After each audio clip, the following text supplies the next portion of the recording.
Dreamscape presents The Hex Files, Wicked Long Nights by Gina LaManna, narrated by Allison Ryan. To my husband, my family, and my readers, thanks always for your support. Prologue. One will lead the way by heart. A second seeks bright in deepest dark. The third lives in shadow and searches light. A fourth will break from desperate plight. The last meets death for their greatest lie, as the unbreakable enchantment brings future nigh. Chapter 1. No offense, Detective, Willis said with a happy sigh, but man, is it a relief not to be eating pizza! I cracked a grin and sat back, resting a hand over my full stomach. Nobody agrees with you more than I do. Willa Bloomer, part-time help at the pizzeria I'd opened recently, had invited herself right into DeMarco family life from the day we'd met. After I'd accidentally gotten her fired from her receptionist job for Councilman Blott, she'd accepted work at the pizza shop, and the rest had been history. Even my mother loved her, going so far as to call Willa the daughter she'd never had. Never mind me, her actual daughter. See, I'm Danny DeMarco, retired reserve, sarcastic witch, and the only girl in a family of 5 children. After a case went sour nearly a year ago, I decided to call it quits from the department in favor of melting mozzarella and deep dish crust. Until my ex-boyfriend dragged me back to help on a case a few weeks ago. In my defense, I didn't have just any ex-boyfriend. Captain Matthew King was the sort of man, or rather vampire, who most women found hard to refuse. When Matthew King said jump, witches looked around for a broomstick to fly. But dinner was not the time for business talk. Seeing as my mother had done the difficult job of wrangling 4 of her 5 children together, along with my father and Willa, for a sit-down, home-cooked meal. The only viable excuses to get out of our newly reinstated Sunday night DeMarco dinners were business travel and or death. Except for my oldest brother, Rob. Rob was excused from everything for a very long time. Danny, what's the news on that missing chick? Jack, my youngest brother, tore into a chicken leg and glanced my way. The one who nobody thought was missing. Is she actually gone? Nash, my second oldest brother, frowned. She's not supposed to be talking about cases with civilians. I'm right here, I said, waving. I didn't talk about any case. Jack just asked. Also, it's not news that Lucia has been gone for over a month now. She retired, Nash said. You saw the note she sent the captain. Lieutenant Nash DeMarco, like my father and myself, had been drawn to law enforcement. Nash, Matthew, and I had all been one big happy family working at the 6th Precinct, the branch of the NYPD that kept the paranormal 6th borough of New York safe from crime, or attempted to. I'd left the precinct recently, but I hadn't gotten rid of Nash. You saw the code in her note, I said. It was a cry for help, not a letter of resignation. If it was a cry for help, he retorted, then why hasn't Matthew asked you to consult on the case yet? My father stared into a pile of sweet corn as if it were the most interesting thing in the world.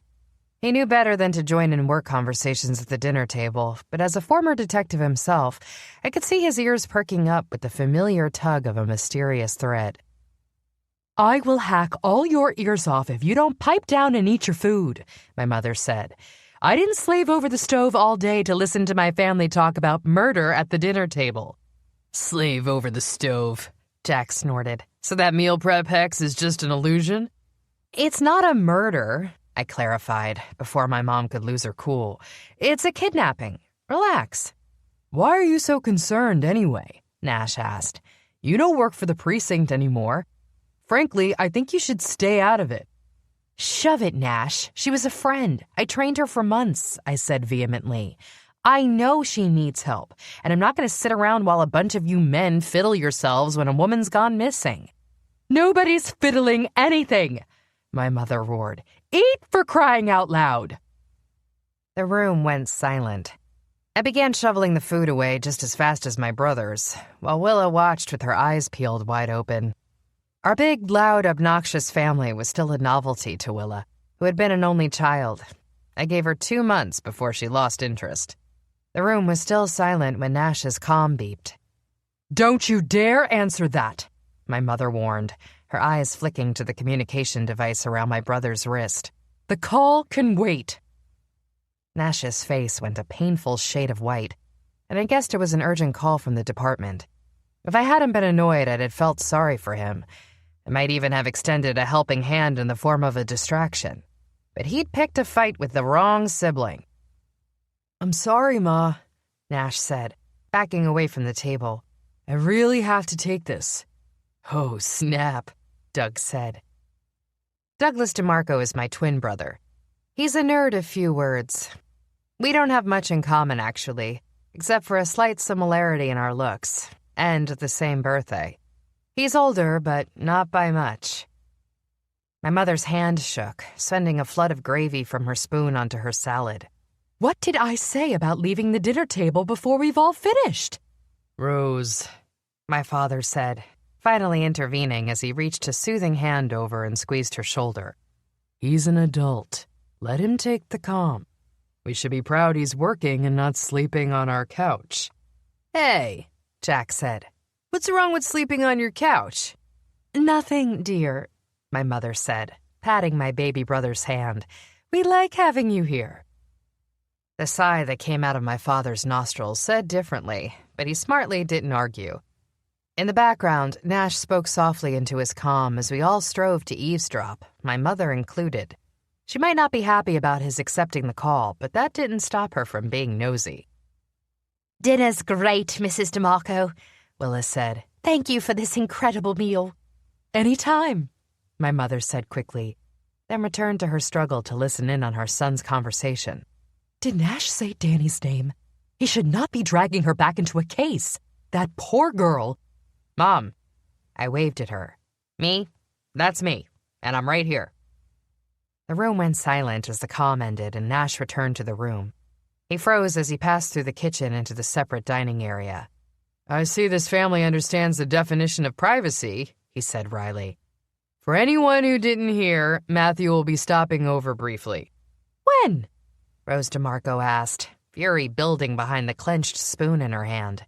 "Well, Ma, being that he's a vampire and he said he's on his way, I'd guess—" Nash paused, cocked his head to listen. A knock sounded on the door.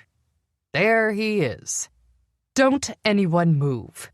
My mother stood and stomped across the dining room, through the living room, and opened the door. "To what do we owe the pleasure, Captain?" Matthew wasn't fooled by the false sweetness in her voice. "My apologies, Mrs. DeMarco. I wouldn't be here if it wasn't an emergency." "Will someone die, Mr. King, if you had waited to show up here until after dinner?" Rose asked, a clip to her tone. "Oh, Jesus," my father groaned. "Rose, please." "Don't you work in homicide?" My mother pressed as my ears started to burn with embarrassment. "Doesn't that mean the body is already dead when you're called to the case, Mr. King?" "Yes, Mrs. DeMarco, but—" "And don't you have an entire plethora of witches and sorcerers and orcs and pixies and elves and gnomes and God only knows who else on staff?" "That's true, Mrs. DeMarco, but—" "So it's essential that we do this during my family's dinner hour?" She put a hand on her hip and leaned against the door frame. Rose DeMarco is a short, sprightly woman with a curvy figure and a mane of frizzing hair. "I was just about to serve the bundt cake, Mr. King. I'd offer you a slice if you wanted to stay and dine, but—" I stood up. "Enough, Mom. Stop terrorizing Matthew." "She's not—" Matthew started, but I held up a finger to stop him. Despite the situation, I couldn't help the amused grin from quirking up the corners of my lips. Matthew King, captain of the homicide unit for the 6th Precinct, was not only an unstoppable force of his own right, but a terrifying specimen of vampire. His body looked made of stone and felt that way. I knew from experience. He could duel with a werewolf and take down a troll with his bare hands. The man was scared of nothing, except, apparently, my mother. "Let Nash go with Matthew for a few minutes," I said. He made it through the main course. That's more than Dad can say for his entire career. Don't bring me into this, Danielle DeMarco, my father grumbled. I'm retired. Me too, I said, but Mom's scaring the vampire. Willa held up a hand to cover her mouth, but the giggle let loose anyway. Sorry, she whispered, but this family is a train wreck. A lovable one, she added quickly, but a train wreck all the same. I wish my family had been this exciting when I was growing up. I still haven't figured out how I'm related, Dougie said, sounding melancholy. I still think there's a chance of adoption. I watched you come out of your mother, my dad said, 2 seconds before Danny. Believe me, son, you're not adopted. Dougie looked ready to be sick. He stood and excused himself from the table. Great. My mother threw her hands up. Look what you've done, Richard. You scared your son away. I didn't. My dad heaved a sigh and stood, accompanied by the shrill scratch of the chair. Why don't I handle cleanup tonight? Dear, you take a nice warm bath. We'll do dessert later. I suppose that's fine since everything else is ruined, Rose said, holding a hand to her forehead in exasperation. Jack, get your eyes off Willa, will you? Your mother is watching. Sure enough, Jack had taken advantage of the chaos to visually appreciate my new best friend. So I brought a hand around and gave him a light smack to the side of the head. She's not interested in you. Leave her alone. Willa, however, was looking tickled pink at the attention. I don't mind. Don't worry, Danny. I can handle myself. At the warning in her voice, I did a double take and stared Willa down. The way she was eyeing my brother, it was as if their feelings were mutual. Gross. Okay, Captain, I said. You've ruined dinner. Take Nash so I can have my cake, please. Actually, Matthew said, his eyes flashing an interesting shade of slate. I came to talk to you. My mother, who had given up and opted for the bath my father suggested, stopped her exit from the room with a halt and swiveled around with a pointed finger. Business or pleasure, Captain? Matthew gave the softest of chuckles. I assure you it's business only, Mrs. DeMarco. Danny wouldn't have it any other way. Ah, well... Rose waved a hand. Figures. I can't get Danny to date again if I put a gun to her head. Come on. I grabbed Matthew's hand and pulled him through the front door and shut the chaos behind me with a slam. There. What is it you needed? Matthew studied me under the glow of early moonlight. His features appeared chiseled in granite, sturdy and unmovable, comforting in their never-changing way. The captain was taller than me by a long shot and much, much broader.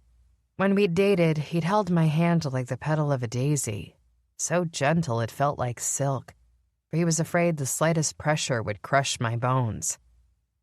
You're welcome, he said in that dark, velvety tone. For what? Rescuing you from that madhouse? That? I thumbed behind me and gave him a reluctant grin. That's just Sunday dinner. I grinned at him. Family. You know how it goes. As soon as I spoke, I regretted the words. Matthew was who knew how old. Decades, centuries, timeless. His family, I assumed, was long gone. I'm sorry, I muttered. That was insensitive of me. Danielle. Matthew wound his fingers through mine as if he'd read my thoughts. His eyes left mine to study the back of my hand for a long minute before he flipped it over and traced thin lines on my palm. Just as abruptly, he dropped it. Let's walk for a moment, shall we? You didn't tell me what you're doing here. I've come to request help. Sure, let's walk, I said, my eyes flicking up toward the window where a curtain flickered. Without a doubt, my mother would be spying on us. When did she acquire binoculars? Matthew asked, taking my hand again as we paced easily away from my parents' house. That's an interesting choice. I laughed. Matthew's eyesight was ridiculously efficient. He could see for miles. Sometimes, like now, I wondered if he could see right through walls. In addition, his reflexes were lightning fast. Matthew could pick flies out of thin air and hear a pixie sneeze 3 towns over. Her window was open, he explained, It was obvious. Well, that's Rose for you. Your mother loves you, he said. She never did think I was good enough for you. She's very old-fashioned, and she never thinks anyone is good enough. Except Willa. She'd marry that poor girl herself if she got the chance. I have something for you. And just like that, small talk was over. Am I going to like it? I'm curious to know that myself. Matthew pulled a small wallet-like folder from his pocket and extended it to me. It was an upgrade from the temporary badge they'd supplied for the last case. It's yours until you choose to deactivate it. As I accepted the weighty leather pouch, my heart rate picked up. I knew what was inside before I opened it. Matthew. Go on. I flipped open the compartment and found a gleaming golden badge that read Special Consultant Danielle DeMarco. Matthew watched me carefully. You're pleased? I gave the badge a grateful little wave before I tucked it into my pocket. This means I'm on the case? We can't be sure Miss Livingston is actually missing except of her own free will, Matthew said. There's a note that you might have decoded. I didn't maybe decode anything, Captain. I spun on a heel and faced the vampire. She outlined the letters "Help Me" twice. It was a sign. I trained Lucia myself, and I know how she thinks. She's in trouble somewhere, and we need to help her. Hence the badge. While I got all worked up, Matthew remained calm and collected. With that, you have regular access to the department. There's a light spell splash on it as basic protection. Standard procedure, obviously. You don't have access to any secure areas. Chief's orders. I'll take it. You'll report to me. Matthew raised an eyebrow, and though he'd let go of my hand when he'd given me the badge, his meaning was clear. Will that be a problem? Nope, I said. Fine by me. Fine by me. Great. Perfect, he said, though there was a dryness to his voice. That means no kissing me, I told him. Understood? Have a little faith in me. Matthew's eyes glittered a dangerous black. I came over here to hire you. I frowned. Is it awkward for you? Matthew thought about it. No. Well, it's a little awkward for me, I admitted. I nodded for us to walk onward, further away from my parents' house. Who knew what sort of eavesdropping enchantment my mother had cooked up in the bathtub? We're good, right? He hesitated. I'm good. Great. My chest constricted. I didn't know what I'd wanted Matthew to say. I didn't want Matthew to replace me, in work or in his personal life. But I wasn't ready to be his yet. What does that mean for us?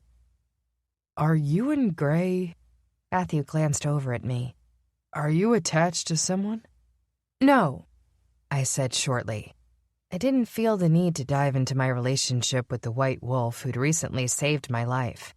I'm single and happy about it. Detective, I have one more question. Matthew strolled forward. So lost in his thoughts, he lapsed in his attention and reverted to his vampire nature. He moved so quickly that I couldn't keep up.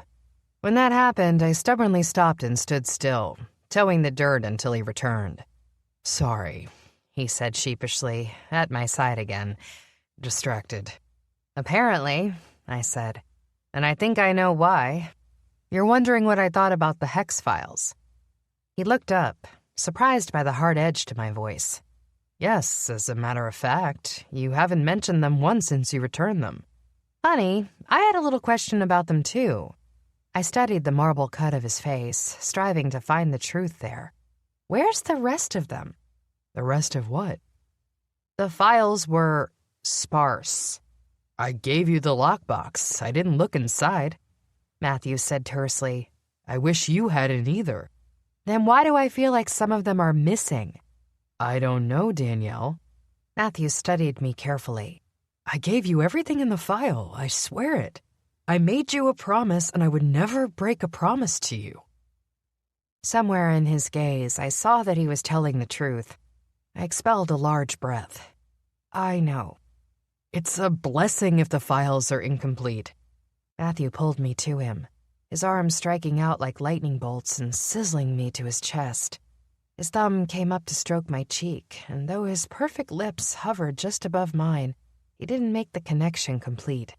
I'm sorry you didn't find what you were looking for in them, but people have died over those files, and I'm not going to lose you to them.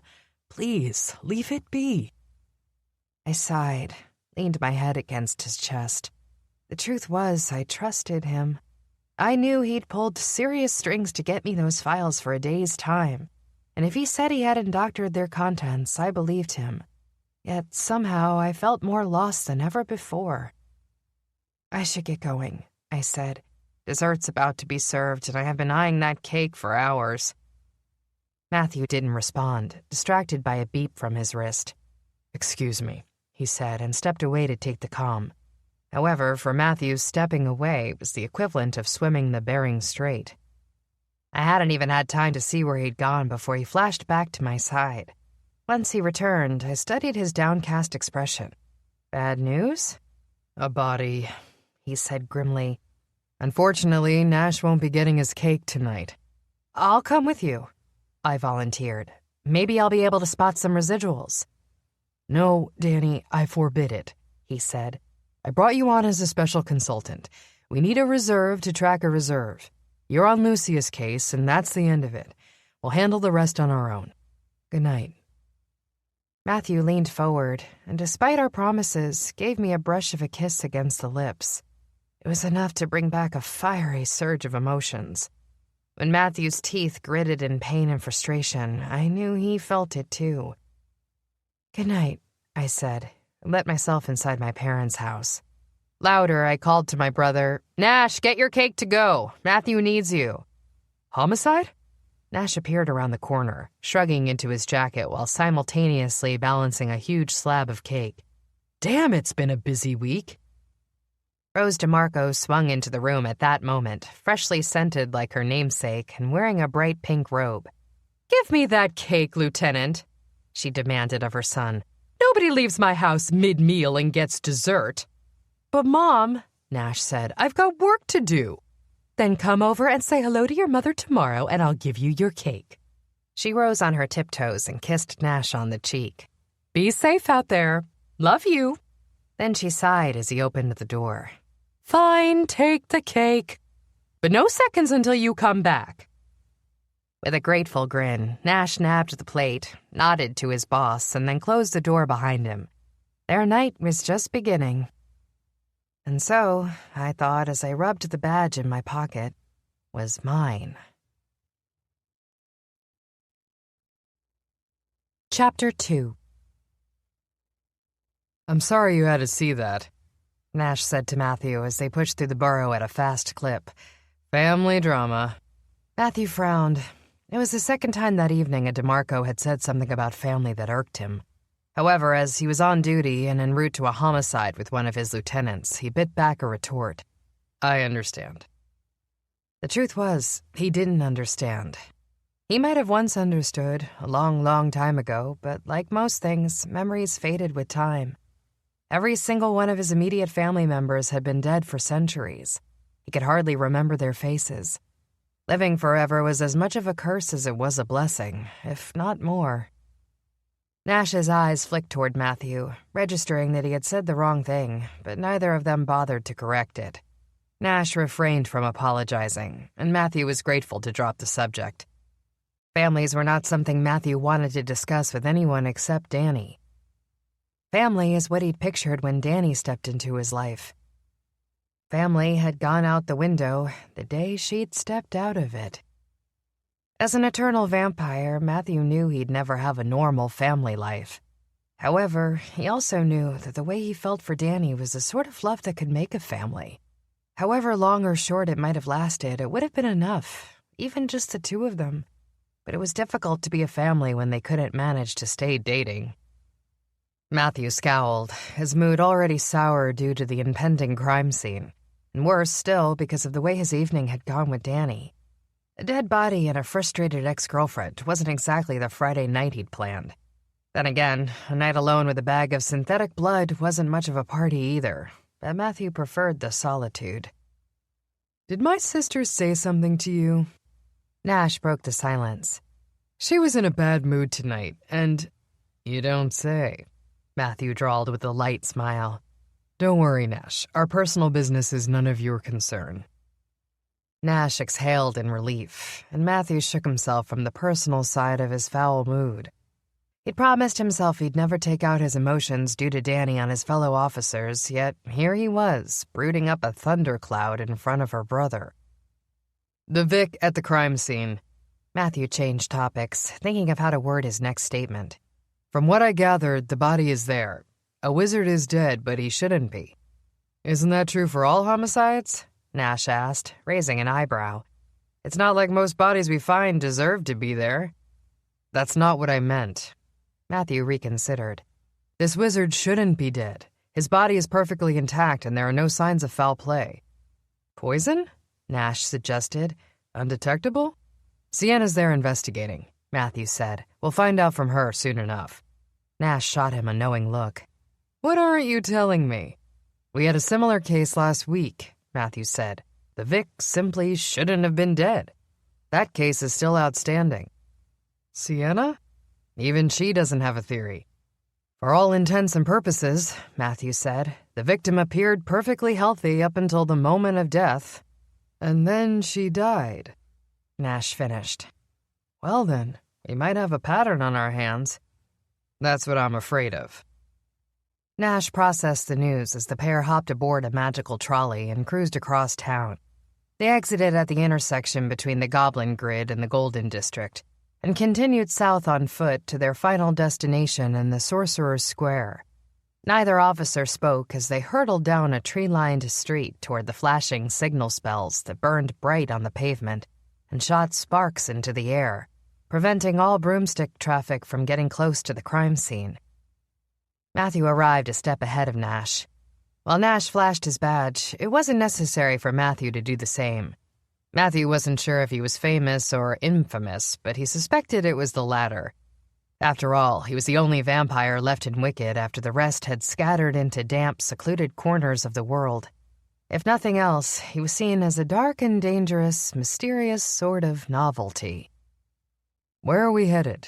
Matthew asked, holding his hands out for a crime scene tech to run a fingerprint eraser over his skin. Additional information? All done, sir. The tech lowered his hands, shook his head. Nothing new since you were calmed, Captain. The victim is upstairs. Matthew weaved his way through the front lawn, heading toward a neat little apartment building on a neat little street in a neat little cul-de-sac. There shouldn't be a murder here, Matthew found himself thinking. Everything was too neat and too normal. Upstairs, a group of techs consoled a sobbing woman in the hallway.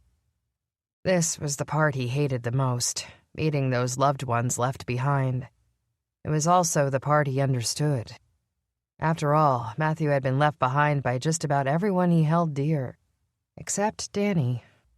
He pushed away the notion that someday she too might leave him behind on Earth, because there was no future without her.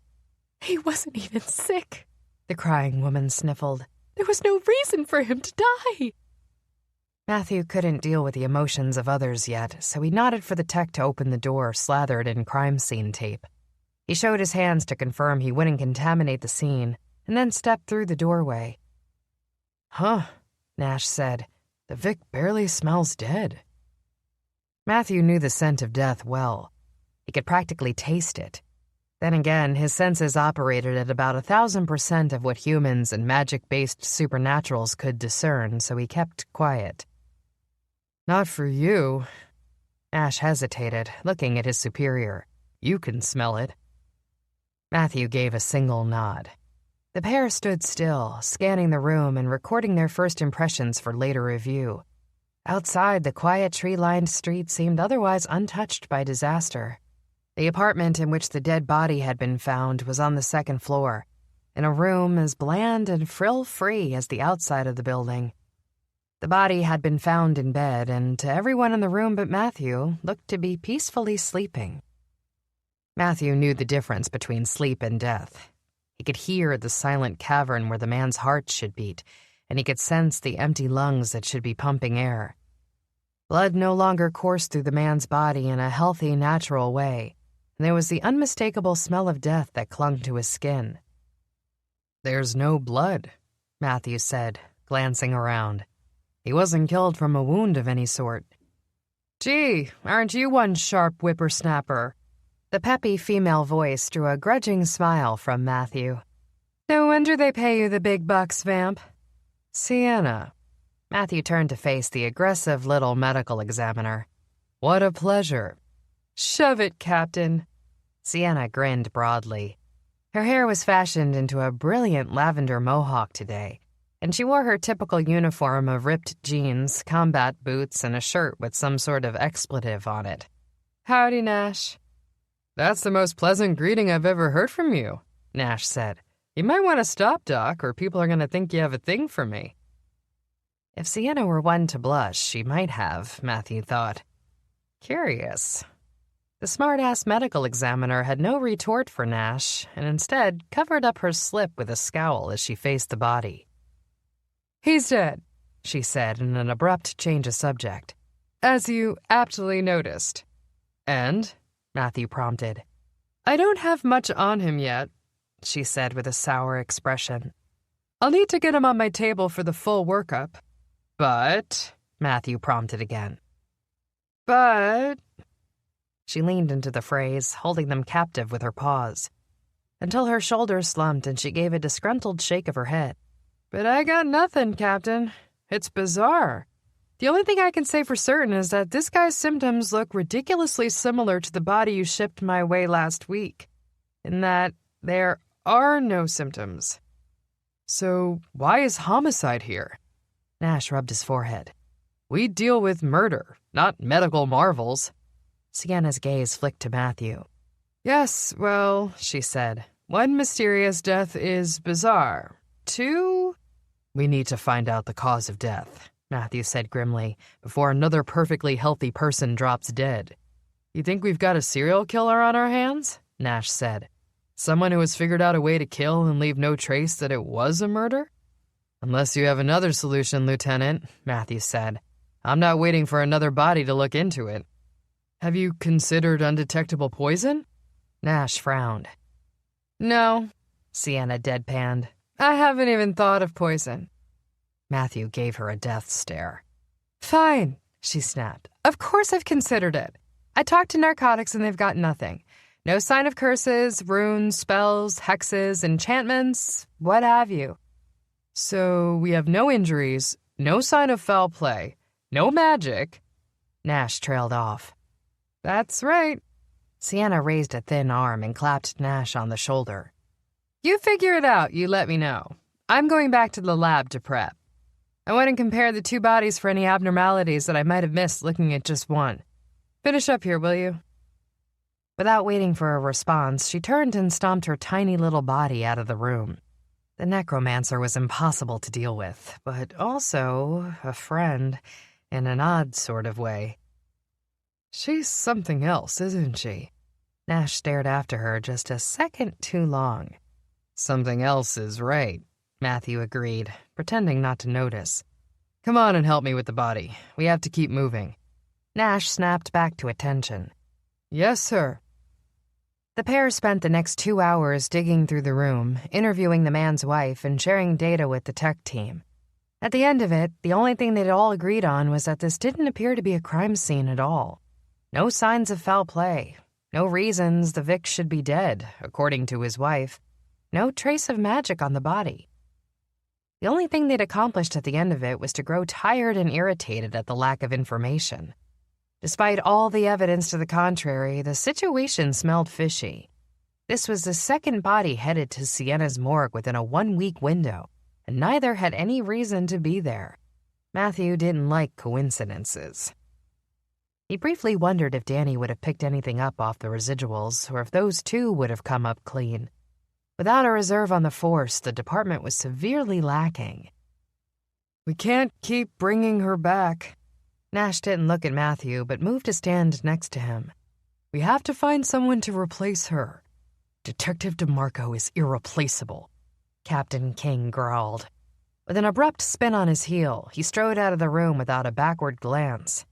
The techs watched him, appearing to study the expensive lines of his suit, the drawn look on his face, the frustrated gait to his step, As he exited the apartment building without another word, he barely paused outside to bark orders to the techs to clean up the situation and get Sienna her body. Matthew opted to walk home, keeping to a human pace that gave him time to think. The rest of the world was heading to sleep, tucked cozy in homes and apartments with the doors locked and loved ones near. Matthew didn't need any of it. The sleep, the family, the safety of locked doors. And he hated that. He wanted it. He wanted Danny back, and he wanted answers to the crime scene. He wanted her to give the residuals rundown as they teamed up like old times. He wanted to be wrapped around Danny as she slept. He wanted to savor the time in which she slept, and he lay next to her and watch, holding her, breathing in her scent, simply being with her. Instead, he had 2 dead bodies on his hands, a missing reserve, and a cold apartment waiting for him. His walk stopped outside the pizzeria, as was his nightly habit. There was a bench across the street from DeMarco's Pizza that had the imprint of his stony rear end ground into it by now, he thought wryly, as he watched the lit window for any sign of alarm. He saw a few shadows flick past the window, probably Danny getting ready for bed, and exhaled in relief when her light flicked out and the room went dark. Ever since she'd opened the Hex Files, it was as if the world had tilted on its axis and something wasn't quite right. They were waiting. For what? Chapter 3. "Where's the pizza cutter?" I asked the next morning, searching through the supply cabinets. "I swear I saw it here a second ago." Here. Willa flung open a drawer on the other side of the kitchen. Jack and I rearranged everything yesterday before dinner. Doesn't it make so much more sense like this? You just reach in and boop, it's right next to the cutting board. I gave a grudging smile, not wanting to admit I felt like a foreigner in my own restaurant kitchen. "Of course. Thanks." Did it upset you? I'm sorry. Willa winced. We should have asked you first. Sorry, Detective. "Don't apologize. You've been working here more than me lately," I said, blowing away a strand of hair that had escaped my ponytail. "I feel bad is all." "Why do you feel bad?" Jack appeared with a rag in hand, having just finished wiping off the customer tables in the dining area. The pizzeria opened in half an hour. "You've got a successful business up and running, and the first 2 weeks have blown all of our expectations out of the park." "I've barely been here," I said. "Thanks to the mayor's case, I missed most of the first week." "And you've been here all this week," Willa said. "Don't worry, we've got it. By the way, the new hire you found starts today, so we'll have plenty of help. Don't worry about us. We like it here." Jack's eyes were drawn to my body, and I looked downward to find that I'd reached into my pocket and removed the new badge. My fingers toyed with it absently. "Go on," he said. "We've got it." "I feel guilty leaving you to fend for yourself," I said, my eyes gazing at the flickering golden residuals over the badge. "It's as if the second I opened this place, I ran out of time to handle it." "It's called DeMarco's Pizza, isn't it?" Jack thumbed to himself. "You've got a DeMarco here to hold down the fort." "Thank you." I gave the two of them both grateful smiles. "I appreciate it." "This is the best job I've ever had," Willa said with a broad grin. "Nobody yells at me. I'm halfway decent at whipping up pizzas, and I get to talk to everyone in town."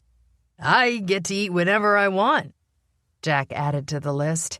"I could sleep in until 10 and crash on the benches after work if I don't feel like going home. It's ideal, sis. Go on and solve your mysteries." "Doesn't work like that," I said, shoving the badge back into my pocket with a hint of embarrassment. "But thanks. The new guy's name is Jimmy. He just got out of Golden High. He's looking for part-time employment before deciding if he's going to head back to school or take some time off to go traipsing across the aisle." "Great," Jack said. "We've got a golden boy on our hands." It's not like that," I said. "And we don't call names or discriminate in my pizzeria. So wipe that smirk off your face. I don't want to hear it again." Jack raised his hands in submission. "What am I supposed to think?" "You didn't wait for me to explain. His dad's from the Golden District and his mom is part goblin, I said. He's not as golden as you might think. The Golden District was home to the most illustrious side of wicked society. It was populated almost exclusively by the elves and was known for its rich society and wealthy inhabitants. Most of the city sparkled with some sort of plated gold lining, hence the terms golden boys and golden girls. The privileged, the rich, the haughty. Needless to say, the DeMarcos hadn't spent much time between its glittering walls. Oh, a golden! Willa clapped her hands. I can't wait to meet him. Jimmy, you said? Here he is now, I said, catching a glimpse of him through the window as he approached. Call him a golden and you're both fired. Jimmy stood outside the door for a few moments, and I waited patiently until he got up the courage to knock. When he did, I counted to 10 in my head and made some footsteps so he wouldn't know I'd seen him standing there, wiping sweaty palms on his 2 big jeans. Jimmy, hey, I said as I pulled the door open. Come on in. I'd like you to meet Jack DeMarco, my younger brother, and Willa Bloomer, my best friend. They'll be getting you all trained up today. Jimmy seemed speechless. The kid had the makings of a golden boy. The slight curve of his ears ended in a distinct elfin point at the top, and his clothes had the particular sheen of exquisite elfin shops. However, even the Golden District couldn't spare Jimmy from the awkwardness of bad teenage style. Poor Jimmy's jeans came up a little too high around the waist, and he tucked his shirt in all the way. I halfway wondered if his shirt was about to come out around his ankles, because that's exactly how far he'd tucked it in. He wore thick, square glasses and an expression of utter terror. Well, I'm on my way out the door, I said. We pay once a week, so you'll just collect your gold every Friday. Just in time to spend it on the weekends. Jack rubbed his hands together with glee. Am I right, Jimbo? Jimmy turned wide eyes on Jack and then nodded. Jimbo, he muttered. Wow. Sorry, my brother is just excited to meet you, I said with a sharp look at Jack. He won't call you that, will you, Jack? No, it's okay, Jimmy said quickly. I just never had a nickname before. I like it. Well, then have at it, I suppose, I said. If you need anything else to be comfortable here, just ask. Finally, Jimmy grinned. Thanks, Detective. Danny, I said. Please, I'm retired. Right, Jack said, leaning against the counter. You're retired. And where are you headed today, boss? I rolled my eyes. Be nice to Jimmy. Bye. With that, I grabbed my jacket and let myself out, closing the door behind me to the sounds of Willa grabbing Jimmy by the hand and showing him to his apron. He'll be just fine, I thought. No sense worrying about him when I had plenty of my own work to do. Today's agenda included the questioning of Lucia Livingston's closest family and friends, which would be a real joy, seeing as I'd been the one who'd trained her, guided her, and handed off my position with hardly a backward wave. There was about a 92% chance at least one of them would blame me for her disappearance, and I wasn't looking forward to it. It bothered me more that they might not be wrong. The Livingston family lived in the general residential area of the borough, not far from the bustling marketplace. While one end of the long, rambling street burst with stores and shops and foot traffic from locals and visitors alike, the other side housed newer apartments that had been gobbled up by the locals as fast as they were built. The Livingston family must have gotten in early, I thought, seeing as they had apartment 324B on Rickety Road, a particularly bobbling stack of towers that didn't appear to have any rhyme or reason, as it had been built upward. The priciest real estate was at the top. At floor 324, the Livingston's family was pretty high up there. I pulled up to a stop at the front door. The door itself was large, double my height, and covered in a plethora of tiny little doors across its surface. Hundreds of built-in miniature doors. I searched for the one marked with the Livingston's address, and when I found it, I gave a little rap on the wooden panel with my knuckles and introduced myself over the comm. The locks clicked open, and before my eyes, the little door, no bigger than the size of my palm, sprung into a full-sized one. The doorknob unlocked and ready for use. I gave the handle a twist, let myself inside, and found a fake gold spiral staircase waiting to ascend to the appropriate level. I stepped on, waited as it began to circle upward, and then grew impatient. I stomped along with the staircase as it curled toward the skies, eventually rolling to a slow stop in front of the knocker labeled 324B, Livingston Family. The door was already open. They'd expected me after the comm, so I found 4 faces staring at me through the doorway, framed with a hint of curiosity and confusion. "Hello, my name is Detective Danny DeMarco," I said, sliding my badge out and giving it a flash. Even as I did, I caught the glow of protective residuals sprinkled over the Livingston's floor in its reflection. "I am a special consultant with the 6th Precinct, and..." The young man, probably Lucia's brother, interrupted me. "Aren't you the chick who taught Lucia how to do her job? You're that other reserve."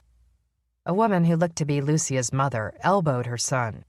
"Be respectful, George. It's Detective DeMarco. Lucia told us about her." I gave a tense smile. "Do you mind if I come in?" 20 minutes later, we were situated with a pot of tea in the center of the table and 5 untouched, steaming mugs. Only Mrs. Livingston reached for hers, cupping her hands around it as if the warmth gave her courage. The Livingston family had introduced themselves while Jennifer, Lucia's mother, made tea. Lucia's father was named Paul and her sister Claudia. George was her brother. George eyed me with uncertainty while the rest of the family ignored me. "Mrs. Livingston, do you know where your daughter is at the moment?"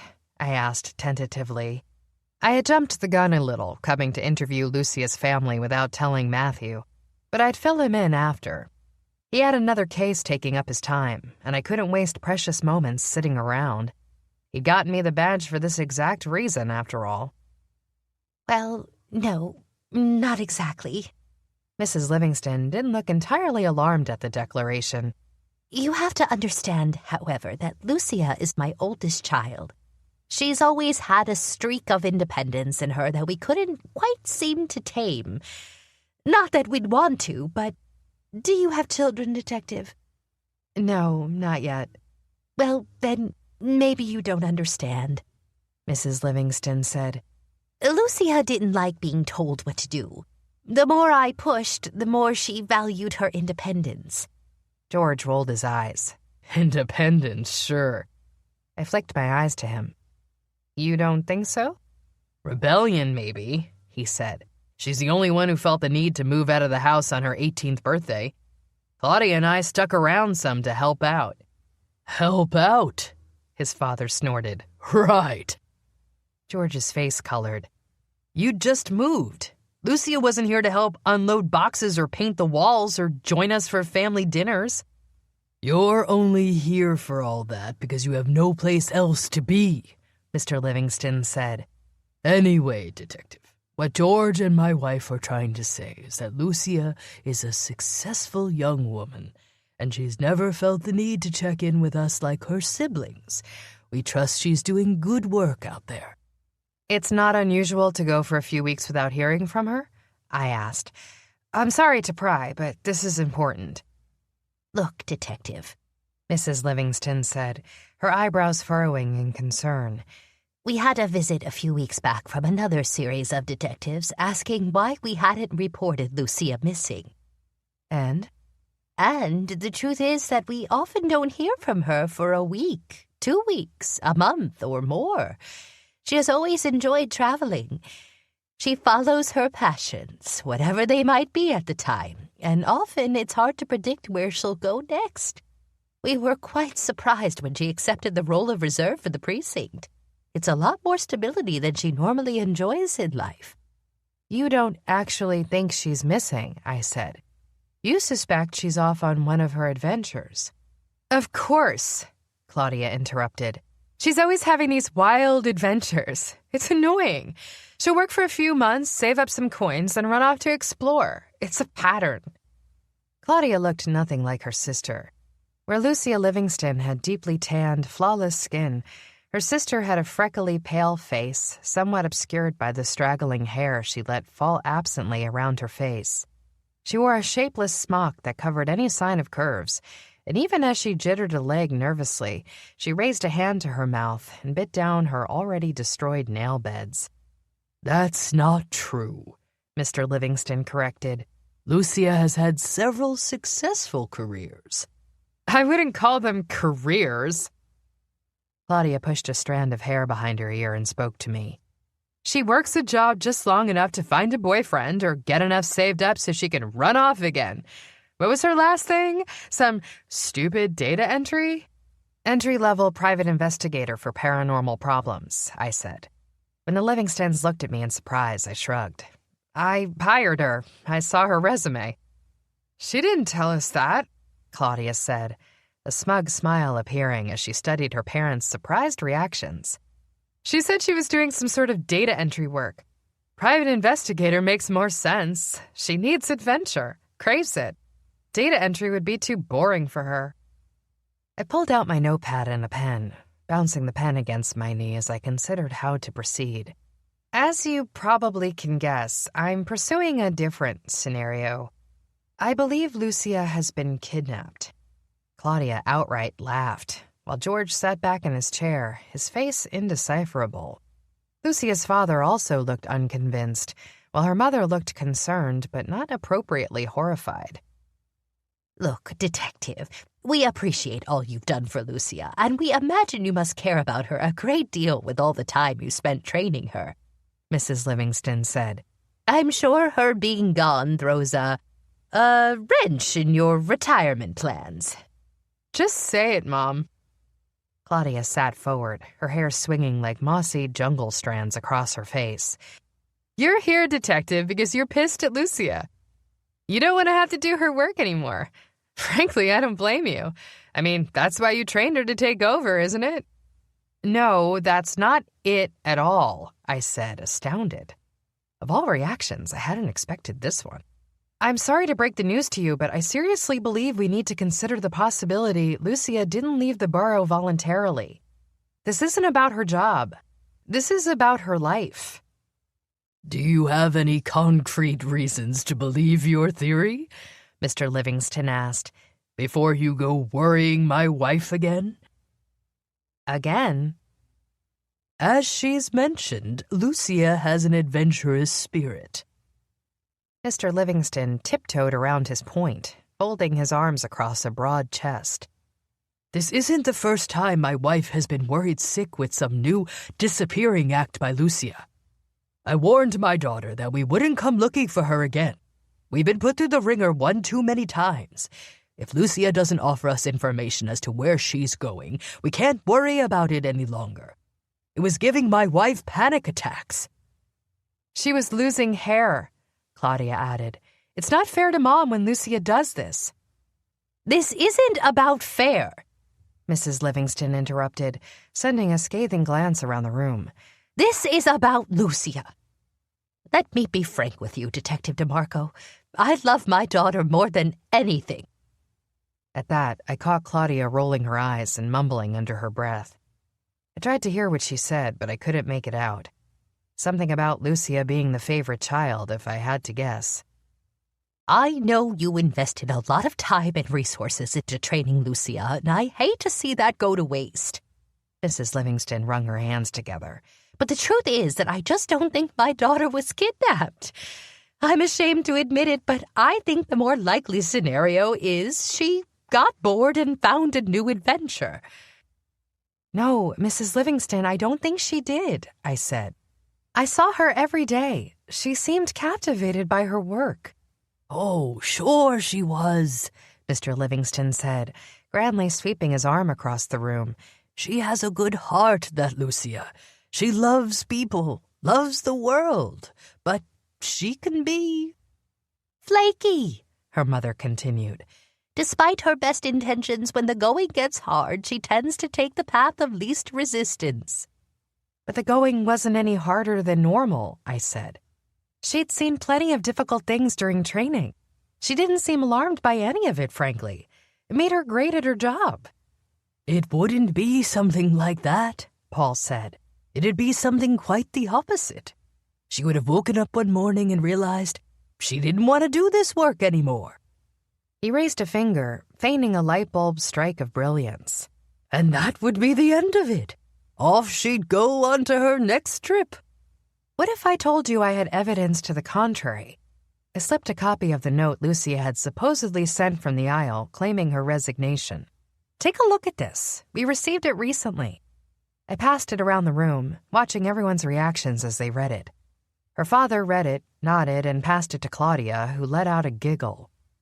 I knew it, Claudia said, then shoved it toward her brother. George read it, his face passive as he finished. He studied it a second time, giving no reaction as he handed it to his mother. Mrs. Livingston read it, then blinked her eyes closed. When she opened them, a tear appeared on her cheek and skidded toward the paper. I take this to mean she's safe then. Just run off to the aisle for a bit. She sniffed, returned the paper to me. I'm not entirely surprised, Detective. I'm sorry if she let you down. I suppose I should have warned her that this sort of career isn't one to take lightly, but alas, it's too late. It might not be. I looked over to George. What did you think of the note? Nothing. He shrugged, glanced at his father. What they said. I didn't believe George for a second, but I wanted to corner him later, alone.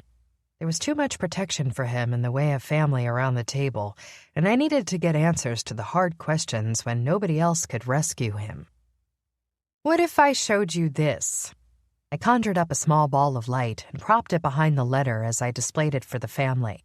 Notice anything odd? Her handwriting is horrible, Claudia said. Can't even make out a letter properly the first time. I got the idea that Claudia was either a very negative person in general or that she didn't like her sister all that much. Every word out of her mouth had a snotty touch to it, and whether that was natural or a sign of friction between the two Livingston girls, I had yet to find out. Her handwriting is normally fine, I know. I've seen it on her reports. Look closer.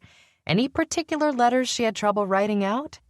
Keep in mind, we're talking about a highly intelligent woman who definitely knows how to spell. Paul preened under the compliments of his daughter, but his face was blank as he studied the letter. Mrs. Livingston looked like she was pretending, but not really reading anything, while Claudia's brows knitted in determined concentration. George saw it first. I knew the moment Lucia's code registered because his face went pale. Hey, George, do you mind showing me to the restroom? I asked, setting the letter down. The rest of the family was still engrossed in reading it. I'll just be a second. Apologies. Down the hall, he started, but when I rested a hand on my stunner, he got the memo. I'd never have used it on him, but it was surprising what a little touch here and there could do to stroke a nervous soul's willingness to talk. He led me through the cramped hallways and stopped outside of a compact little bathroom. The dimensions of these apartments were all so efficient, just big enough to not be called cramped, just small enough to maximize every square inch of it. Come on in, pal, I said, gesturing for him to go in first. Let's have a quick chat. Unless there's someplace else we can talk? George reluctantly moved ahead of me to the next door. He led us into a small space that served as a private little office. I stepped through and closed the door after me. Really sorry to do this here. I gestured toward the cramped quarters, but you didn't seem too keen on talking out there. I don't have anything to say. You saw the message in her note. His eyes averted too quickly. It's not a message.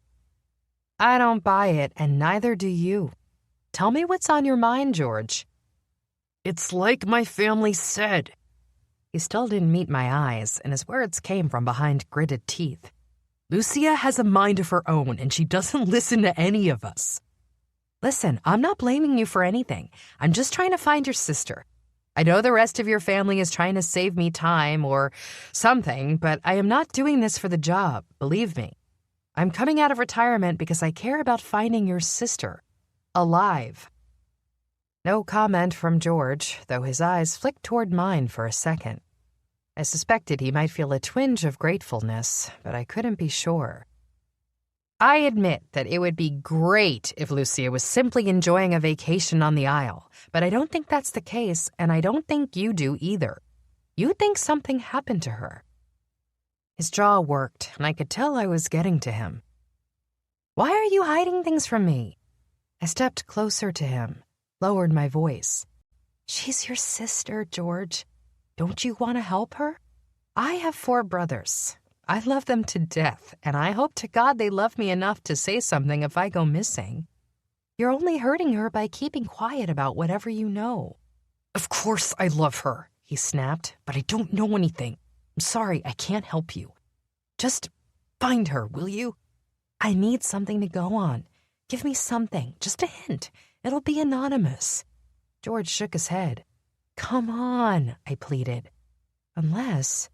Oh, good Lord, I didn't realize it. You're afraid.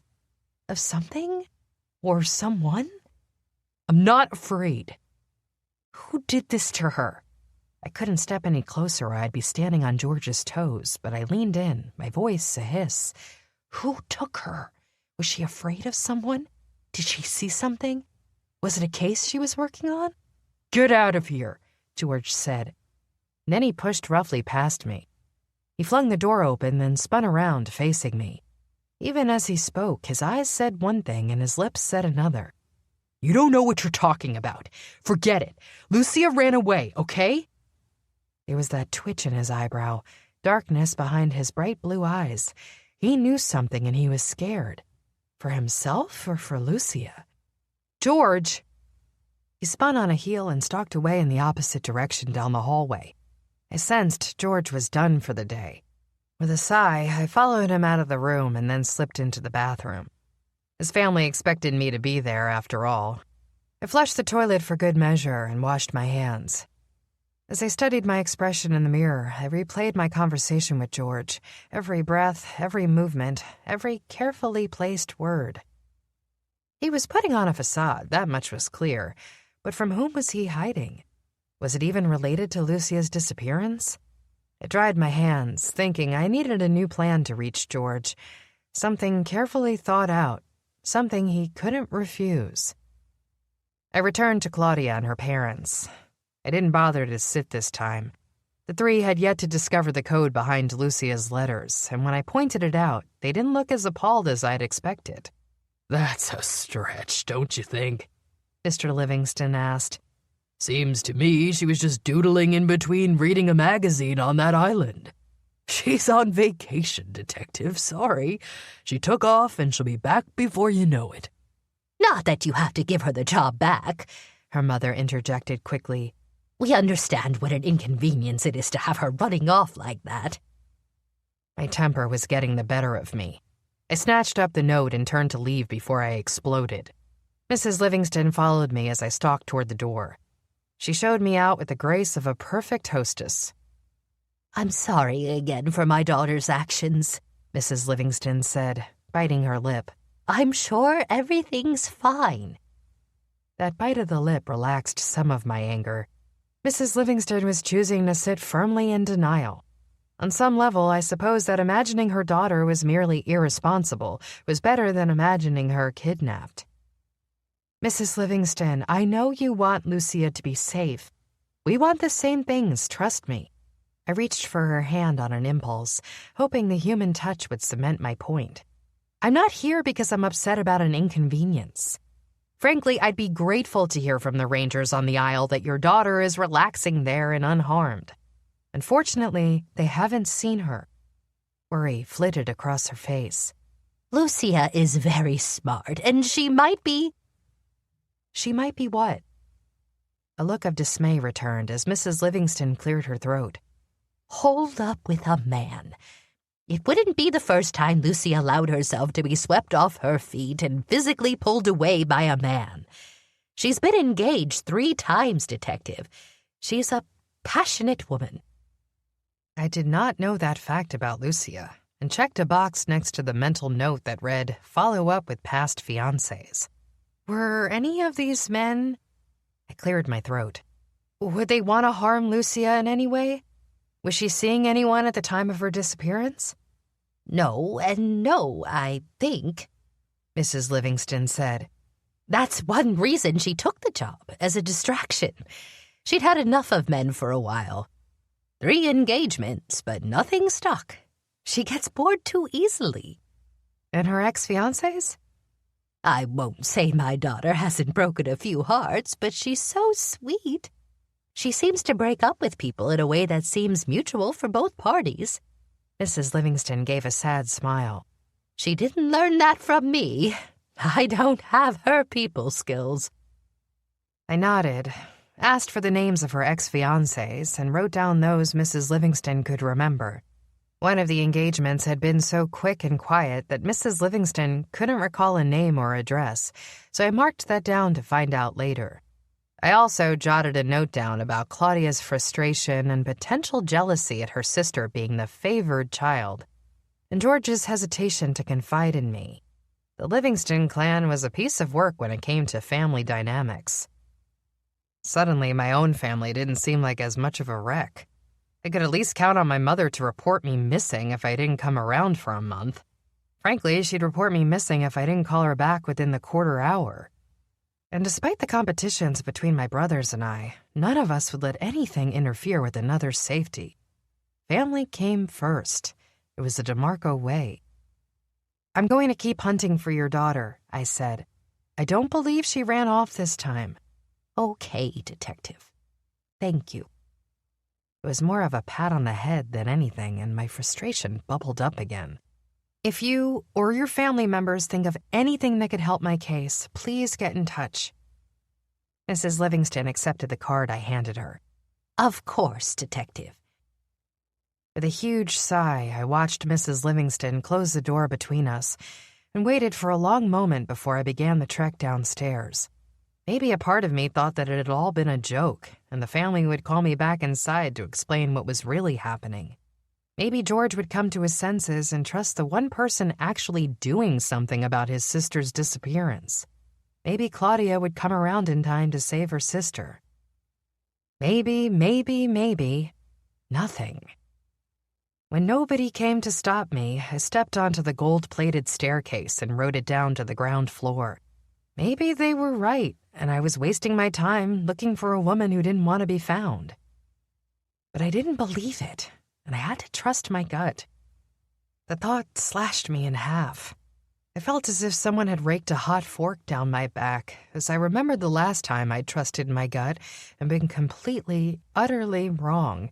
My ex-boyfriend had murdered 2 people while we'd been dating. When I went to arrest him, it had ended in his death. I shuddered, letting my natural instincts sink back into the distance. There was a reason I'd retired, and it had served me well to remember it. Otherwise, I might just get sucked back into the job, and I couldn't afford that.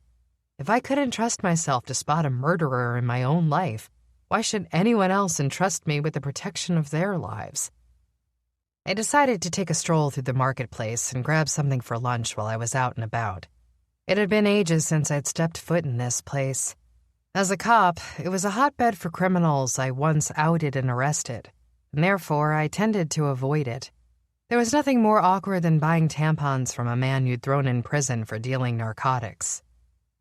It turned out to be a bad choice.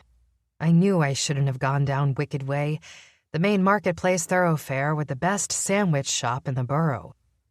I knew I should have gone home, grabbed pizza, and retreated to the safety of my own space. If I'd followed my instincts, I wouldn't have run into her. Chapter 4. Extra, get your extra herbals here. Not interested, I said, forcing a tight smile on the vendor shouting into my face. Excuse me. Come on, ma'am, check out the cart. The man who spoke had a wiry build and long, skinny arms, the look of a street merchant. His skin was tanned a deep brown from hours spent pushing his huge, tottering cart up and down the street. There were at least 3 levels of shopping propped up on 6 spindly little wheels that creaked and whined as it was pushed over the dusty streets. We've got organics and supplements and a little something special for you, pretty lady. I stopped walking, crossed my arms, and spun around. What's so special that you saved it just for me? He gave that wide grin of merchants when they knew they'd suckered a buyer into conversation. Have a look-see here, madam. I waited patiently, watching the man's loose-fitting robe swoosh to the side as he pulled back a purple curtain to reveal an entire wall of greens growing straight from his cart. New breed, he said with an impressive wiggle of his eyebrow. Sexuality spell, hormone hex, miracle magic. You could put that one anywhere, madam, and I mean anywhere. How about you quit with the madam, I said, wrinkling my nose as he gave another salacious wink, and call me detective. The vendor snapped to attention, and the curtain drooped at once back into place. Stars twinkled as decorations on the outside, luring unsuspecting hopefuls near as they prayed for the miracle cure to buy youth, eradicate pain, or find love, all of which were impossible, even with magic. I see, detective, he said. However, everything I have here is perfectly legal. So you're telling me if I pop off this growing wall of herbs, there's not going to be a panel of spell hash behind it? I sniffed, doing my best to look unconvinced when in reality I was bluffing. The vendor had interrupted my quest for a sandwich, and my patience waned when I was hungry. I didn't want to arrest anyone, but he was making things mighty difficult. Have a wonderful day, he said, then scurried away, calling over his shoulder. Don't forget me for all your herbal needs. I rolled my eyes and returned to my quest for carbs. Herbals were the new fad, an attempt to bring organic, all-natural, whatever the hell else fresh spells and foods to the community. In my opinion, the only thing herbals did was drive up prices. Who cared if a spell was local sourced if it was 10 gold pieces more expensive? I reached a bread cart and gazed down at the array of golden loaves there. Give me good old-fashioned food any day. I'll take the olive loaf, I said, pointing out the sun-warmed golden-crusted bread. And this cheese, please. The wizened old woman behind the bread cart gave no sign she'd heard me, save for the shaky reaching of one hand toward the loaf. This was how I preferred to do business, straight to the point. No sales pitch. Hardly a greeting if I was really lucky. Actually, I should grab a baguette too, I said, thinking of Willa, Jimmy, and Jack hard at work. They'd probably appreciate a break from pizza with some fresh sandwich supplies. If I grabbed some prosciutto, fresh lettuce, melted cheese... My mouth watered as I considered the resulting lunch, which meant I was deep in distraction when my hand closed around the baguette at the same time another browsing customer reached for it. Startled, I retracted my hand at the sight of polished fingernails. Sorry, I said, looking up with a laugh. Guess I get overzealous when I'm hungry. I trailed off at the sight of the woman's face. She was around the age of my mother, maybe a bit older, though she looked tired and exhausted. Her body had begun to cave in on itself, and her hair straggled around her face, a wash of dirty gray over what had previously been a chestnut brown. Sorry, I said, and spun on a heel, turning to go. I moved so quickly I stumbled directly into another cart, somehow crashing into the same herbals vendor as before. I stopped dead as one of his living plant walls crashed to my feet. Hey, watch it, he said angrily. Just because you're a detective doesn't mean you can go around smashing things. Sorry, I said again, moving to stand on the other side of the cart. I looked up, caught the familiar woman's gaze in mine, and saw an aching sadness there. It was too much for me to handle. Lady, the vendor said, pulling up directly into my face. Did you hear what I said? You have to pay for that. Just because you're a cop doesn't mean... Sorry, I said again. Here, take this. I pulled out a few coins and dropped them into his hands before I turned to leave. He was calling something after me, but I didn't stop to find out what. I didn't stop until I reached the pizzeria. Before I could go inside, however, I was intercepted by a friendly male voice. Hey, detective, Gray said, coming to a stop in front of me and physically blocking my forward movement. Is everything okay? I've been trying to catch your attention for 3 blocks. Fine, I gasped, which was entirely untrue. Just fine. Excuse me, I need to get... Home? He volunteered as my words vanished into thin air. What happened to you? You seem spooked. Like I saw a ghost. I gave a tense smile, finally adjusting to conversation. Yeah, I guess. You're not well. His eyes furrowed in concern.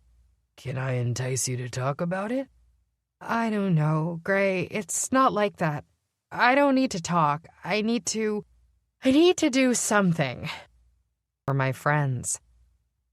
I forced myself to take a few deep breaths and gather my mind. Falling apart would do nothing. Talking about it might help. Psychology crap and all that. And it was better to talk to Gray, a man I sensed understood complicated matters, instead of burdening poor Willa with all my problems. I would only worry her if I went home like this, and she had enough worry, what with caring for her ill mother. Okay, I agreed. Just a walk and talk. That's it. As friends, he confirmed. I'm just worried about you.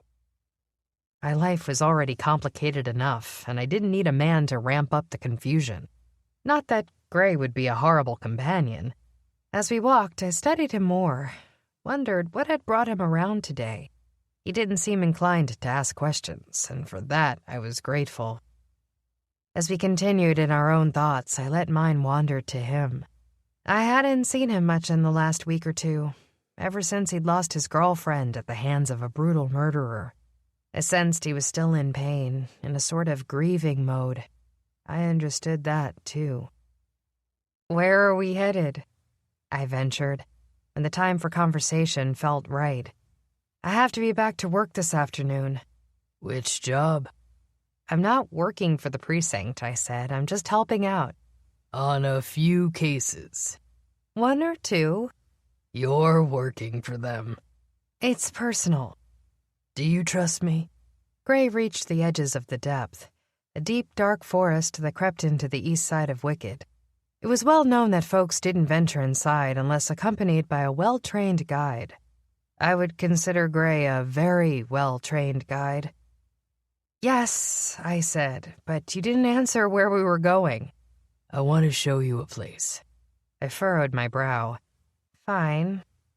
But he held out a hand. You're going to have to climb on.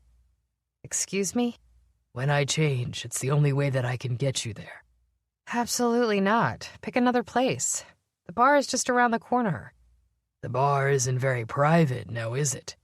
I assume the matters that have you concerned are private. I tilted my head to the side. You'd guess right. Let me show you. What do you mean when you say... I cleared my throat, feeling ridiculous. Climb on. I mean, climb on my back. It's the most effective way for us to travel. And then, without waiting for a response, he began walking into the woods. My heartbeat sped up as he disappeared behind a particularly large clump of bushes. When he returned, the man was gone and a wolf stood in his place. It wasn't any sort of ordinary wolf, nor was it a werewolf. Gray, contrary to his name, had the snowiest of white coats and eyes a piercing sapphire blue. Also, unlike the werewolves, he seemed alert in his other form. The way he looked at me, I knew he hadn't turned animal in the same sense as werewolves under the full moon, which would explain how he'd been able to save me the night he'd burst through my window and found me bleeding to death. He gave a whine and dropped to the ground. Not only did he have a coat of snow, but he was the size of a bear. He was huge. I understood now what he meant when he'd instructed me to climb on. My weight would feel like nothing to him. Come on, Gray, I said. There's got to be another way. I'm not going to ride you. Another whine and then a yip. I could practically hear his voice in my head encouraging me. I gave a huge sigh. Feeling absolutely ridiculous, I stepped forward, reached out, and waited until Gray stepped up to nuzzle my hand. At no point was I scared of him. Even in an alternate form, he still seemed like the Gray I'd come to know as a friend. His wet nose met my palm, sniffed, and then he nuzzled against my stomach, his fur smooth as the softest of silks as he brushed against my side. He again dropped to a crouch and whined for me to climb on. With another groan and a few curses, I did. I suspected Gray wouldn't change back until he got his way. "You're stubborn, you know that?" I said, running my hands into his hair and clenching my fingers when I got a sturdy grip. "I feel like an idiot." Gray's yip sounded enough like a cackle that I knew he could understand me. I swung one leg over, then adjusted myself so that as he rose, I stayed firmly planted on his back. When he gave the next sharp growl, I knew it was a warning to hold on tight. Hold on tight, I did. I also closed my eyes and just about had a panic attack as Gray rose to all fours, gave a shudder to ensure I stayed in place, and then set off. He eased into the journey with a loping pace that set my nerve endings on fire as we took off into the depth. Within minutes, we were further into the forest than I'd ever been before. Gradually, he picked up speed until we were absolutely flying. Branches deflected off his head and limbs, the smallest of them catching in my hair and brushing against my skin. However, for all the low-hanging branches and thick bristle about our feet, the journey was incredibly smooth. His sight and reflexes must be on a similar level as Matthew's. Eventually, I scrounged up the courage to open my eyes as Gray sprinted, carrying the both of us through lands I'd never known to exist. We climbed a high hill from which I could see the town center far in the distance, and I was agog at the distance we'd put between us and it. With startling clarity, I knew that if Gray and I perished out here, nobody would ever find us. I closed my eyes again and hoped for the best. The rest of the trip concluded in a stunning whirl of brightness when I next opened my eyes. A lake sparkled like fractured glass as we burst from the thickness of the forest into a vibrant, sunny clearing. Grasses waved tall and wild in the breeze, free to grow any which way. Dots of white and pink flowers laced the meadow, and as Gray stretched his legs further and faster, I got the feeling we were almost there, wherever there might be. That's when I saw it, or what I presumed was our destination. A house sat on top of the hill. It looked like we'd come straight through the depth to the other side, which frankly blew my mind. In some childish way, I'd always assumed there was no other side to the forest. In my imagination, it faded into some distant blackness that resembled death. If I hadn't had Gray by my side, surely that's the end I would have met. When Gray dropped down to the ground once more, I slid from his back and stretched, every muscle in my body burning from the pain of holding tight with every last drop of energy. I tenderly moved my legs, flexed my fingers, unclenched whatever needed unclenching as Gray turned around and sprinted back toward the woods. "Hey!" I yelled after him. "You'd better not leave me stranded. I'll take you down if you don't get back here. I swear to God, Gray." He disappeared into the edge of the trees, and I sighed. Out of boredom, I turned to study the structure behind me. I gave a startled gasp at the sheer size of it. From a distance, it had looked like a quaint little cottage built atop a prairie. Up close, it appeared to be a grandiose example of modern art turned into a functional home. I climbed up the tramped-down grass path that had clearly seen frequent use, studying every angle and curve of the building. It was all tall, dark wood that met mostly in pointed peaks and sharp corners. The few rounded edges formed around stunning window displays that spanned several stories in height. Around the house, garden beds bloomed with flowers and vegetables and herbs of all varieties. I caught a peek through the front window and was surprised to find I could see straight through to the backyard. The rear wall housed another huge pane of glass that gave me the impression it might be like living in a snow globe. Through the back, I could see more flowers, crops, and greenery. Whoever or whatever lived here could survive off the things grown just in the front yard. I bent, found a leaf of basil the size of my palm, and snapped it off. I inhaled deeply and savored the pure freshness of it. "Nice?" Gray startled me as he spoke from a few paces away. "You scared me," I said. clutching the leaf in my palm as I turned to face him. "Where'd you go?" He reached for my hand, opened the clenched fist, and removed the leaf. "As a matter of fact, I need a few more. And the dill, if you will." "But—" "It's over there, behind the tomatoes." Wordlessly, I followed his instructions. As Gray let himself into the house, I set to work gathering the supplies he'd requested. It shouldn't have taken me as long as it did, but I enjoyed my time outside, working, thinking, alone with nothing but the slight buzz of bees, the flutter of butterfly wings, and the lazy beat of the sun on my back. I found a small basket near the house and filled it to the brim with the requested supplies.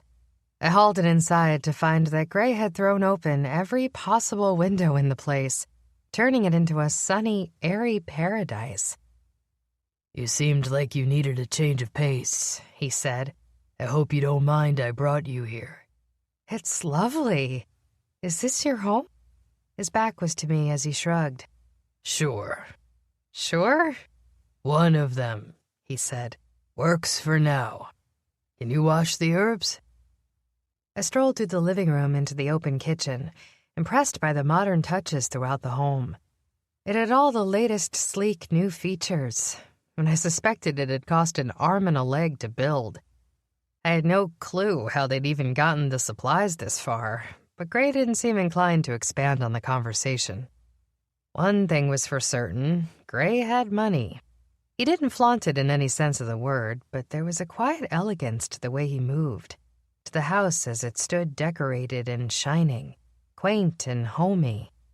It should have surprised me to find out the wolf was loaded, but somehow it didn't. It fit him, just like his brilliant white coat. I moved over toward a kitchen that made me drool with envy.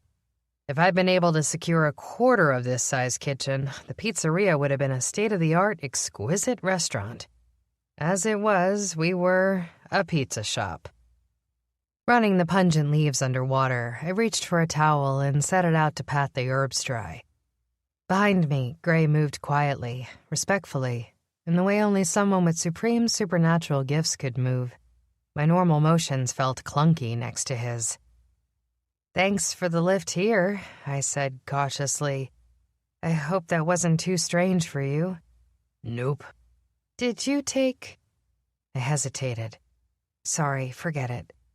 Why did you bring me here?" "Lorraine never knew this place existed," Gray said quietly. "This place is mine." I stopped patting the basil mid-motion. "But you brought me here?" "It felt right." I swallowed, knowing we'd agreed to be friends, but feeling uncomfortable with the direction things were headed. The last thing I wanted was to make things awkward between us and lose a friend I'd just begun to have. Gray didn't seem inclined to have a conversation, so we continued to work quietly next to one another. When I finished with the herbs, he handed me a bowl and eggs, told me to crack them and start mixing. He was busy chopping something else on the center island, clicking buttons on the oven, and cranking the stove up to a high flame. "Take a seat," he said, once I'd prepared the egg mix. "Have a cup of coffee." He pushed a steaming hot French press toward me and a solid blue mug. I poured the coffee, fresh, real beans, none of that magicked stuff that had become trendy in the borough, and let it seep through me. I sighed, closed my eyes, and took a deep breath. The air here was fresher, clearer. Somehow the problems I'd had back in the marketplace didn't seem to exist in the same way. Those problems belonged to someone else, some high-strung, retired cop who didn't know when to let go of the past. They didn't belong to me, a blissful gardener who picked herbs and prepared fresh foods and drank real, homemade coffee. "Nice, isn't it?" Gray slid a plate before me. On it was a perfectly golden omelet dotted with specks of prosciutto and the vibrant greens from his garden. Strips of perfectly crisp bacon lay next to it, and combined with the mug of coffee, made for the best breakfast I'd seen in years. This is more than nice," I said. "This is exquisite. can I hire you? Executive chef at the pizzeria? Unfortunately, it's probably beneath you at this point. He laughed. I meant the place. The fresh air, the sunshine.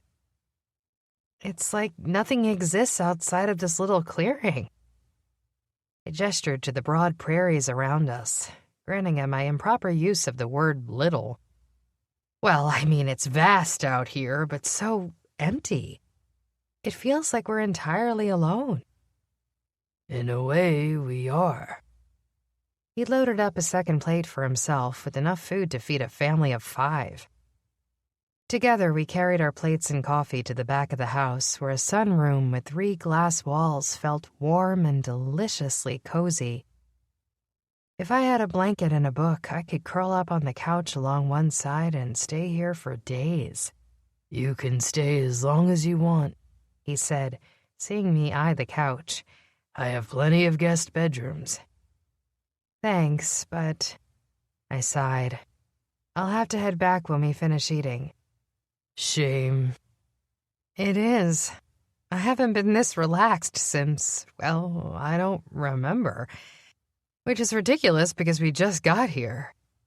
It's been an hour, he said, a hint of amusement in his voice as the light scrape of utensils against plates began to sound. Though time is admittedly different out here. It passes quickly but feels slow. The way I prefer it. You must enjoy living out here. It has its perks, he agreed. I suppose it gets lonely? It can, he said with a shrug. Though most of us with severely extended lives get used to being alone quite quickly. I'm sorry. It must be worse without Lorraine. It's always hard to say goodbye to someone you love. I know. I set my fork down. A shame, since the meal was incredible. But his words had brought back the truth that had led me to him in the first place. I am sure you're wondering why I was spooked earlier today. I did wonder, briefly. He focused on his plate, cutting the omelet into neat little squares before forking them into his mouth. But you don't have to explain. I just thought maybe if I shared this space with you, it would help. It's easy to be quiet here. Sometimes I find that's all I need. If anything, Gray's willingness to leave me alone teased out my desire to speak. He had cared for me in such basic ways between the food, the rest, the solitude. It was as if he knew exactly what I needed. He felt safe. They say it's cathartic to talk about stuff, I said with a huff. I don't know if I buy it, but I guess it can't hurt to try. He smiled, then continued eating. I think you've already guessed most of my story, I began. A while back, I started dating this man after I got out of a 2-year relationship. With the vampire? With Matthew, I said uneasily but firmly. Yes, Matthew and I broke up. Well, never mind why, but things ended between us. Him or you? He ended things. I swallowed, pushing a bit of egg around my plate. It was a waste not to eat it, but I couldn't seem to get my stomach to cooperate. Maybe it was best for both of us, who knows? All I knew at the time was heartbreak. Then another swooped in to save the day. Yes, Trenton, I said, suppressing the shudder his name brought on. He seemed so normal, so stable, and that's exactly what I needed at the time, or so I thought. Maybe it was what I needed, but he couldn't give it to me. Did you love him? Gray asked, looking up from his plate. I thought so at the time. I winced, shook my head. I never loved him in the way, well, it felt odd describing how deep my love for Matthew had run in front of Gray. I couldn't put my finger on why, since the two of us both knew the truth. He'd had Lorraine. I had had Matthew. Lorraine wasn't the equivalent of Matthew, Gray said. I know the type of love you had with him, and it's a different level. Lorraine and I we were still figuring things out. We cared for one another, but it's not the same. I guess I was just grateful that someone loved me or cared enough to fill a void. God, that sounds so desperate, doesn't it? He shook his head. As humans, we're meant to have companions. I'd say that your feelings are quite natural. I blinked, feeling the strange prick of tears in my eyes. I never cried. Damn this fresh air. Fighting back the onslaught of emotions, I hurried along before the barrier could break. I didn't notice anything was wrong. Not seriously wrong, at least. I was actually contemplating if the relationship was the right choice for me, just based on passion. I'd never quite felt it with Trenton. Not in the way I knew it to be true. But you'd assumed passion led to heartbreak, Gray completed. So you stayed away from it and went for safety, even if it didn't burn as brightly. Fat load of good that did, I said, forcing a laugh because otherwise I would cry. I promised myself I'd break up with Trenton after I completed the case I was working on. It was a big case, hard, and I didn't want to deal with the fallout of a breakup during the middle of it. Gray likely sensed I was getting into the thick of things and remained silent. It seemed like the right time to end things with him. We were getting more distant, spending more and more time apart.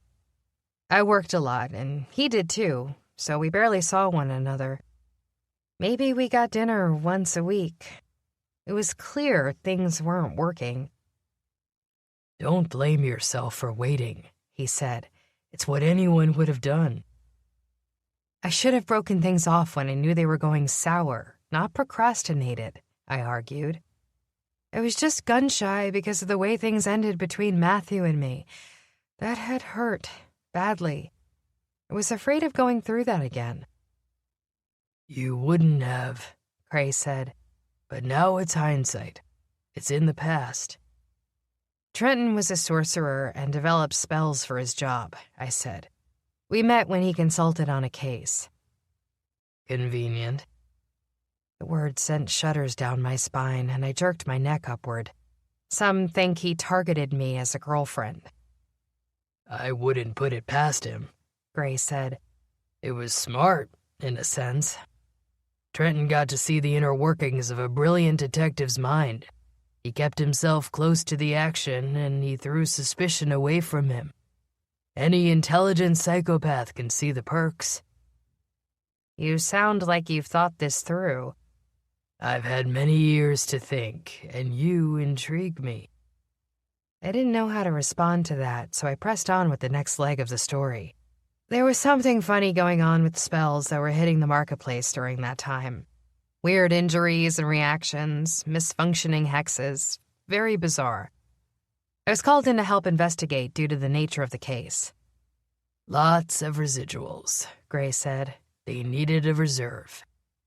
I nodded. Exactly. While Trenton suspected that would happen, he didn't like it. When they called me in for the case, Trenton was forced to create a residual remover potion to hide his crimes from me. He made one mistake on an otherwise unmemorable evening. Gray ran a hand through his hair, leaving behind a messy mop. I returned my gaze to the plate, since looking at him was distracting. We'd planned to meet for our weekly dinner. I told him I would be home at 7. I was running late due to a case. He had a key to your place? Yes, though we never lived together. I was away often, and I sometimes had to leave in the middle of the night for work, I explained, so it only made sense. The night everything went wrong, Trenton had beat me to my apartment. He was in the shower when I walked in early, and I startled him so badly, he left a little spell behind. An illegal spell? His newly created residual remover, I said. He left the potion in a bottle next to my shampoo. There were incriminating residuals on the bottle. He'd washed them from his hands, but he'd run out of time to hide the rest of the evidence. He was the one messing with the spells on the market? Gray asked. Yes, I said with a sigh. He must have realized it about the same time I did. I had pulled back the shower curtain to go for my comm as soon as I found the residuals, and I found him waiting there for me with a knife. He knew he'd made a mistake. Gray bit his lip, a surge of anger appearing behind his expression. His gaze frothed with it, giving off a twinkling, deadly gleam in those sapphire gems. I didn't mean to kill him, I said. I was defenseless in the shower, naked, exposed. Danny. Gray said my name for the first time since we arrived, and it sent a shudder through me. In a battle between your life and his, it was right to choose yours. It's pure instinct. We were supposed to be in love. It wasn't love. It was never love, and you know that now. It was an illusion. You can't fault yourself. That makes it worse, I said. They say love blinds, but if I wasn't in love, then what was it? Plain old blind? That's not what I meant. Danny, stop. I stood and began to pace, but Gray reached out and put a hand on my wrist. He pulled me toward him, and his strength was so startling, I snapped to his chest like a rubber band and landed there, pressed against him. His breath came down hot on my neck, and his shirt smelled of spearmint and spice in an appealing woodsy combination. Sorry, he said gruffly, letting me go and backing away. I shouldn't have touched you. No, it's fine. I took a few deep breaths to compose myself. I was hyperventilating and getting unreasonable. I needed some sense slapped into me. No, Danny. I didn't mean literally. I trust you, Gray, and I don't know why. I always knew you hadn't killed Lorraine, and I don't know why I was so sure of that either. That vamp of yours didn't seem so sure. His name is Matthew, I said, and your species are sworn enemies. He is built to not trust you. For that matter, he doesn't trust anyone. He trusts you. I earned it. Did you? Yes, just like everyone else he trusts, I snapped. But as I returned to my seat at the table and poured another dose of coffee into my mug, I considered. When I'd first met Matthew, we'd been unsure of one another, like any strangers. Worse, because we were both suspicious, cynical cops. I'd known the captain, lieutenant at the time, had never assumed things, nor did he trust anyone. But for some reason, I now realized he'd taken an exception in me. Gray smiled when I looked up at him. Shut up, I said. Don't be a know-it-all. One could say love blinded the vamp. One could say shut your pie hole and use his real name. Sorry. Gray raised his hands. It's all in good humor. I respect your vamp, Matthew. I rolled my eyes, but if nothing else, it had helped dispel the tears that had threatened to fall. The tenderness of the moment was gone, replaced by the reality of my life. Caught between a wolf and a vampire, and nowhere to go. I'm not his mortal enemy, Gray said. If you haven't noticed, I'm not exactly a werewolf. What are you? That's a story for another day, he said. Why don't we finish yours? What's there to tell? How did he die? I shivered. I had worked hard for months to repress the memories from that night, and now Gray was asking me to allow them all to come flooding back. I wasn't pleased, but somehow I couldn't help but talk. I never wanted him to die, I repeated. I tried to talk to him, told him I would help him, that I loved him, whatever I could think to say. I'm not sure all that was said. I actually don't remember entire parts of that conversation. Again, that's normal. Nobody should have to fight to the death with the one they love. It wasn't love, I said again. Subconsciously, my hand played at the top of my white tank top over which I wore a leather jacket. He stabbed me first. Gray's eyes went down to my collarbone area, but the wound wasn't visible. I reached lower where my jeans met my shirt, and I gently peeled the fabric upward. An ugly pink gash ran just below my ribs. Though he didn't audibly react, the frothy fury that had burned in Gray's eyes returned in spades. It leaked into his expression and fused into his words. "Lucky thing you killed the bastard, or I would have done it for you," he said with venom. "And I sure as hell wouldn't have made it easy for him to die." "No," I said with a shake of my head. "You wouldn't have been able to kill him. Matthew would have beat you to it." Gray gave a grudgingly respectful bob of his head. "I'm sure you're right. Finally, I agree on something with the vamp." As you can imagine, I fought back against Trenton. It wasn't pretty, that's for sure. At one point, I had him in cuffs, but he'd taken some sort of strengthening spell before he'd attacked me and broke right through them. Gray shook his head again in anger, his lips sealing tightly against his reaction. I lived in a different apartment then, not the one I'm in now. I had space on floor 276. I hesitated, letting the picture of that night seep in for the briefest moment before I once again pushed it away. He came after me while I had my back to the window. I dodged out of the way.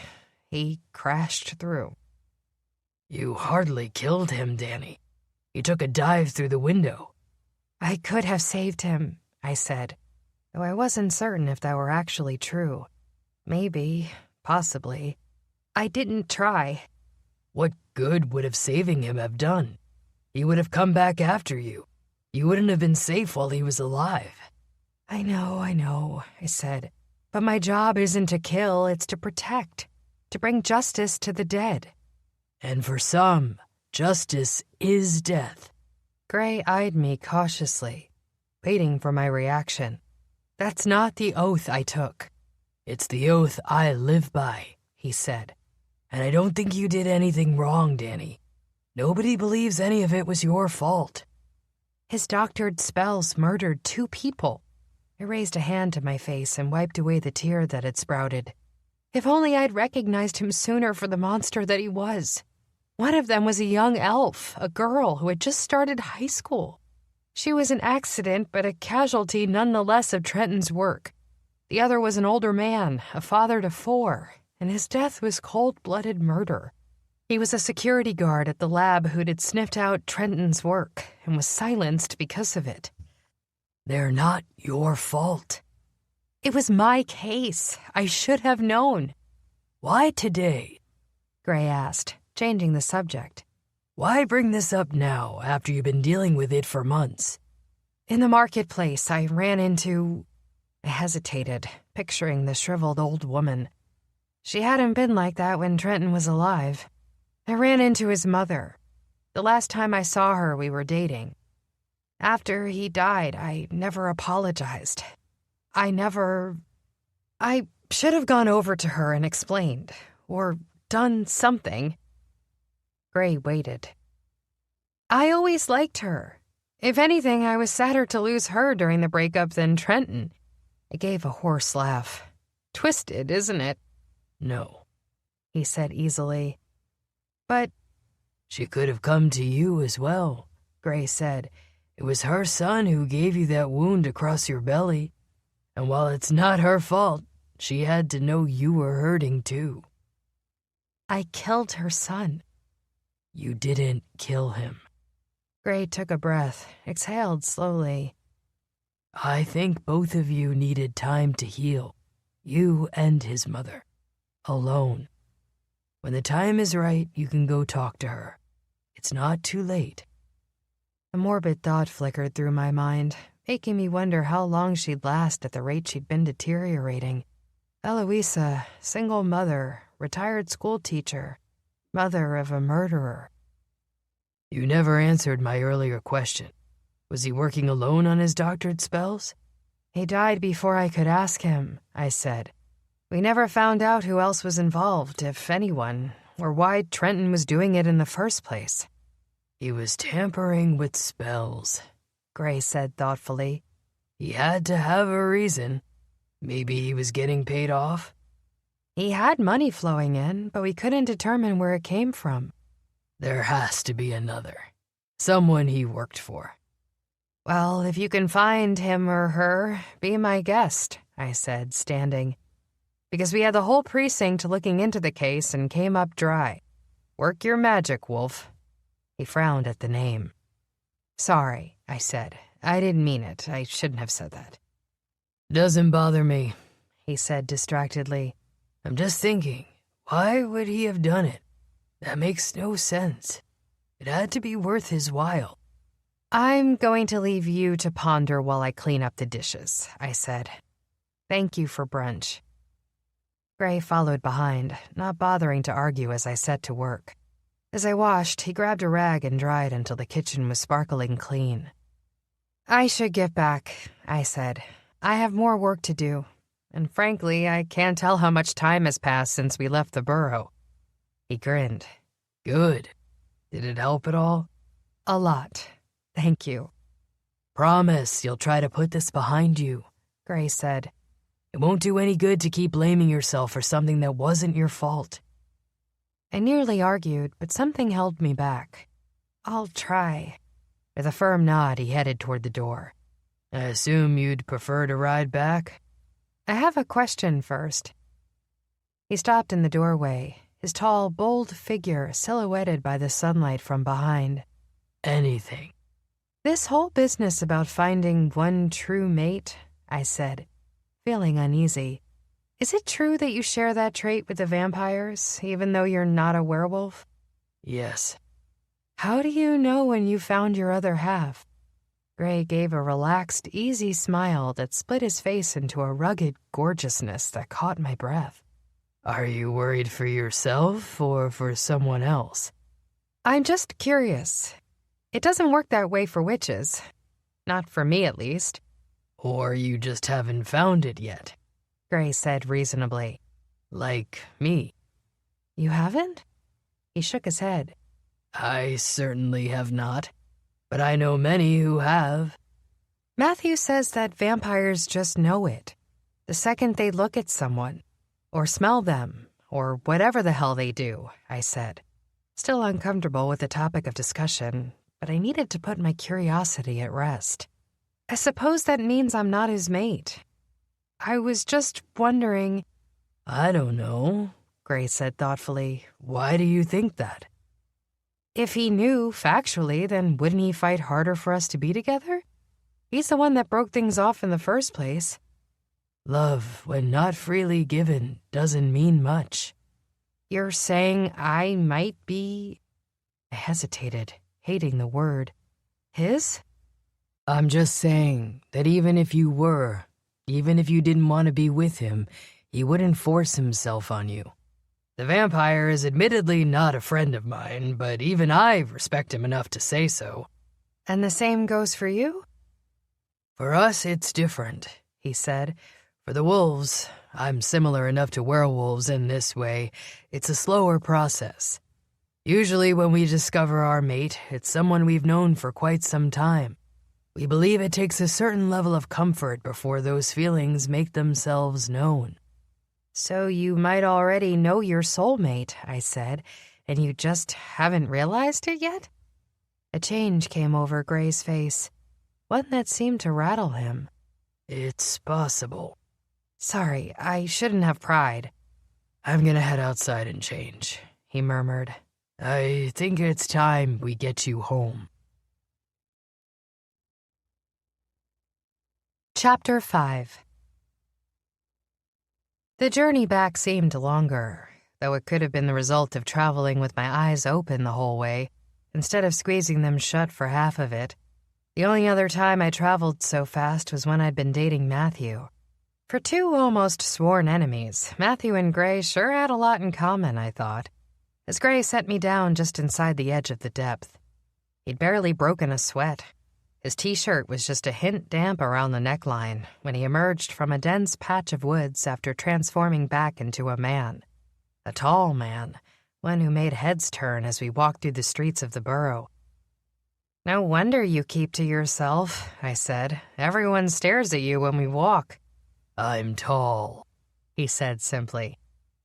I figured it was more the rugged good looks and the alarming male aura he oozed with every breath, but I wasn't prepared to say that to his face. "Sure, you're tall," I drawled. "That's it." He gave me a wink. Oh, they're not looking at me. I rolled my eyes as we came to a stop in front of DeMarco's Pizza. "Gray, I just wanted to say thanks again. I didn't know I needed to get away, but I had a really nice afternoon with you." I'm glad to hear it. I waited for him to say goodbye, but it never came. I gave a half-hearted shrug. "Well, I guess I'll see you around." Sure. I let myself inside the pizzeria before the situation grew more awkward outside. A few steps into the place and something felt off. That's when I realized the door had never closed behind me. Glancing back, I found Gray swooping through the entrance. It had frozen in the way, so he gently put his hand on my hip and guided me to the side so he could pass. Then he marched right up to the counter and gave Willa the most winning smile. Can I get a pepperoni pizza?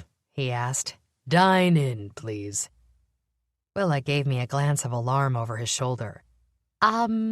Sure? She asked the question to me, but all I could do was widen my eyes in a desperately confused expression. If that's okay with the boss. He leaned on the counter, grinning over at me. I worked up an appetite this afternoon.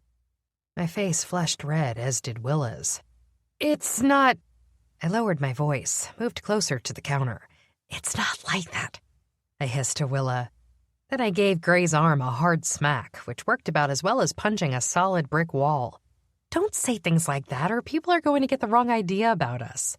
I have no idea what you're talking about. He dug in his pocket, pulled out some coins, and slid them onto the counter.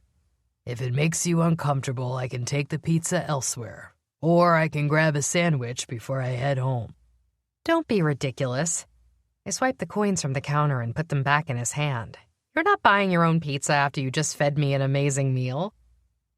Willa was busy chopping behind the counter, but if her eyebrows inched any higher, they'd be lost on top of her head. Come over here. I grabbed Gray's sleeve and tried to pull him, but he didn't budge. Eventually, I went and sat down in a corner booth until he joined me.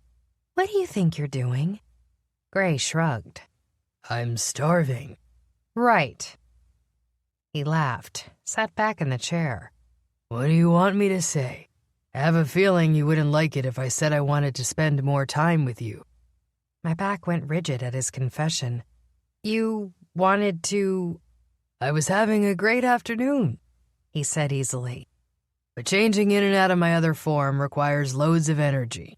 I'm starving, Detective. I just need some calories before I hit the road again. I swear. You can forget the lecture about us being just friends because I get it. The lecture, though I wouldn't call it a lecture, had been on the tip of my tongue.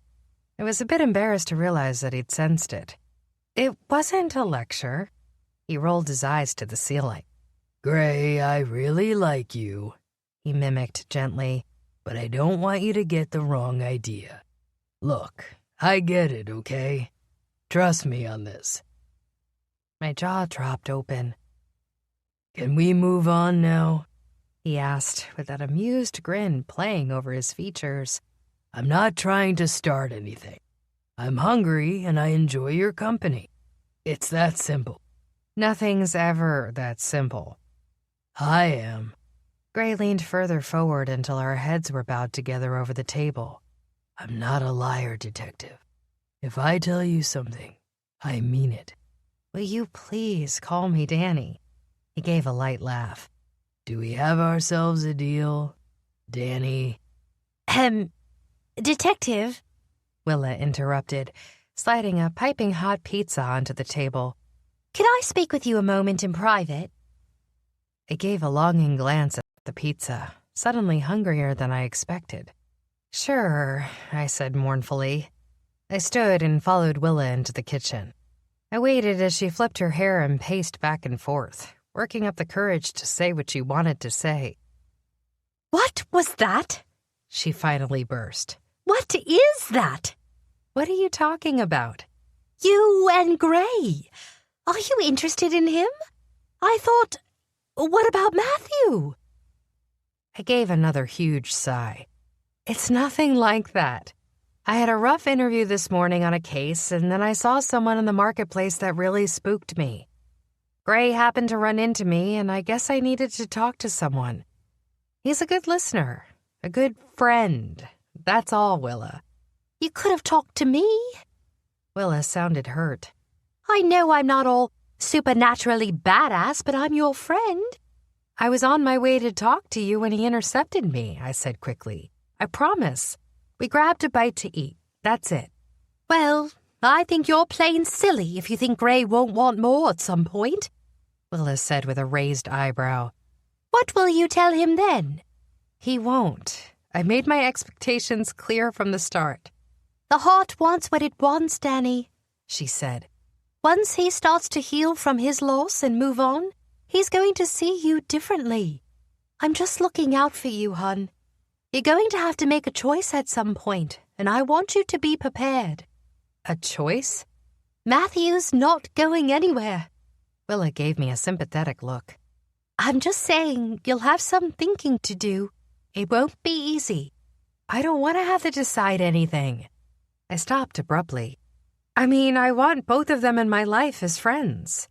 I love Matthew, and I always will. Gray has been there for me when I needed him too, on more than one occasion. Maybe I can just stay single for life and have two great male best friends. Yep, that sounds healthy. Willa. I spoke my piece. Now you can get back to mucking up your own love life. I'll just leave it on this note. If you don't choose one, you might lose both. I'd advise you to do some thinking about what you really want. I took a deep breath and let it out slowly. It had been a long time since I thought about myself at all. I normally tried to do exactly the opposite. I don't know what I want. Look, I know you hate all forms of self-reflection, but it's necessary. I prefer to shove my feelings into a trunk and lock it. And set it on fire and bury it in the ocean. Willa grinned. I know. Good thing I'm here, full of advice whenever you want to talk. I grinned at her. Thanks, Willa. I know you are. You're my best friend. At that, she tittered and clapped her hands, giving a little jump of glee. I was hoping you'd say that. Took you bloody long enough. I laughed and accepted her overzealous hug. Thanks for your advice. One more thing. What spooked you so badly that you had to run off with Gray for an afternoon? I ran into someone from my past, I said. It brought up some old issues. Does it have to do with your awful ex? Willa didn't know all the details, but she knew enough. Isn't he? He's dead, I confirmed. It wasn't him. It was his mother. She looked horrible. She was all shriveled in on herself and sad. Withered, as if she'd lost any hope that'd been keeping her going. I just knew I had a part in that. Because of me, her son is dead. Listen, Danny, please, Willa said, her voice taking on a soft, soothing hum. I don't know everything that happened that night. Your ex sounded like an awful, awful guy, and I imagine you had to turn him in.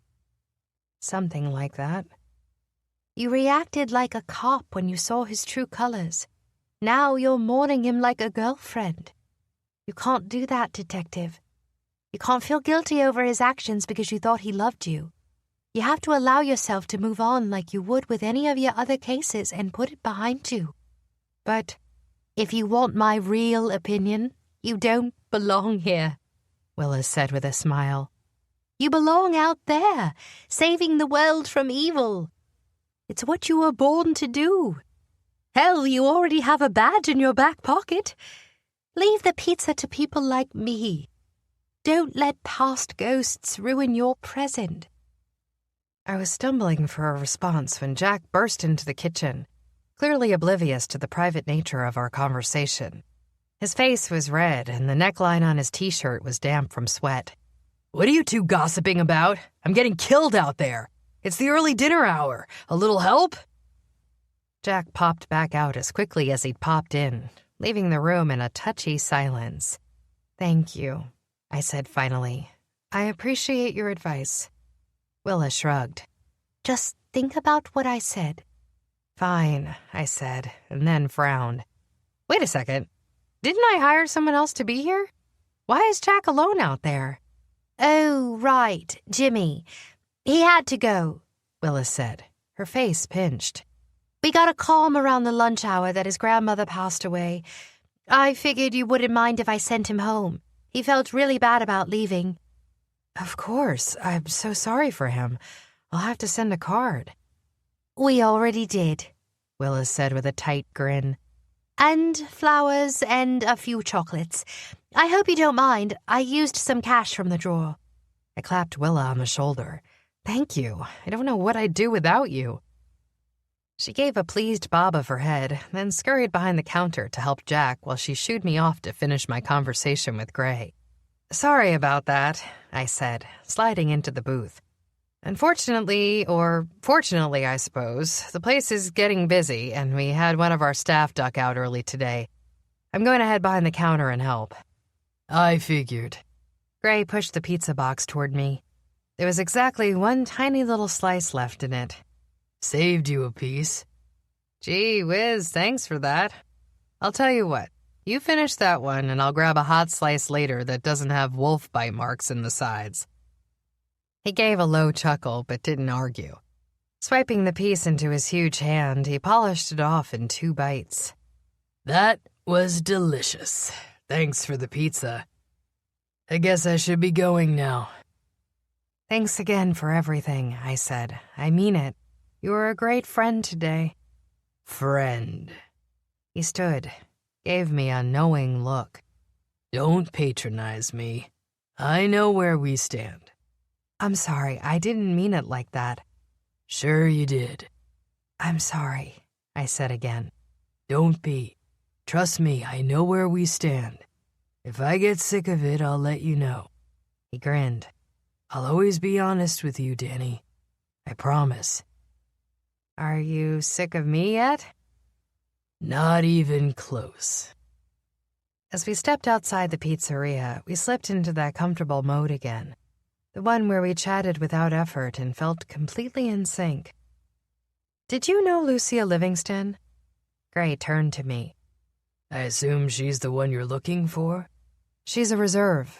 Took my spot. I know of her, Gray said. I didn't know her well. You haven't seen her? Not for a few weeks. I met her once. She's got blonde hair, attractive. About this tall, bit of an attitude. He gestured to a short height, and I nodded. She came in asking questions at the Howler a couple months ago when I was visiting Lorraine. We both flinched at her name. Gray did a better job of moving forward than I did. I don't remember who she was looking into, but I can ask around if that might help, he said. Anything else I can do for you? That's plenty, thank you. I have contacts in the depth and on the Isle, Gray said. Brothers, if they've heard anything, I'll let you know. With that, he was gone. My comm buzzed with an incoming message from the vampire in my life, which sent my pulse racing once more. At times, I still reeled from the loss of our relationship.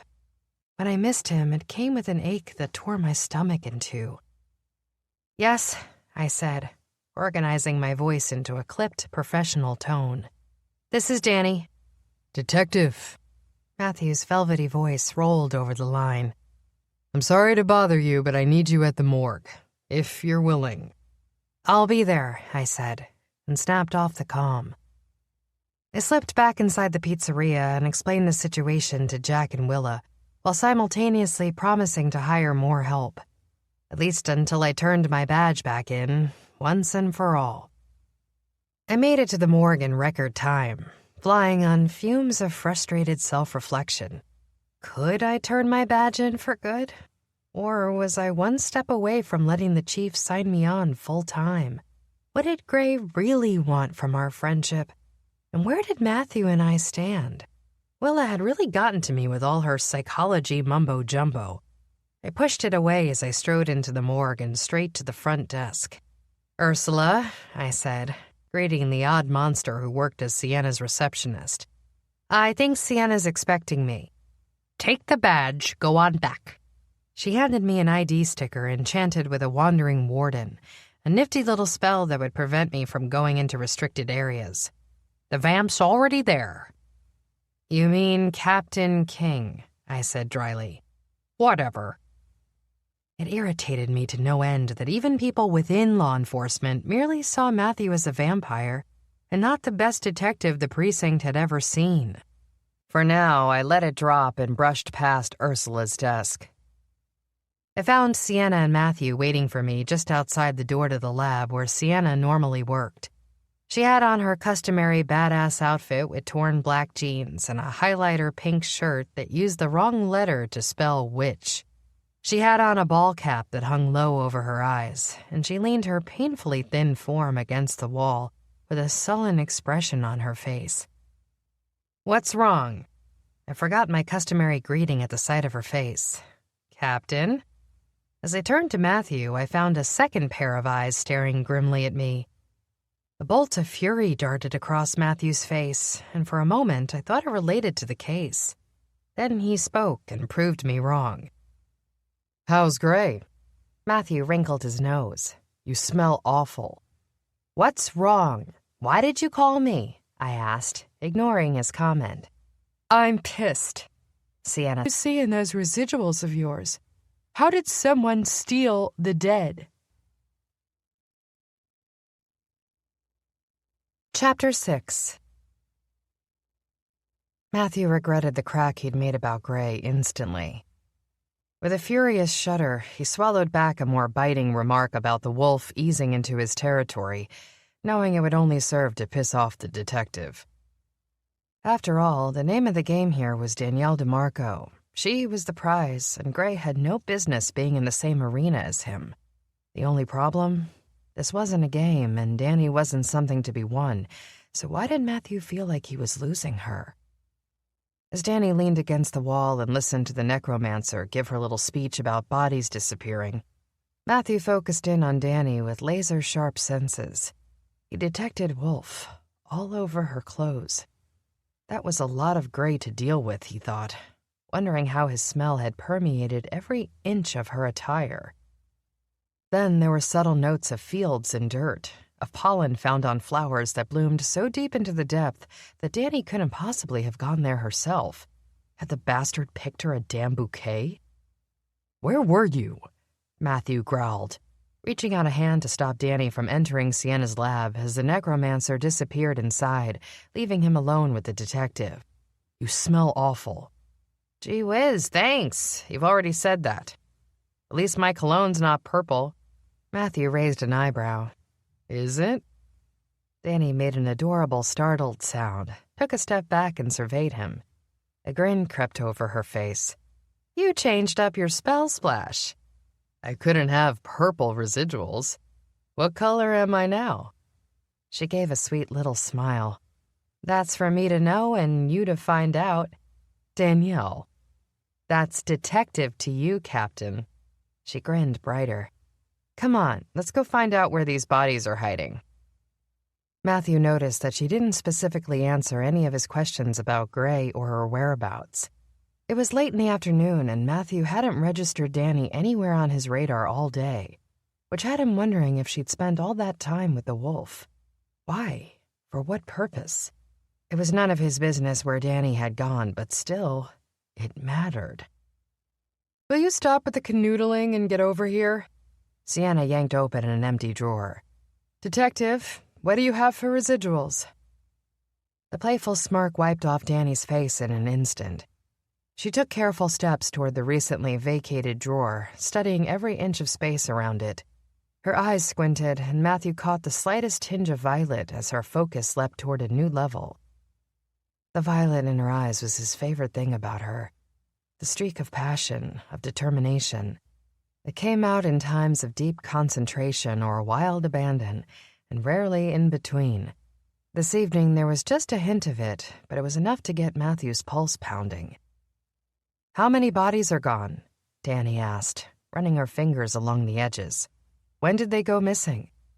There have been 3 bodies in my lab over the last 3 weeks for which I haven't been able to determine a cause of death, Sienna said. It appears to me that these folks just stopped living. They were otherwise healthy.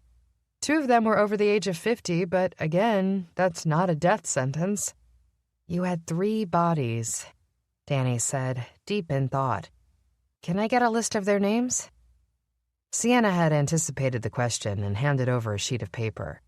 Then she extended another, waving it slightly to indicate its importance. I also figured you would want a list of everyone who's been to the morgue this month, so have at it. Ursula pulled the sign-in list. Danny's eyes skimmed over the sheet of paper. This is basically a list of every homicide and narcotics detective on the force. Her eyebrows furrowed in concentration. That's not very helpful. You'll see there are 3 names I've highlighted. Sienna looked smug. I knew you'd say that, Detective. From a distance, Matthew couldn't tell if the women were friendly and competitive or just competitive. There was a mutual respect between them, he could see that. Sienna lost a hint of her snark when talking to the detective, and Danny didn't waste the necromancer's time. Matthew stood back and let the women work in their own groove, studying them both, soaking in the information as it came his way. Who is Dr. Johnston? Danny looked up. And why was he here? Visiting one of his former patients, Sienna said with a smug little twist of her lips. Odd, don't you think? Danny gave a nod. Equally odd, however, is the fact that he just signed in and paraded himself around here. She gave the list a thwack as she straightened it out. If someone were coming in here to steal bodies, they wouldn't be signing in, would they? The smugness left Sienna's expression. But there's been no signs of a break-in. Agreed. Danny waved a hand at the door. Obviously, this place is protected and enchanted very well, so it would make a break-in difficult. In addition, there have been no signs of the typical residuals I'd find in a hostile entry. Lock lifters, wall warps, ceiling charms, or anything else often used in a robbery of some sort. I'm thinking whoever came in here had a key. That's not possible. I have the only key, Sienna said. There is a spare, of course, locked behind Ursula's desk. It's heavily charmed and hasn't been unlocked for months, if not years. There's no way around the charm? Danny looked skeptical. I wouldn't mind taking a look at the residuals on the spare, just in case. Fine, follow me. Sienna waved a hand and, sounding frustrated, marched away from the lab, locking the door behind her. She led them to the front desk where, sure enough, there was a hidden little closet that Sienna unlocked with a whispered incantation. There it is. Have at it. Matthew watched over Danny's shoulder as she studied the small cube inside. It resembled some sort of art display suspended there, almost beautiful with a crackle of golden light around it.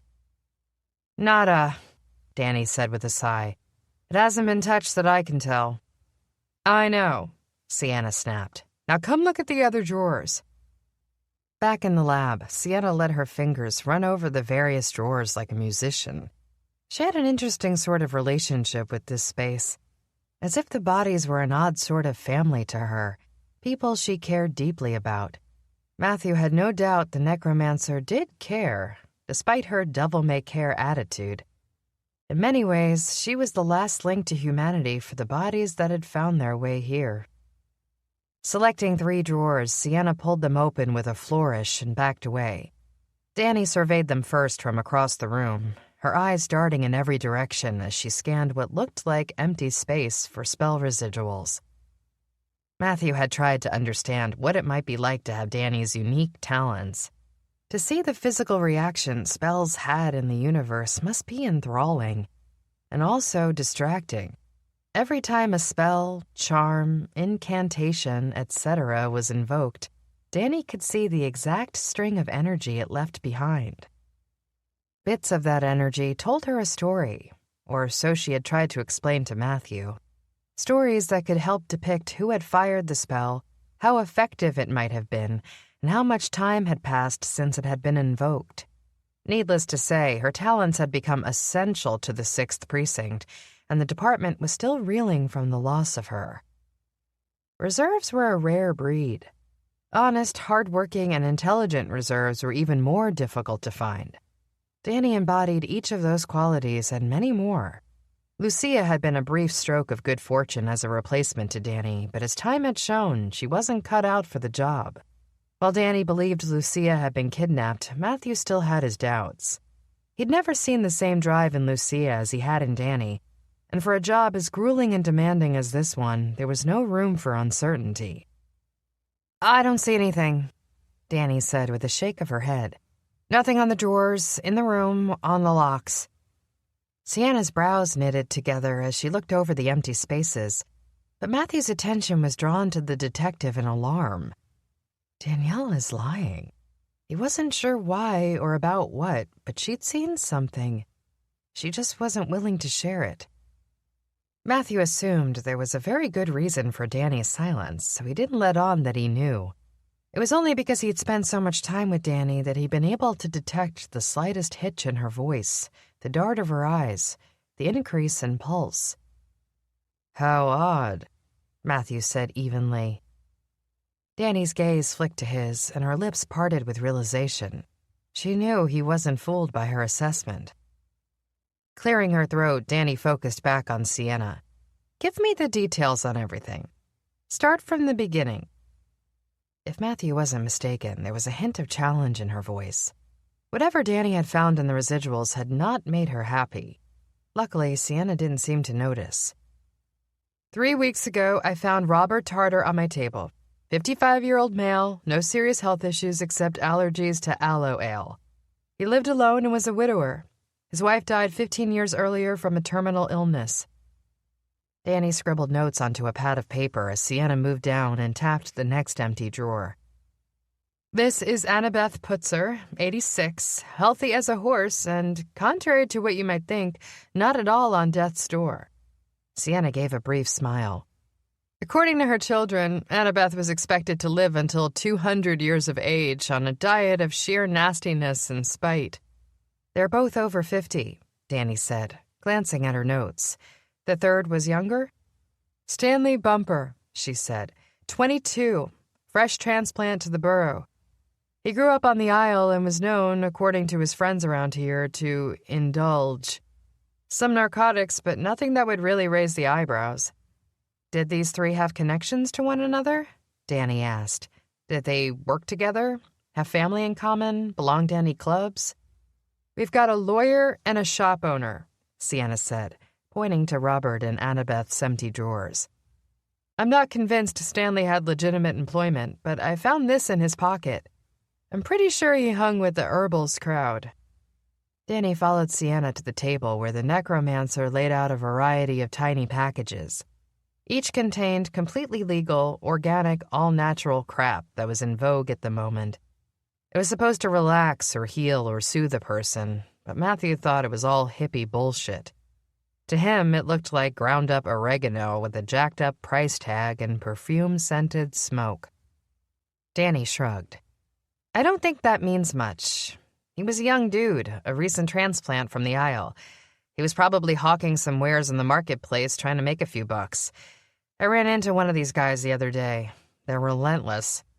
Sienna nodded. "My thoughts exactly. I didn't find a place of residence for Stanley, so he was either bunking with a friend or paying someone cash under the table. By all accounts, he seems to be a drifter." "Completely opposite from a 50-something lawyer," Danny mused, "and a shop owner. What the hell is linking these three together?" "I can't speak about the living portion of their lives, but the dead part is what's confounding me." Sienna put skinny arms on her hips and gave a frustrated shake of her head. "All three bodies landed here out of curiosity. Their families wanted to know cause of death, and I couldn't even give them that. It was as if their life force just faded away." Sienna's voice drifted off, leaving the room in silence. Sienna wasn't known for sentimental moments, so this was a rare point of reflection. Danny reacted first with a frown. "But their bodies didn't just drift away," Danny said. "Someone took them. Maybe someone didn't want you studying their remains." "True," Sienna agreed. "The bodies arrived in rapid succession over these last few weeks, but as you know, it's been busy. I was just getting to work on comparing the makeup of all three when they disappeared." "When exactly did they disappear?"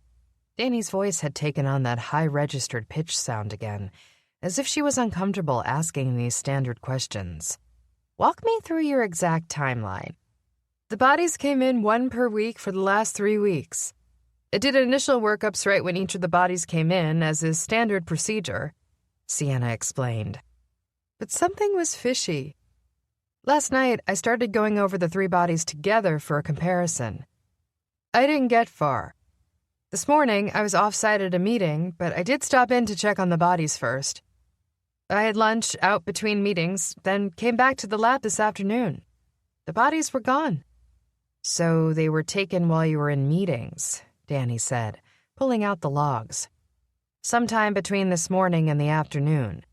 But it says nobody signed into the lab during those hours. Right, Sienna said. I locked it and took the key with me. Danny's lips formed a thin line. So, we've got 3 bodies that haven't been declared homicides yet, 3 bodies that are missing, and a locked morgue with no way in except the key you keep on your person at all times. Sienna nodded. I sleep with it on my neck, Detective. I guarantee I've had the key on me at all times. I never part with it. Not once? Danny asked. Of course not, she snapped. I'm not lying to you, Detective. I swore to you that I had the key the whole time. Maybe your little residuals trick isn't working correctly because someone got in here without a key. Matthew stepped forward, his sheer size enough of a distraction to both women. I think we know our next steps, Matthew said. Sienna, thank you for your help.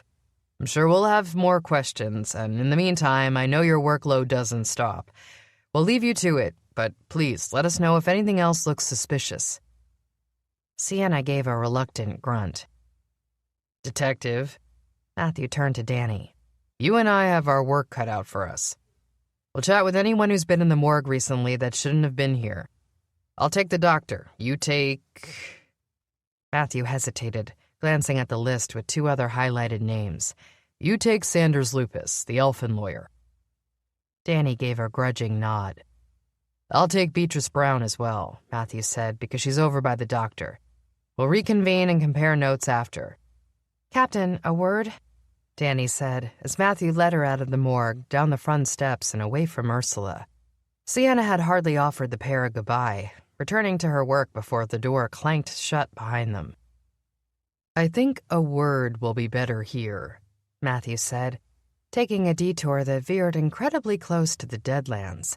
His skin prickled with the mist that accompanied the zone. The death that hovered just a breath away. We're covered by jitterbirds, he explained and pointed up. Privacy. Understanding dawned on Danny's face. Jitterbirds were a variety of flying bird that gave excellent privacy protection with the right spell. Matthew invoked the spell on Danny, then she on him, and before they knew it, the 2 were secluded in a soundproof little bubble. You knew I lied to Sienna in the morgue, Danny said, cutting straight to the point. I could see it on your face. Yes. I didn't say anything aloud because... Danny heaved a sigh. Matthew, I'm still not sure what it means. I don't assume anything. Whatever you tell me will not be taken as fact, but it will be investigated like any other tip or clue. Danny gave a shuddering breath. I found some suspicious residuals. I figured as much. All over Sienna. Danny winced. She was slathered in an invisibility incantation. Matthew blanched. He'd expected the worst, but this was not it. This was worse. That's not possible. She's a necromancer. She's not skilled in spells. Exactly. However, she can purchase them from the void. Danny's fingers shook as she clasped them in front of her body. Invisibility potions are easy enough to find on the black market and generally harmless. Invisibility is often just used to creep on another person's business. But... Don't you see? Danny spoke urgently, worry in her eyes. She's not skilled with spells, so she doesn't understand how residuals work. Most species don't, which is why people don't hide their illegal spells all that often. They don't even realize I can see them. But Sienna knows you're a reserve, Matthew said. She called you over here specifically to check out the residuals. Exactly. Judging by the dark tones to Danny's voice, there was something she hadn't yet told him, which is why she also purchased a second spell from the void. Matthew froze, foregoing all purposeful activity to appear human. He stood perfectly, utterly still. "What else did you see, Detective?" "Her hands," Danny said in a shaky voice. "There was residual remover all over her. Sienna was trying to get rid of the evidence. Matthew, I think Sienna took those bodies." Chapter 7. After the jitterbird spell lapsed, I walked with Matthew away from the Deadlands and back toward the bustle of life. The Deadlands always left me on edge, no matter how much I dealt with death on the job. My former job. Matthew, however, seemed unfazed by the decay and fog, the mists and darkness. Then again, his relationship with death was far different than mine. Without a beating heart, some wondered if he could truly be considered alive. Others doubted the presence of a soul in the undead. I doubted neither. How could I doubt him when he had loved me more deeply than anyone?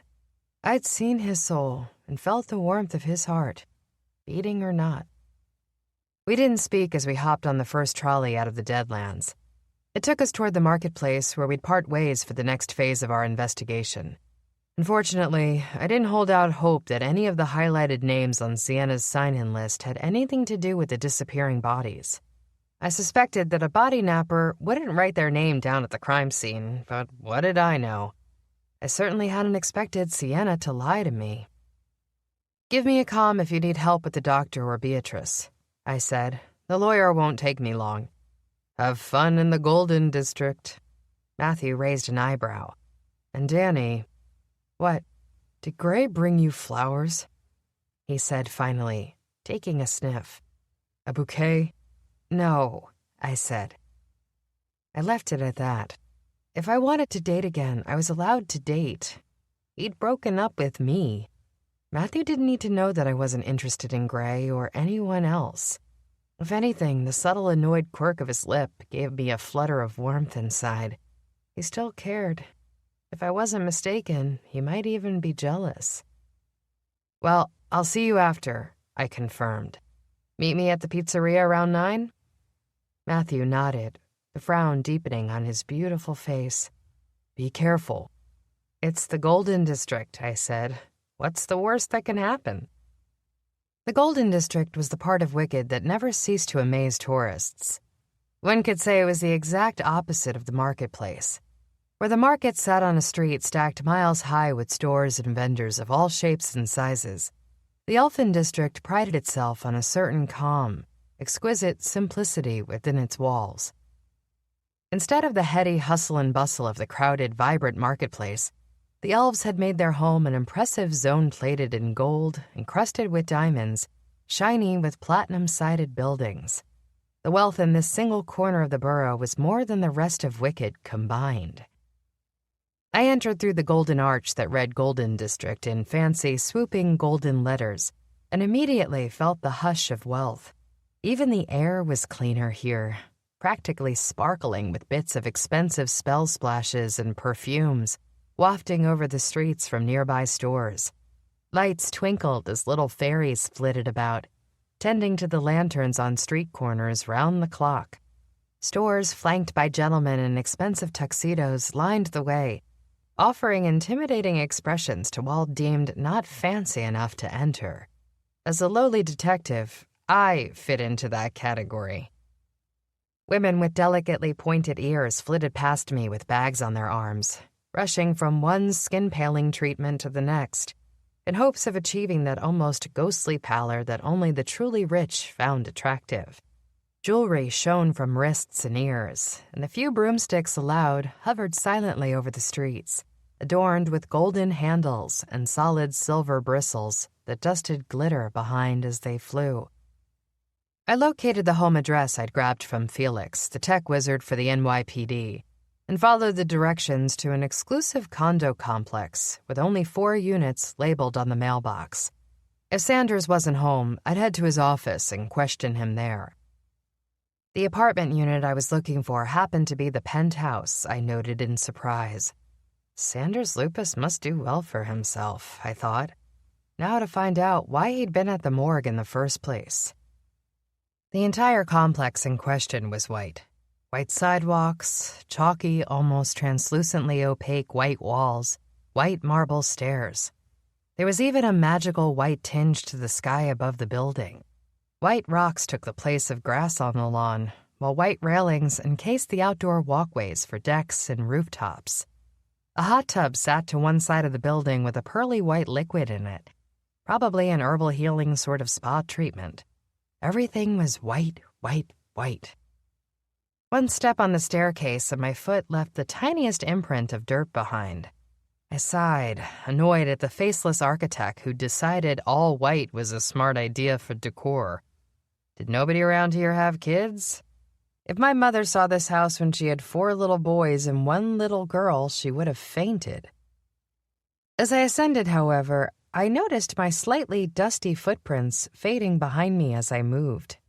With each step, the previous imperfections disappeared, sinking into the white, white, white staircase. On second thought, my mother probably could have handled a self-cleaning house. I rapped on the door to the penthouse and waited as I heard some muffled shouting and scurrying noises.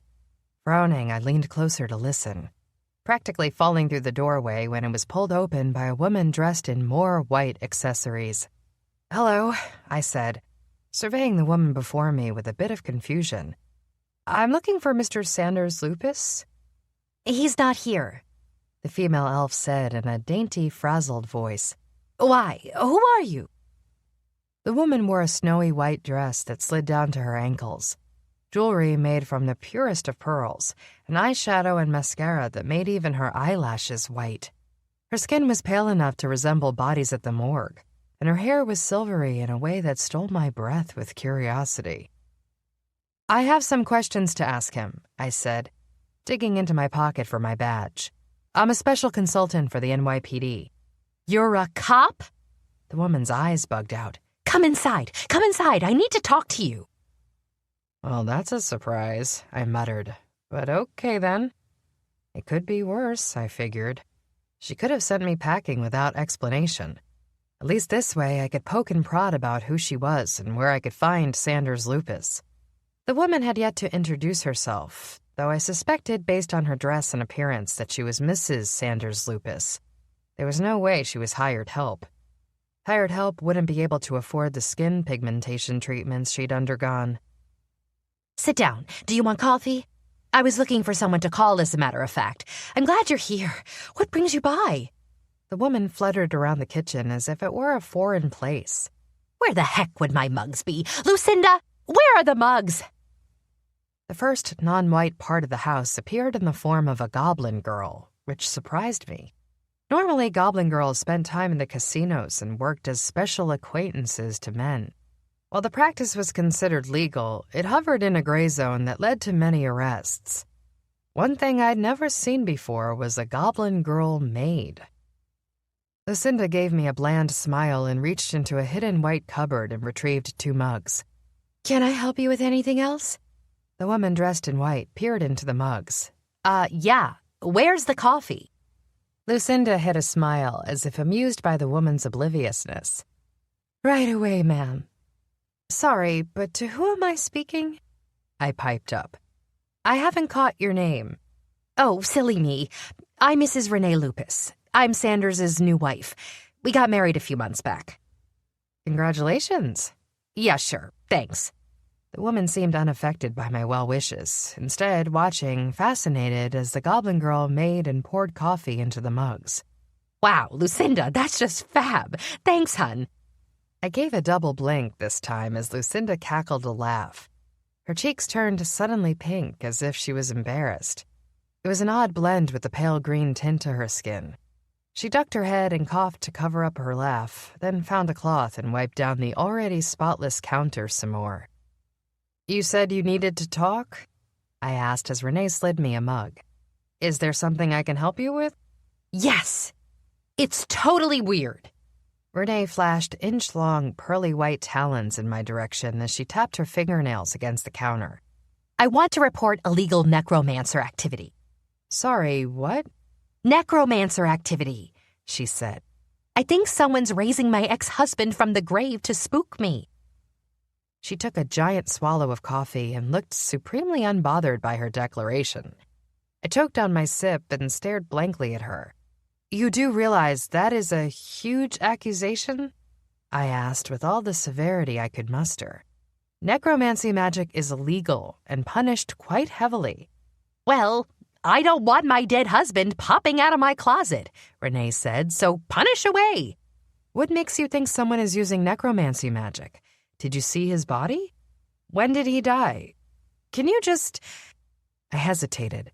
Tell me a little about yourself. I'm trying to piece everything together. The woman slid a bar stool over and sat right at the counter of her kitchen. I took a stool on the opposite side and found myself wondering how I'd ended up having coffee with a woman rich enough to dye her skin deathly pale. Even so, something felt off with her. She wasn't the typical rich elfin housewife I pictured in my mind. As I waited, she took a deep breath, then launched into a quick-talking tirade. You probably are thinking I don't seem very rich, huh? She asked nonchalantly. It's okay. I know you were thinking it. I'm not really normal in the Golden District. I suppose the thought crossed my mind. Renee giggled and leaned closer. You're probably wondering about Lucinda. Usually goblin girls aren't maids, obviously. But Lucinda's a friend. She wanted out of the business, and I just married this guy. A real sack of money, you know. So I begged Sanders to let me hire her on to help around the house. I'm so bored sitting around here all day. So me and Lucinda basically hang out and chat. She just does work when Sanders is around, so he doesn't think he's paying her for nothing. We were eating bonbons and listening to the dating show when you arrived. And your husband? She waved a hand. Sanders doesn't care. He's literally so rich he doesn't know what to do with his gold. He thought it was weird I wasn't spending more, so I started buying this crap. Skin treatments and fancy gowns, so he'd stop pestering me about it. He likes when I spend his money. Interesting. I wasn't raised that way, though. Sure, I'm an elf. Renee gestured to her ears. But I grew up on the wrong side of the tracks. That's how Lucinda and I met. We slummed around the casinos together plenty in our youth. How did you meet your husband? Sanders is my third husband, she said. The first husband I married for love. Then he turned gay and ran away with the pool boy. The next husband died. He's the one who someone is using to spook me. I married him because he was just so nice. I really liked spending time with him, but then, bam, he got himself run over by a trolley. He really wasn't the smartest bulb. I could barely mask my astounded expression, but I did my best. It must have worked because she continued. The third one, Sanders, I married because the size of his... She trailed off, tittering. Renee gave me a knowing wink. Bank account. You know what I mean? I gave an uncomfortable cough. Close enough, I said. And how did you meet Sanders? I pickpocketed him, she said. And I wasn't rich before I married Sanders Lupus. I got caught, though, and when I fessed up and apologized, there was just this fiery spark. She gave a shudder and closed her eyes in a moment that felt too private to witness. Anyway, we fell into bed, and the rest is history. I don't have to pickpocket strangers, and we have great sex. I mean, what more can you ask for? I shook my head, bewildered. I have nothing to say. So, can you help me out with this ex-husband issue? There's nothing to extinguish a romantic mood like seeing your ex's face above the bed, especially seeing as he was hit by a trolley. It's not like he's looking his best, you know? How do you know it's his real body and not a ghost? I wasn't certain that I actually believed in ghosts, but in a land where pixies and vampires were real, nothing was too strange to consider. Did you touch him, or did he touch you? She flinched. Gross, no way. It's only happened twice, both times when I was getting ready for bed. Walk me through how it happened. Okay. Renee stood and waved for me to follow her. I hadn't meant a literal walk me through, but since Renee seemed intent on being thorough, I followed along. The woman had piqued my curiosity. "Here's the bathroom," she said, showing me an exquisite marble thing with a bathtub big enough to fit 7. Spouts for all different soaps and bubbles and scents circled the edges, and a rain shower and sunlight bulb sat mounted above. "So, I do the whole beauty ritual before bed, do my business."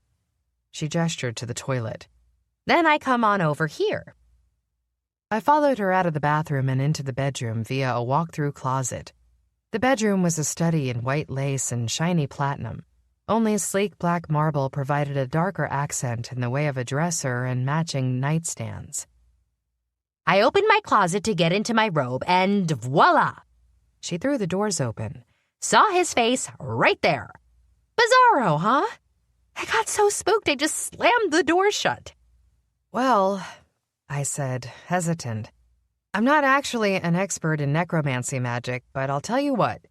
If it happens again, try to see if it's an actual body and not some sort of illusion." She wrinkled her nose. "I guess that makes sense." "If it is a true necromancy complaint, we have an entire unit that handles it," I said. "I'll get them over here to check things out if you can confirm it's truly his body." "That's disgusting, but okay," she said. "Whatever will get rid of him." "I'll warn you, it's probably not necromancy," I said. "The body wouldn't just disappear. And if you close the closet doors, your, ex-husband's remains would be stuck in there." "Damn, you're smart. No wonder you're a cop." With a bright smile, Renee nodded for me to follow her. "I want another coffee. Lucinda, the coffee?" "By the way, what did you need to talk to my husband about?" "Do you know if he went down to the morgue recently?" Renee's face paled further. "Dead bodies? It's not my husband doing this to me, is it?" "I wouldn't think so, Mrs. Lupus." "Oh, right. It's probably something for work," she said, exhaling a huge breath of relief. "Sanders did say he met with that weird necromancer Sienna a while back. He was down there to scope out an insurance claim on a body. Someone was claiming their grandparent was killed, and it's Sanders' job to prove they croaked from old age. Who knows?" She offered a shrug. "Does that answer your question?" "Sure does," I said. "Thanks so much." "If you still want to talk to him, I'd try his office. Do you need the address?" "I have it, thanks," I said. "And if you think of anything else, or if you have any other strange sightings, come the precinct and ask for me. I'm always happy to help." "Sweet," Renee said with a wide grin. "You know, I used to run from cops, and now I'm friends with one." I thought friends might be a bit of a stretch. But seeing as I wasn't exactly a fluttering social butterfly, I should probably take what I could get. Which was why I hugged Renee back when the slim elf threw her hands around my neck and squeezed. Only when I was halfway down the steps did I realize she'd never even asked my name. Chapter 8. I calmed Matthew after leaving Renee and gave him a quick update on my progress. After I finished my story about Renee, he glossed over his equally unproductive meeting with Beatrice Brown. Next up, he'd be handling the doctor, while I made a quick pass by Sandra Lupus's office. Since I was in the area anyway, I stopped by the Elfin Gelato stand that won all the awards last year for best dessert. On an impulse, I ordered the Sunshine Spray, a decorated cone in the shape of a sun. Varying shades and flavors of yellows and oranges, pinks and reds, purples and blues spread out in a sticky, sweet mess. Slurping down my cone, I continued through the Golden District to Sanders's office. He worked on the far end of the district, and I felt no need to rush. The sun beamed warm and hot on my neck, a refreshing change of pace after the Deadlands. Sometimes visiting Sienna left me feeling half dead myself. Once I'd slurped the last of the gelato clean, I wiped my hands and took a moment to study Sanders's office. It was sleek and pristine, one of the taller buildings on a skyscraper-free road. Within the Golden District, people weren't allowed to build upward like they were in the marketplace. It was a symbol of wealth. The door to the lawyer's office slid smoothly open, and the second I entered, I felt the chilly efficiency. Charmed orchids bloomed on the front desk, hanging in an impossible balance of beauty and perfection. A light floral scent seeped through the room, infusing every square inch with a soothing tone. It was at once meant to relax and intimidate. I felt neither relaxed nor intimidated, but I also wasn't Sanders's normal visitor. I imagined the person who might step foot in here. It would be someone feeling nervous, most likely. After all, it wasn't often that someone went looking for a lawyer when their life was in a nice harmony. Even if the lawyer was meant to help with a positive event, purchase of property, sale of creative rights, adoption, nerves would still run rampant. Who visited Sanders recently? Why did the lawyer visit the morgue? The visitor would also have money. Even my footsteps felt out of place in my functional, yet not exactly trendy shoes. Then again, I wouldn't want to be in 4-inch heels when trying to bring in a werewolf under a full moon. That was just asking to be eaten for breakfast. "Hi, I'm here to speak with Sanders," I said, easing my way up to the receptionist. "I don't have an appointment." "Oh, I'm sorry." The elf sitting behind the desk gave a practiced frown. "He's booked weeks out. I can fit you in at the end of the month if..." She trailed off as I pulled my badge from my pocket and slid it across the marbled countertop. "How about we find an appointment about 5 minutes from now? I'll try not to take long if he cooperates." She cleared her throat, glanced at the badge, and made a valiant effort not to look intimidated. After all, she was probably trained to deal with law enforcement. If Sanders was doing something unethical, he might have trained the elf on an escape route, which was why I had my eye on her fingers, making sure she didn't press some sort of personal alarm to Sanders that'd alert him to my presence and make him mysteriously unavailable for questioning. Unfortunately, I wasn't wrong. As the elf's hands inched below the desk, I removed my stunner and placed it in plain sight. If I get a memo that Sanders isn't back in his office, my finger might just slip on the trigger. I'm guessing you don't want to mess up that nice haircut of yours with a jolt of electric magic, do you? Her lip quivered. What do you mean? Her feigned innocence only annoyed me. Look, Ms. I glanced at the front desk sign. Sweeney. We've both been around this block, so don't play any games. It's useless. Detective, a voice said from the hallway that spilled into the waiting room. May I help you? I took a deep breath. This interview was not off to a ravishing start, but then again, I wasn't known for my tact. Mr. Lupus? Obviously, he replied, unamused. You have 5 minutes. Follow me. I pulled the stunner back from the desk and tucked it into my holster. I trailed behind him down a cozy lit hallway that felt more like a spa than a lawyer's office. Clearly, Sanders Lupus had done well for himself, though whether he'd done well legally was another question entirely. Most lawyers didn't have an escape plan with their receptionist. What can I help you with, Detective? Sanders entered a sleek, carefully decorated office and sat behind the desk without extending a similar invitation. I understand you're not here for small talk? No, sir, I said, taking a seat in the chair opposite him. I'm here on a case. I see your assistant is prepped for such occasions. His eyes narrowed. What do you want? I studied his Herculean blonde hair and pale blue eyes. His ears had a slight point to them, his lips a perfect pink pout.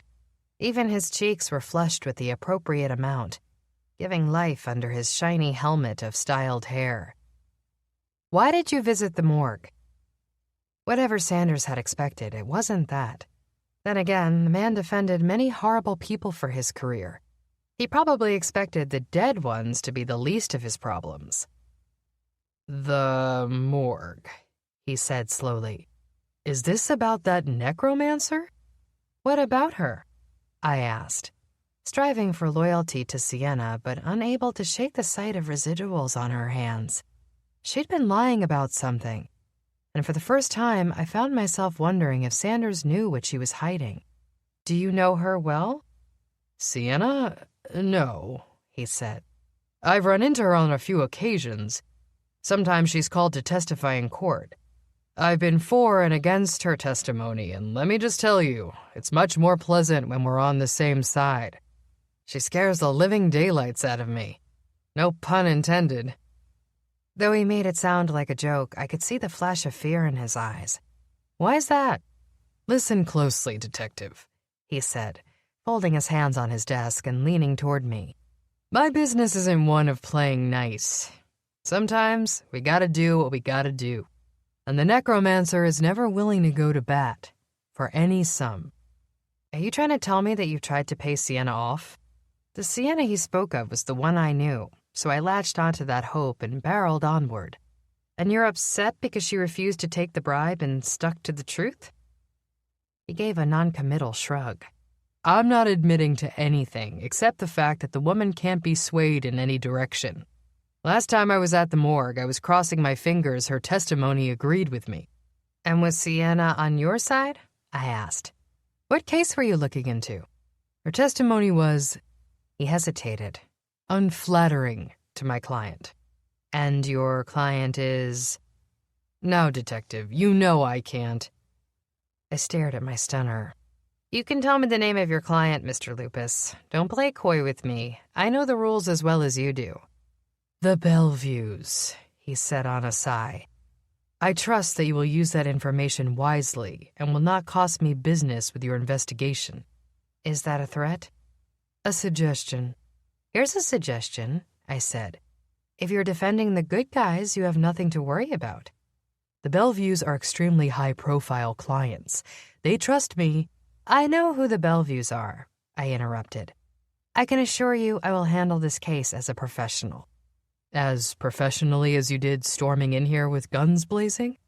Tell me some more about the illustrious Bellevue family. You don't have to break confidentiality to do that. He looked frustrated at the request.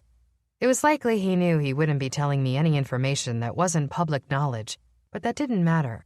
I wanted to hear him talk about the family, to see if I could find any breaks in his story, any weaknesses he was trying to cover. It was a trap and he knew it, and couldn't avoid it.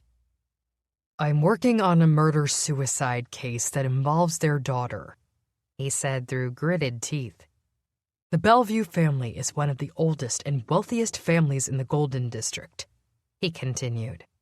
They live on the brink of Gilded Row and own half the jewelry stores in the city. They got rich during the golden years, obviously. And they've managed to hold on to their wealth. He raised his eyebrows. They've managed to grow it. As I said, they are some of the most well-off individuals in Wicked. They are very influential. And they hired you why? I'm sure they have an army of lawyers. They do, but not many are criminal, he said. Their lawyers deal mostly in legal battles. They've been sued, they sue others, that sort of thing. So why are you involved? Sanders ran a hand through his hair, flustered. They have a daughter, Ellen. She's dead. Yes, and I'm trying to prove she was murdered, Sanders said. It's my job to make the guilty party pay. I thought you said it was a murder-suicide. It was, he said, his voice dripping venom. She was dating that troll. A woman like Ellen from a family like the Bellevues. She should have been married in a wedding on Gilded Row to someone with a similar social standing. But she fell for someone on the other side of the tracks, and her family didn't like it. Obviously, they didn't approve of the union and tried to stop it. Apparently they did stop it, I said, raising an eyebrow. In a very morbid way. They drove their daughter and her fiancé to death. Possibly, he said with a frown, and then realized his mistake. Immediately he backtracked, his eyes wide as he realized his slip of the tongue. I mean, that's what I'm trying to prove. No, that's not what you meant. I crossed my arms, studying him as I sat back. You think something else happened.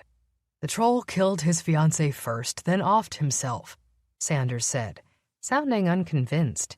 That's the way things went down.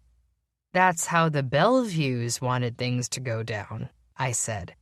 But when you talked to Sienna, that's not what she said happened. Isn't that right? He stood, his fingers clenching his desk. We're done. Don't worry, I'll talk to Sienna, I said, standing as well. And please, keep me updated on any results of the case. You never told me why you came here. Oh, we're doing a little investigation ourselves, I said, debating the pros and cons of letting enough information slip to spook the lawyer. Seems like some of Sienna's evidence has been tampered with. We're thinking it's probably something to do with a certain party not liking the outcome of her decision. I didn't do anything, he said. I just spoke to Sienna when she had the workup done on the Vix. You already insinuated that you tried to bribe Sienna, but she couldn't be bought. She has unfavorable findings on your client. I paused in the doorway, spinning partially around to face him. What I'm trying to decide is how far Sanders Lupus would go to keep the Bellevue family as a client. But I'm guessing the answer is pretty damn far, I said with a wink. I'll be in touch, Mr. Lupus. Chapter 9. I tried to keep my expectations low as I filtered a comm through to Ursula once I'd left Lupus's office. Though I enjoyed getting to the bottom of things, intimidating powerful people wasn't a particular joy of mine. It was draining and left me exhausted. The reality of the job was that I wanted to find guilty parties and put them away, to make them pay for their crimes against the dead. Sometimes, however, it was hard to know who was guilty and who was an innocent bystander. And while Sanders was far from innocent, I wasn't convinced he had anything to do with the disappearing bodies. Which is exactly the reason I grabbed a second gelato on my way back from Lupus's office, as the comm connected from Ursula to Sienna. What is it? The necromancer asked in a clipped voice. I'm busy. Yeah, and I'm not, I said dryly. Fill me in on Sanders Lupus. Golden Boy lawyer? He's with the Bellevue family on that murder-suicide case. I can't quite figure out what he's hiding, if anything. He's rich and smart. I don't like him, Sienna said. He doesn't like me either after what I told him about the Bellevue case. What did you tell him? The troll went first. Excuse me? The troll, she said, striving for patience and failing to find it. Rich elf falls in love with ghastly troll. Horrible press for the Bellevue family, and it's my belief Ellen's parents drove her to the brink of insanity. I nodded, understanding sinking in as I sucked down gelato goodness. This time my dessert was in the shape of a flower bouquet. The Bellevues hired Sanders to prove that the troll murdered their daughter, then killed himself. It makes Ellen look like a poor, helpless victim. Exactly, but that's not what happened, Sienna said.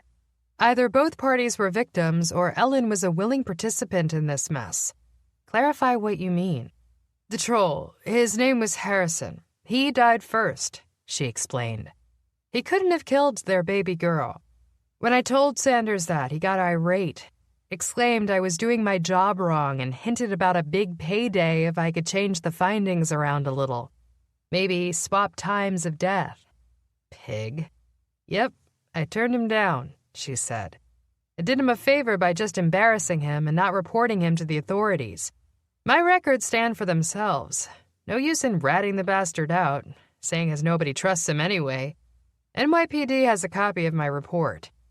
What do you mean about them both being victims? The Bellevue family hired a lawyer, didn't they? Sienna said. Why hire a lawyer to prove your daughter's murder when they'd already disowned her for wanting to run off and elope with a troll? I hesitated. You think the family wouldn't stand for that? When Ellen didn't listen to their pleas, one of them might have taken action to get rid of the problem. Bingo, she said. Harrison and Ellen died similarly close in time, but the troll was definitely first. No question about it. Either Ellen killed him, then offed herself, or her family got rid of Harrison first, and then realized they wouldn't get away with it unless they got rid of Ellen, too. I shivered, though it had nothing to do with the gelato. Yikes. It's an ugly mess. Why are you looking into it? Their bodies aren't the ones who disappeared. Just following up on leads, I said. Never know how things are connected. Fair enough. What are you eating? Is it that obvious? Yeah, she said. You're slurping. Sorry, it's this gelato. Have you tried it? I'm eating a bouquet of flowers. It even smells amazing." She cursed. "I need to get out of the Deadlands more often." "Dinner," I said. "This week. You and I will get out." "I don't have friends, Detective." "Me neither," I said. "We'll be coworkers getting food." "Fine," she said. "It's a date." "Shut up, Detective." Sienna disconnected, leaving me with a smile. However, pure friendly interest wasn't the only reason I'd asked the necromancer to join me for a meal. A part of me hoped that in a less formal setting, maybe Sienna would feel comfortable opening up to me. The fact of the matter was that I'd seen residuals on her hands that shouldn't have been there. I needed to find out what she'd been hiding, and I hoped we'd been through enough that she knew she could trust me. I had some time to kill before Matthew finished up his questioning of the doctor, so I decided to use my time in a way that Matthew might not approve of if I asked. Turning my feet toward the NYPD station, I left the Golden District behind, and I headed to interview those closest to Lucia, her co-workers. I'd ask forgiveness later. I flashed my badge at the 6th Precinct's front counter, hoping to swoop right past security without questions, but it was a long shot. The police station was the equivalent of Gossip Central, and water cooler chatter spread like wildfire. There was a chance Matthew was already aware I was in the building, and I hadn't yet passed through the lobby. "I'm sorry, ma'am," the front desk goblin said, with a crafty squint to his eye. "May I inspect your badge?" I handed it over with a huge sigh. "I'm a special consultant, just here to see—" I debated saying Matthew's name, but I knew he wasn't around, and the goblin would send me away. "Nash. Lieutenant DeMarco is my brother." "I know who you are, Detective," the goblin said, squinting his beady little eyes at me. "But it's useless to try to fool me. They don't have goblins working the front desk for no reason." "Listen, pal," I said, leaning against the counter. "It's really Officer Jones," he corrected. "I work here full-time, Detective. You're a special consultant." The way he said special consultant implied I was gum on the sole of his shoe. "Great. Well, officer, I can see we got off on the wrong foot here. I just need to pay a visit to Nash." "You know protocol as well as I do," he said. "Or have things changed that much in the few months you've been away from the activity? Now, you'll need to schedule an appointment with Pamela. Nash is very busy. We'll see if we can fit you in this month." "I'm going to talk to the chief," I said, "and I'm going to give him your name." "Be my guest. The chief has a waiting list that's 3 months long for complaints, and I doubt he's going to take issue with my upending his rules." The goblin leaned his knobby elbows on the desk and pressed his pointy nose forward. "After all, if the chief wanted you to have full access, he would have given it to you on your damn badge." "Come on, I just have to talk to my brother." Lucky for him, Officer Jones was spared a response when the door opened behind me and a familiar voice called my name. "What's going on here?" Peter Abbott, Nash's former partner in narcotics, asked as he stepped up to the front desk. "Jones giving you a hard time, DeMarco?" I stared at Jones, leaving it up to the goblin to decide if he wanted to take the hard route or the easy route. She doesn't—" Jones spluttered. "I'm just trying to see my brother," I said. "It'll only take a second, but I've been told there's a month-long waiting list." Peter frowned at the goblin. "It's all right, Jones. I'll take her to him myself." "But, Lieutenant—" Peter stopped, raised an eyebrow at the goblin. "Yes?" Officer Jones drew himself up to his full, bony height and put thin arms on his waist. "You're taking full responsibility of her, then. I wash my hands of the reserve." Lieutenant Abbott gave a light laugh. "Fine. I'll take that risk. Detective?" I followed the good-looking lieutenant as he brushed by the desk, past a blustering Jones, and into the drab hallways that were unadorned and unexciting. I'd always wondered why it seemed mandatory to keep police stations drab. But I suppose there wasn't exactly budget to put up streamers and shoot confetti all over the place. "It's good to see you, Peter," I said with a grin. "How have you been?" "I've been good."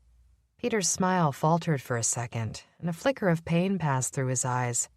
Losing your brother to homicide was rough on the narcotics unit. How's Nash doing? Like, really doing? We paused in a small corridor where there was a relative shroud of privacy. I hesitated. He's okay. It's been a bit of a struggle, but he's doing better now. Nash's history with narcotics was long and complicated, and nobody knew this more than his former partner. Nash and Peter had been inseparable for their first 8 years on the force. Then Nash had taken a tumble into some trouble and had nearly dragged Peter down with him. Peter had given a valiant effort to pull his friend and partner out of the muck, but it just hadn't been enough. After some time off the force, all involved had agreed it was better for Nash to return to the precinct in a homicide role. "I'm really sorry about what happened," Peter said, though he'd apologized 100 times over already. "I know you already told me it wasn't my fault, but I can't help feeling if I just noticed something a little sooner, paid a bit more attention." "Peter." I reached out, my fingers coming to rest on his hands. "Look at me." I waited for him to face me. When he did, his mahogany hair shone under the fluorescent lights, and there was a twist of remorse in his gray eyes.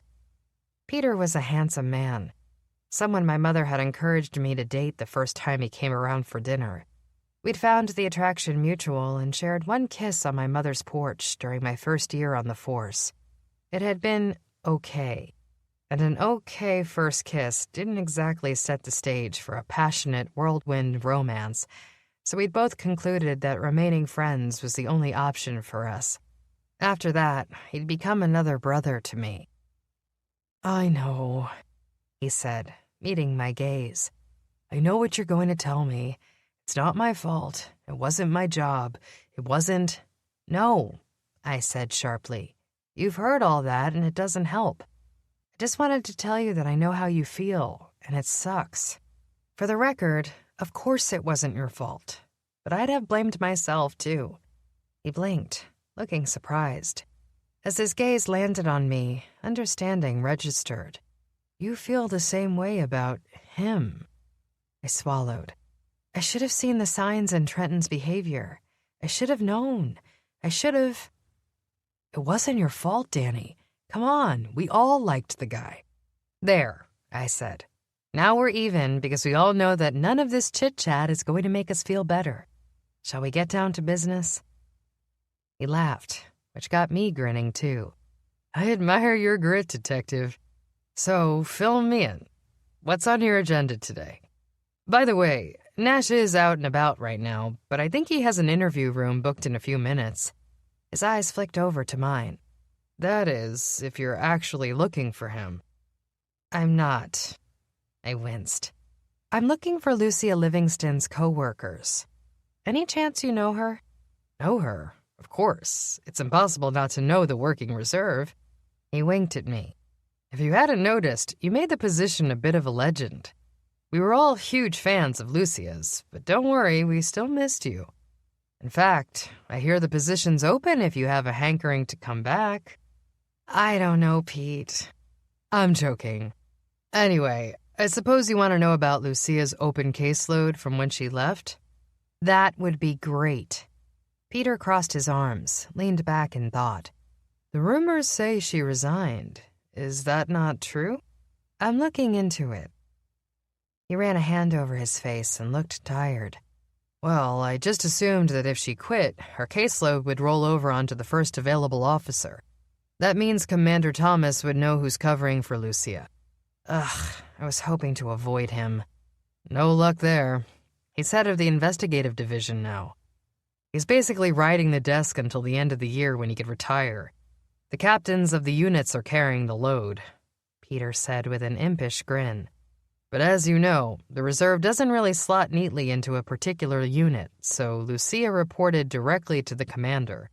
"Thanks," I said, reaching out to give Peter a hug. "How can I thank you for all your help?" Peter gave me a chaste pat on the back and a brush of the lips against my cheek. "How about you send Nash over with a pizza someday soon?" "Pepperoni or cheese?" "Surprise me," he called as we parted ways. I continued through the corridor until I reached the corner office of the commander, where a door sat partially ajar. I peeked through and saw a wizard sitting at the desk with his feet propped on top and his eyes closed. I stood in the doorway, debating a knock, when I heard the snore. With a start, I leaned closer and, sure enough, found the commander was deep in sleep. Thinking it best to back away, I retreated slowly, but I wasn't fast enough. The commander snortled, a sort of chortling snort, into awakeness, his eyes bleary and his reaction time like something out of a slow-motion sequence. His feet came down to the floor with a crash, and his arms landed splayed on his desk as the captain muttered, "Wizardry!" I froze, halfway between exit and entrance, not sure what would be worse, the fact that I'd caught the commander sleeping, or that I tried to ditch out after. Commander Thomas gave a bleary stutter, and then a wipe of his eyes as he sat in his chair. "Come on in! Come in, Lieutenant!" "Detective," I corrected, easing the door shut behind me as I stepped into the room. "You might not remember me, but I'm looking into Lucia Livingston's open caseload." The commander nodded, too embarrassed to make eye contact with me. Sure. What can I do for you?" Finally, a stroke of good fortune had come my way. The commander had barely looked at me, let alone asked for my name or ID. He was probably still half asleep and hugely embarrassed at being caught, which worked to my advantage. "I have a few questions for you, sir. I was told you were familiar with Lucia's work and that she reported to you," I said. "Since her, departure from the force, I'd been assigned to pick up the pieces. The problem is that I'm not sure which pieces she's been working on." "Right," Thomas said, scrunching up his face in confusion. "Reserves never quite fit into a box. We sort of let them—" He waved a hand as he fumbled through papers on his desk. "Do their thing."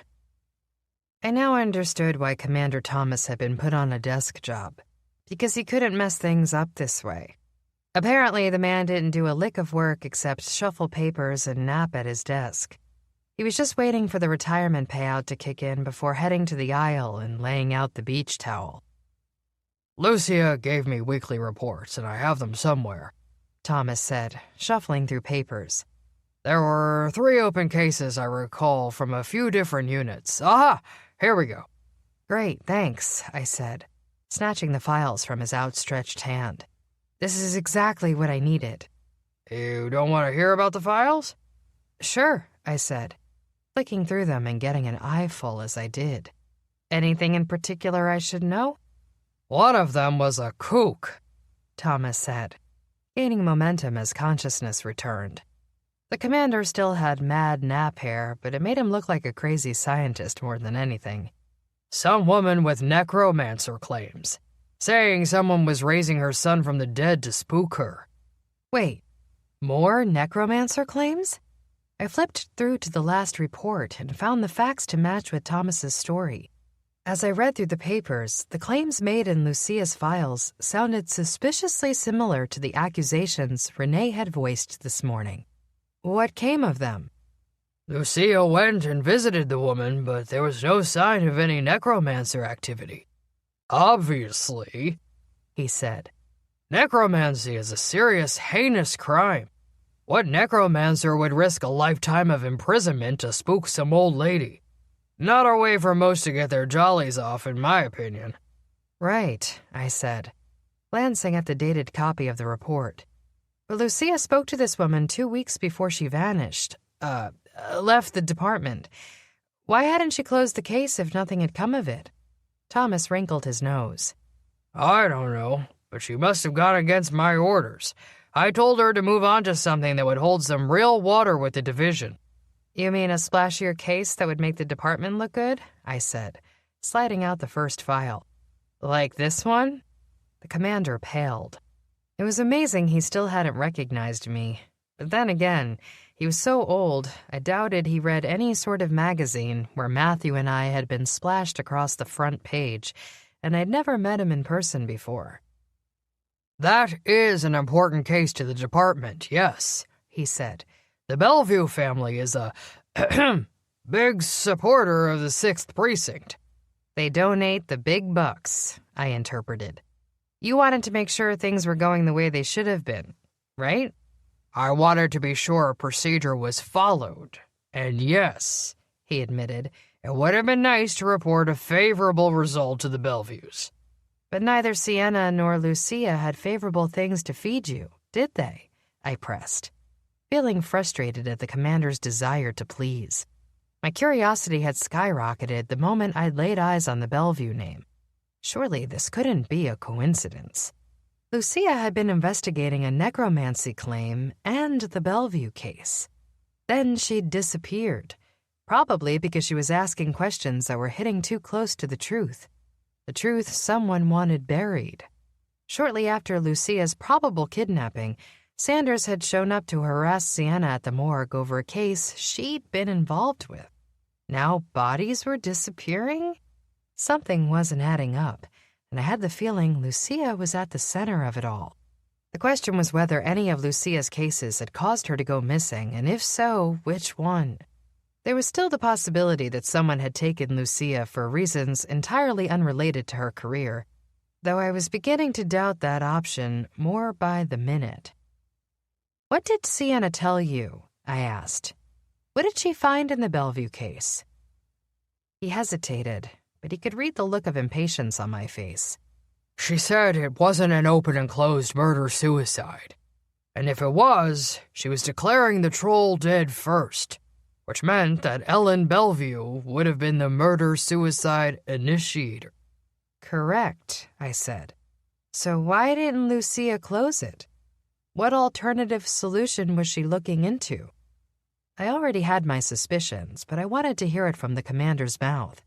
Judging by the frustration knitting between his brows, he knew it too. She was wondering if a third party had something to do with it, he said grudgingly. Lucia and Sienna agreed that it might not be a murder-suicide at all, but two murders. And the finger would naturally point to, say, a member of the Bellevue family? I suggested. Now that wouldn't look great on a report from the precinct, would it? He remained silent, his gaze stony. "Commander, you didn't warn Lucia to stay away from the case, did you?" I leaned forward. "You wouldn't have suggested that she overlook a few trivial details and wrap things up with a neat little bow, correct? Because if you did, that would be putting blame on a troll who, by all accounts, appears innocent according to Sienna's records. Did you ask for those records to be buried?" "Enough!" Commander Thomas roared, shoving himself to a standing position. "I won't have a detective talk to me in that tone. What did you say your name was?" "I'd calm down, Commander," I said, remaining seated with a hand extended. "This doesn't have to turn ugly. I only want the truth." His eyes bulged and a vein popped on his forehead, but he eased his creaking old body back into the chair behind his desk. "Who are you?" The words were a hiss, and I allowed a small smile. "Detective DeMarco," I said. "Former reserve for the precinct. I'm back as a special consultant looking into Lucia Livingston's disappearance for Captain King." "But King is in homicide, and there's no body for Lucia," he said, and then corrected. "She's not dead, I mean. She just left. Retired." "She didn't leave, though, did she?" I crossed my arms. "You were supposed to protect her. That's your duty, sir." "I'm retiring in 4 months," he growled. "The last thing I need is a Bellevue arrest. I only told Lucia to leave the evidence as inconclusive. Nobody needed to know. The kids were both dead already." "I can see we are not going to ever agree on this," I said, struggling to swallow my distaste for the commander. "So I'll propose a solution. You give me the information I need and don't stand in my way, and I won't ruin your retirement package by snitching on you to the chief." Thomas had a retort prepared. I could see it at the ready, but something in my resolve changed his mind. "Fine. What are your questions? Make them quick." "Fill me in on Lucia. Was she reporting to you?" "Yes. The department agreed not to allocate her specifically to the homicide unit," he said. "As a commander of the investigative division, I assigned Lucia to the cases where a reserve was most beneficial. Lucia was working on a narcotics case, the second file you have there. I also told her to close it, but she didn't. It looks like petty theft, I said at a quick glance. She suspected it wasn't as simple as that? He nodded. The farmer who had had his plants stolen didn't even want to press charges. Said it wasn't worth the time or the effort, but Lucia didn't want to let it go. I said she could keep it so long as she got the rest of her work done. The Bellevue case was another one on her plate at the time of disappearance, I confirmed. Lucia was looking into it against orders? No. Thomas backtracked. I truly did want justice for those kids. But I also am sensitive to the Bellevue family's needs. They want justice too, but they are a very prominent figure in society. We had to handle the case delicately. I let his lies slide by, hoping his cooperation would be enough for me to crack the case. Between the odd petty narcotics case with the farmer, the Bellevue murder-suicide, and the necromancer claims, I suspected Lucia had stumbled upon something she shouldn't have. The question was, which case file had led to her disappearance? Who had wanted her silenced more than everyone else? I briefly wondered if Commander Thomas himself could have made Lucia vanish, but I let that thought fly away as soon as it entered my head. He was on a one-track road to retirement, and he wasn't about to rock that boat. If anything, he would have delayed the Bellevue investigation for a few months on trumped-up charges and dumped it on someone else's plate on his way out the door. He was a coward, not a murderer. You're right, Thomas said quietly, reading the assessment in my eyes. Whatever you're thinking about me, it's probably true. I don't think it's my fault that Lucia is gone, but I didn't do much to help her. I know that. Fine. The necromancy charges? Same, he said. I thought she should have closed it because the lady sounded like a crackhead, but Lucia seemed to think otherwise. I said she should leave the file open for another week. Granted, she got all her work done, I finished. When was her last report to you? A redness flushed his cheeks. 2 weeks before she left the department. I canceled our prior meeting because I was otherwise occupied. We were due for a report the first day she didn't show up for work. So this information is a month old, and it's 2 weeks behind even that? I couldn't keep the frustration out of my voice. These leads are all going to be cold.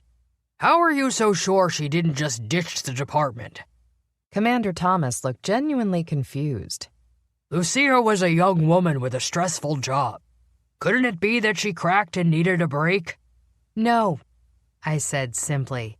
You'd know that if you actually listened to her. Sitting back in his seat, he looked down. I'm sorry, he said softly. If there's anything I could do to help. I stood up, slung the papers into my purse, and hiked it onto my shoulder.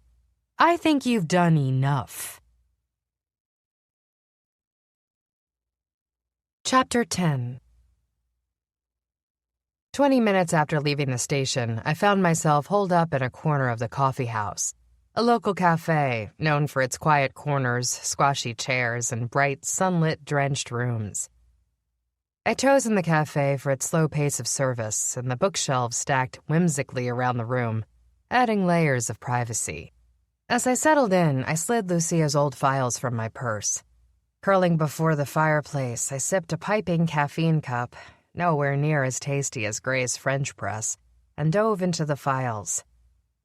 I read through the reports, but there were precious few notes left in Lucia's handwriting.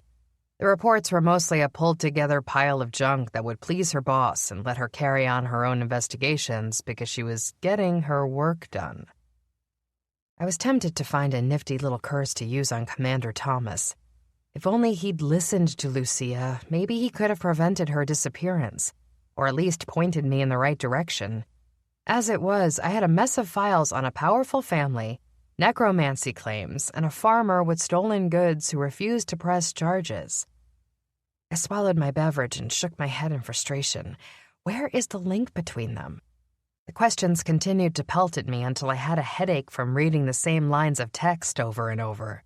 I closed the files, sat back in the cushy armchair, and shut my eyes. I let my brain wander and think, and once again I was led to the spiderweb, was struggling to connect the dots. Renee Lupus had thought she'd seen necromancy magic in action, and so had Penny Wilson, the woman from Lucia's case. It hardly seemed possible that both had imagined things, but I also doubted real necromancy was happening. So what had caused both women to make the same claim? I wondered if it could be linked to the Bellevue family. After all, Renee was married to Sanders, who was a lawyer to the Bellevues. Sanders had visited the morgues where bodies later disappeared, and where Sienna was lying about the residuals on her hands. I stood up in frustration, ready to tear up the files and head home. Between Lucia's open cases and my own, combined with the Hex Files and Matthew and Gray, my brain felt stuck. Jammed. As if all the information was there, but my head was too full to sort through it. I needed to walk, to turn my brain off and let it sift through the information in its subconscious way, while I prayed for a light bulb. As if on cue, my comm buzzed. I waved goodbye to Mrs. Batts, the gremlin who ran the coffee house, and headed outside to answer my call. To my surprise, it was my youngest brother, Jack. "Hello?" I answered. "Is everything okay at the pizzeria? Sorry I haven't checked in yet today. It's been nuts." "It's fine," Jack said, his breathing heavier than usual. "Willa needs you." "What do you mean?" "Head to her place, will you? Her mom's sick and needs to go to the hospital." "Oh, no. Okay, I'm on my way. How's Willa?" "You know." Jack trailed off, affection clear in his voice. "She's a tough cookie. She said she could handle it alone, but I really think it'd be good to have you there." "Thanks for the message. I can't believe she didn't call me herself." If you haven't noticed, she doesn't carry a comm. Also, she didn't want to bother you. I offered to calm you earlier, but she refused and said you were busy." "Dang it, Willa." I shook my head, cursed. She's stubborn. "Well, I'm going to meet her now. Thanks, Jack. I'm sorry. I need to hire more help for you at the pizzeria." "I roped Dougie into helping." "How'd you manage that?" "I have the magic touch." "Yeah, okay," I said. "Thanks again." I hung up the comm, slid the files deeper into my bag, and put thoughts of active cases into the back of my mind as I launched into a fast walk to the first trolley I could find heading north. I jumped off at the closest stop to Willa's house and jogged the few blocks to her address. I'd never been inside Willa's house. From a distance, it appeared warm and welcoming, just like her. A charming little garden sat out front, complete with a trellis crawling with roses, and an entire section dedicated to homegrown fruits and veggies. Tufts of lettuce poked their noses from the dirt, while fat, juicy tomatoes hung delicately on their vines. As I bypassed the white picket fence and made my way toward the little stone cottage, I ducked under a rooftop knitted with grapes. On either side of the doorway, hyacinth bloomed sweet and floral and perfectly Willa. A row of gorgeous green herbs hung from the windowsill, lush and vibrant. They were some of the prettiest plants I'd ever seen. I raised a hand to knock, but the door tumbled open before my fingers touched the red-painted wood. I nearly lost my balance, but I managed to right myself in time and grasped the railing on the stairs for balance. "Danny?" Willa's face scrunched up in confusion. "What are you doing here?" I glanced at my new friend, a spell slinger with a big heart but little skill with magic, and saw a pinch of worry between her brows. She was propping up her mother, a fragile-looking blonde who might once have been a beauty like Willa, back when she wasn't shrunken in with shoulders hunched halfway to her waist. "I came here to be with you," I said, swallowing to keep my voice calm, "and to help with anything you might need." "Jack calmed you," Willa said on a sigh. "I told him not to bother you. It's no big deal. My mum's been ill forever, so this is routine for us. I'm just sorry to leave Jack high and dry." "Dougie's there and he'll be fine," I said. "Your mother's health is far more important than any slice of pizza. Come on, let me help." "Well, okay then, since you're already here," Willa said with a shy smile. "But the second we get to the doctor's office, I'm sending you home, or off to your case, wherever that might be." "Are you sure she doesn't need to go to a hospital?" I frowned, slipping my arm around her mother's shoulder. She seemed nearly unresponsive. Your mother looks... Well, it's up to you, Willa. Her private doctor is our best bet, Willa said. We'll get right in. And if things are bad enough, he'll send us off for more attention. I'm telling you, this isn't my first rodeo. It sucks my mother's in pain, but neither of us are new to this.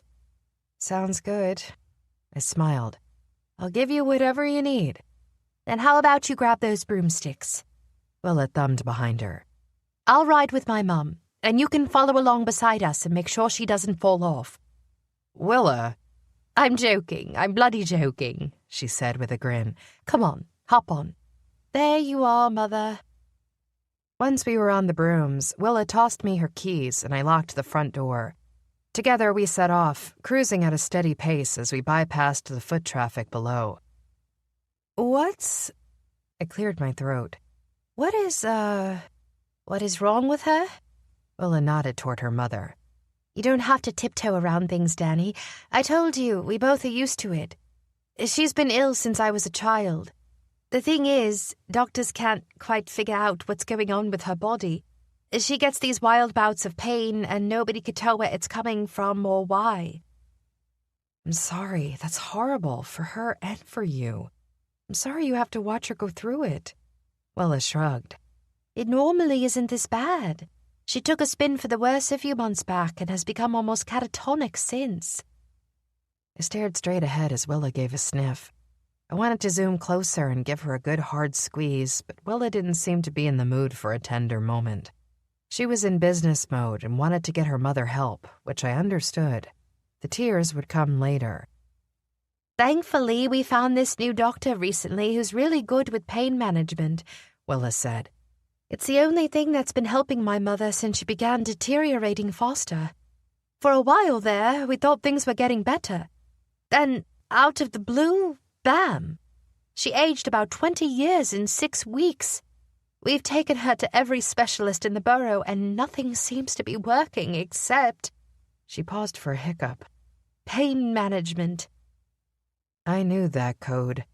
The doctors were stumped and doing everything possible to make Willa's mother comfortable until she miraculously healed or didn't. I wanted to tell Willa that I was sorry for her mom, for the whole situation. She was the last person on earth who deserved to see her mother suffering and slowly withering away before her very eyes. If anything, it made Willa's sunny smiles and wild, carefree disposition all the more impressive. But I couldn't say any of that as we cruised above the streets, dodging the few other broomstick riders who dared take to the skies of Wicked. Here we are, Willa said, bringing up her broomstick to a smooth landing at an old, deep purple Victorian house that had been gutted and renovated to form a quaint little doctor's office. Here we are, Mum. Can you walk? Grab my hand. I frowned at the houses as we parked our broomsticks in the rack and wound our way up the front porch. The yard was perfectly neat with beautiful blooms lining the walkway. The sidewalk was clean enough to eat off. And as we stepped through the front doors, the interior was just as neat. Are you sure you don't want to go to the hospital? I asked Willa. This place seems more mom and pop to me. The doc here is really great with my mom, Willa said. Let's just see what he has to say. There you go, Mum. Take a seat. I'm going to go sign in with Lisa. I waited with Willa's mother, sitting next to the frail woman as her daughter went off to handle the paperwork. Mrs. Bloomer. Ms. Bloomer, Willa's mother corrected with a thin smile. Her cheeks were hollow, her skin sagging, with the slightest glint of life reflected in her eyes. My no-good husband disappeared when my baby was 4. I'm so sorry, I said. I know it's probably not the place or the time to be telling you this, but you have a really amazing daughter. Willa helped me solve my last homicide case. Did she now? Pride shone in weak beams from Ms. Bloomer's eyes. Yes, that sounds a lot like my Willa. She's my little dandelion, that one. Bright and pretty and impossible to keep down. I laughed. I suppose that's a good way to look at things. She raves about you, Ms. Bloomer said. glancing at me out of the corner of her eye. Really loves you. I know, and I love her too, I said. She's the best friend I could ask for. And she fits right in. The pizzeria is a family-run business, and Willa is quickly becoming the backbone of it. Miss Bloomer paused, cleared her throat. I'm glad to hear that. Miss Bloomer, you have nothing to worry about. When I'm gone, she continued, I'm glad she'll have somewhere to go. Take care of her, will you? Until she finds someone else to love her and marry her. Of course, I promised, feeling the prick of tears in my eyes. But I think that's preemptive. We're here to get you help. You're going to be okay. Do I look okay? Ms. Bloomer blinked, a tear cascading down her papery thin cheek. Please say no. If this is me looking good, well, then that's just sad. I look horrible. You look horrible, I confirmed. Is that better? I was pretty once, actually. My complexion was like Willa's, all elastic and flushed and pretty. Now... She held up a hand to her arm and ran fingers over her nearly translucent skin. Not that looks matter all that much, but I do bloody hate getting old. I laughed again. Age is just a number, Miss Bloomer. Call me Katie, she said. Katie is a younger girl's name. This Ms. Bloomer business is just too formal. Okay, Katie, I said. Well, you hang in there. We're going to get you some help from the doctor. If you'd prefer, we can take you straight to the hospital and... I'm dying, Detective, Katie said, turning to face me. I'm shrinking away before my daughter's eyes. I am not trying to get better any longer. But Katie... Detective, listen, Ms. Bloomer said, resting her hands over mine. Willa's been through enough. I am a huge burden on her. I decided a few months ago that this fight just isn't worth it any longer. For her sake, I am letting go. Dr. Johnston is prescribing me medication to help dull the pain to make things easier on Willa. And on me, I suppose. That's all this is. Pain management, dear. We know what that means. Ms. Bloomer, I stopped, feeling my heart break for this stranger. She might be Willa's mother, and I might love Willa, but this was the first time I'd met Katie. She had a lot of fight and a lot of love left in her, and in this case, her love for her daughter had beat out her desire to fight. She hadn't lost, but the rules of the game had changed. Her decision was made, and it didn't seem like there was any changing her mind. Have you told Willa this? I asked gently. She doesn't seem to understand what's happening. She understands on a subconscious level, Katie said, and that's how things will have to be.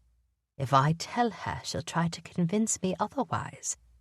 But that's only because she's a wonderful daughter and feels the primal sense of duty to care for her mother. It's time for me to stop holding her back. I had to stand and walk away. My eyes swam with tears. Danny DeMarco, badass reserve, sobbing in a doctor's office for a stranger. I couldn't bear to let anyone see, especially since I hadn't quite figured out what was happening to me. I dealt with death on a daily basis, gruesome, unexpected deaths. But apparently, dealing with the living was even worse. The living still had a chance. For the dead, their only hope was justice. I swallowed a lump in my throat, turning past the front desk and muttering something about using the restroom. Willa gave me a confused look. The receptionist merely pointed me toward the back hallway. I strode off quickly, turning a corner only to run smack dab into a wall. Or rather, a chest. A male chest with a most familiar scent, though my eyes had been too blurred through tears to notice the vampire before me. Matthew, I said in a hoarse voice, what are you doing here? What are you doing here? He asked. I thought we agreed to meet after I finished my interviews. Yeah, but I'm just here because of Willa. Her mom has an appointment with the doctor. I hesitated, my face flicking up to meet Matthew's gaze. Oh my God, Dr. Johnston. Matthew's eyebrows furrowed. "Danny, we need to talk." "But now," he said, his eyes flashing with determination. 3 bodies have disappeared from the morgue. The only link between them all is this place. I swallowed in horror. Let me guess. The missing bodies were all patients of Dr. Johnston? Matthew took my hand, pulled me outside. I need you to let Willa go on with the appointment. We need to pretend all is business as usual, but no matter what, do not let her mother take any pain meds prescribed by Dr. Johnston. I can't let Miss Bloomer go in there. You need to, Matthew said firmly. We need a sample of her medication. I have Felix on standby. Let's move. We don't have time to waste. Chapter 11. As it turned out, Matthew and Danny had plenty of time to kill. After Danny ran into Matthew's chest, he held her to him in a moment of weakness, savoring their closeness as he searched her face with curiosity. Her eyes were shiny with tears, which stumped Matthew. He'd known Danny for years now, through the ups and downs of her tenure with the NYPD, before, during, and after their relationship. During the worst of times, the most gruesome of deaths, Danny found it hard to shed a tear. Like most cops, she'd found a way to compartmentalize her emotions and deal with them in some other way. Seeing tears in Danielle's eyes meant that something very, very bad had happened. Come on, then, Danny said, pulling him back down the hallway and into the waiting room. Willa was just checking in at the front desk, and her mother... She trailed off at the sight of an empty waiting room, save for the receptionist. The receptionist saw Danny and brightened. You're here with Willa, right? She just went back to see Dr. Johnston with her mother. Willa wanted me to thank you and let you know you're free to go if you'd prefer. But if you'd rather wait, you may have a seat. We'll wait, Danny told her with a tense smile. Can you let her know we'll be out front? I need some fresh air. Matthew followed Danny outside, noting one sign after the next that the detective was seriously upset, which was something that concerned Matthew because he knew Danny's emotions rarely got the best of her on the job. He also knew better than to push her into talking. I think we should go back into the office, Danny said, stopping her jerky walk in a complete halt. I think we should go get Willa and her mother out of there. It's not worth the risk. The doctor is not doing anything to them in the office, Matthew told her. However, I do suspect the drugs he's giving his patients are problematic. Danny frowned. Do you think he's killing them with medicine? Matthew hesitated. As a general rule, he never assumed anything. Until there was evidence that went beyond reasonable doubt, he hated to cast blame of any sort. It's hard to say without...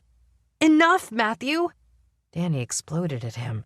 That is my friend in there with her mother, her dying mother. They are the nicest people in this city, and she does not deserve to get murdered by a doctor looking for a payoff from some pharmaceutical spell company. Danny, detective, she roared, snarling at him as she spun away. This is not personal. It is, he said calmly. What's going on here? It's just... I don't... She heaved a few breaths, then fell against Matthew's chest and began to sob. For once, the vampire was at a loss. He raised his hands, circled them firmly around her, and let her cry. He'd rarely seen Danny so broken down, so sad. He'd been there for her when Trenton had died, but that had been different. There was sadness and anger and confusion. A lot of confusion and doubt. This was something different. A sort of shattering of the soul that dug into Matthew with an ache that surprised him. As a man without a beating heart and the inability to shed tears, he sometimes wondered if, as some claimed, he lived a soulless existence. It was moments like this that he knew they were wrong. Danielle, he whispered against her forehead, stroking her hair as her face left wet streaks down his shirt. Talk to me, sweetheart. He wore a white button-down shirt with dress slacks. Matthew wore only the finest materials because anything less made him itchy and uncomfortable. After all, he'd been earning a salary for centuries. He needed to splurge on something. Danny ran a thumb over the blotchiness on his shirt, the points where white had turned almost transparent from her tears. I'm sorry. I know this must be expensive. Expensive? Your shirt, she choked, and I've ruined it. Fuck the shirt, he said softly, and that earned him a smile. You can use them as tissues if you'd like. Come, talk to me. Matthew wound through the small gardens outside of the ancient Victorian structure, finding a neat little bench perched above a small goldfish pond. The water was magicked to change colors every few seconds, and a special brand of jumping fish twirled and looped through the air as a decorative accent. He sat first and then pulled Danny next to him. He wanted to ease her onto his lap and let her bury her face against his chest, but he sensed that moment had passed. Her tears slowed and she regained some composure. For some reason, Matthew was disappointed. Though relieved her sobs were receding, in a twisted way, he liked when she depended on him, when she broke down her walls and clung to him as if he were the only life raft in a stormy sea. He pushed the thoughts away, angry at himself for relishing even a moment of her frustration, and focused his attentions on the detective. I'm sorry, she said with a final sniff. I don't know where that came from. I do. Is that right? She offered him a dry smile. Enlighten me. Matthew tried for a smile, but it came out pained. Someone you love is hurting. It's never easy watching a parent pass away, yours or a friend's. Matthew, I'm sorry. I shouldn't be talking to you about this. It was a long, long time ago when I lost my family, he said. The emotions are dulled, but I'll never forget the day or the moment it happened for me. It didn't feel like the world had ended per se, but that something was missing. The globe shifted a bit off its axis the day my mother died. I can't imagine. Matthew pushed a strand of hair behind Danny's ear. That's a good thing. But I'm working. I should be able to control my emotions on the job, and you weren't working, Matthew interrupted. I was here on the job. You were here as a favor to your friend. Sometimes the job intersects with life. Sometimes the job is my life. You know that as well as I do. We all do. Yes, but it's different, Matthew said. This was different. It caught you by surprise. I just don't know what to do, she murmured, for anything these days. I feel so lost. I'm sorry. Why are you apologizing? It's not fair for us to pull you out of retirement, Matthew said, guilt gnawing at his gut. We shouldn't have asked you to consult. I warred with myself over the choice, and I made the wrong one. I insisted on wedging my way into precinct business. Regardless, you're here and you're upset. Talk to me, Danielle. What is bothering you? Everything. She stood, listlessly shaking her arms by her side, easing out the nervous energy. I don't know who to trust, what to do. Sienna is lying about residuals. We have necromancy reports from 2 different sources. A murder-suicide that might not be a murder-suicide. She paused, took a breath. Matthew sat back on the seat and waited, listening to her racing heart, inhaling the sweet scent that was uniquely Danny. One necromancy source is connected to the Bellevue family through their lawyer, she said.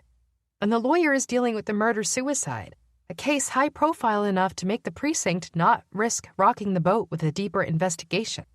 That's not to mention the weird-ass farmer Lucia investigated, or the missing bodies from Sienna's morgue, which brings me full circle back to Sienna's lies. What is happening here, Matthew? Take a breath. Captain, detective. He leaned on the word. Breathe.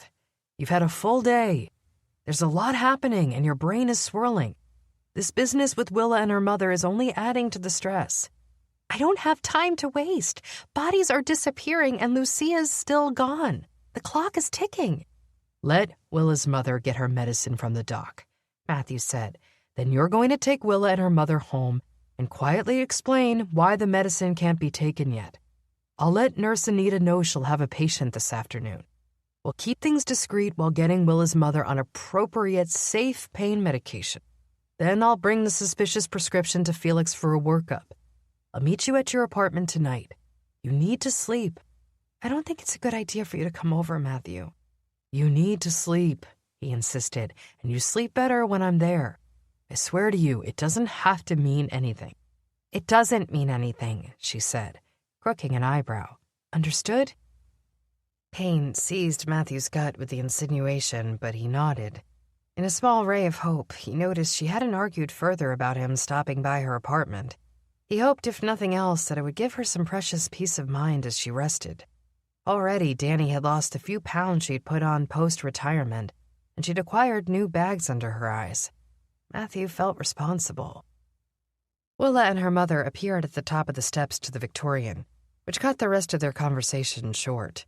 Danny, who was already standing, spun around to face her friend, and Matthew moved to stand behind her. Gently, he reached out and rested his hand on Danny's back as moral support, and instead of flinching, she leaned into him.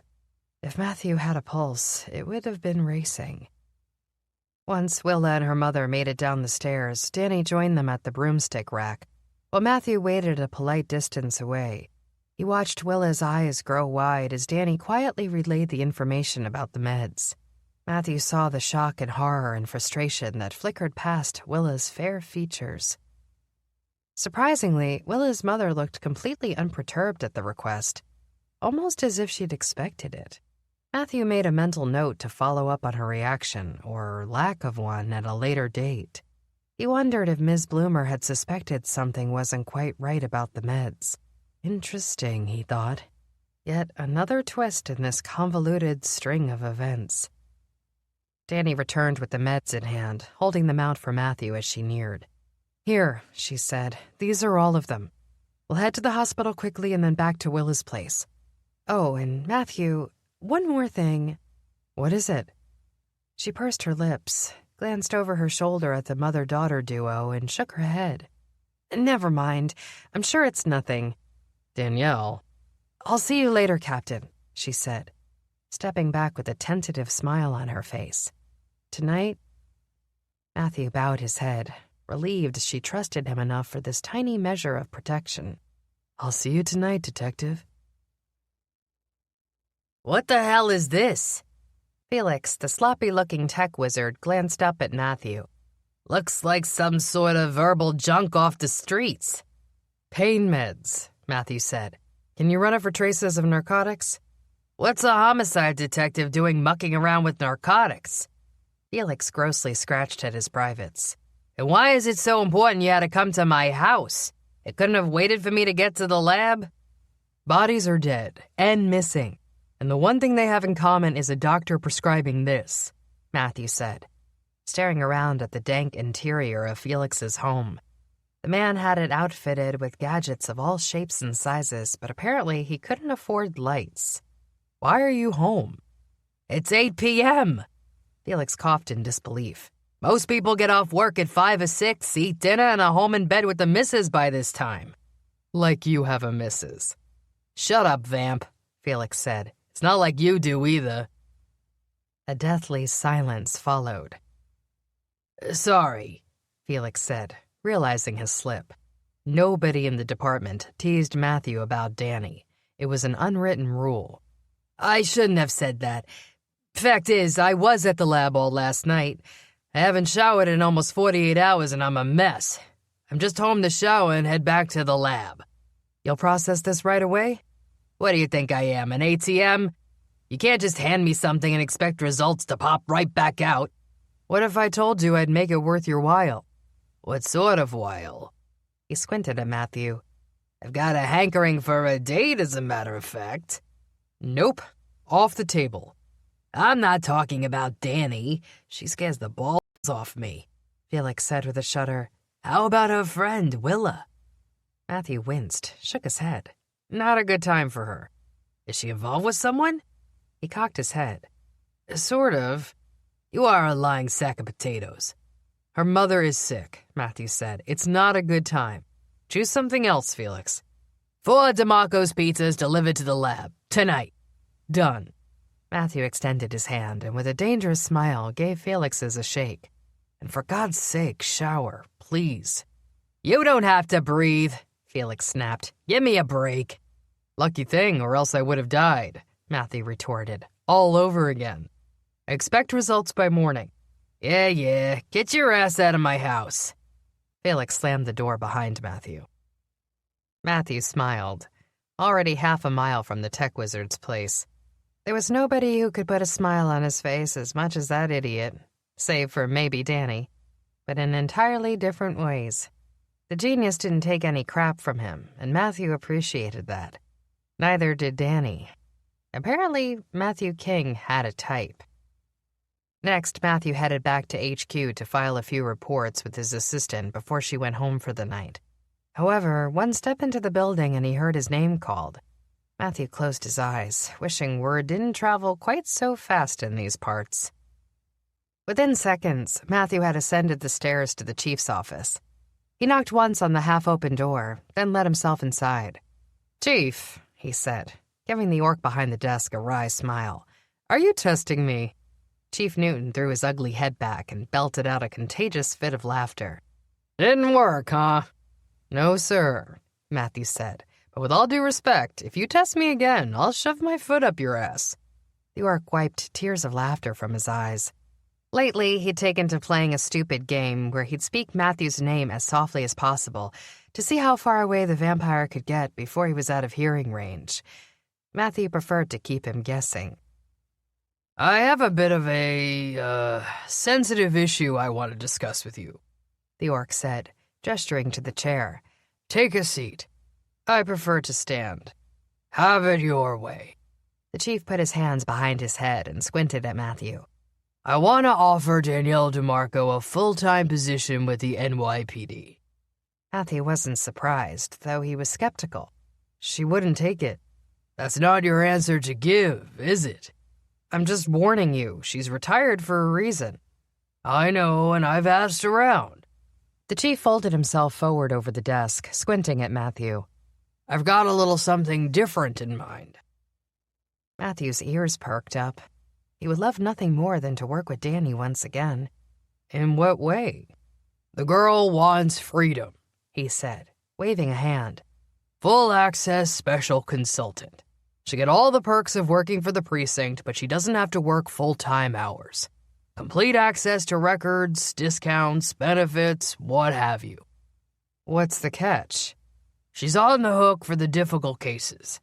We might call her in 10 times in 1 month, and then once the next month. Flexible hours, she can work from home so long as she swings by once a week with a full report and is available by comm around the clock.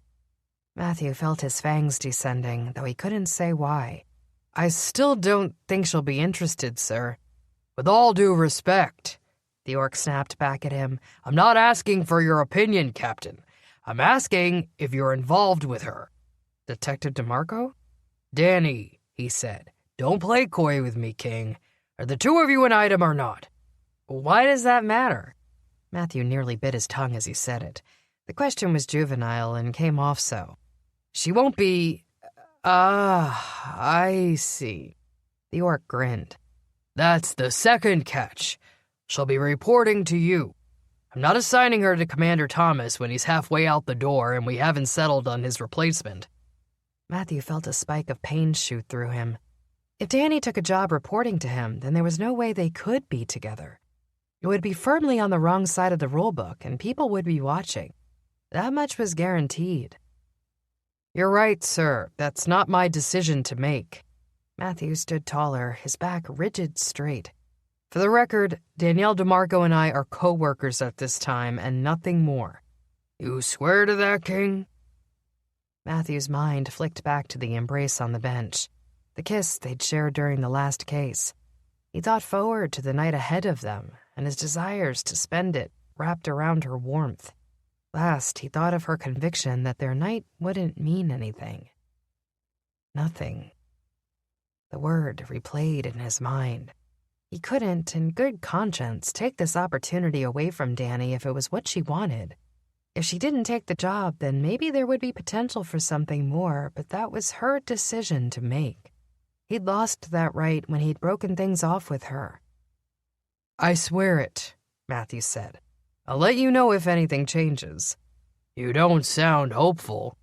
I'm not holding my breath, sir. Chapter 12. Matthew found Willa and Danny sitting inside a quaint little cottage belonging to Ms. Bloomer. The two ladies had tea resting on a table before them, along with a dainty plate of cookies and sandwiches the size of Matthew's thumbprint. The women lounged on teal couches in a bright yellow room that would have looked perfect in a little country home. Sandy brown furniture gave an air of breeziness throughout the room, even as the first hints of moonlight began peeking through the frilly curtains. A piano sat in one corner, not dusty enough to be considered unused, and the familiar scent of baking cookies came from the cluttered, homey kitchen just off the living area. Matthew felt out of place at once. He didn't belong in quaint, charming places. According to legend, he belonged in dark, dim cellars or sleeping in a coffin. All ridiculous folklore, but not altogether false. He did prefer to work by night. When the moon washed the land in silver, a new set of magic descended over the world. That's when he could move without all eyes shifting to him, without the almost hostile cheeriness of daylight crowding out his more serious personality. At night, he was often alone. He liked it that way. Most of the time. When he saw Danny sitting next to Willa on the couch, her face pinched in worry and her hand clasped around her friend, he felt a pang of longing. Danny was forced to hold back so much of herself on the job, at least in an emotional sense. Matthew missed seeing the vulnerable side of Danny that came out around only her closest friends and family. During those short bursts of time where she allowed feeling to dictate her life, the outcome was something beautiful. She cared more, loved harder, cried more easily, and laughed louder than anyone he had ever known. After having lived for centuries, Matthew had come across thousands of individuals, yet in every way, Danny was utterly, perfectly unique. "Matthew," Danny said, snapping him to attention. "Did you find anything out from Felix?" "Enough," he said. "Well, may I speak to your mother alone for a moment?" Willa's gaze flicked toward Danny. "Are you sure you don't want me there?" Danny asked Matthew. "I can help." Matthew could see Willa wasn't primed to make a decision. Danny would be the one to convince her, so he turned his attention to her. "I'd like to have a word in private with Ms. Bloomer. Of course, if she's able." "She's doing okay," Danny said. "We stopped by the hospital and Anita did a workup on her. She's okay. The hospital is waiting for test results to come back, and in the meantime, a doctor prescribed her appropriate medication. Anita will swing by on house calls to make sure she's improving." "Good," Matthew said. "Then if I may—" "My mother's upstairs," Willa blurted. "Bedroom at the end of the hall. Go ahead." Matthew nodded his thanks, then pulled himself toward the worn staircase in the corner of the room. He climbed upstairs at a human-paced crawl, forcing himself to slow down. By the time he reached the top, he stopped, took a breath, another unnecessary human trait, and scanned the small hallway to find the bedroom door half-cocked. Matthew eased his way to the end of the hall, sure to create some noise as he moved so as not to startle Ms. Bloomer.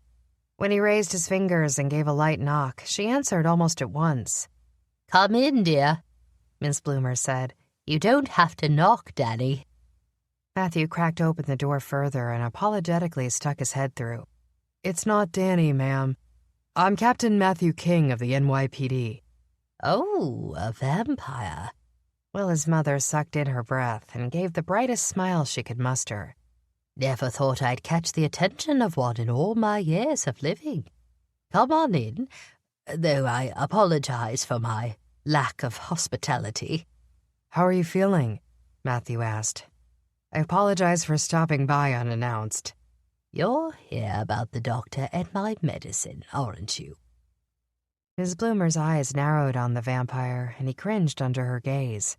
She saw right through him, a quality he normally appreciated. This time, it just made him uncomfortable. "Don't worry," she said. "I know." Matthew snapped his head up and saw recognition in her eyes. At once, he understood. Katie had known exactly what she'd been getting into with Dr. Johnston. Matthew expelled a breath. "I'm sorry to have to bother you with this, but I believe people are dying because of those pills. If I could avoid it, I wouldn't disturb you."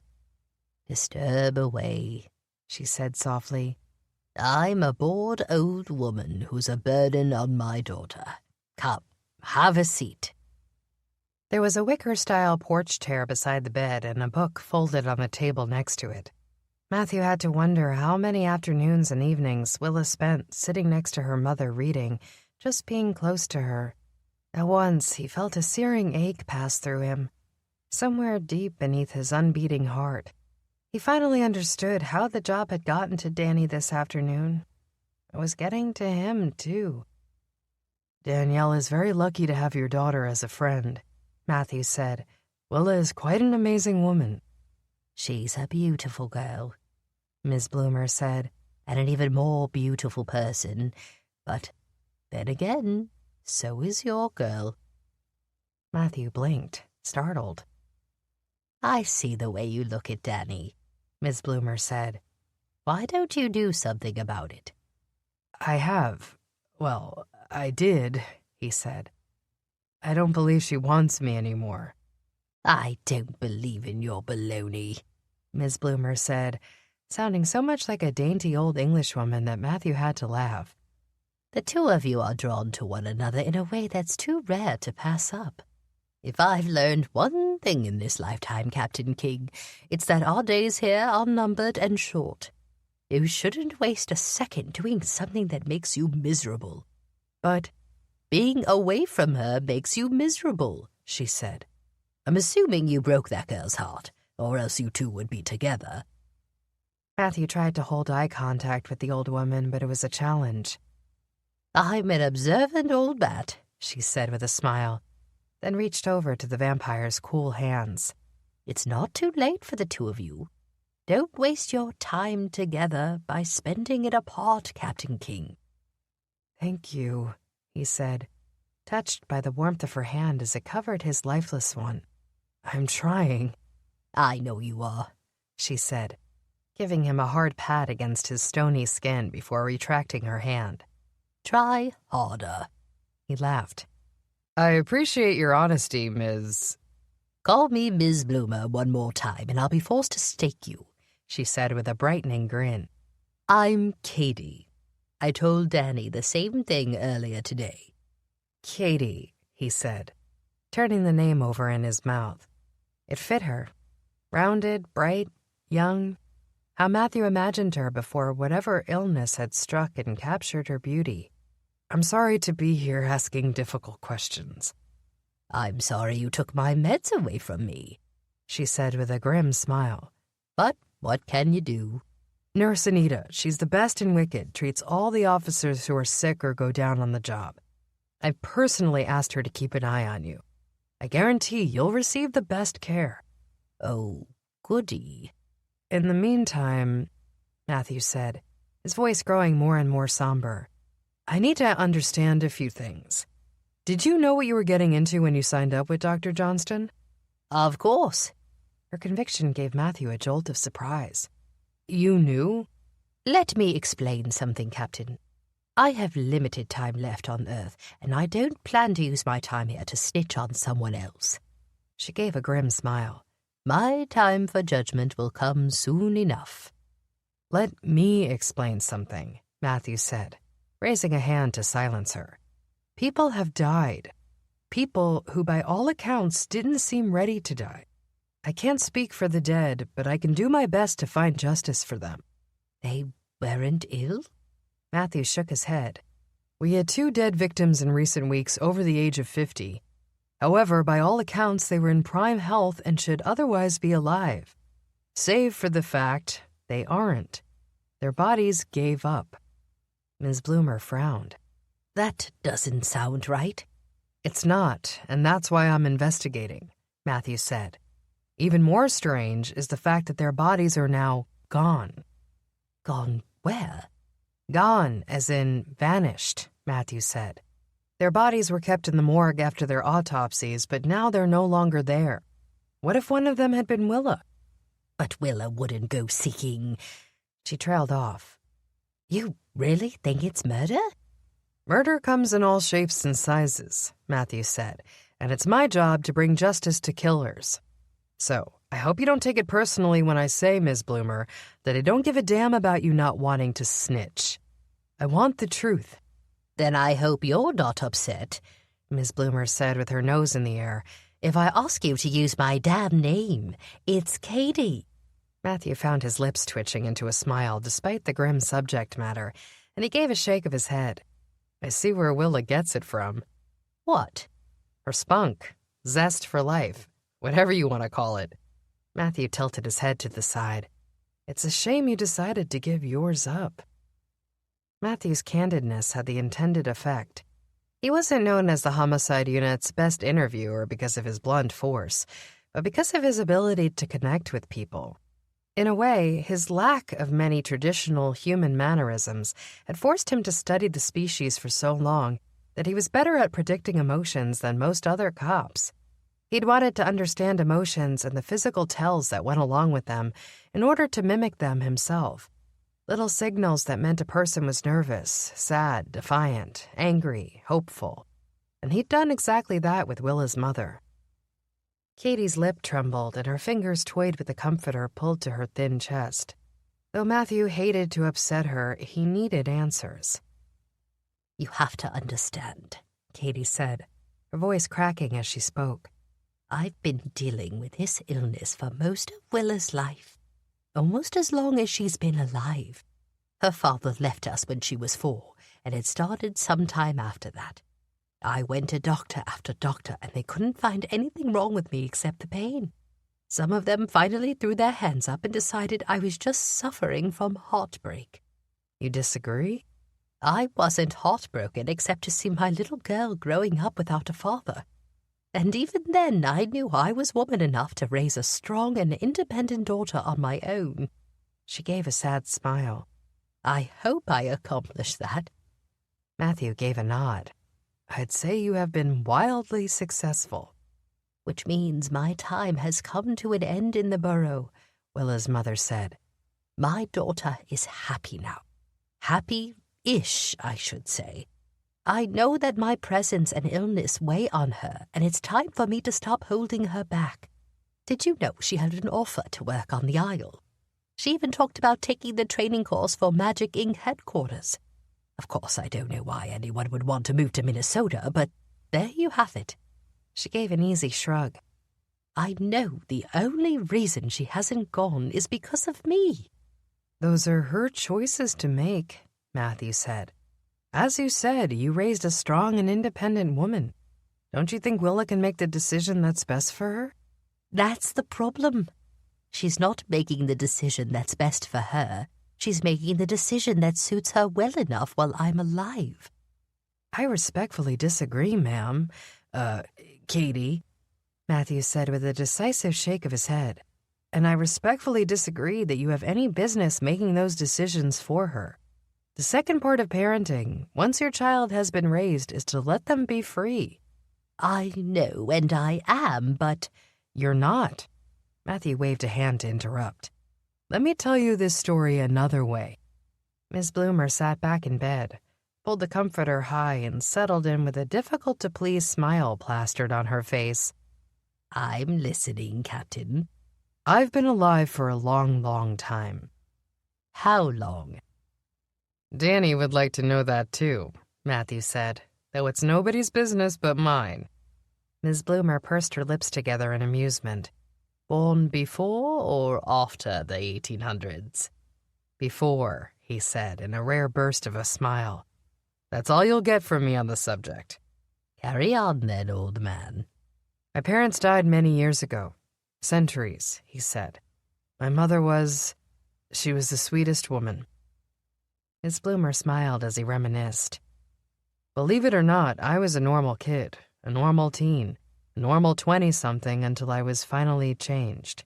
Matthew went on, his dark eyes gazing into some far-off past. Times were different then, but she Some things are timeless. She read endless books to me, walked hand in hand with me until I was too old to hold her hand. Even when my siblings were born, I always felt special, unique. I was one of many children, but always her oldest. She made each of us feel loved in our own way. Then Matthew's eyes clouded and he hesitated. You don't have to go on, Ms. Bloomer said. It's been a while since I've talked about her, Matthew admitted, but I think it's important for you to hear. When my mother took ill, I was away, working. It was a quick illness, hers, and I didn't make it back in time to say goodbye. Ms. Bloomer's eyes welled with tears that Matthew himself could not cry. When she blinked, a fat droplet slid down her cheek, leaving a salty streak of damp behind. I have been fortunate enough to live with that regret for centuries, Matthew said wryly. At the time, I felt like I couldn't make it back, as if my work or the world would end if I took a break from it. He gave a dry laugh. Look at me now, hundreds of years older. The world hasn't ended and I still have a job. Katie tried for a watery smile and failed. I'm sorry, Matthew, but I'm sure your mother knew how much you loved her. Maybe, but I'll always wonder, won't I? He said. Times were different then. I couldn't pick up a comm and get in touch with her. I couldn't tell her that I loved her from a distance. I couldn't... He broke off, upset. Katie stroked his stony skin, his cool and pale hand. Sorry, he said with a muffled cough of apology. I don't generally get emotional, but it's been a long time since I've discussed this with anyone, and I'm losing track of my point. I understand, Matthew. You don't understand, he said sharply. If you think the answer for Willa is not to be here any longer. But you're not holding her back. Give your daughter more credit than that. If Willa wanted to be somewhere else, she would be there. We both know that. Willa is here because she chooses to be with you, and that's it. To say otherwise is to diminish her character, and I won't let you do that. She could be anything she wants in this life. And unlike you, she doesn't have centuries to reinvent herself. She has one life, a limited number of years, Matthew. Things are different. Take me back to the time when my mother was alive, Matthew said, his voice piercingly quiet, and I'd trade it all. I'd give up my immortality and my career to be with her. You know, I was changed the night she died. Ms. Bloomer blinked. What? Matthew gave a nod. I'll spare you the details, but suffice it to say the timing couldn't have been worse. If I'd gone to see her like I should have, I may never have been changed. You wouldn't have met Danny. Matthew nodded.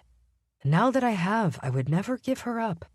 I would never give the life of a vampire up if it means more time with her. When her time, our time together comes to an end, that will be all for me as well. I have nothing left on earth to live for after such things.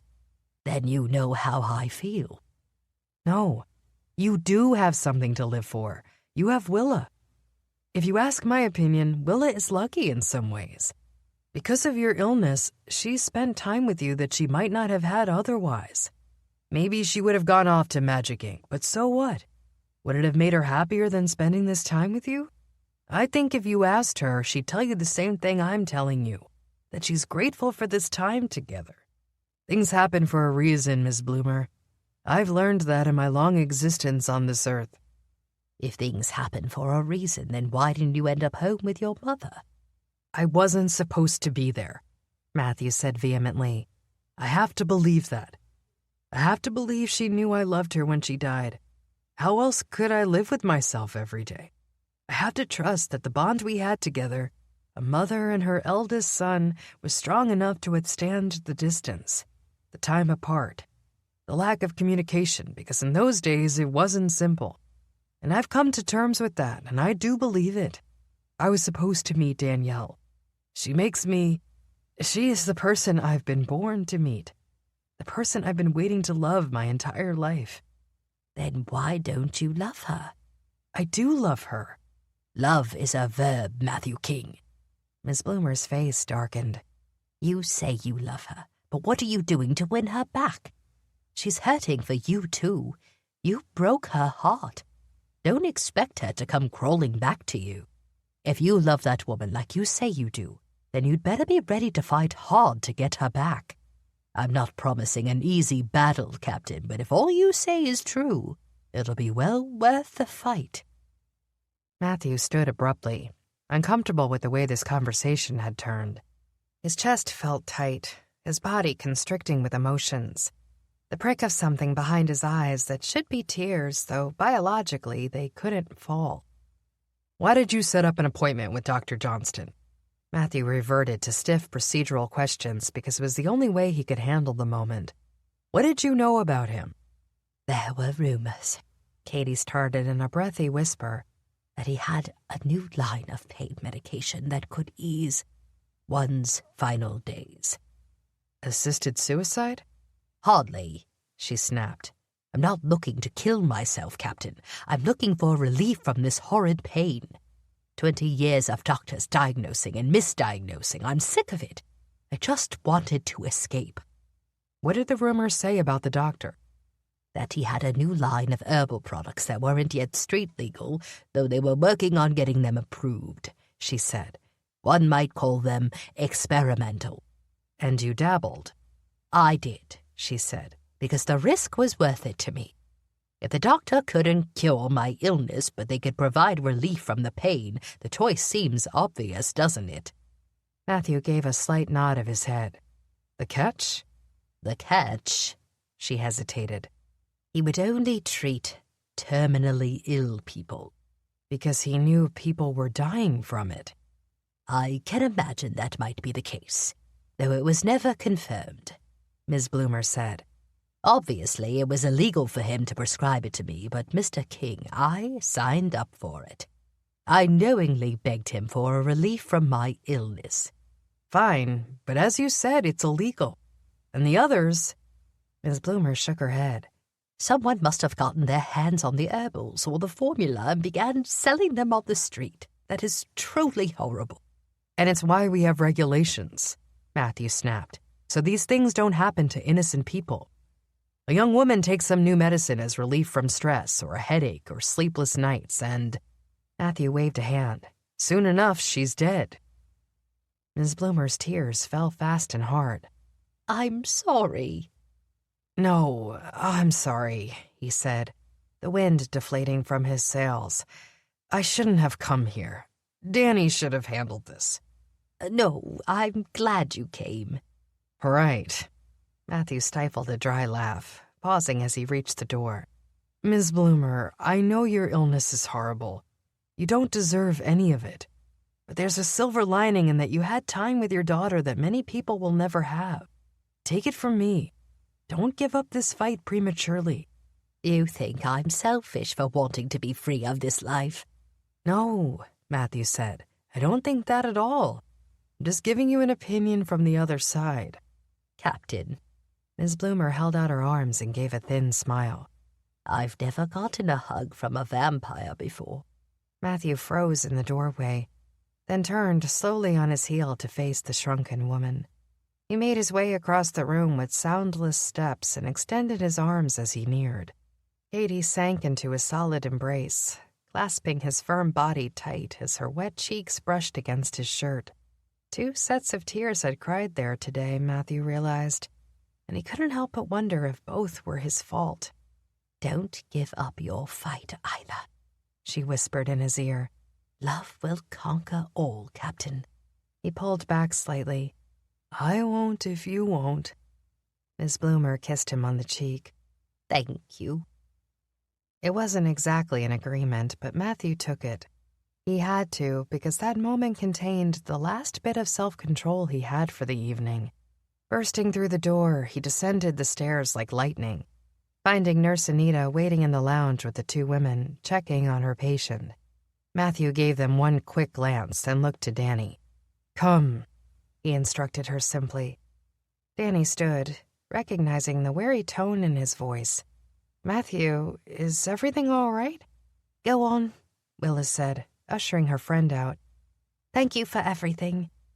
Yet, Nurse Anita said, also recognizing Matthew's distress. I'll stay as long as I'm needed tonight. Go on, Detective. Matthew strode out of the house without a backward glance, but as the moon hit his skin, turning him to a living statue, he paused. Light footsteps pitter-pattered, coming to a halt a short distance behind him. Matthew whirled, his hands landing on her face. Pale moonbeams under the night sky as he drew Danielle toward him. Their lips met in a ferocious kiss, a heated tangle that tore him apart from the inside out.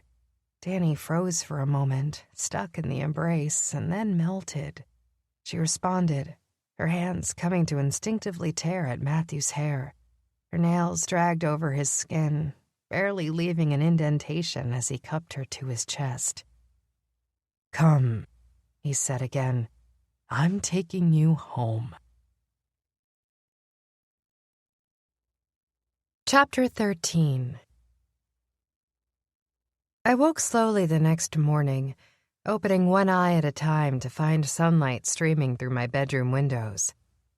A second surprise waited for me on the other half of the bed, his naked chest a firm wall of stone, his eyes open and soft, murky in the early morning light. The shy smile parted my lips before I knew what was happening, and it had the effect of magic on Matthew's face.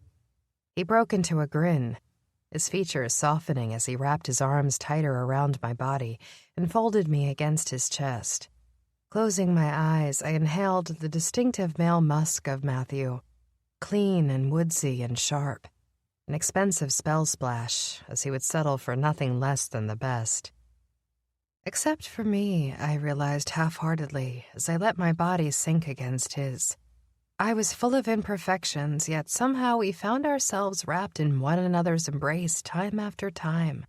Even now, well after we'd broken up and gone our separate ways, we couldn't seem to stay apart. He was my drug, my weakness, my kryptonite, and I was his. It was a beautiful, brutal combination that left me breathless, heartbroken, and desperately, madly in love.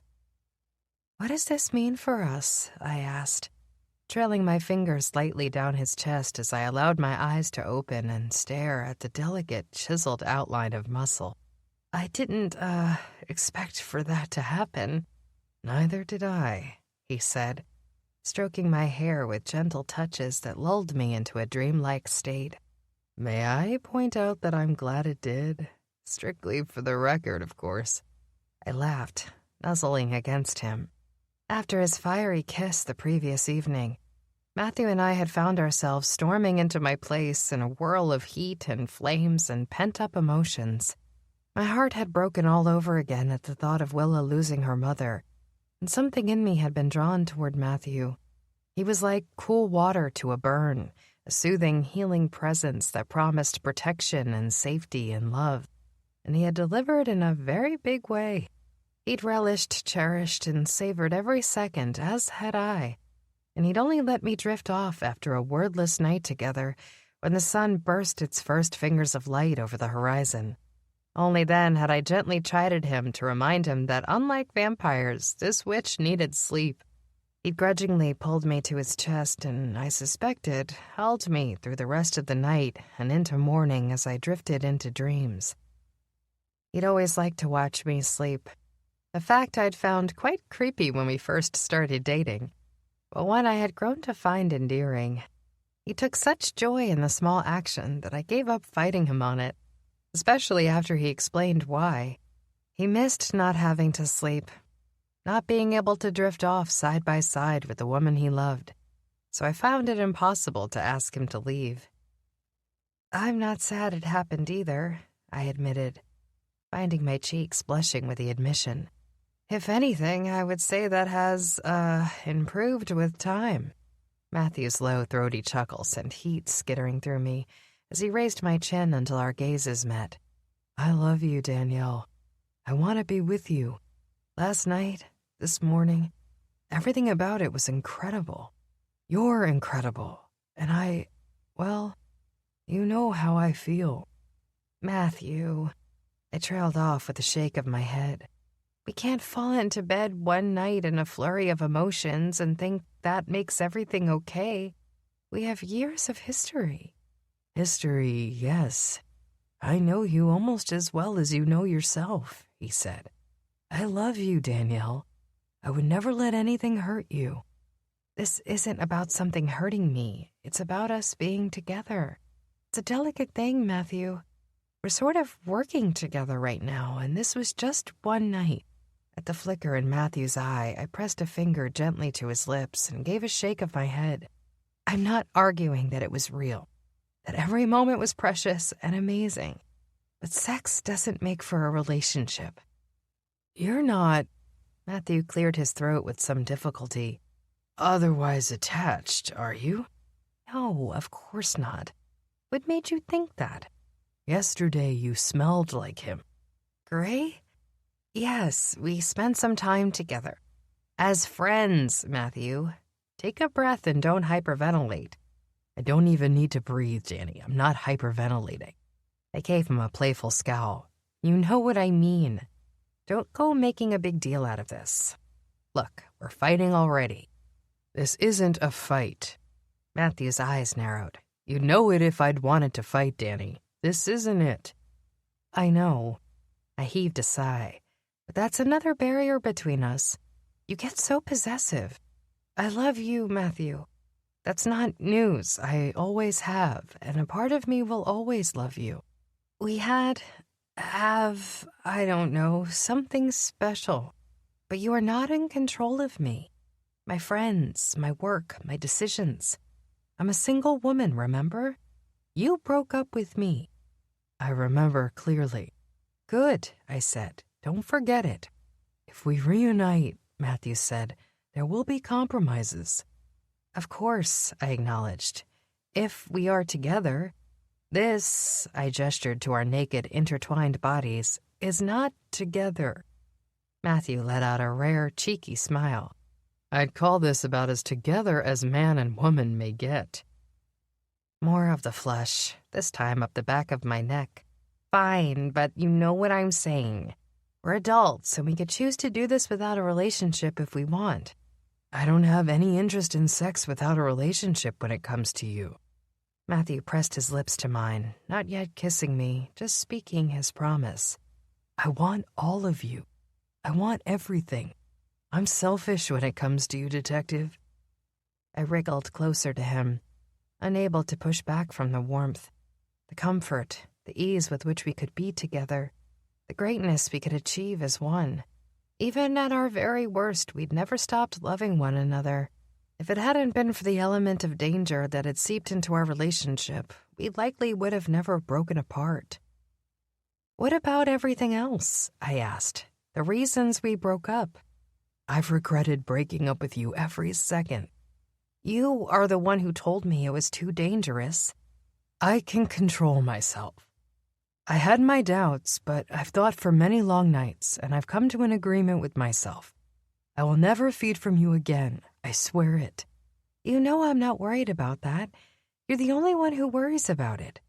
It's foolish to not worry about my nature. I trust you.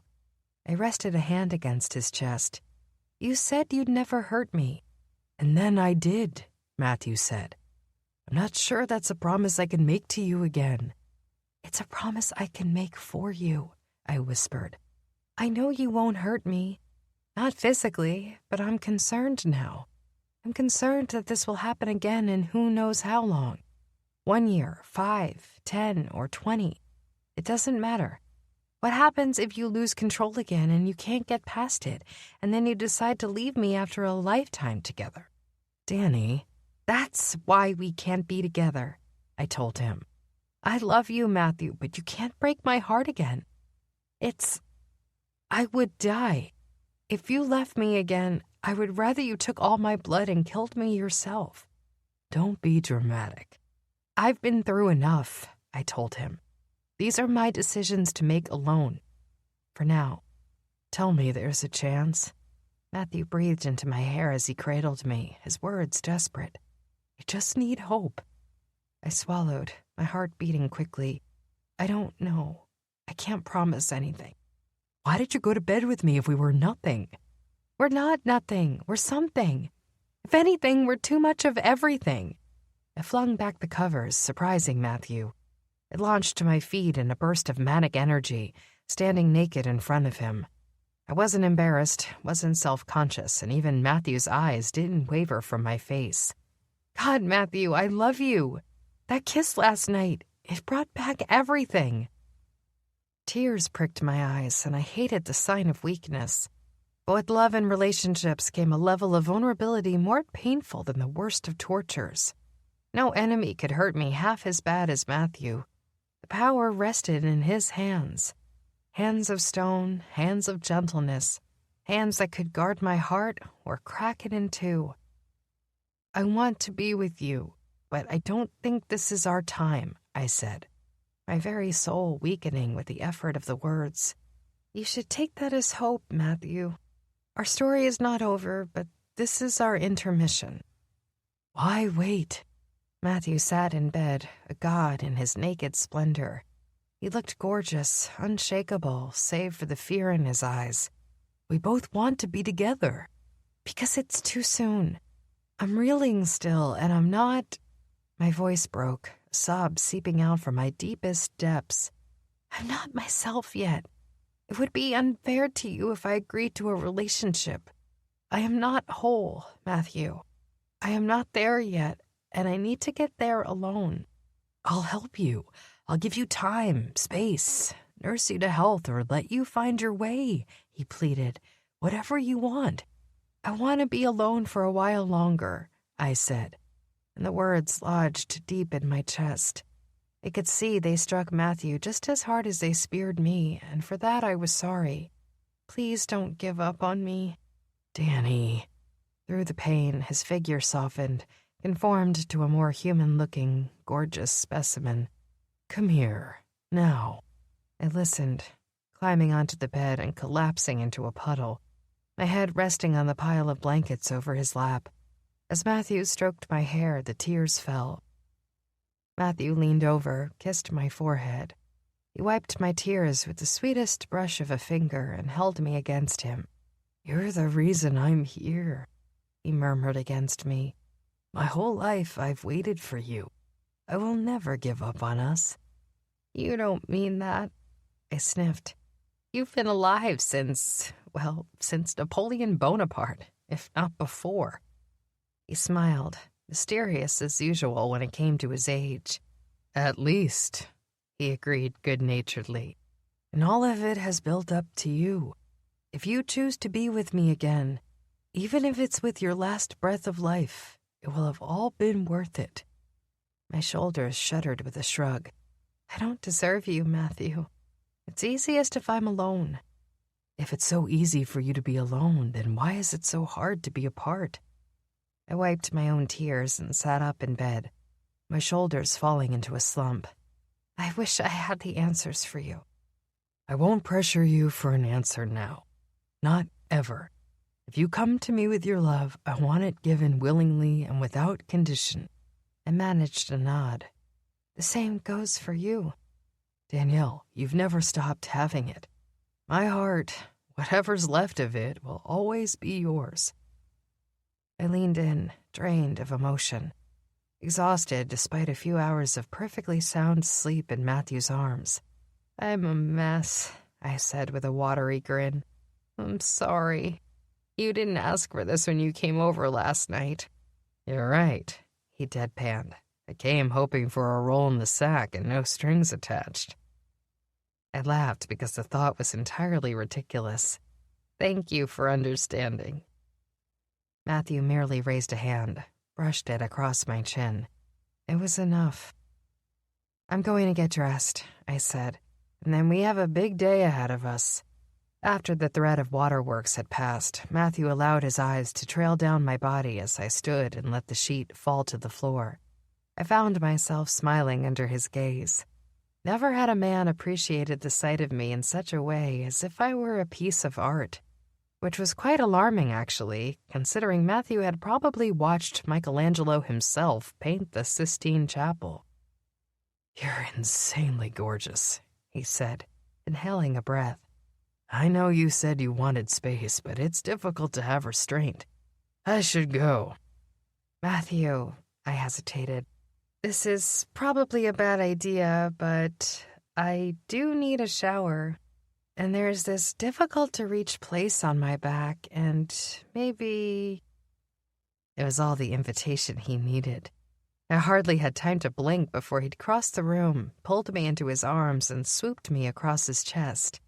We were hot and heavy under the steaming burst of water moments later.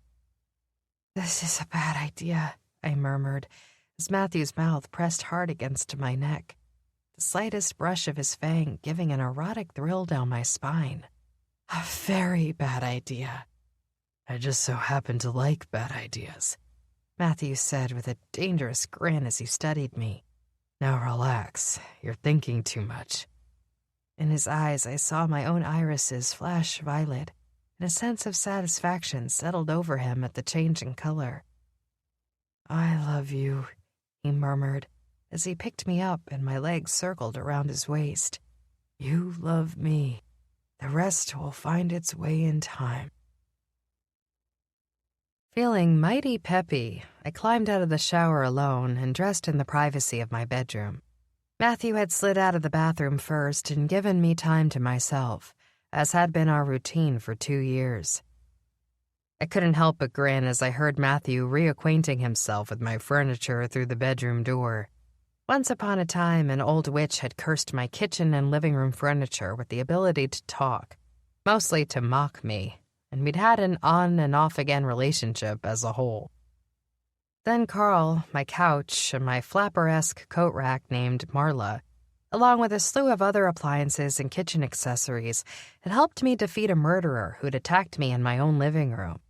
I decided I owed them a bit of gratitude. I was already regretting my decision.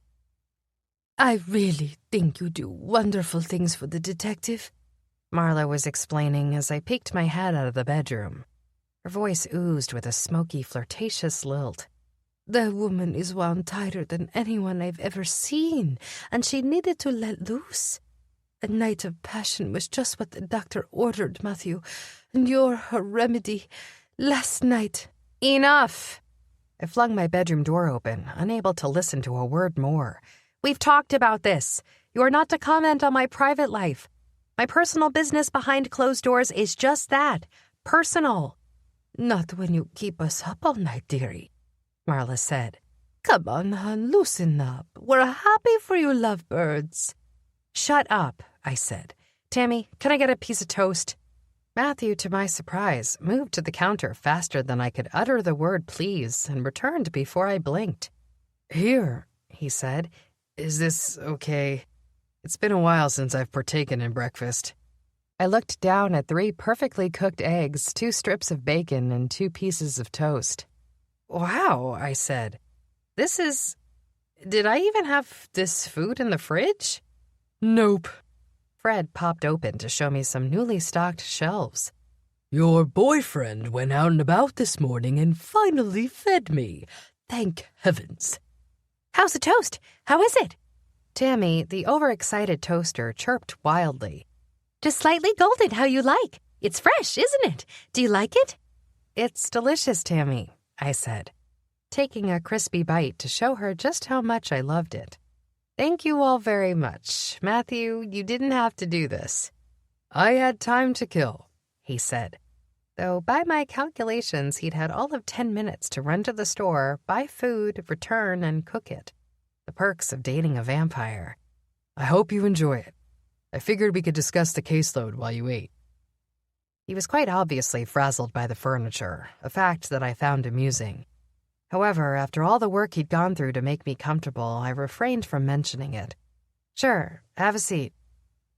He sat opposite me at the table, then slid a few pieces of paper across. "I mapped out our day. Thoughts?"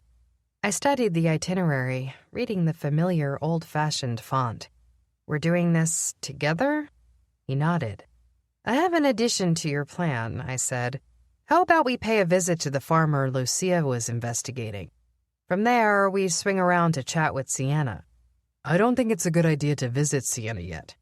"There are reports of necromancer magic throughout Wicked, and we know she lied to us," I said. "It's inevitable that we have to ask her a few hard questions." "We don't know any of that for a fact." You doubt my ability to see residuals? I raised my eyebrows. Since when? I don't doubt what you saw, but I wonder if there isn't a reasonable explanation for it.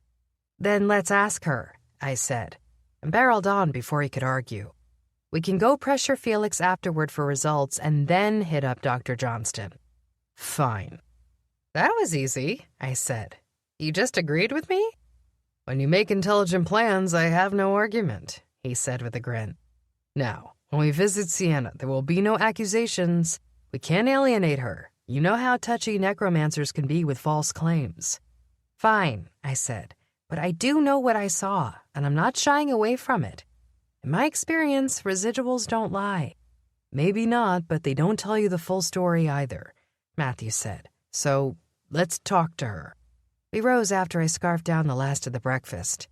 Wait, I said, stopping Matthew as he moved toward the door. Last order of business. Which is? The Hex Files. I warned you, Matthew said. I warned you not to look at those. I don't want to discuss what you found. It's trash. It's not trash. It reads like some sort of prophecy. Too much blood has been spilled over those files and nothing has come to fruition. Because the files are missing something, I said. Matthew closed his eyes in response. I'm telling you, they're not complete. It's dangerous to have half the information. You just said it yourself. Residuals are half the story, and so are the Hex Files. Danny. I interrupted with the chant, and he fell silent. There was a magical sizzle to the words, an element of supernatural impossible to deny by anyone with paranormal tendencies. One will lead the way by heart. A second seeks bright in deepest dark. The third lives in shadow and searches light. A fourth will break from desperate plight. The last meets death for their greatest lie, as the unbreakable enchantment brings future nigh. When I finished, Matthew's eyes remained closed, his body perfectly still. You can hear it too, I said. You feel it. There's some sort of spell involved, or a prophecy, or something.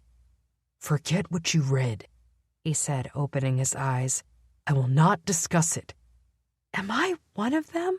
I pressed, moving closer to him. I could be. Hell, I could be just about any of them. I'm broken, Matthew, living in shadow, seeking the light. One will see death. Matthew reached out, his hands clasping firmly onto my shoulders. Forget what you've read, Danny. My promise to you is to deliver the files and nothing more. I will not entertain discussion on it. Are you one of those mentioned in the files? Matthew turned on a heel and stalked out the door. I have a job to do. He paused in the hallway and called behind him. Are you joining me? Chapter 14. Downstairs, Matthew and I passed Jack in the kitchen. I paused to thank him profusely for his help and offered to pay him double for all he's been doing lately. I'd stay behind to help, but I'm working this case and... I hesitated. It's urgent. It's always urgent. Jack gave a knowing sort of grin. Whatever he was about to say next got interrupted by the opening of the door behind me. Hey, there she is. I stared an extra moment at my brother, watching as his eyes lit up at the sight of the newcomer. Jack was many things: handsome, stubborn, cocky on a bad day, kind on a good one. But one thing he wasn't was soft. Yet he melted like butter as he watched Willa enter the shop and wave enthusiastically at the three of us. "Howdy," she said, and her eyes flicked to each of us in turn, landing on Jack for just a second longer than usual. "Sorry, didn't mean to break up the party." Not at all, Jack said in a rush. I was just telling Danny that I don't mind helping her out. She was threatening to hire more help. Willa waved a hand. "No need. I love working here. And Jimmy should be back today too. Plus, Dougie helped yesterday. It really is turning into a family-run business, don't you think?" "Sure, for everyone but me," I moaned, and it was my dream. Your distraction, Jack said. Go on, save the world while we feed it slice by slice. Willa giggled, and I suddenly understood why neither party minded the long hours spent working together. If I didn't watch out, there'd be more cooking in the kitchen than marinara and mozzarella. I pulled Jack aside and gestured for Matthew to go on ahead. "You be careful," I told him in hushed tones. "Willa's mother is ill, and she's fragile." Jack's eyes darkened. "She's not fragile. You didn't see her yesterday." "You haven't spent 12 hours a day with her for the past week," Jack snapped. "She's an adult. Let her make her own decisions." "I'm just warning you, if you hurt her, if you build her up and break her down, I will hunt you, Jack. I don't care that you're my brother. I'll throw you to the wolves." Jack's cheeks cracked into a grin. "I thought you were more creative than that. If you're going to get rid of me, don't throw me to the wolves. That's just disrespectful." "Yeah, well," I snipped, "be careful with Willa. You might not think she's sensitive, but she is." "You might not think I'm smart, but I'm not stupid," Jack said. "I know Willa's different, and I'm trying my best not to screw things up with her. Your vote of confidence in me is so heartwarming." "That's what sisters are for." I crooked an eyebrow at him. "Maybe if you hadn't dated my best friend when you were 8 and then sent her crying to her mother, I'd have better hopes for you." "We held hands once." "Then there was Betty when you were 13. Linda on the night of my 17th birthday. That was a doozy." "What about Matilda, just a few years back?" I crossed my arms, turned on my heel, and walked away. "There's my vote of confidence, little brother." "I'm going to prove you wrong," Jack shouted at my back. "Watch and see." "I'll watch, all right," I yelled back. "Prove me right, and you're dead." The last of my threat was heard in the main dining area, where Matthew and Willa stood in uncomfortable silence. "Aren't their family dynamics charming?" Matthew asked lightly. "Utterly," Willa said. "You were part of this for 2 years?" "There are some things I don't miss," Matthew said with a grin, and Willa laughed. "I understand," she said, and then elbowed him. "But seriously, you loved it." "Let's go," I said, sparing Matthew an answer but pinning him with a deadly stare. "I'm running low on patience. Not for you, Willa," I said, pausing. "If you would rather be with your mother, I would understand." "She's okay. Nurse Anita is so great with her. She's stopping by for lunch." Her eyes flicked to the back room where Jack could be heard slamming pots and pans around. "I'd really like to be here. It's a nice distraction." "I'll bet," I said under my breath, soft enough so that only Matthew smiled at it. "Off to Farmer Marcel." "Farmer Marcel?" Willa frowned. "That's where you get your basil. He's the best at herbals." I knew I'd heard that name before. I couldn't believe I hadn't remembered. I negotiated the deal with him a few months back. No wonder the name sounded familiar. "Tell him each batch gets better and better," Willa said. "You really should give him a bonus or something." "I'll remember that," I said, tugging Matthew's arm toward the door. "Let's go. I need coffee." A few blocks later, I secured a giant frothy latte that put some early morning spring back into my step. We hopped on a trolley and took it to the southeastern corner of Wicked, to a little plot north of the Deadlands and inland of the Depth. It was a nifty little nook of the borough that didn't see much in the way of tourists or hustle and bustle, therefore making it perfect for a small, self-sustaining farm. From what I remembered, Farmer Marcel was a wizard with elemental tendencies, hence his success at farming, who'd emigrated over from France after a divorce. He'd opted for the quiet, natural lifestyle here, hiring seasonal help if necessary, and not a whole lot more. It was amazing how much one could get done on a farm with elemental magic. Marcel was practically a one-man show, servicing some of the best restaurants, DeMarco's Pizza, with organic materials. "Your brother seems quite taken with Willa," Matthew said as we approached the mailbox to the farm. "And she seems rather keen on him, too. You're not a fan of them together?" "Willa's keen on everyone who's nice to her, and even some who aren't," I snapped. "And my brother is often quite taken by his own shadow. They're not a good match. I hate to say it, but of the two, Willa would be the one to get hurt, and I can't stand to have that happen, especially not after yesterday.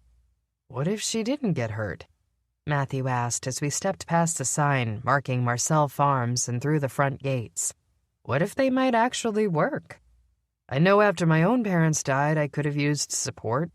Maybe it's a good thing Willa can lean on Jack. You were changing into a vampire at that time, I said. You could have used a lot of things. Even after, he said, his voice soft. Loneliness is a challenge.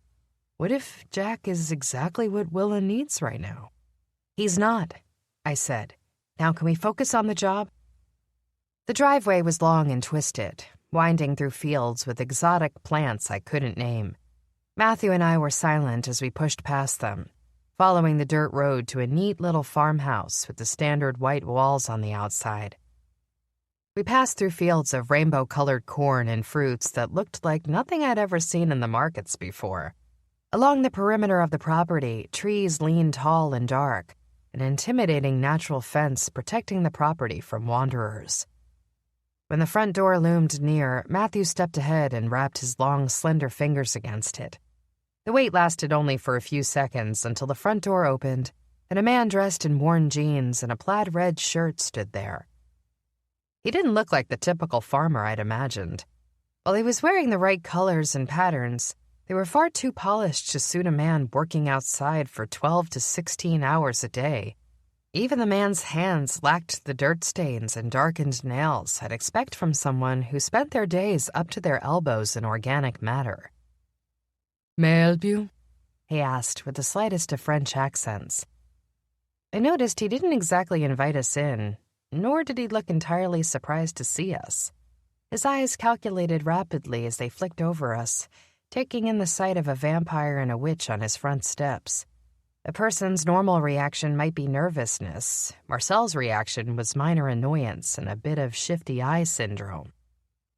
"I think you can," Matthew said, flipping open his badge. "I'm sure you know who we are. Mind if we come in?"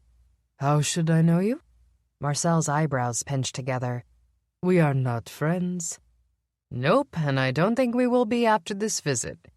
I'm Captain King. You probably know me as the Vamp." Matthew gave a deadly sort of smile, allowing the tips of his fangs to poke out from his grin. "This is Detective DeMarco." "Ah, a DeMarco." To my surprise, Marcel took interest in me. "I know of your brother." "Which one?" I asked dryly. "You'll have to be more specific. We have a barn full of them." "Barn," he said, glancing over his shoulder toward his properties. "Yes, well, I know Nash. He has a history in narcotics, no?" "He does. Has he been here before?" "Yes." "Are you doing something illegal?" I didn't expect an answer. I considered his reaction odd and hadn't quite figured out how to take him. Nash hasn't been in narcotics for over a year now. "A while ago, they investigated me," he murmured. "It always happens with a farmer, you know. We grow many things." "How many of these things are stolen?" I asked, pleased to find him wincing under the question. "Yes, we're aware of your claim. What was stolen, Marcel?" "You're mistaken," he said flatly. "Nothing was stolen." "That's not what Lucia seemed to think."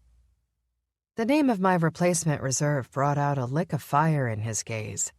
Her persistence had obviously gotten to him, which only proved my theory that there was something more going on here than some flubbed theft claim. But what? Had it been enough to cause Marcel to silence Lucia? Matthew watched me carefully, practically reading my mind. I could almost hear him thinking it. With all of this land, there were plenty of fresh piles of dirt under which he could have hidden a body. Plenty of small shacks where he could hide a prisoner. Would we find Lucia here? "I think you should let us in," I said. "We have a few things to discuss." "I think not," Marcel said. "Do you have a warrant?" "Making things difficult isn't going to look good for you," Matthew warned in that soft, silky voice. "Cooperation will go a long way." "I'll cooperate when you find proper legal procedure," Marcel said. "In the meantime, let's finish our chat here. I have nothing more to say." "I think you do," I said. Why'd you call the cops about something being stolen, then retract your statement? His eyes seemed to flicker shut like a lizard's, then open just as quickly. An odd quirk, I thought. Maybe a defense mechanism to stall for time. I thought I was missing something, so I called the police. It was later found, so I retracted my statement. Why don't I believe you? Because you don't know all the facts, he said. That girl twisted them. Lucia. Yes, Marcel spat. That one. She comes here accusing me of withholding information from the police, which is ridiculous. I called the police. I'm not afraid of them. You withdrew your statement. Why? Most people don't call the police until they're sure something is missing. I was scared, he said, though the words fell flat. Nobody believed for a second Marcel had been scared. He was a powerful wizard used to living on his own. He could handle himself. I thought someone had invaded my property, but they hadn't. End of story. I found what I thought was missing. What was it? Basil, he said with a sneer. Not to turn this to a personal matter, but I think we're going to renegotiate our contract for DeMarco's Pizza, I said. Then turned to Matthew. He's our fresh herbs guy. We're going to find someone else as soon as I can get the contract broken. Good luck, Marcel said. It's airtight. I happen to know the best elfin lawyer in the borough, I said, wrinkling my nose in faux apology. He'll figure it out. Matthew suppressed a smile, but I didn't find anything funny about it. There was a very real possibility that Sanders and I could come to an agreement once we sorted through the hurdles between us. If he wasn't a psychopath who kidnapped dead bodies, obviously. We'll find what went missing, Matthew said, and we'll find out what Lucia suspected was wrong here. Sure. She hasn't been around here recently, he said, a little too innocently for my liking. Where has she been? I rolled my eyes. I'm done here, Captain. Let's get that warrant. Matthew gave a nod of agreement, studied the uber-confident Marcel still leaning against the doorway, and then spun on a heel and started down the path. He gets under my skin, Matthew said once we were out of earshot. We need to nail him for something. Agreed. Freaking Basil, I said. How am I supposed to find a new Basil guy before this is all over without interrupting our pizza supply? I'm sure you'll figure it out, Matthew said, but he sounded distracted. His gaze was strewn far ahead as he slowed to a more human pace. We have company. I glanced up, surprised to see two familiar figures approaching down the long and twisted driveway. We continued toward them, meeting halfway between the farm and the road on a dusty path. Some odd variety of bright pink corn hung over one of my shoulders, and I swatted a fly from my leg as we came to a stop. What are you doing here, Nash? I asked, steadying him and his former partner. Hey, Peter. Long time no see. Peter grinned, gave a friendly wave. Nash, on the other hand, looked livid. What are you two doing here? Frolicking in the fields, I said. Sipping ambrosia and plucking daisies? What about you?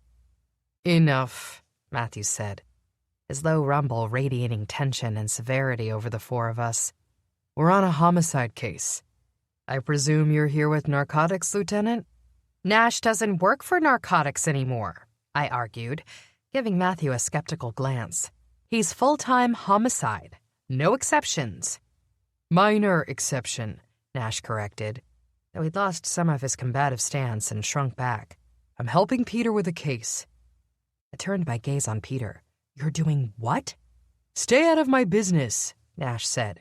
Peter didn't ask me to help. I involved myself. Might do you well to take out that badge of yours and read the label. Who's full-time NYPD and who's an honorary consultant to the force? Nash used air quotes, and it irked me to no end. Special consultant, I snapped. And it's still Detective DeMarco to you, asshole. That's Lieutenant DeMarco to you, detective, Nash said. Lieutenant asshole, I amended. Better? Enough. Matthew's voice grew quieter, which had the intended effect of scaring the pants off everyone. There was a rumor circulating the department that Matthew's voice alone could send someone to the morgue if he so desired. Nobody was brave enough to test him. What brings you here? Talk quickly. We're on a deadline. I've been chasing a faceless man for some time, Peter said. No name, no face, but he entered the market around the same time as the whole herbals thing blew up in our faces. Herbals, I said, racking my brain. What are you talking about? There's a movement for herbals, all natural junk, Peter said. Most of it is just food, supplemental crap that's intended to help people feel calm or sleep better or shit regularly. It's a load of crap. However, there's one aspect of it that caught the attention of the narcotics unit. It began to click for me, and I nodded. There's a line of herbals that is not kosher with the law. Hence the narcotics flag, Peter continued. It's hard to regulate this stuff because herbals in general are so new. They're sold in the marketplace on street carts or in back alleys or passed through medical offices. Even so, it's rare to find a store advertising them. Therefore, we don't know how much is being bought and sold, but we do believe the number of transactions is growing by the day. What sort of effect do these new narcotics have? There's one strain mixed with a spell that, when merged with the appropriate concoction of herbs, has been street-labeled Harmony. Hardly sounds destructive, I said. What does it do? We're not entirely sure, Peter said, widening his hands in frustration. But we believe it's killing people. I bit down on my bottom lip. Damn it, that's what we thought too. Harmony is now known to be highly addictive, Peter said. People begin taking it because they believe it works as a somewhat organic relaxation method. More dangerously, they believe it's harmless. Frankly, the drug would be harmless if only... It didn't slowly kill the user, I said. It's so new, nobody realized the true side effects. The dealers probably realized it would kill some people eventually. That's the nature of the drug business, after all, Peter said, but I doubt the dealers expected Harmony to work so quickly. Why is this just coming to our attention now? Matthew demanded. We have 3 bodies, had 3 bodies in the morgue that we could have examined for this. Now they're gone. Gone? Peter asked. What do you mean, gone? Doesn't the morgue mean, well, that the people are dead? Exactly, Matthew deadpanned. I hardly suspect they just up and walked out. Unless, I thought with a wince, Sienna had somehow worked her necromancer magic on them, which would be highly illegal and a huge breach of her contract with the NYPD. I pushed the thought away, trying to adopt Matthew's admirable don't assume anything without evidence philosophy. But it was difficult when I'd watched the residuals sparkle around her hands as she lied to my face. This is a narcotics case, Nash said firmly. And as homicide, I'm here to coordinate between the units. Without telling me, Matthew said, I am the captain of the homicide unit. There is no such thing as taking a case or helping out without my prior consent. Nash leaned in, his eyes darkening. You're telling me, Captain, that you've never helped Danny on a case without clearing it first with the chief? No pillow talk outside of work with your girlfriend? That is enough. Matthew's voice sliced through the air. Peter visibly recoiled. I felt like my face was in a frying pan. I was uncomfortable and embarrassed and upset all in one go. For my brother to bring in personal business to the job was a whole new level of low. Sure, there was some truth to it, but it was a below-the-belt hit, and he knew it. Nash held his own against Matthew for an extended moment, and only when Matthew's fangs began to descend did Nash realize his misstep. With a muttered apology, my brother stepped back, but the damage was done. Matthew moved past him with a quickness that blew right by me. He looked like a reaper with his pale skin, his barely suppressed anger, and a suit that had stunned Milan's finest fashion police. At once, he was terrible and beautiful and wonderful and unpredictable. I shot Nash a frustrated look, then offered Peter a muttered apology as I scurried after Matthew. An element of him was utterly frightening when he lapsed into this state, but I wouldn't allow myself to be intimidated or pushed away. I hadn't done anything wrong. Captain, I called, gasping as I practically sprinted to catch up. Slow down, please. My voice registered after a few seconds, and he slowed a perceptible amount, allowing me to catch up. I was still breathing heavily by the time I fell into stride next to him.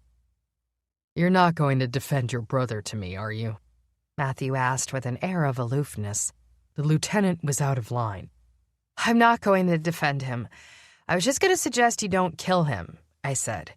My mother would be really annoyed at having to plan a funeral, and she'd probably blame me for some reason, and it would be this whole big annoying thing. Matthew could barely muster a forced smile. I have no intention of killing the lieutenant, though I admit it crossed my mind. I laughed. I swear Nash didn't mean anything by it. That's not a defense of him, it's just a fact. He acted like an idiot and was brashly out of line, so give him a slap to the wrist and I'll talk to him. They'll fall back into line, I swear.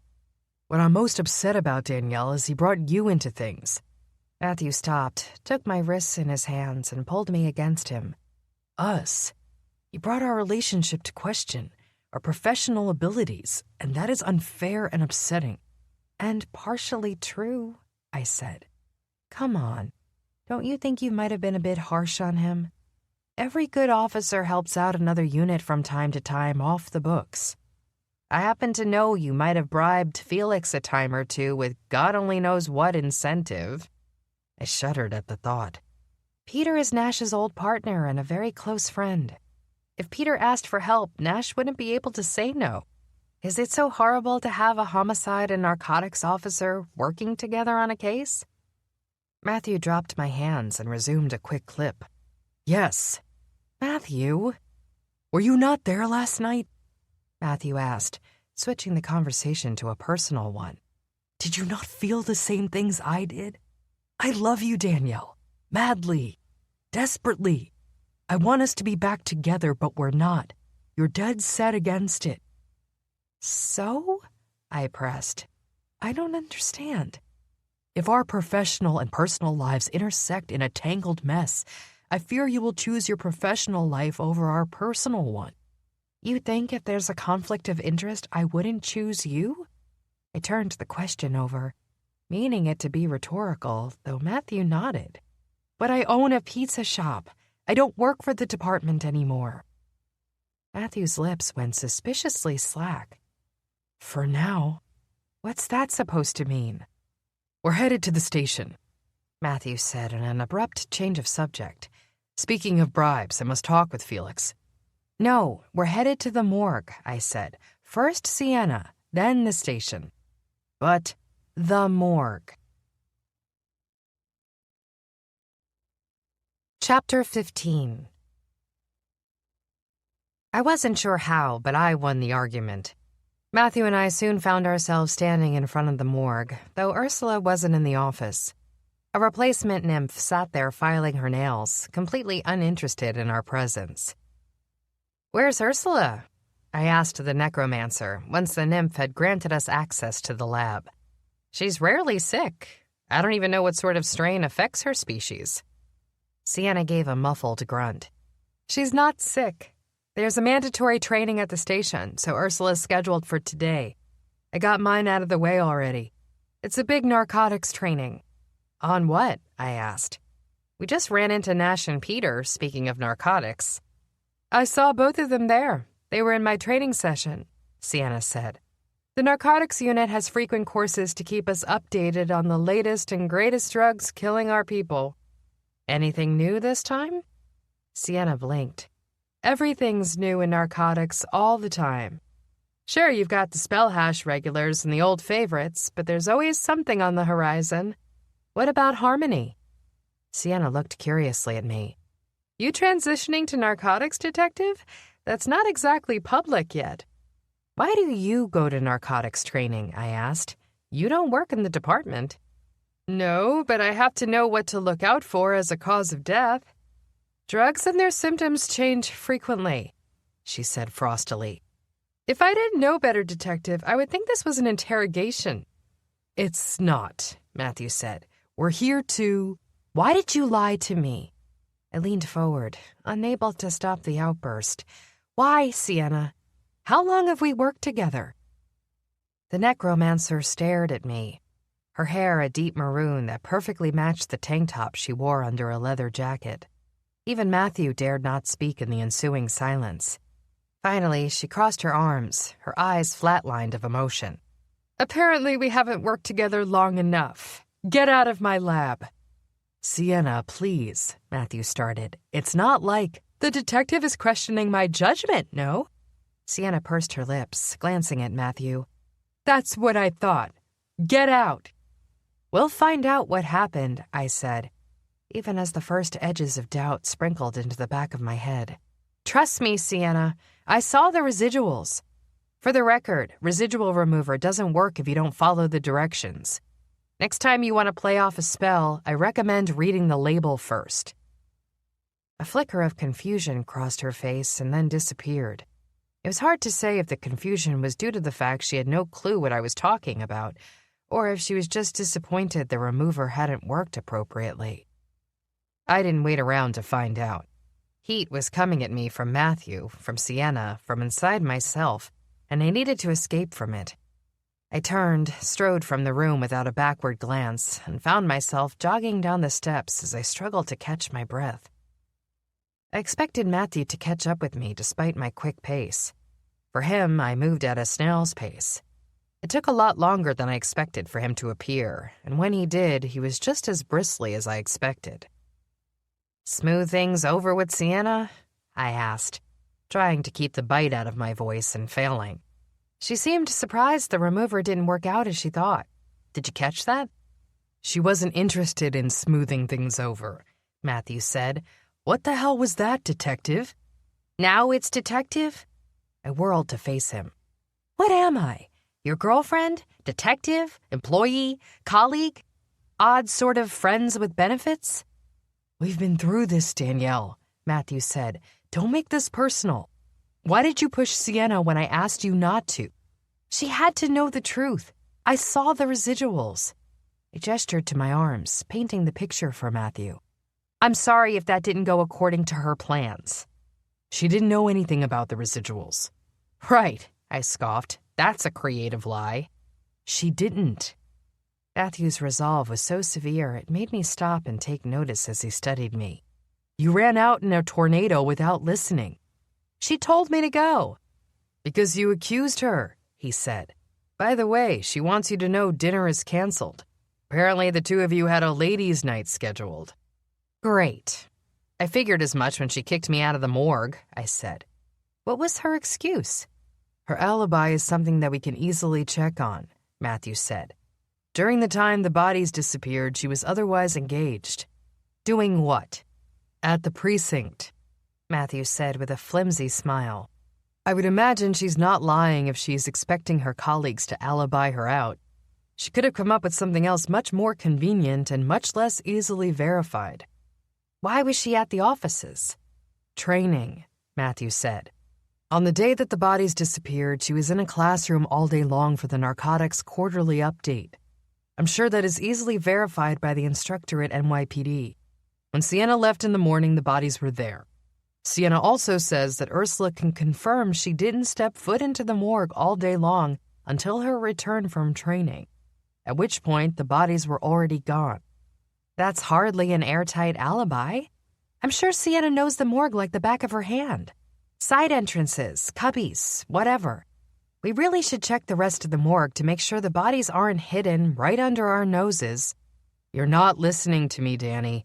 We can cross-check Sienna's whereabouts with other NYPD officers," Matthew said. "If Ursula's testimony matches up with the narcotics instructor's testimony, and he confirms she was sitting before him in class all day, she is not our culprit. You have to look elsewhere.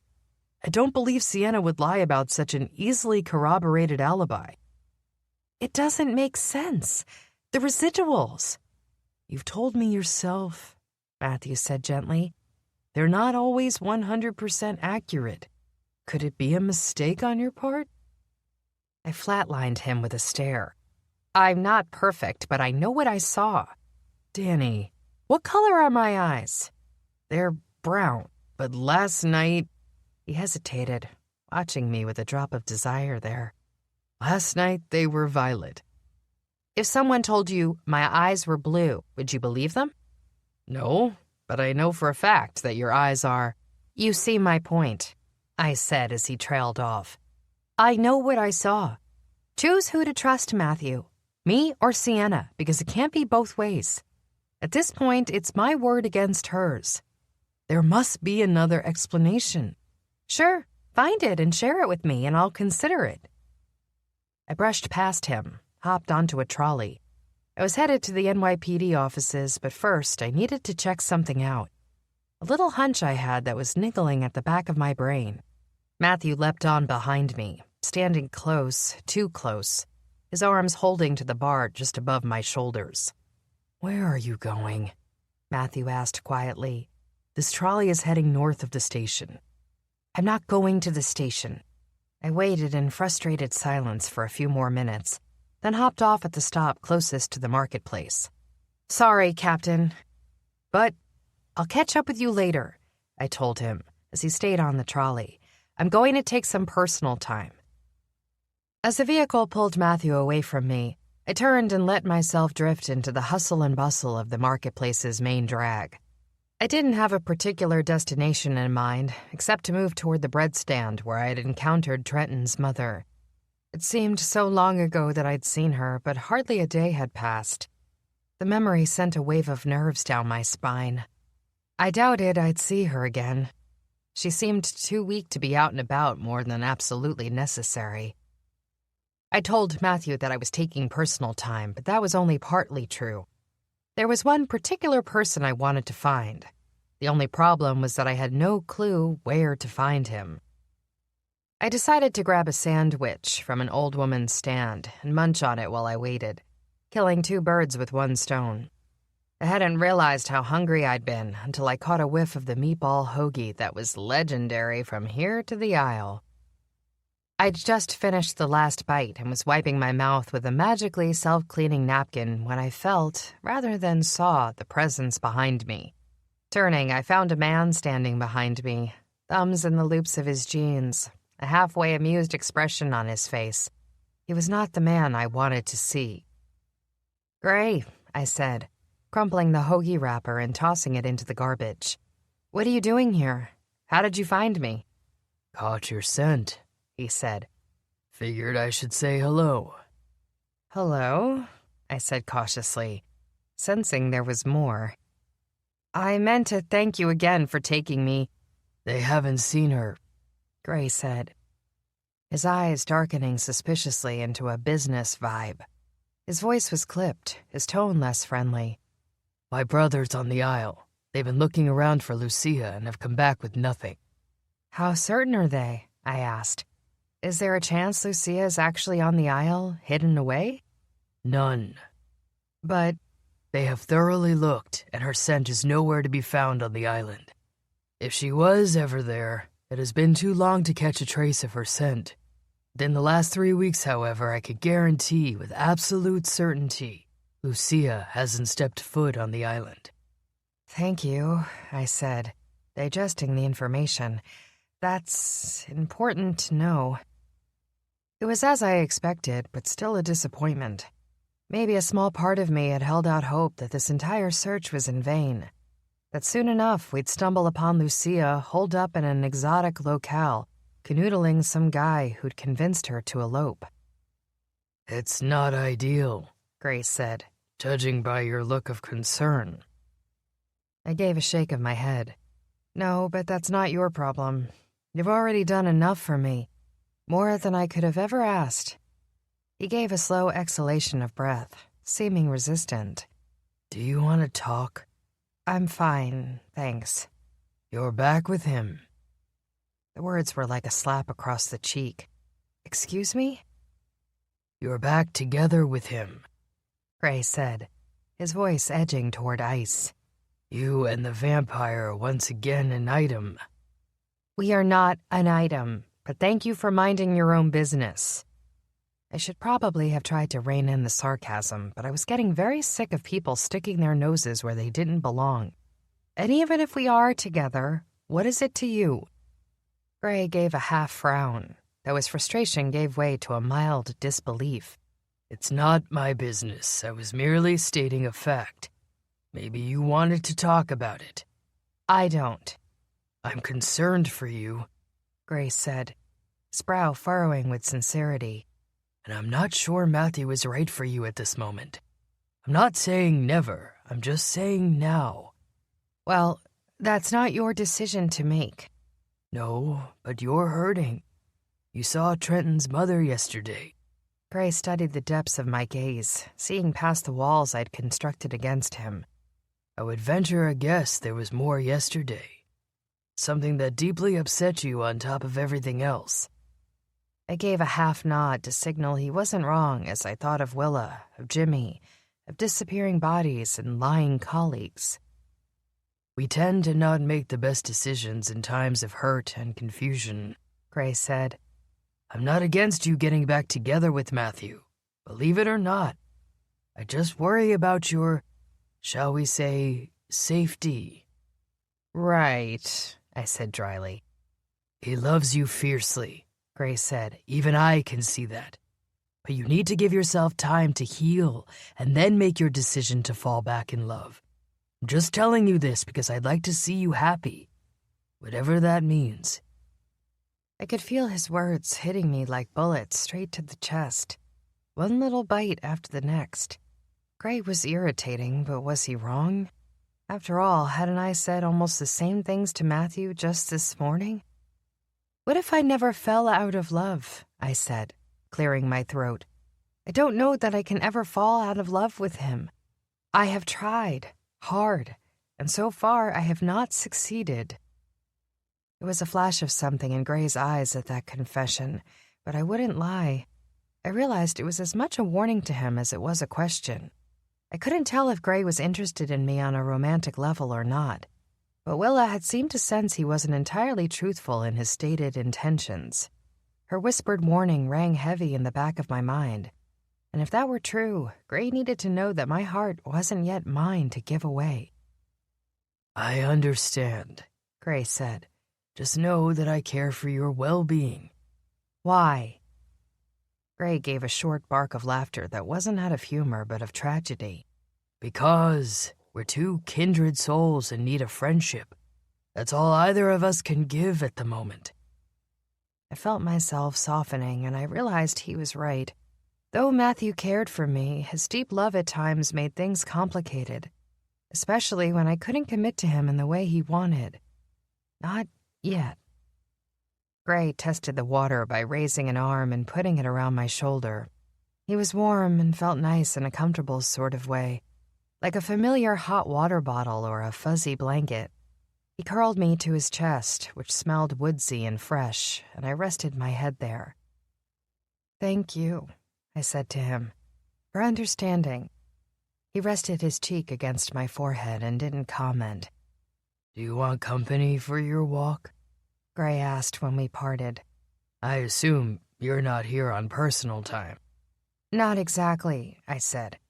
I'm looking for someone, but he's proving impossible to find. Gray tapped his nose. What's he selling? I might be able to help. There's a guy with an herbals cart who wanders this area of the street. At least I think he does, I said. I've only seen him once before. He was selling all sorts of herbs and spices. You think the card is a front for something worse? Gray sized up my reaction and understood. Got it. I'll be right back. Before I could ask where he was going, he disappeared into a dark back alley. I strained my eyes looking for him, but caught nothing aside from the briefest glimpse of white fur along the rooftops. Then again, that might have been my imagination. He was back in minutes, gesturing for me to follow him through the crowd. Soon enough, he stopped and nodded ahead. Is that your guy? I spotted the long-haired man wearing the same grimy sort of tunic as he pushed a cart before him, laden with all sorts of greens and dried spices and beads and junk. That's him, I said. I'd better take it from here. Thank you for your help. And for the talk. Anytime, he said, and he was gone. I reeled from his disappearance for a moment, trying to determine if he'd left on a good note or a bad one, before I spotted the herbals vendor moving farther away from me. I pushed thoughts of Gray and Matthew away, then dodged through traffic until I got ahead. Parking myself in front of his cart, I waited as the vendor came to a stop. "How can I help you?" the man asked.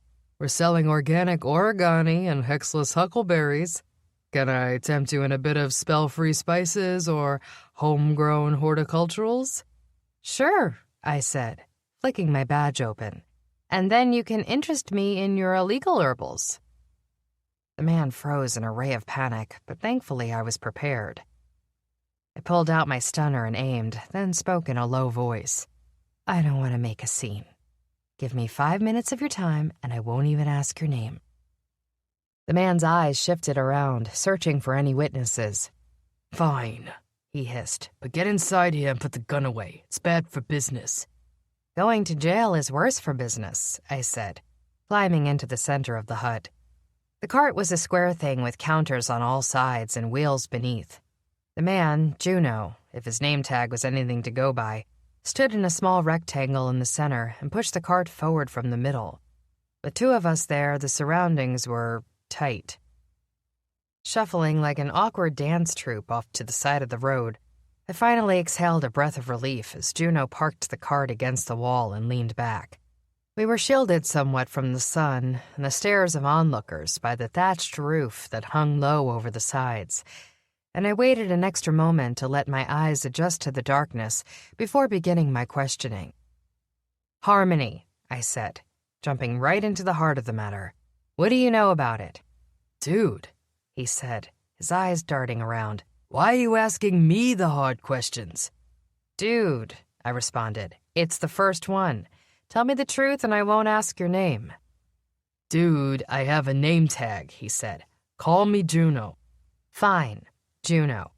I expelled a breath. "I'm not looking for someone on your level, so it'll serve you best to be honest with me. Who is responsible for the narcotics you're distributing?" "I'm not distributing narcotics." "I can get a narcotics shifter over here in seconds," I said. "Do you really want to see what they can find in this cart? They're the best in the business." He stiffened, his face paling. "Fine, I don't have Harmony myself, but I know of it. I only sell basic herbals, and a few of them are laced with a little something extra. It's nothing like Harmony." "Tell me about Harmony." "Dude, I don't know. I've never done it." He shrugged, saw my lack of amusement. "Fine. It's supposedly this strain of herbal that you can lace anything with and will take away the pain. It's perfect for herbals because that's the name of the game. Supplements to help you sleep, eat, shit, relax, clean your mind, get zen, whatever." "And without Harmony laced in, it's basically just a load of junk," I said. "Some herbs put together with a fancy label." "No," he said uncomfortably. "It really can help some people. In our sleepers, we have this soothing chamomile concoction that's great. It's a lozenge and really helps you sleep." "So does tea," I said dryly. "But that wasn't enough for some people, was it?" "The dude started introducing Harmony-laced items at first without telling people." Juno shifted from one foot to the next. "If you want my opinion, that was a low blow. He was getting people addicted to stuff, and they didn't even know it. They thought they were buying, okay, yeah, some fancy packaged herbs. It's all the rich folks, you know? Then they started talking about it to their friends and buying more and more, and sooner rather than later, people couldn't get enough." "The dude," I said, reverting to the first part of his sentence. "Who is the dude?" "The guy behind it." "Who is he?" "I don't know." "You do," I pressed, "and narcotics is already on to him. So you'd better spill before we find out exactly who he is, or else your word means nothing, and you've got no clout to earn a get-out-of-jail-free card." I was bluffing some, but not a ton. According to Nash and Peter, they were onto someone distributing Harmony, but they didn't have a name or any identifiable information. It also wasn't a lie that it would turn up sooner or later. It was only a matter of time before someone squealed. "They call him the pharmacist." Juno was really sweating now, leaning close and hissing in a barely discernible whisper. "He's the mastermind behind it all. The developer, the distributor, the moneymaker. He's got all of us by the balls. What do you mean? I mean, we distribute the goods and take our cut, but we've got to pay him a tax. Like the mob, I said. You don't pay and you're done. Exactly. Everyone's got to pay. Do you know Farmer Marcel? Juno's face brightened. He's a good dude. Sells good herbs. His face paled again. I mean the legal stuff. He really does a good job, but I heard he got wrapped up in this too. The pharmacist got greedy and is demanding payment from him too. It sucks. Really cuts into our profits. No wonder Farmer Marcel was nervous. Even if he hadn't wanted to be a part of the Harmony business, he'd somehow gotten roped into it. I wondered if he was a victim, if maybe he had been blackmailed by the pharmacist, or if he was a cleverly involved mastermind masking as an innocent. How might I find this pharmacist? Juno outright laughed. Lady, you're the one on drugs if you think he can be found. I raised an eyebrow. Is that right? I'm telling you, he said, plucking his lips. That's impossible. Literally. Marcel won't know either. Nobody does. Then how do you know of him? He sends us messages. How so? I glanced around as if someone might be listening. A brief moment of doubt washed over me as I wondered if Juno could be the pharmacist himself and just a very good actor. Maybe he'd vanish the second I left his cart, never to be heard from again. How do you get payments to him?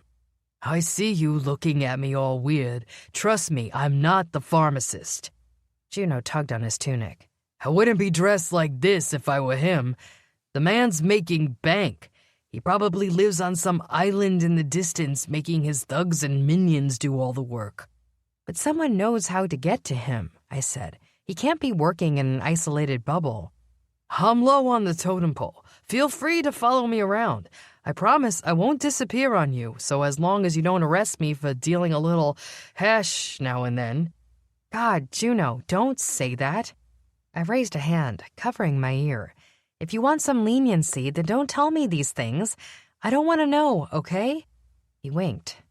I read you, lady. Anyway, like I said, you're not gonna find him through me. I found a letter here a few months back that said I could start leaving my donations to the pharmacist in the bottom of a bag of apples. I was supposed to mark it with an X and not sell it until someone comes asking for the extra crispy variety. So you have seen someone come to collect money? Yeah, but I know exactly who it is. It's just Crazy Dan. Crazy Dan? Juno pointed across the street to a dimly lit alley where a few homeless people crouched against the wall, cans and signs splayed before them, requesting help and kindness in the form of donations. Crazy Dan has been around here for years. Talks to himself in mirrors, puddles, you name it.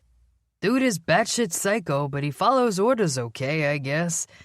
So he comes and requests extra crispy apples? Yep. Freaks me out because he's got this weird eye that never looks right at me. I wonder if it's glass. Juno got lost in his musings a moment before he returned to Earth. Right, sorry. Anyway, I give him the pharmacist's cut of the donation and he takes it. Where does he go? You're lucky I followed him once, Juno said, wagging his finger at me. See, I thought maybe Crazy Dan was taking me for a ride and playing me. Was he? Nope. Juno gave a shake of his head. He dropped a sack of apples down a well way the heck over in the fields near the depth. That's it. Crazy Dan didn't even look in the bag. I assume the pharmacist pays him a cut somehow, but he wasn't taking my money. How do you know this pharmacist isn't yanking your chain? I shrugged my shoulders. What if it's just some lazy guy in his underwear scamming a bunch of street vendors? Headless Thomas thought that. Juno shook his head sadly. Poor Thomas. What happened to Headless Thomas? His head got chopped off. Juno sounded so matter-of-fact about the tragedy that my jaw must have hung open in surprise, prompting Juno to explain further. Seriously. He was a berry vendor that worked the western end of Wicked Way. We were friends. Traded stuff back and forth like we do over here, he said. Well, he was complaining about the new pharmacist tax and one day gave Crazy Dan an empty berry box. I assume it was supposed to contain payment? You assumed right, lady, Juno said with a nod. Next day, Headless Thomas's cart was right there, and his head was in a berry box. It was disgusting. Yes, I imagine that cart's not sanitary anymore. Two-Toed Teddy is using it, Juno said with a shrug. Nothing a little bleach and a pinch of magic can't clean up. I reminded myself to never buy berries from Two-Toed Teddy's historic cart. Why does the pharmacist think you vendors owe him a tax? It's not like I received a formal invoice or anything, you know. Juno grinned at his own cleverness. If I had to guess, I'd say he's the one who created harmony. It's lacing almost every herbal these days that's, enhanced. And people get addicted to it like crazy. They buy this one thing because their buddy told them to, and then voila! Before they know it, they're back buying a pack a day. What have you heard about Harmony? I asked. Have you been losing any customers due to drop-off? Drop-off is a common phrase that's been adopted by the narcotics unit over the last decade. It refers to the rate at which illegal spells kill a customer. If drop-off is too steep, the business becomes unprofitable because there aren't enough users to continue buying it. Manufacturers keep careful watch on the rate of death due to their narcotics. Charming business practice, I thought dryly, as I watched Juno shift uncomfortably before me. Drop-off is minimal, he said eventually. That's what makes it such a great business model. Heck, it's actually probably healthy in small doses. But large doses haven't been tested much, have they? I asked, seeing doubt in his eyes. What do you think about that? I think... The truth, I said, before he could formulate a nifty little dodge of the question. Or you're coming with me. It's my final question. Juno gave a hefty sigh and looked down at his feet. I'm trying to get out of this business. I waited patiently. He looked up, his eyes clear, pained. I didn't get into the herbals business to kill people. I just needed a few bucks to pay rent, and it was quick money. I wanted to stay far away from narcotics. But narcotics found you, and now people are dying, aren't they? He blinked, his eyes welling with tears. Yes, he said, his lip trembling in a surprisingly genuine display of emotion. I've lost 2 customers this month, Detective, and I don't know how to get out. Chapter 16. Detective. Juno looked at the front doors of the 6th precinct and shook his head. I can't go in there. I promise you'll be fine, I assured Juno. Everyone will know exactly how cooperative you've been. Juno's eyes watered more, turning into big pools of distrust. I'm not going to make it out of here alive, am I? What are you talking about? I nudged him inside the building ahead of me and nodded for him to lead the way down a side hallway. I'd brought Juno to the department for further questioning and to keep an eye on him. The fact that he'd admitted to an increasing drop-off rate was a huge signal that we needed to get to the bottom of this Harmony mess, and quickly. Otherwise, the death toll would only continue to increase. Why do you think you won't make it out of here? You're questioning me at the station for ratting on the pharmacist. Oh God, I'm gonna become Headless Juno. Or maybe Junkless Juno. You know he's threatened to cut off my privates? Nope. Well, that's what I heard, and the name really has a ring to it, don't you think? Juno, relax. I urged him to breathe deeply and rested a hand on his shoulder for support. You're going to make it out of here alive. We're going to catch him. You might think you are, but you're not. What if he's here now? What if he's listening? Juno flinched, looking up at the ceiling as if for hidden cameras. He knows everything. Headless Thomas wasn't trying to end up dead, and the second the pharmacist found out he wasn't listening to him... He mimed an off-with-his-head sort of gesture. Right, but that's not the case with you. I came asking for information. You're not snitching on him. I ended up here, didn't I? If he thinks I know too much, he'll kill me. No questions asked. He knows I'm here already, I guarantee it. That's impossible, I said. We took the back way to the station and you had that stupid cloak covering your face. I was barely sure I had the right guy with me half the time. Somehow, Juno said, his voice coming out in a slithery sort of whisper. You'll find me. I stepped back, waved for the front desk clerk and the two officers who'd shown up to escort the new guy to an empty interview room, and gave them instructions to keep an eye on Juno. A private room will only make things worse, Juno said. No witnesses when he comes for me. You're being paranoid. I don't think so. Juno forced a watery smile. I think this is goodbye, Detective. I watched as the officers took him away, wondering when everything on the job had become such a gray area. When I'd first got into this career, I thought right and wrong would be simple concepts. Black, white, red, murder. But if I'd learned one thing in all my years on the force, it was that nothing ever quite fit perfectly in place. Sure, there were the bad guys, the truly evil serial killers and cold-blooded murderers, but they were rarer than I'd expected. The truth of the matter was that good and evil blurred into one another and became an awfully slippery slope more often than not. I considered Juno, for example, a dude running away from some sort of life at home and looking for a leg up to get started in a new place.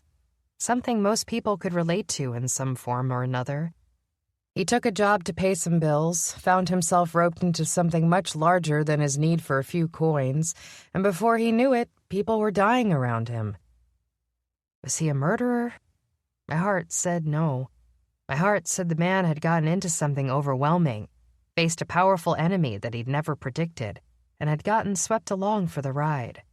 My brain, however, said that he'd contributed to the deaths of at least 2 people. He hadn't come to the police. Should he have risked his life to snitch on the pharmacist? I sighed, turned from Juno, and began a slow trudge toward Felix's office. I didn't have the answers. I didn't know if anyone except the man upstairs could say for certain. I found Felix in the lab, buzzing with energy in front of Matthew. There was a distinctly frosty vibe coming from the vampire, one that only grew colder as he took a deep inhalation. I knew at once he was mapping my route in the time we'd spent apart, wondering how I'd gone from a quick bout of personal time in the marketplace to walking side by side with an herbals vendor across. We're not sleeping together, I said pointedly. Anymore. Precisely, Matthew agreed. Go on, Felix. I was just telling the captain that I found something in the meds you brought me, and... He paused, exhaling a huge breath from his lips. Seriously, gentlemen, what do you want? I'd been so focused on Felix's spread that I hadn't seen my brother storming into the room, followed by a more sheepish-looking Peter. We're in on this too, Nash said. Why didn't you call narcotics when you found something, Felix? The tech wizard looked pained. It was requested by the captain. I haven't delivered the news to him yet. I imagine he would have distributed the information at our meeting as he saw fit. Of course, Matthew said. Though I'm not entirely certain why you're here, Nash, since you no longer work in narcotics. Or have we forgotten so soon? Nash gave the slightest flinch, a sign of his discomfort, but barreled through. I'm homicide, you're homicide. You're here, aren't you? I'm your captain, Matthew said icily. I oversee a broader realm than you do, Lieutenant. If I'm not mistaken, you have multiple cases assigned and waiting for you. You dumped a load of crap on my desk this morning, Nash said, fury causing a vein to pulse at his temple. You're just trying to distract me. Go around looking for garden pixies who have expired licenses. Yeah, right. Give it to a cadet. You'll do what I asked, Lieutenant, Matthew said. End of story. Let me hear what Felix has to say, Nash said. After all, we wouldn't be standing in the lab if it wasn't for Peter and me in the first place. What are you talking about? I turned to my brother. We're the ones who went to Marcel. It was Lucia's case that turned us onto it. Lucia? It was Peter's turn to wrinkle his nose. Why was she looking into him? I don't know, I said. That's what I'm trying to figure out. I think it might be connected to this wave of harmony that's been infiltrating the streets and the Herbals line, but I can't say for certain. Nothing quite makes sense yet. Especially why you, I glared at my brother, think this case involves you. The last question was directed at my brother, who met my gaze head-on. Because Marcel was my informant when I worked in narcotics, Nash said. When I moved on, I transitioned him to Peter. It's due to the pair of us that he was even willing to cooperate. Your involvement is not your decision to make, Matthew said. You may stay to hear the information on one condition. You both agree that this is a homicide case and will be dealt with by the assigned team. That does not include you, Lieutenant. He's watching out for you, Nash, I snapped. Why don't you understand? You're supposed to keep away from narcotics for a very good reason. Nash's jaw worked in anger as he looked at me, and I sensed I'd gone a step too far. I'd brought back a past that he wasn't ready to face. Worse, because I'd spoken in front of his boss and partner. I'd let the sister and me take control during the time I needed to be a detective. Nash, I'm sorry, I said. I shouldn't have... My brother spun on his heel and stormed out of the room without waiting for his former partner to join. Peter stood awkwardly in place as I offered him an apologetic smile. Matthew ignored the entire situation, turning back to Felix, who had popped open a bag of pretzels and begun munching as he watched the drama unfold. Felix. Right, Felix said, a spray of pretzel descending to dust the front of his shirt. Sorry. Come on over. I think I'll, be going now. Peter thumbed over his shoulder. Sorry, Detective, Captain. Nash will get over this, I'm sure. Lieutenant, Captain King said, nodding at Peter. I'd like your perspective on this. Stay. All right, then. Peter rocked back on his heels and gave me a bemused sort of expression tinged with surprise. I suppressed a laugh, feeling sorry for Peter. He was caught between a colleague and a friend, and I didn't envy him.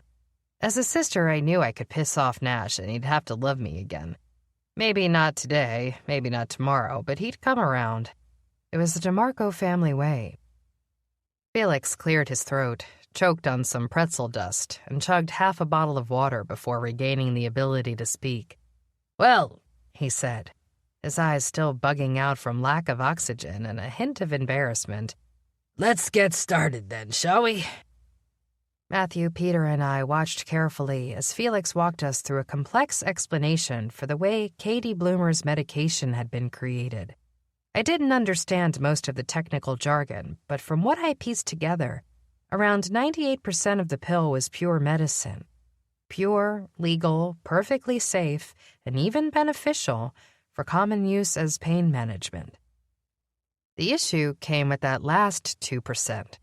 Upon first glance, it appeared to be an herbal. By definition, herbals were organic plants, flowers, and herbs grown without the use of magic. However, in this case, that wasn't true. Someone, the pharmacist most likely, had mixed in a curse as the plants had grown, lacing them with something dangerous that the street had dubbed harmony. So, I said, my eyebrows knitting together as I struggled to understand. You're telling me that harmony is not actually a drug, but a combination of organic matter and a curse? Yes, Felix said, pushing huge circular glasses up his nose as he gestured to a chart. In a way I've never seen before.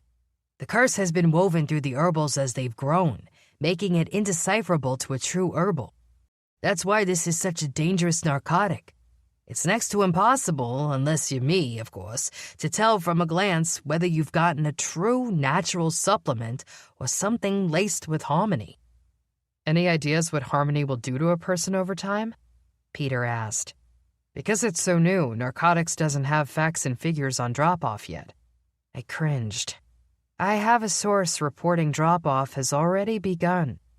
Where'd you find your source? Peter asked. We've been looking for weeks.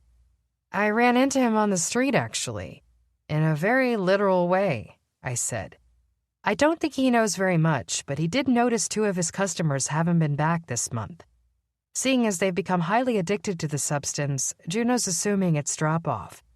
I think that's a safe bet, judging by the number of bodies we've had landing in the morgue lately with a suspicious but untraceable cause of death. You think the morgue disappearances are related to this? Peter asked. When I looked surprised, he shrugged. Everyone's been talking about it at the station. Nash told me you were even looking into Sienna as a suspect. Yeah, well, let's not repeat that, I said under Matthew's watchful gaze. There's absolutely no solid evidence yet at this point, and I'd hate to drag her name through mud for nothing. Peter gave a good-natured sort of nod, and even Matthew looked slightly pleased that I'd followed his advice. I gave Matthew a snarky sort of glare that silently told him not to get used to my admitting he was right, and he gave a subtle grin, turning away from the conversation to hide it. I think what happens, Felix said, returning to the conversation, is that at first the medicine acts as it normally should. That's the beauty of it. Nobody can tell whether it's herbals or harmony or even some sort of placebo. Everyone knows that herbals in their pure form are nothing but a load of junk with a fancy label on it. Safe and harmless, but also a waste of money. Right, I agreed. But then the harmony kicks in. Felix nodded. The curse is a slow-moving one. From what I could tell, it seeps into the bloodstream. It's unique in that there doesn't seem to be an invocation needed to go along with it. I believe the curse is active and invoked as it's grown, which would mean the curse is active at all times. From the very first instant that a person swallows the pill, I said, they're hooked, and they thought they were getting nothing more than a few vitamins. Exactly, Felix said. I have to wonder if you're correct in thinking that the bodies missing from the morgue are related. You said none of them had signs they should actually be dead? Yes, Matthew said. According to both Sienna's reports and my own observations, all 3 bodies that are now gone were perfectly healthy at the time of death, except for the fact that their hearts stopped beating. I didn't get there in time to see any residuals, I said. At first, it wasn't even clear that there was anything fishy about it. We didn't even assume it was homicide. And even if I did reach it in time, theoretically, I'm not sure there would have been residuals. I usually only can see them after a fresh spell has been cast. If the curse was invoked days before or even weeks before, the residuals might have faded to the point where I tuned them out into white noise. Yep, Felix said simply. You're all correct. Which brings us to the fact that bodies are missing, and I think I know why. Oh, yeah? Peter asked, glancing between us. Sorry, but I need someone to spell it out for me. Felix, pleased to have an excuse to explain again, gave a broad smile. Not at all, young Padawan, he said gleefully. It's my opinion that the bodies were taken away by the perpetrator or one of his minions because he knew we were getting close to discovering the harmony-laced herbals. And there must be a way to compare the composition of the bodies with the herbals, I said. Without bodies, they can't be ruled a homicide, and we're left in the dark. Once it's a homicide, the body count goes up. This guy's not only dealing in narcotics at that point, he's also a murderer. He or she, Matthew corrected quietly. We have no idea who it might be, and I urge you to keep open minds. I blew right past Matthew's warning as an idea hit me. Juno! When Matthew's eyes stared blankly at me, I hurried to continue. He said he had a drop-off of 2 people this month. That's only a small sample size. What are the chances they're the same 2 people whose bodies disappeared from the morgue? Slim, Felix said, catching on. You think that there are plenty more bodies, but they weren't looked into as suspicious deaths. Exactly. Take Willa's mum, for example, I said, pointing toward her medicine splayed on the table. If or when she passes away, it'll be deemed natural causes. She's already ill. Damn it, that's the filthy beauty of his whole shtick. Matthew's eyes blinked with understanding. There have probably been handfuls of deaths already. We just need to find out who was taking laced medicine, what the link between them was, or who, rather, and we've got ourselves a trail to our guy. I know it's not my place to offer input here, Peter said, raising a finger, but I really think it might be beneficial to loop in narcotics at this point. There's nobody better at tracking down an elusive drug dealer than the men and women in that unit. Matthew considered the request. I think a joint partnership will be best in this matter. I do not believe Nash is the man for the job. It's too soon. I have to agree with Captain King, I said, turning to Peter. I know I'm speaking as his sister, but Nash isn't ready. It's too much of a trigger for him, and I know he'll hate to hear it. I would like you to be on the task force, Lieutenant, Matthew said. Seeing as Marcel seems to trust you. There's a link somewhere, I'm sure. Hopefully we can exploit it. I'll get started, Peter said. I'll have to clear it with my captain first, of course. I'll take care of Captain French, Matthew said. Consider this case your top priority, Lieutenant. I trust you don't need further direction? No, sir. Peter gave a slight bob of his head. I'll have my initial report in before midnight. He gave us a tense smile as the urgency in the room ratcheted up a notch. We were getting close. All of us could feel it. Entering the final stage of the hunt where everything would fall into place like dominoes, or explode in our faces like a suitcase full of dynamite. As for you, Detective, Matthew said, turning to me with a business-only look on his face. I believe our next move is obvious. We have to get to the doctor, I said. Surely Johnston can point us to his supplier. If the doctor is prescribing laced herbals, he's not low man on the totem pole. He's getting a cut from somewhere. And that's the key to unmasking the man behind the curtain. Chapter 17. Both Matthew and I had things to take care of before we launched deeper into our investigation of the doctor. We parted with a distinct chill in the air, though somehow I'd already forgotten the reason for it. I only knew that something had shifted between us, and the warmth I'd felt last night had become twisted and tangled in a complex web. While Matthew went in search of Captain French, head of the narcotics unit, I turned my attention toward Nash. I knew when I owed someone an apology. As I hurried through the hallway toward Nash's office, I passed a conference room with huge glass walls that functioned better as windows than doors, and I remembered Sienna's warning that Ursula was at the station today for training. The narcotics quarterly update, I thought, glancing at the instructor, a lieutenant from the team. There was a commotion through one of the window walls as I walked past. It wasn't until a voice called my name that I realized Chief Newton had spotted me through the glass pane and let himself out of the training to find me. DeMarco, he called after me. A word? Chief, I turned, standing at attention to the orc. How are you, sir? Fine, Detective. May I have a word with you for a moment? Certainly. I followed him as he pointed a scaly finger down the hall. We found a small break room that smelled like stale coffee and rubber.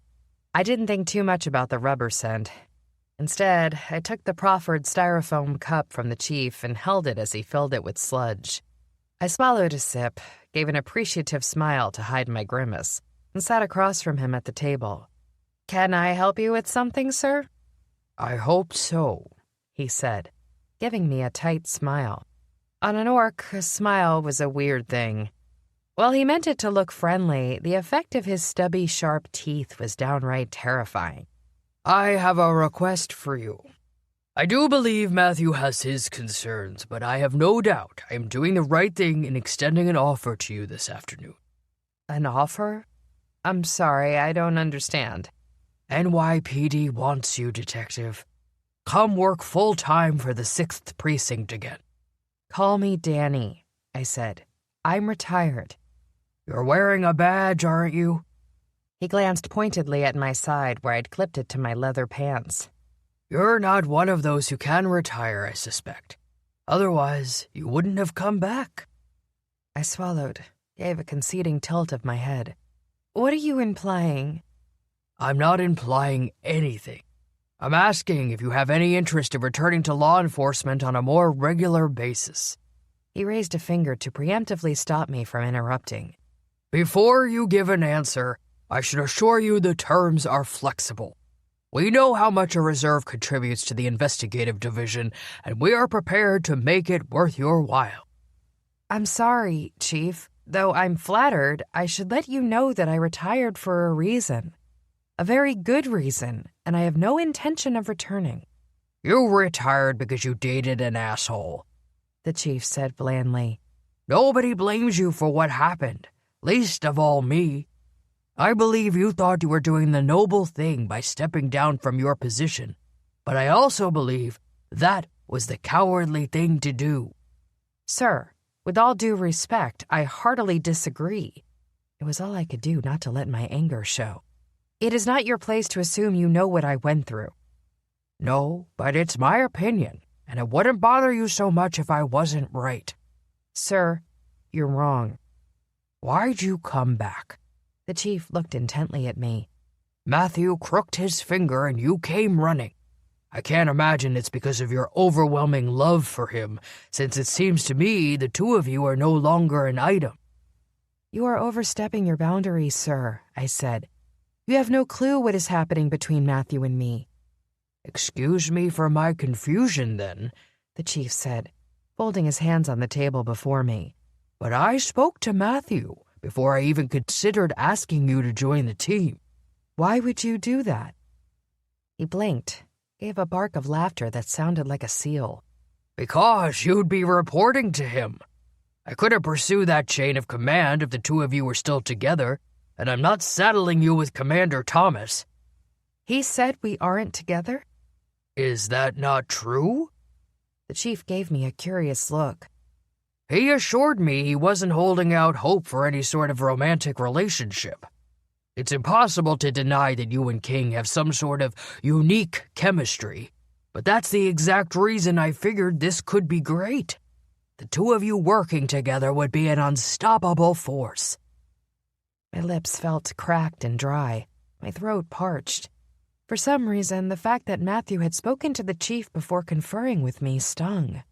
Even worse, it cut deeply into my ego, my heart, and my love for him to know that he didn't hold out hope for anything between us. After everything that had been said last night, and he didn't have a single measly hope? Crushing disappointment fell on my shoulders, collapsing my resolve to remain stoic and firm. I could barely shake my head and nod for the chief to continue his explanation in a drawn-out drone I couldn't decipher. "What do you think of the terms?" the chief asked a few minutes later, watching me carefully. "Full-time pay and benefits, though we will only call you in for special cases. You'd essentially be a consultant with a continuous full-access pass and all the perks of an employee. We want you, Danny. We're willing to work with you on the terms to make it appealing for you."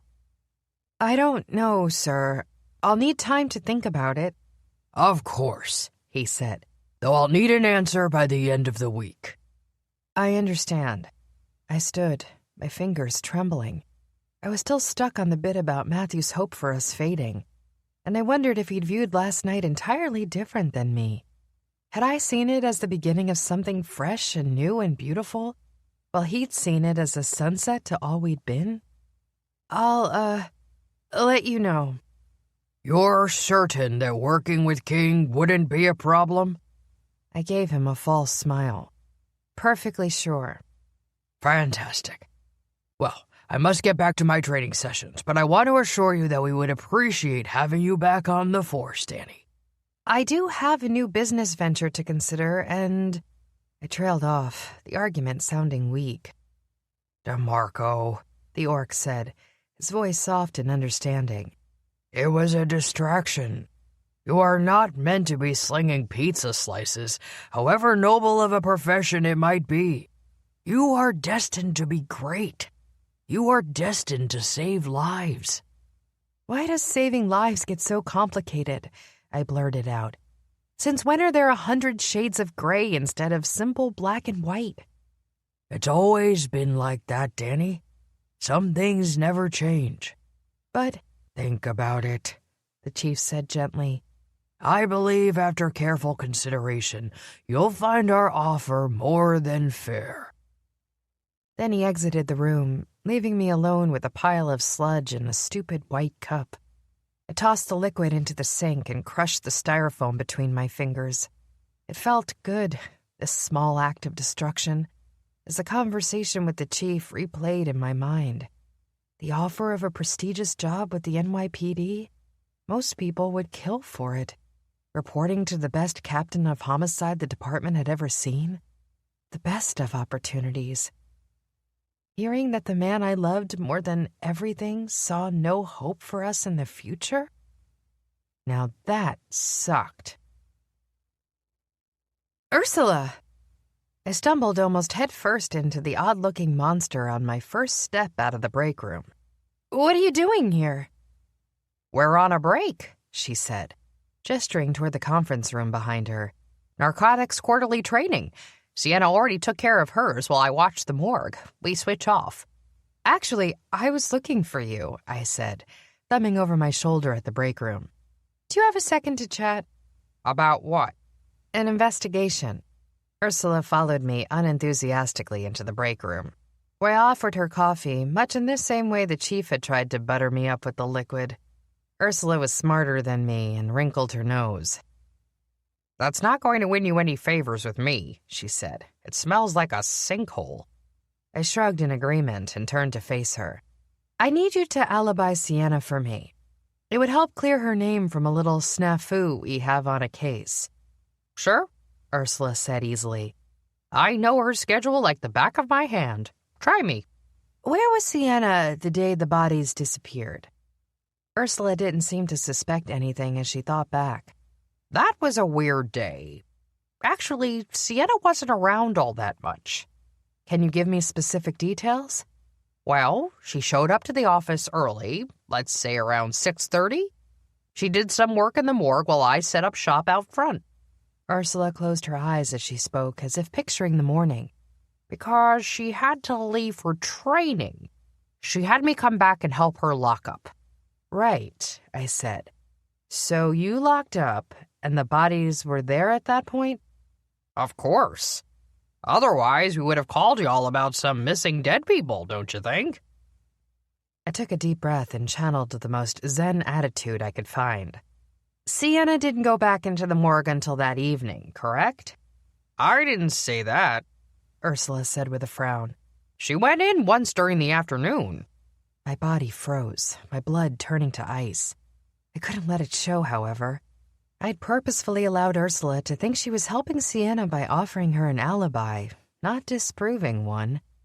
I knew that Ursula was incredibly loyal to her snarky necromancer boss, and if I approached her looking for dirt on Sienna, she'd block me so hard I'd be spinning for days. When I continued, it was with careful consideration. That's right, I forgot. What time was she back at the lab? This is the part that's important. Ursula snorted as if unsurprised I would forget the most important part of an investigation. It was around 2 in the afternoon. Actually, it was right about now. She glanced down at her watch. Yep, she was back on break for all of 10 minutes. Was she alone when she entered and left the lab? Yep. Did she say anything to you? Ursula frowned, the beginnings of a shiftiness in her gaze cropping up. No, but that's not unusual. You know the boss. She's quirky. If she's in a mood, she might not talk for hours. Not even a hello or a goodbye? I asked, feeling a lightning strike niggling at the back of my brain. Was she carrying anything? No, she just marched right past as if she didn't see me. Again, not unusual. Plus, she was in a hurry. She had to get back to class. At once it clicked. The invisibility incantation. Maybe she'd used it on herself and thought she'd been invisible, but it hadn't worked. It would explain a lot. Just like the residual remover charm she'd tried to use and failed. Necromancers weren't known for their ability to cast spells, so it was an entirely reasonable explanation. Under most circumstances, it would have given me a laugh. Sienna behaving as if she was invisible when really she was just as visible as ever. This time, however, it provided a pit of disappointment that caused my stomach to sink. None of this was making Sienna look good.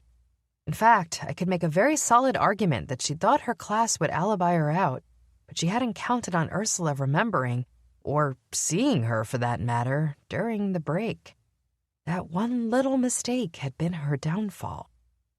I'm going to ask you one more question, I said gently to Ursula, and I need you to answer me honestly.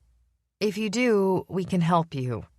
I know Sienna has magics and powers only the rest of us can dream of, and if she tried to influence you in any way, I need to know. What are you getting at, Detective?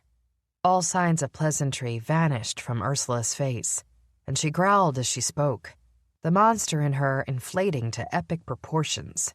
It sure is sounding like you set me up to get Sienna in trouble, and I don't like that one bit. You tricked me. I didn't trick you. I asked you for facts, and you gave them to me, I pointed out firmly, reaching a hand around to my stunner just in case. I hadn't considered the fact that they were in this together, but it wouldn't be the first time a man or woman had used their powers to rope underlings into a nefarious plan. Did Sienna take the bodies from the morgue? Ursula exploded with rage, her eyes bulging and her face turning shades of purple that were entirely gross. Her skin took on a translucent sort of sheen that left every vein visible.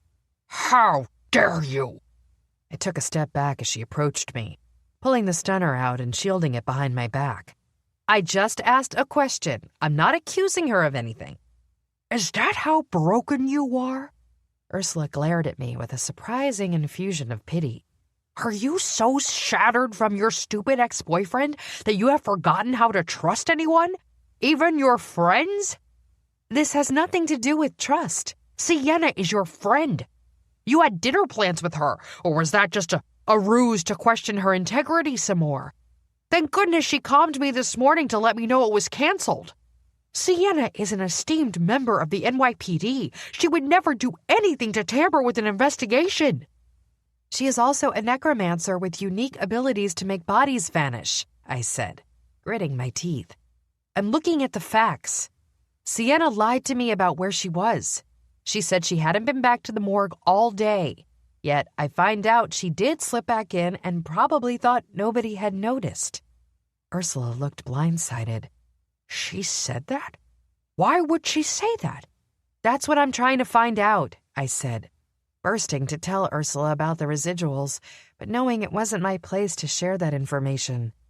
It could only hurt the investigation if, after all this, Ursula decided that she still trusted Sienna and went back to spill the details. I need your help. Why was she lying to me?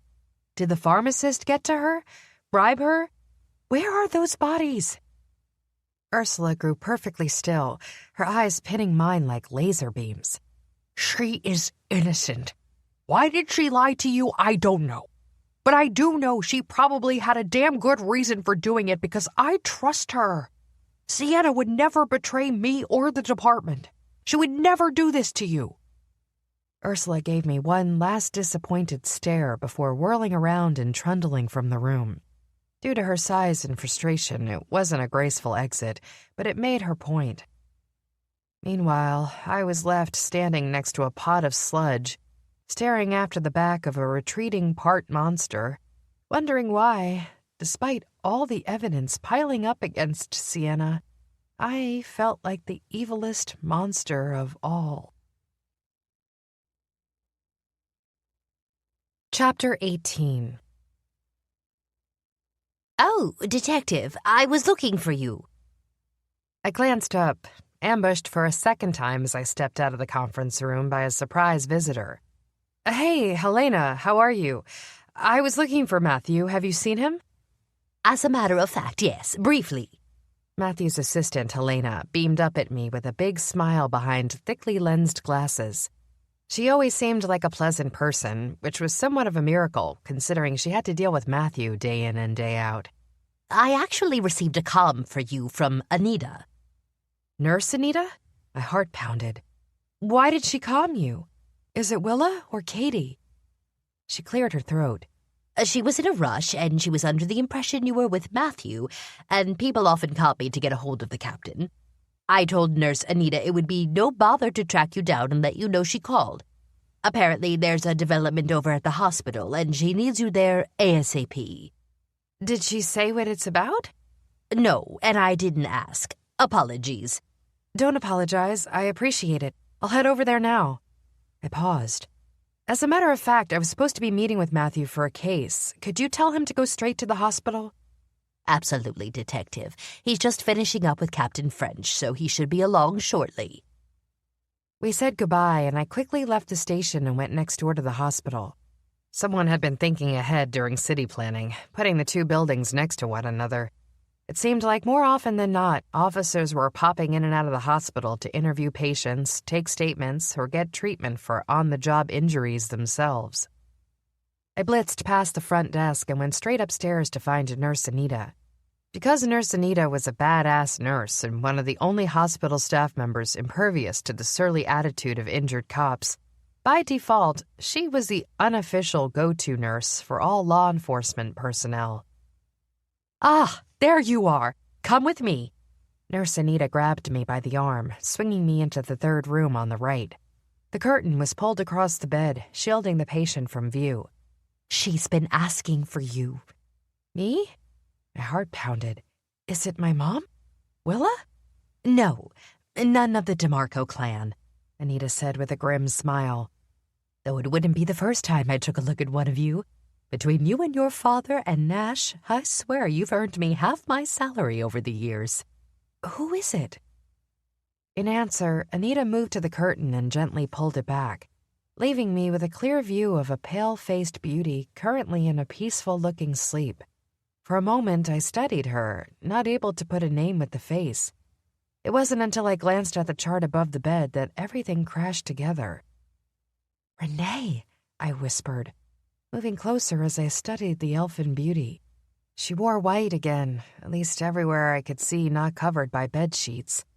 Even her eyelashes were tinged silver with some sort of gunk that gave her an ethereal appearance. What is she doing here? Where is her husband?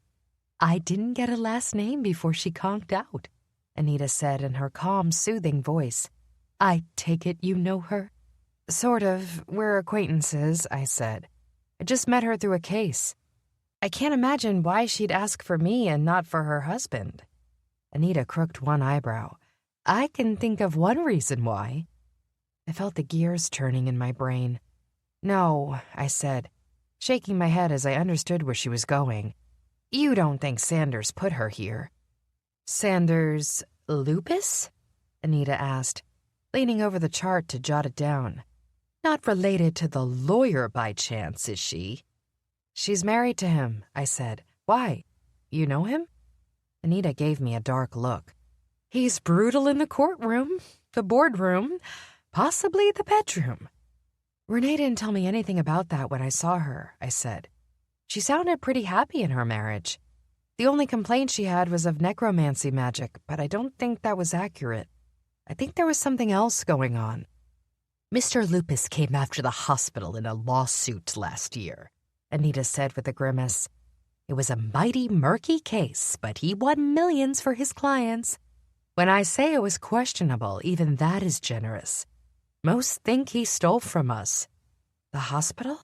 Why? Malpractice, she said. But the conditions, as I said, were mighty flimsy. If anything, it's a testament to Sanders's tenacity more than it is of the facts of the case. You don't seem to hold a high opinion of him. Oh, I don't know, Anita said dryly. A woman who's barely conscious in the hospital manages to mutter the name of a detective she's just met before she speaks her husband's name? Color me suspicious. That is not the sign of a happy marriage, if you ask me. Unless she knew I could help with something specific, something her husband might not be able to do. Yes, about her husband, Anita said. I'm telling you, there's something fishy going on here. It's not my realm of expertise, so I'll stop giving my 2 cents. I hope you're right. After all, there are no obvious signs of physical injury, so I could be wrong. How long until she wakes up? Give her a half an hour, and I'll wake her and see if I can get some food into her system. Anita gave a sigh, rubbed her temples, and stepped back. While I have you here, there's someone else you should see. Seriously, Anita, when did you become the bearer of bad news? I don't know if it's bad, she said, hesitating. In fact, I'm not sure what the hell is happening on my floor. Fix this, detective. Things aren't right. Something's in the water. Before I could question Anita further, she pushed through another curtain and exposed a room full of sunbursts. I could hardly see the patient for all the flowers. Blooms sat on every spare surface, huge, enchanted ones, that smelled like fresh air, and a plethora of real, unmagicked varieties, hanging, standing, lying across every surface. "There's the sunshine of the floor," Anita chirped happily. "How are you, Miss Bloomer?" "Call me Katie." Willa's mother gave a faux pout at the nurse before spooning another gulp of Jell-O down her throat. She spotted me mid-bite, giving a funny little snort as she raised her hands for a hug. "Danny, how are you doing, honey?" "I'm great, Miss... Katie," I said, waiting over a few potted ferns on the floor. "It looks like you have plenty of admirers." "Oh, just one," she said, smiling fondly. "But one is enough when they really matter to you, isn't it?" "Willa did all of this herself?" I asked in awe. "Wow." "Well, no," Ms. Bloomer said with a mischievous sort of smile. "That brother of yours seems keen on helping her out. He stayed with her all morning until the pair had to get back and open the pizza shop." "Jack did something that wasn't selfish?" I tried to bite my lip, but an awkward grin broke free. "Let's pretend I didn't say that aloud." "I know how brothers are," Katie said kindly. "I have one myself." My gaze swept around the room. This must be the most festive room I've seen. "All the cut flowers are from my garden," Katie said proudly. "I've gotten bored being stuck home all of these years, so I've taken to working outside in the gardens as much as I can. I grow most of our fresh produce, you know." She glanced happily around at her flowers. "I'm feeling much better today. Not sure if it's the flowers or the nurse, but it's nice." I stepped closer, folding my hands before my body as I debated how to break the news to Willa's mother about the curse. Matthew had hinted she'd been aware the meds she'd been taking weren't all they were cracked up to be, but I doubted she'd known the extent of it. "About the medicine you gave us for a sample," I said, "I have an update. We appreciate you trusting us enough to let us examine it. In fact, your pills have been instrumental in helping us uncover something that we believe has been killing people for weeks." She frowned. "I told that vampire of yours that I knew the pills were probably too good to be true. I'm sorry I didn't say anything sooner. I didn't know they were dangerous. I thought they were extra-strength pain relievers or something, not yet tested in the marketplace. Experimental, the doctor told me." "Experimental, all right," I grumbled. "There's a new enchanted drug going around called Harmony. Your medicine contained 2% of the curse, and it's been working through you for as long as you've been taking the pills. It's highly addictive." Nurse Anita had been scribbling on the charts, pretending to give us privacy, but she nodded along, unsurprised. "I gave her a withdrawal warp to get her through the worst of the lingering effects.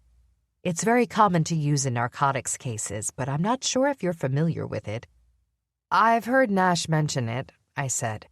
"It's a charm that allows for a rough few hours." Anita hesitated. "Ms. Bloomer here sure had a time of it for a while, but it accelerates the withdrawal period and weans the user off a drug in a compressed amount of time. She shouldn't experience any symptoms of withdrawal after today." Katie's face darkened at the mention of the previous night, and I could only imagine how painful it must have been to endure.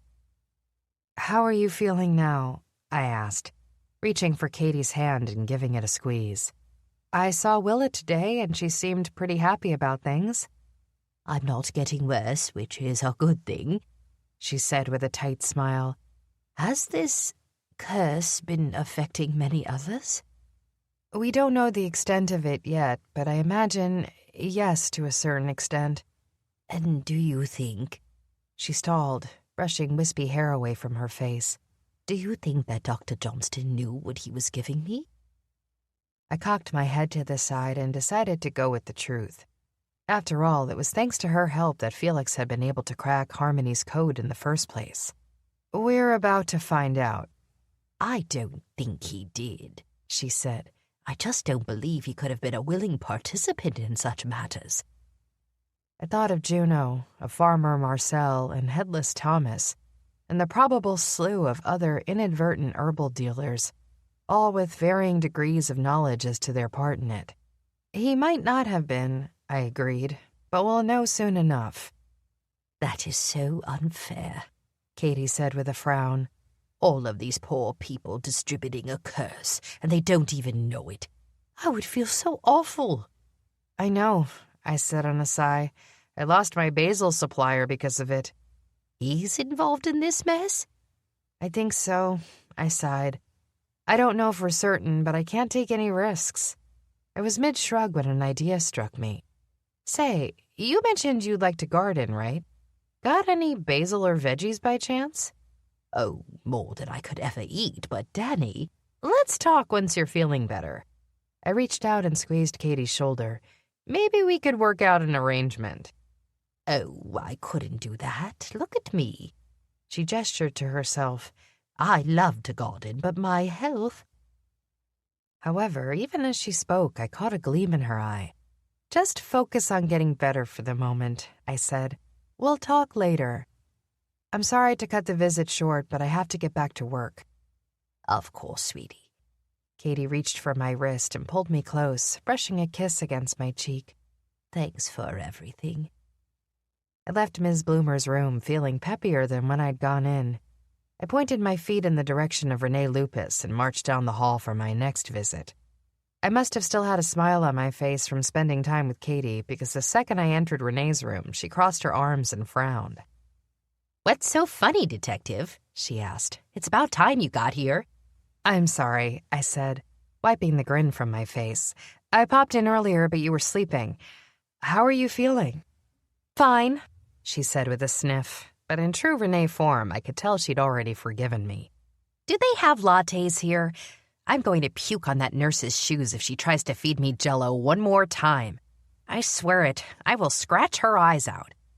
Calm down with the threats, Renee, I said, and tell me what landed you in the hospital. It was as if someone had pulled a curtain over her face, a white sheet that scrubbed the rest of her emotions away. It happened again. What happened again? Necromancy magic, she murmured, looking around her with paranoid, darting glances. I was getting ready to take a nap when it happened. See, I was up all last night. Sanders and I were out celebrating some business accomplishment or what have you. I don't even remember what for. And I got almost no sleep. Was your husband with you the entire time?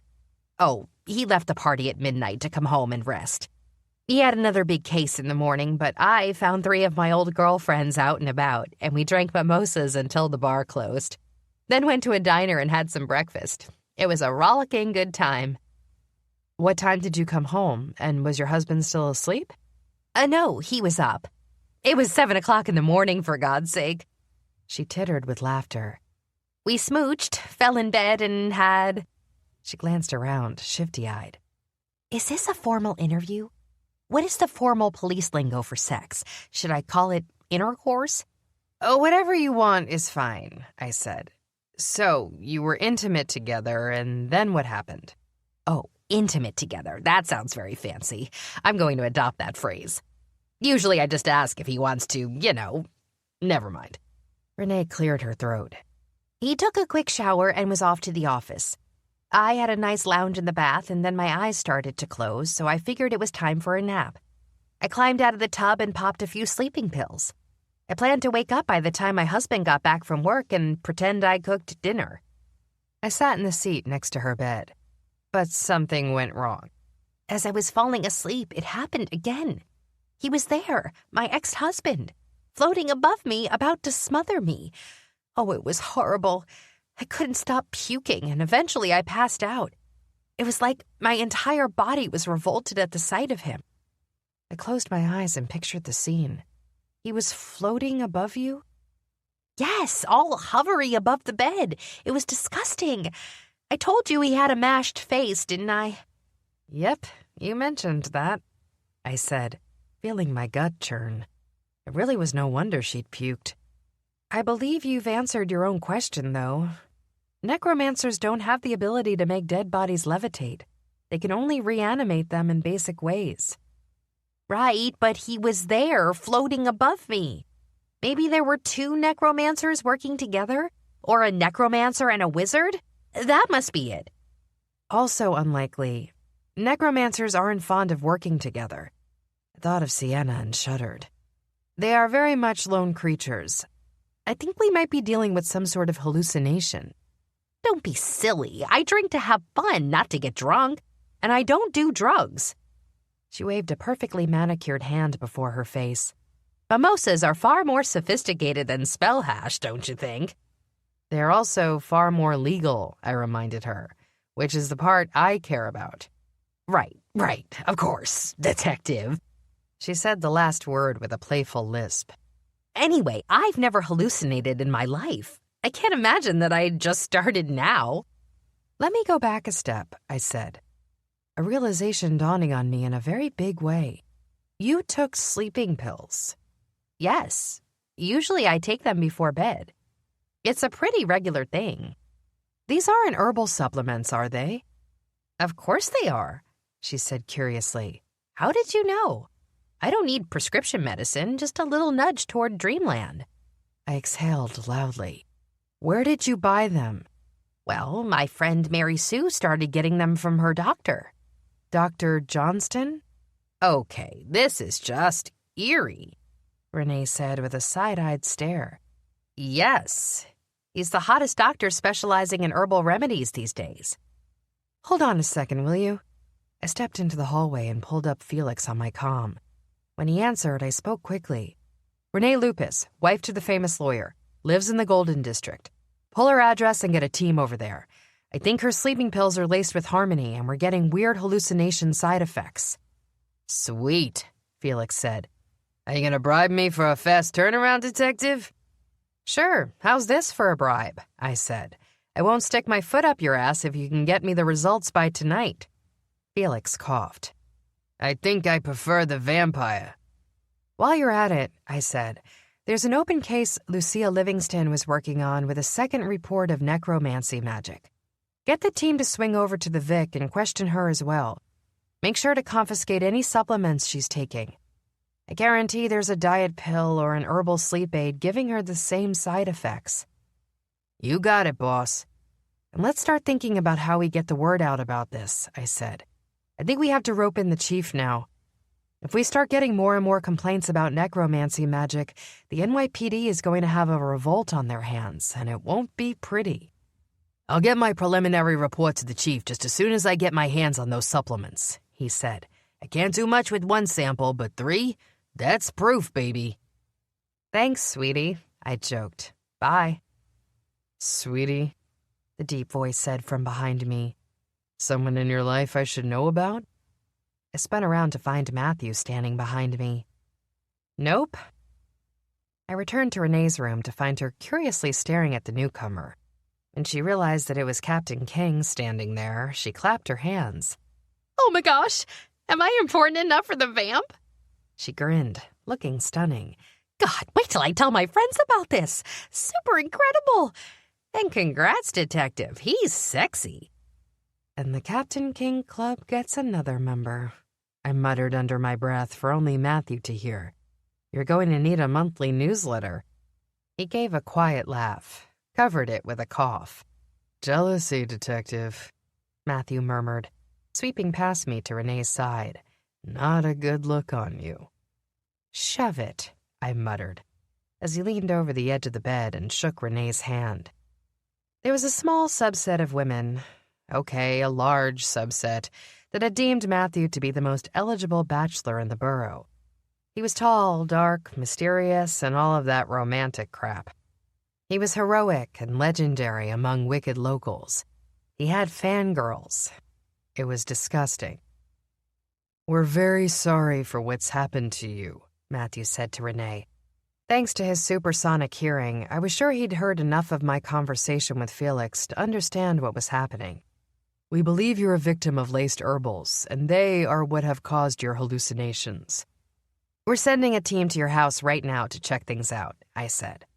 I know this is a lot to take in, and we'll explain more later and answer all of your questions. For now, I think you need rest. Matthew stood, looking dashing and stunning and glorious in his suit. As his ex-girlfriend, I supposed I had to count myself as a former King Club fan member. I mean, I'd just fallen into bed with the guy. I was hardly one to talk. I'd have signed up for that newsletter once upon a time. Yet it was so unfair. He didn't need to sleep. He didn't need to breathe. His skin was virtually indestructible, and he could cover a distance of miles in minutes. He was beautiful in a dark, intimidating way, and it was really no wonder women found him attractive. Meanwhile, I had a pair of cool leather pants going for me and a decent metabolism. I sulked and grumbled over it as Matthew and I bid goodbye to Renee. "I assume you're frustrated with me," Matthew said, once we'd cleared the hospital and stepped outside. "Care to tell me why?" "Nope." "Shall we head toward the doctor, then?" "Shut up." Matthew gave a wry grin. "I enjoy your company, too, Detective." Chapter 19. Something is on Danielle's mind, Matthew thought, as they crossed the borough to Dr. Johnston's office. Matthew wondered who or what had gotten to her. It could be one of any number of things, seeing as she was elbow-deep into a case that was threatening to stump them both. Despite the bumpy road, Matthew suspected they were getting close. He knew Danny could feel it too, that building, burning, straining sensation, like pushing a boulder up a hill, knowing the worst was still to come. Eventually, Matthew hoped they'd reach the peak. Matthew was convinced their trip to the doctor would give them the information they needed to wrap up the case. He could urge Dr. Johnston to squeal on whoever was feeding him laced herbals to deliver to his patients. It was the doctor's only hope of getting out of this mess unscathed, and Matthew planned to lean on him hard. "What's bothering you?" Matthew tried again as he and Danny neared the offices of the crooked doctor. "You're obviously upset, though you're not telling me why. I'd like to fix things if I can." "You didn't do anything," Danny snapped. "That's the problem." "What should I have done?" "Nothing." Danny stomped on ahead as Matthew racked his brain for things he might have done or said, or things he hadn't done or said. Had it been the crack about Gray? Matthew tightened his lips over the set of fangs threatening to descend at the very name of the wolf. At the end of their last case, Gray had promised he wouldn't intrude, that he wasn't ready to move on after the death of his girlfriend. Matthew had believed him, but now he was wondering if he'd been played a fool. Seemed Gray had found his way around the detective a fair amount this week, despite his promise to stay away. It irked Matthew. He'd had grudging respect for the wolf, but it was slipping like sand through his fingers. "Is it the case?" Matthew asked. "Or something personal? Did Gray say something to you?" Danny flashed a furious gaze toward him. Matthew knew he'd overstepped. "Gray is doing nothing but trying to help," Danny said. "And jealousy is not a good look on you, Captain. Can't we just handle this interview and move on with our lives?" "Not if it's affecting your work." Matthew drew himself to a stop. "Detective, what's going on here?" "There is nothing going on," Danny said. "That is exactly my point. Nothing at all." "Then why are you acting like this?" "Because you're prying into my personal life, and you have no business doing so. We're not dating, Matthew. You don't have a right to control who I talk to or don't talk to." "Even if we were dating, I wouldn't have a right to control you," he said sharply. "And I'm not sure why you think that I would. We've always been partners, Danny. Partners. A team." "Yeah, well, it doesn't feel much like a team when it's one person making all the decisions without consulting the other." Danny turned on a heel and stormed up the front lawn of the doctor's office. The receptionist waited in front, cleaning her nails with the letter opener. Lisa gave a bored yawn as the detective approached. Matthew had no choice but to follow, confusion and all. He let Danny handle the whole badge exchange request to see the doctor, since it appeared the two women already disliked each other. Meanwhile, he hung back, wondering what sort of decision he'd made without consulting Danny first. He couldn't remember anything in the recent past. They'd only been together last night. How had something gone belly up in the past 12 hours without Matthew knowing it? "Come on," Danny said swiftly, gesturing for Matthew to follow her back to the offices. "He's got a patient, but we're barging in anyway." Danny lifted her fist to knock on the door, but Matthew moved faster. He closed his hand over hers and pulled it down. "You can't go in there like this. You're furious. You're too emotional." Yes, I'm furious. People are dying and injured and disappearing. I have a friend's mother in the hospital because her pain pills were laced with a curse. I have an elf who thinks a necromancer is messing with her because her sleeping pills were laced with the same curse. 3 bodies are gone from the morgue. We have to find the pharmacist, whether it's Sienna or not. Sorry, but I'm going in. "Sienna is not involved, and you know it," Matthew said. "What's gotten into you? You're doubting everyone, you're upset with me and won't explain why, and your eyes are turning violet." Danny took a breath, closed her eyes and exhaled it slowly. Then she flashed her eyelids back open and stared at Matthew. "How are they now?" Matthew lost whatever breath he'd inhaled as he met her gaze. Her eyes had turned a steely shade of purple, dark and murky and cloudy. He'd seen a similar look the night before, but a pure and undiluted one, a violet wash of passion and lust instead of anger and rage. "What is making you this way?" Matthew asked gently. "Why are you so upset?" "Matthew, listen." Danny reached a hand out and rested it against his chest, pushing him a step back. "I'm going to take the job." Matthew took 2 more steps back. "What job?" "The chief talked to me this morning. He asked me to return to the force full-time," she said icily. "He mentioned that he ran it by you first, and you said it wouldn't be a problem because there's nothing between us." "Danielle." Matthew's heart sank as realization hit him. This was all wrong. The timing couldn't have been worse. When he'd assured the chief there wasn't hope for something between himself and Danielle, it had been before they'd spent the night together. "No, it wasn't like that. When he asked, it doesn't matter."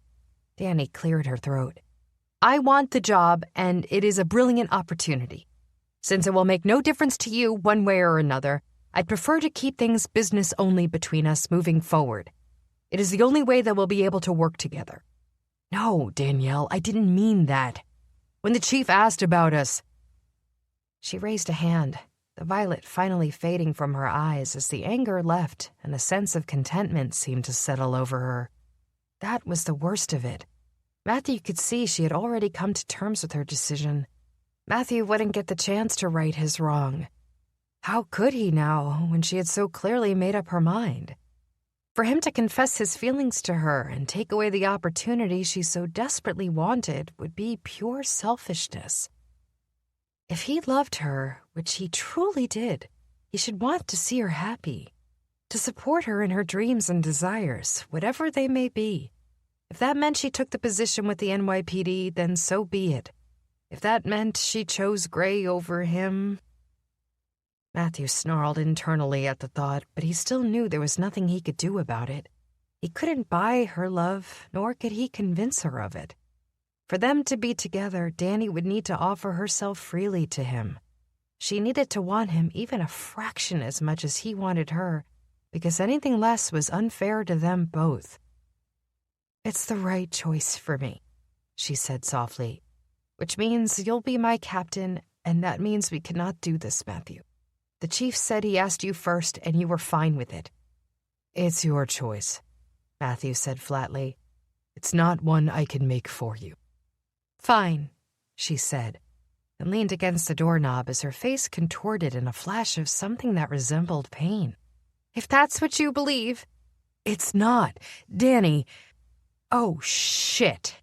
The detective's face went pale as the door swung open to reveal a ghastly sight. I guess the pharmacist paid the doctor a very unfriendly visit. Matthew stepped into the doctor's office, a newly minted crime scene, and grimly stepped forward to take Dr. Johnston's pulse and administer help if needed. It wasn't necessary. largely due to the fact that the doctor's head had been completely removed from his body. The sight was gruesome, even for Matthew. Even for a man who'd seen just about everything in his hundreds of years of existence. Even for a man whose very nature suggested the sight of blood should appeal to him. Captain King had vanquished that desire several centuries back, save for the occasional flare-up that he was usually able to control. He'd bitten a willing witch just once. She now stood before him, his greatest weakness and his greatest fear all wrapped in one. "Let's wait outside," Matthew said, seeing the ashen shade of Danny's skin. "The rest of the team will be here in a minute. I have to call this in." Danny shook her head, not hearing him. Her gaze was transfixed on the scene. How did he know? "Who?" "The pharmacist," she said, her eyes flicking up toward his. How did he know we were coming for the doctor now? "I'm not sure he did," Matthew said, blocking off the front office. "Get the patient lists from Lisa, now. See if she saw anyone come back here." Matthew sent Danny away from the crime scene. She had the strongest stomach in the department, but Matthew could tell she was wired and upset, and her response to this one had been emotional. His tactics to keep Danny away didn't work for long. "I sent Lisa out front to wait for us," Danny said in a darkly businesslike tone. "She said she didn't see anyone come back here. She went to the restroom about 20 minutes ago. When she came back, there was a note on her desk that Dr. Johnston was with a patient and not to be disturbed." "The patient files?" "There's nothing immediately suspicious on the sign-in log, but that's to be expected," Danny said. "I'm going to have the tech scour through Dr. Johnston's patient files and contact anyone who has been prescribed a pill in the last 6 months." Matthew nodded. "I just calmed the chief. Felix is on standby to analyze all the medicines that come in from the patients for the curse. We need to get a lid on this fast because his patients will all be well and hooked on Harmony by now. And if they discover the doctor's dead..." "They'll go elsewhere to get their fix," Danny said. "Or worse." Matthew nodded. "I doubt whichever patient did this to him will be on that list. That would be stupid of him, and we're not dealing with a stupid man." "Or woman," Danny added. "No, we're not. We're dealing with someone who leaves messages by taking off people's heads." "Can you tell how he did it?" Danny shuddered, glancing toward the body once more. Matthew watched as she studied what he presumed were the residuals dancing around the crime scene. He regretted having asked, but that was the name of the game. And Danny had decided the game, the job, was her priority. "It's a beheading hex," Danny said eventually, "but a very ancient version of it. The residuals are old. I don't know how else to describe it." "What do they look like?" "It doesn't matter," she said, though a shiver racked her body. Matthew thought it must be very disturbing indeed. "I can't tell which species created the spell. It's very clever, actually. It's old magic. I believe it was conjured elsewhere and merely unleashed in the room, making it more difficult to see if the residuals imprinted on their owner.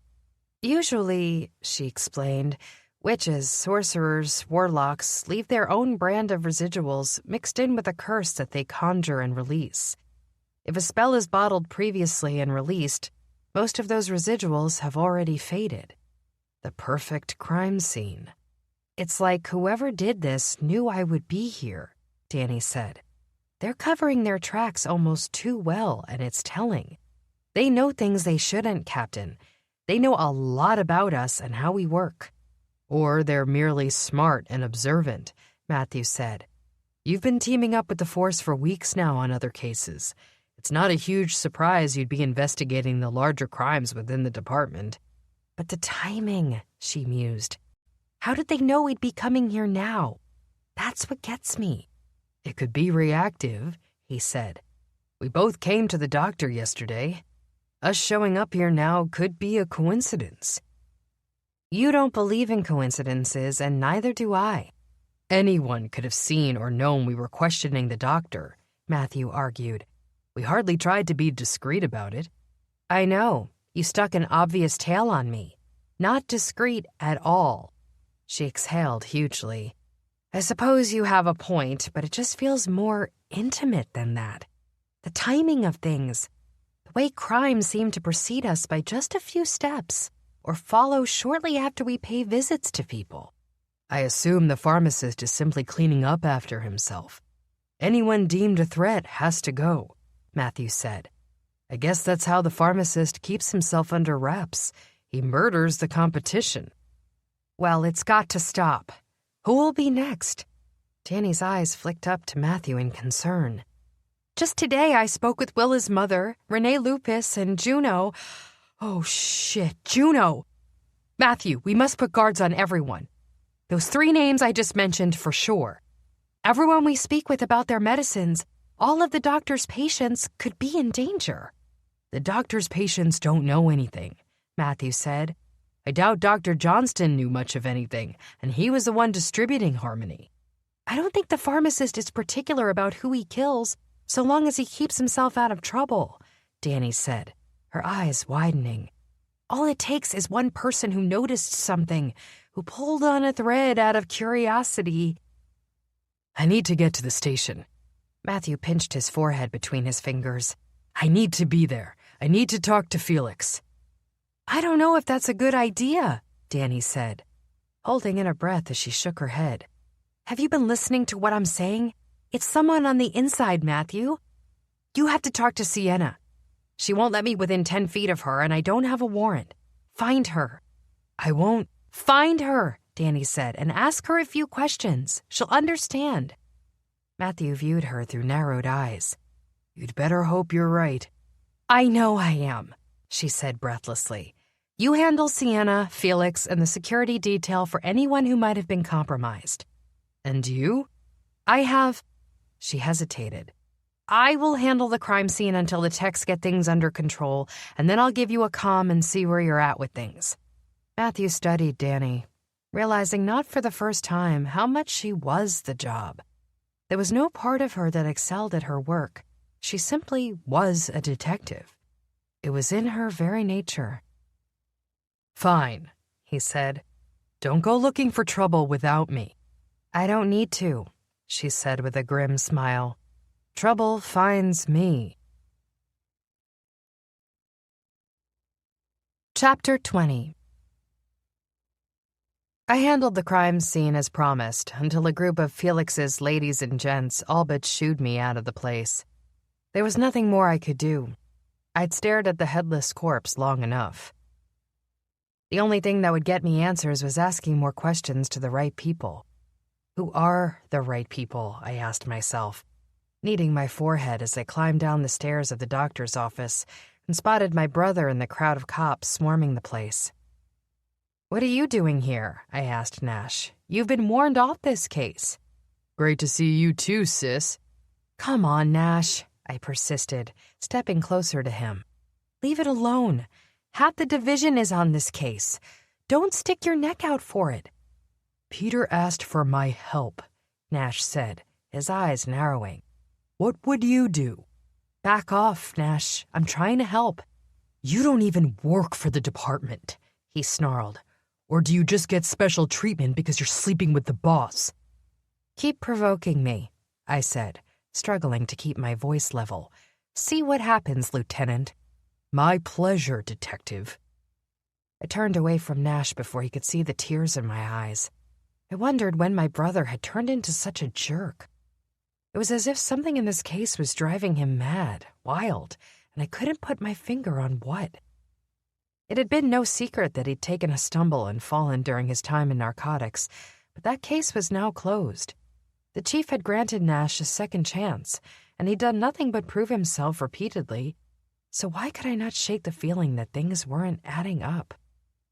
I pressed toward the pizzeria for lack of a better place to go.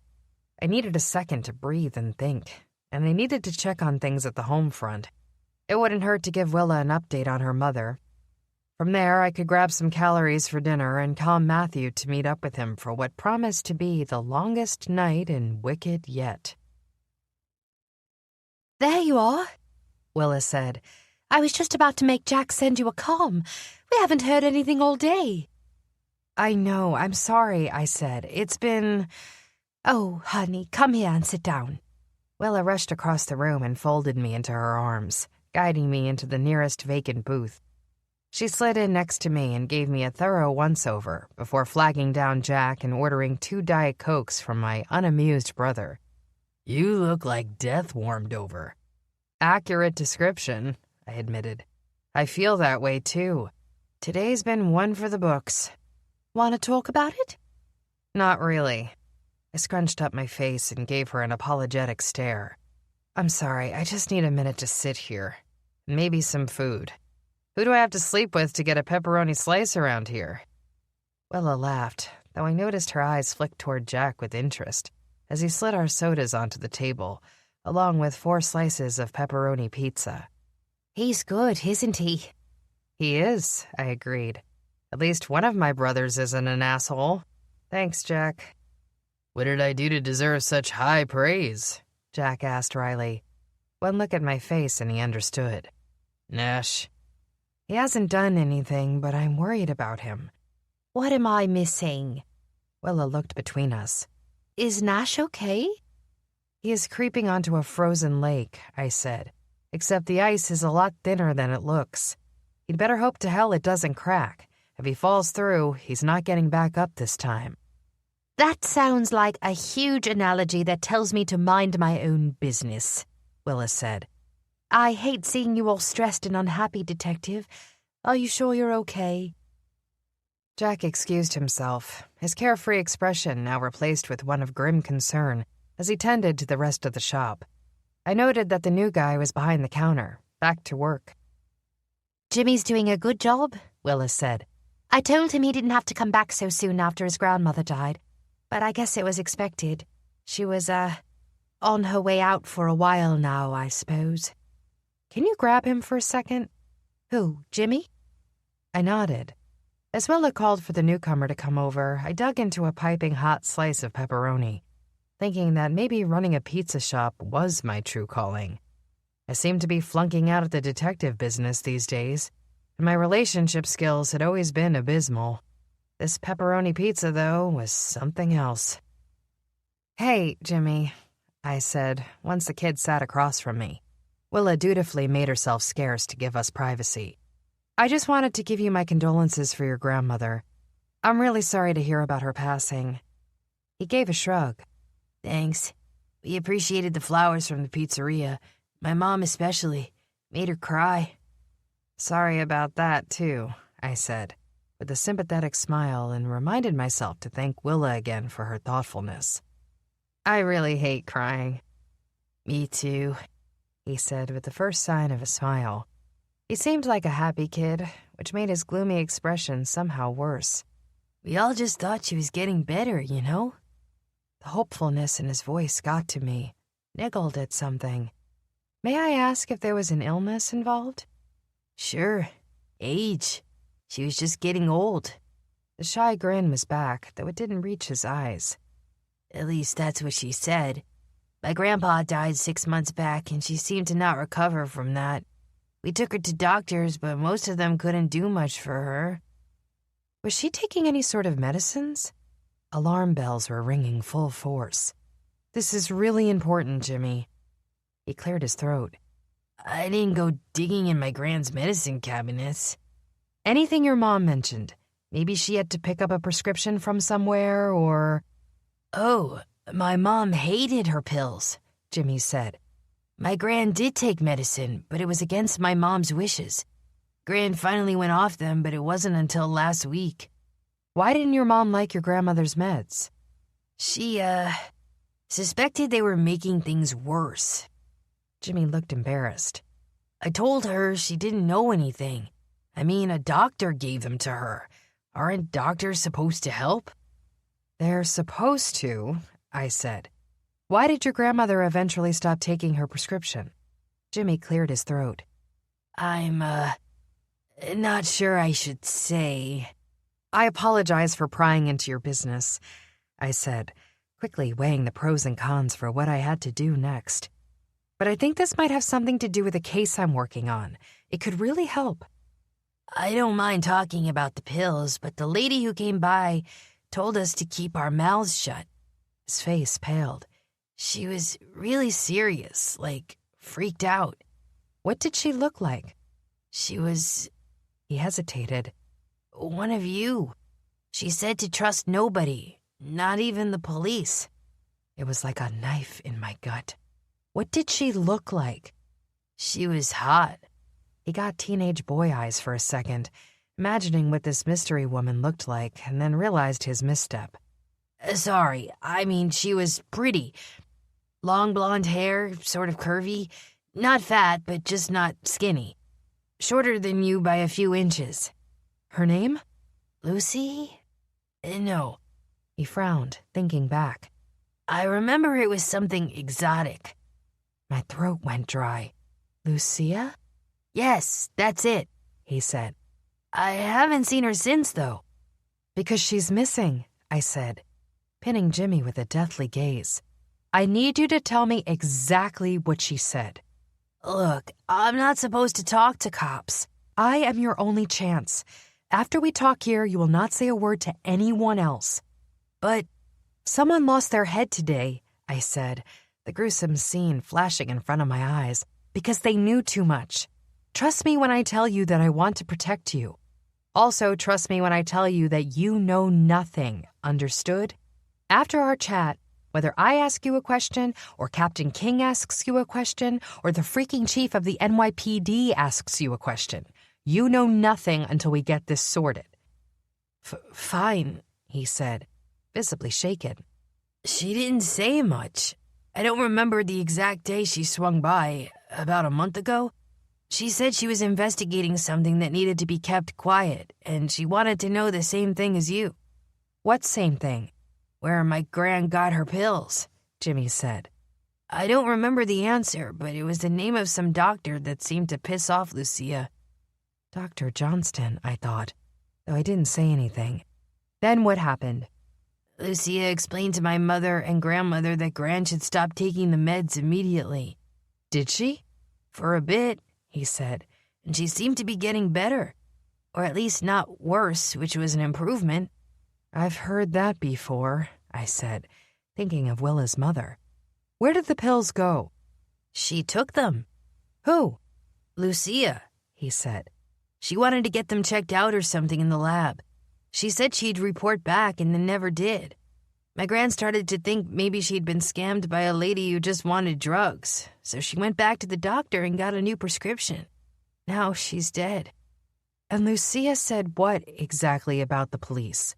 She basically gave me the same warning you did. Jimmy looked concerned, as if he just realized it was a bad idea to share information with me. Don't say anything to anyone sort of spiel, which I stayed true to until now. I don't know why it sort of slipped out. You're in luck, I said. I'm not officially a cop. I'm a special consultant. For now, my chat with Matthew back at the doctor's office hadn't gone over well, but then again, I hadn't expected it to. Lips zipped, I said. Thank you for the information. He nodded. Do you think it will help? I don't know, Jimmy. I sure hope so. Standing, he started toward the counter, but then stopped, turned back to the table and rested a hand tentatively against the edge. It'd really mean a lot to me and my mom if my gran's death meant something. Of course it did, Jimmy, I said gently. I can see she meant a lot to you. The loss of her is tragic, no matter how old she was or how expected it might have been. It's never easy to lose someone. No, I mean, if it meant something. If it helped someone else, Jimmy said. Before my grandpa died, she was this... Gran was fun, you know? She did things with us. She baked cookies and read mysteries and hid treats around her house. It's like my grandpa's death just sucked the life right out of her, and the pills put the final nail in her coffin. It feels like such a waste, and she didn't even see it coming.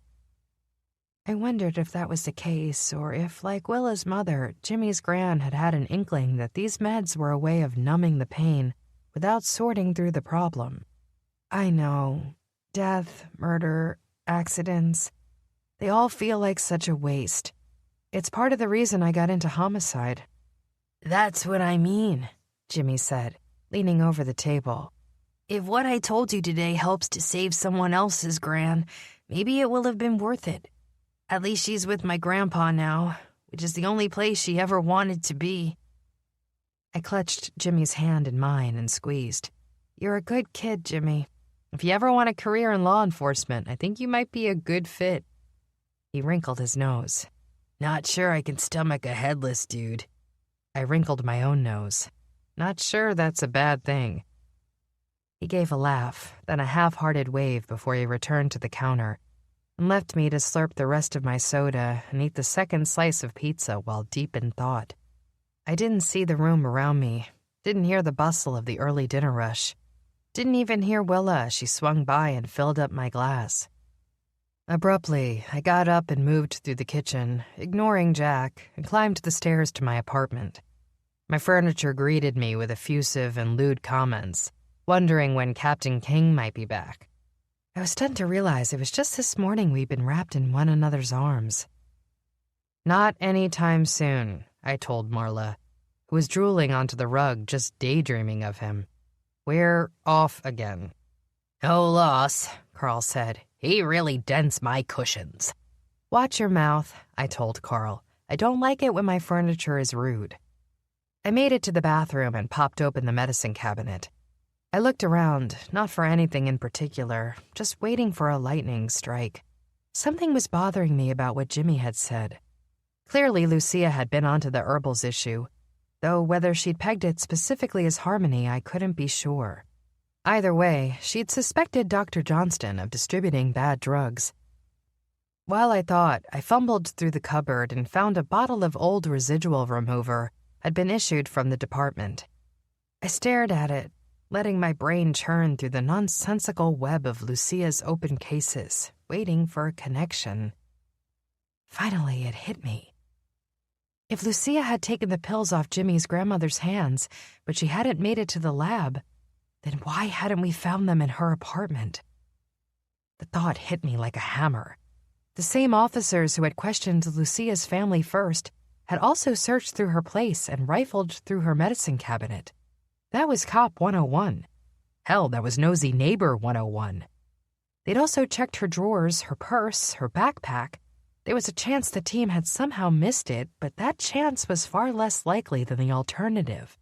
The only other option that made sense was if someone else had taken it.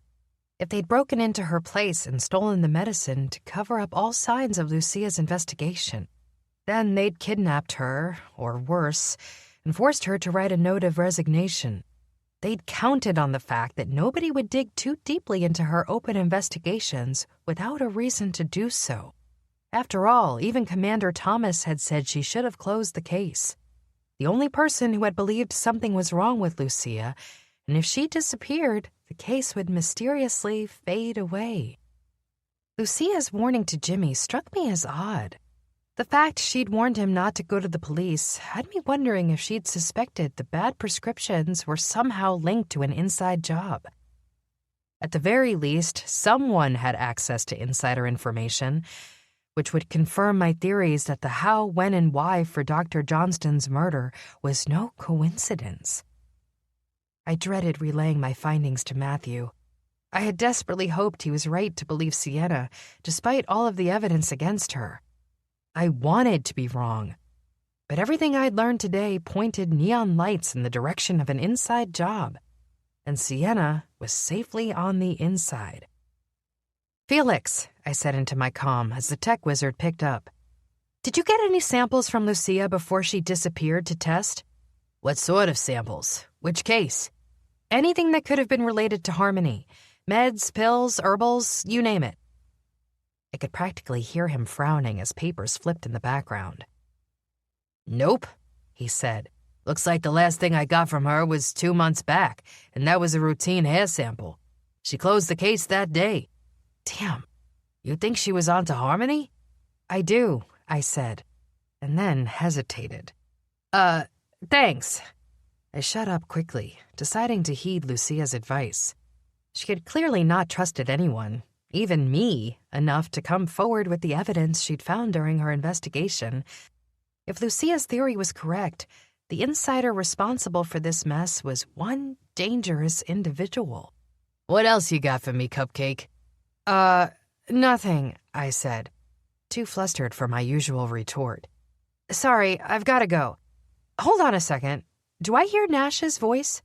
Where are you, Felix? What? Felix struggled to follow my 180 flip in conversation. Oh, yeah, that's Nash. He's here with me in the lab. Actually, he and Peter are walking out the door now. Why? Felix froze on the other end of the line, silence ensuing. Why? I pressed. What is Nash looking into? I'm not getting in the middle of a brother and sister dispute, Felix spluttered, finding some semblance of a backbone. You figure your own familial issues out. Bye. I stared at the black band on my wrist, appalled. My own brother was blackballing me with the tech genius. Nash had clearly instructed Felix not to share that he and Peter were digging around in the investigation, which irked me. I sighed, pulled the bottle of residual remover from the shelf, and turned around. I stopped mid-stride, stupefied in place by the figure standing in the doorway. "What the hell are you doing here?" I asked, my hand inching down for my stunner. "And how'd you get inside my apartment?" Your door was open, my surprise visitor said, raising his hands. So I came in. I swear, I just want to talk. About? It's about Lucia. George, Lucia's brother, stood before me with his hands shoved in his pockets and a tense set to his jaw. I lied to you, Detective. There's something you need to know. Chapter 21. After getting George seated on Carl, I stood across from him and left the stunner obviously displayed against my waist. "All right, George, spill." Look, I know you're probably frustrated. Probably? A sheepish flush crept onto his cheeks, but he battled it back in favor of anger. Hey, I didn't know you. Why should I confide my sister's secrets to a stranger? Because I'm the only cop looking for her. I thumbed at my own chest and leaned in, completely out of patience. I don't want to hear your sob story. I want to find your sister. What did she tell you? You have to understand, she told me not to say stuff to the cops, George said uneasily. She warned me that if anything happened, that I should keep my lips zipped. I narrowed my eyes at him. Go on. She was seeing someone. Now we're getting somewhere, I said. Who was she dating? I don't know, some guy. You're going to have to do better than that, I said. Otherwise, I'm going to start thinking you might be involved in her disappearance. Maybe you were doing something illegal. Your cop sister caught on, and you fell into quite a pickle? His eyes widened in fear. I didn't hurt her. Keep talking, give me something useful, and I just might believe you. She was dating some guy, a new guy, he clarified quickly. It had been going on for a few months, but she was keeping it on the down low. How did you find out? He rubbed a hand over his face and looked annoyed. I walked in on them accidentally. I blinked, not expecting that. Would you be able to pick this guy out of a lineup? No. He recoiled. They were in the middle of things when I let myself into Lucia's place. Romantic things. I didn't stick around to watch, nor did I see his face. Why were you at Lucia's in the first place?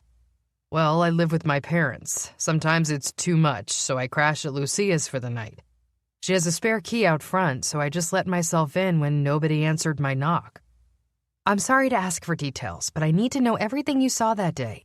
This man might be responsible for your sister's disappearance, or worse. Like I said, they were on the couch. I didn't catch a glimpse of anything except some naked limbs and a blanket. I'm a 21-year-old man. I know what they were doing. He cringed, then shook his head as if ridding himself of the memory. After I realized what was happening, I ditched out real fast. I went straight home and decided staying under my mom's roof wasn't so bad.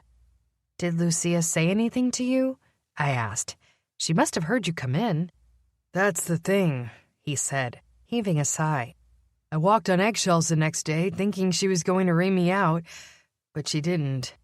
That's the day she disappeared. Yet you didn't come to anyone with this information? I stared at him, flabbergasted. You didn't think for a second that this man might have something to do with her disappearance? Of course I did, he said, surprising me with his answer. I thought she eloped with him, ran away. She'd been crazy stressed, Detective, like not sleeping, hardly eating. She lost like 10 pounds since she joined the force. Frankly, I hoped she did elope with the dude because he clearly made her happy. Gross, but there you have it. You're sure the person she was with was male? What sort of question is that? My mind had been focused on Sienna, trying to fit the clues around her. I'd been so close, so sure she was involved, but this turn of events made no sense. A mystery man? And above all, if he was innocent, then why was he still a mystery? I could think of only 2 options. Either he was dead, or he was involved with her disappearance. I couldn't think of another reason the man would remain silent. Any normal, worried significant other would have contacted the police. Then her letter arrived, George said, and it cemented my theory she'd had some sort of breakdown and needed out of the job. You know, I took her at face value and thought she'd run away to the Isle, probably married the mystery dude. You know Lucia. My sister's a capable adult. She can hold her own. I didn't think too much of it. You don't know your own sister very well, I said, if you think that's how she would have handled things. She was on to something, a dangerous case. I need to know the identity of this man. I can't help you with the identity, he said, but there is one more thing. I raised my eyebrows, waiting. He was a cop. What? I cleared my throat and then tried again. How do you know that if he was naked? I know that because he was naked, George said. His clothes were on the floor. Badge, gun, the whole lot of it. Before you ask, no, I don't remember any of the details. I came, I saw, and I got the hell out of there. You never saw her again, I said quietly, feeling a small burst of sympathy for her misguided brother. I really am sorry about that. I care a lot about Lucia. I know, George said. That's why I'm hoping you can help. I was afraid to go to any of the other police because it might be an inside job, I said. But who would do this to her and why? How? She was a strong woman, mentally and physically. I trained her myself. If she was sleeping with someone, he said, his eyes unfocused, it meant she must have loved him. She would never hurt someone she loved. If anything, she would have trusted him so much she'd have overlooked his flaws. I understand. He leaned forward, easing a muted grunt from Carl. I mean it, Detective. I care about my sister. I know you think my family is strange, but we mean well. Most families do, I admitted, with a truce of a smile. George gave a nod, exhaled in relief. A hand came up to toy with the locks of hair hanging over his forehead. I just want to see her home safely. Will you help me with something? The change of subject was abrupt for both of us, myself included. I'd blurted out the words before the thought finished processing in my brain. I need to test something. Will it hurt? George gave me a skeptical glance as I shook the bottle of residual remover in front of me. I don't like the looks of that. I stood. You're sure your sister was with a man? Dude, yes. He looked exasperated. I'm positive. I spent the last few weeks trying to burn it from my brain. I know what I saw. Then either Sienna has a partner or I'm wrong about the whole thing. I began pacing the length of Carl. I could feel George's eyes following me as I lost myself in thought. Could Matthew be right? Had I been all wrong about Sienna? I'd assumed she'd just incorrectly used the residual remover potion, which would be easy to do since she couldn't see the residuals themselves, but maybe that was the point. Maybe she had been framed, and because she couldn't see the residuals on herself, she had no clue she'd been a target. But that doesn't explain why she lied to me, I said aloud, earning a confused look from George. Sorry. What do you need to test? George stood, then took a deep breath. I'll help. I'll need to turn you invisible. Permanently? I couldn't help the bark of laughter at his horrified yet curiously intrigued look. No, just for a few minutes. I'll revert you and then try to remove the residuals. You know, we always thought Lucia was weird with that residuals crap, George said with a shy smile. When she was little, she used to stare at walls and people and random pockets of air as if she could see something. It's actually real, huh? Yep. I felt bad when she was diagnosed as a reserve. You say that like it's a disease, I said, and then considered it. In a way, I suppose it is. No more than being a vampire or a necromancer, George pointed out. I didn't mean it like that. It just meant she used to stare at things that weren't there. It wasn't until they figured out she was a reserve that everything made sense. She was 9 when they caught it. I winced. I was 7. Yeah, well, my family's not the most observant, George said wryly. Anyway, if you think this'll help Lucia, I'll do it. I owe her big time. Okay, I said, walking him through the basics of what would happen next. I then explained the reversal process. When you go invisible, just sit on the couch so I don't accidentally hurt you. Cool. I raised my hands and muttered the invisibility incantation, a tricky little spell I'd learned during police training. Unfortunately, it was illegal to turn ourselves invisible while on the job. Too much potential for abuse of power. Therefore, I was a little rusty and forgot about the ending stanza of the incantation, which left George's head blissfully visible above the slight fuzziness of the invisibility residuals. Gah! He yelped, glancing at a reflection of himself in a shiny chalice decorating my bookshelf. I thought all of me was invisible. Did you behead me? Where's my body? Sit, I demanded. This should be enough. He sat, his head floating like a balloon without a string. Things got even more strange when he adjusted his hair with an invisible hand, and it looked like he was being attacked by a poltergeist. Sit still, I said crossly, trying to aim at him with the reversal and missing. It was a good thing I'd left his head untouched, so I'd had at least some point of reference for the spell. I am. Hurry up. This is giving me a queasy stomach. I huffed out the antidote to the spell and watched as his body slowly and surely tingled back to normal. That wasn't so hard, was it? He put his head in his hands. I feel sick. I definitely do not want to die by beheading. It's the worst. You weren't beheaded. Don't go around telling people I beheaded you, I warned, shaking my finger at him. Word travels quickly, and I don't want to have to explain myself. Now, I need you to slather this all over yourself. Why? He accepted the proffered bottle of residual remover and gave a quick glance at the label. Lucia saw colors in the residuals. Is that what you're looking for? It looks like green spider mites are eating your flesh, I said, rolling my eyes. Yes, they are colorful. These are lime green. And yes, we all see residuals the same, or at least similarly enough. You're worse than my sister. She didn't make them sound disgusting. He uncorked the bottle. Will this really wash them away? That's what I want to find out. George peered at the instructions on the bottle and began applying its contents.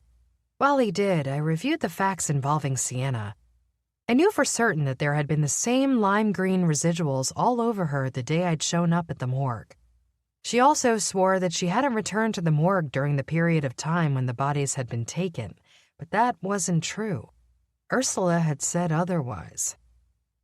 But the part that didn't add up for me was the residual remover.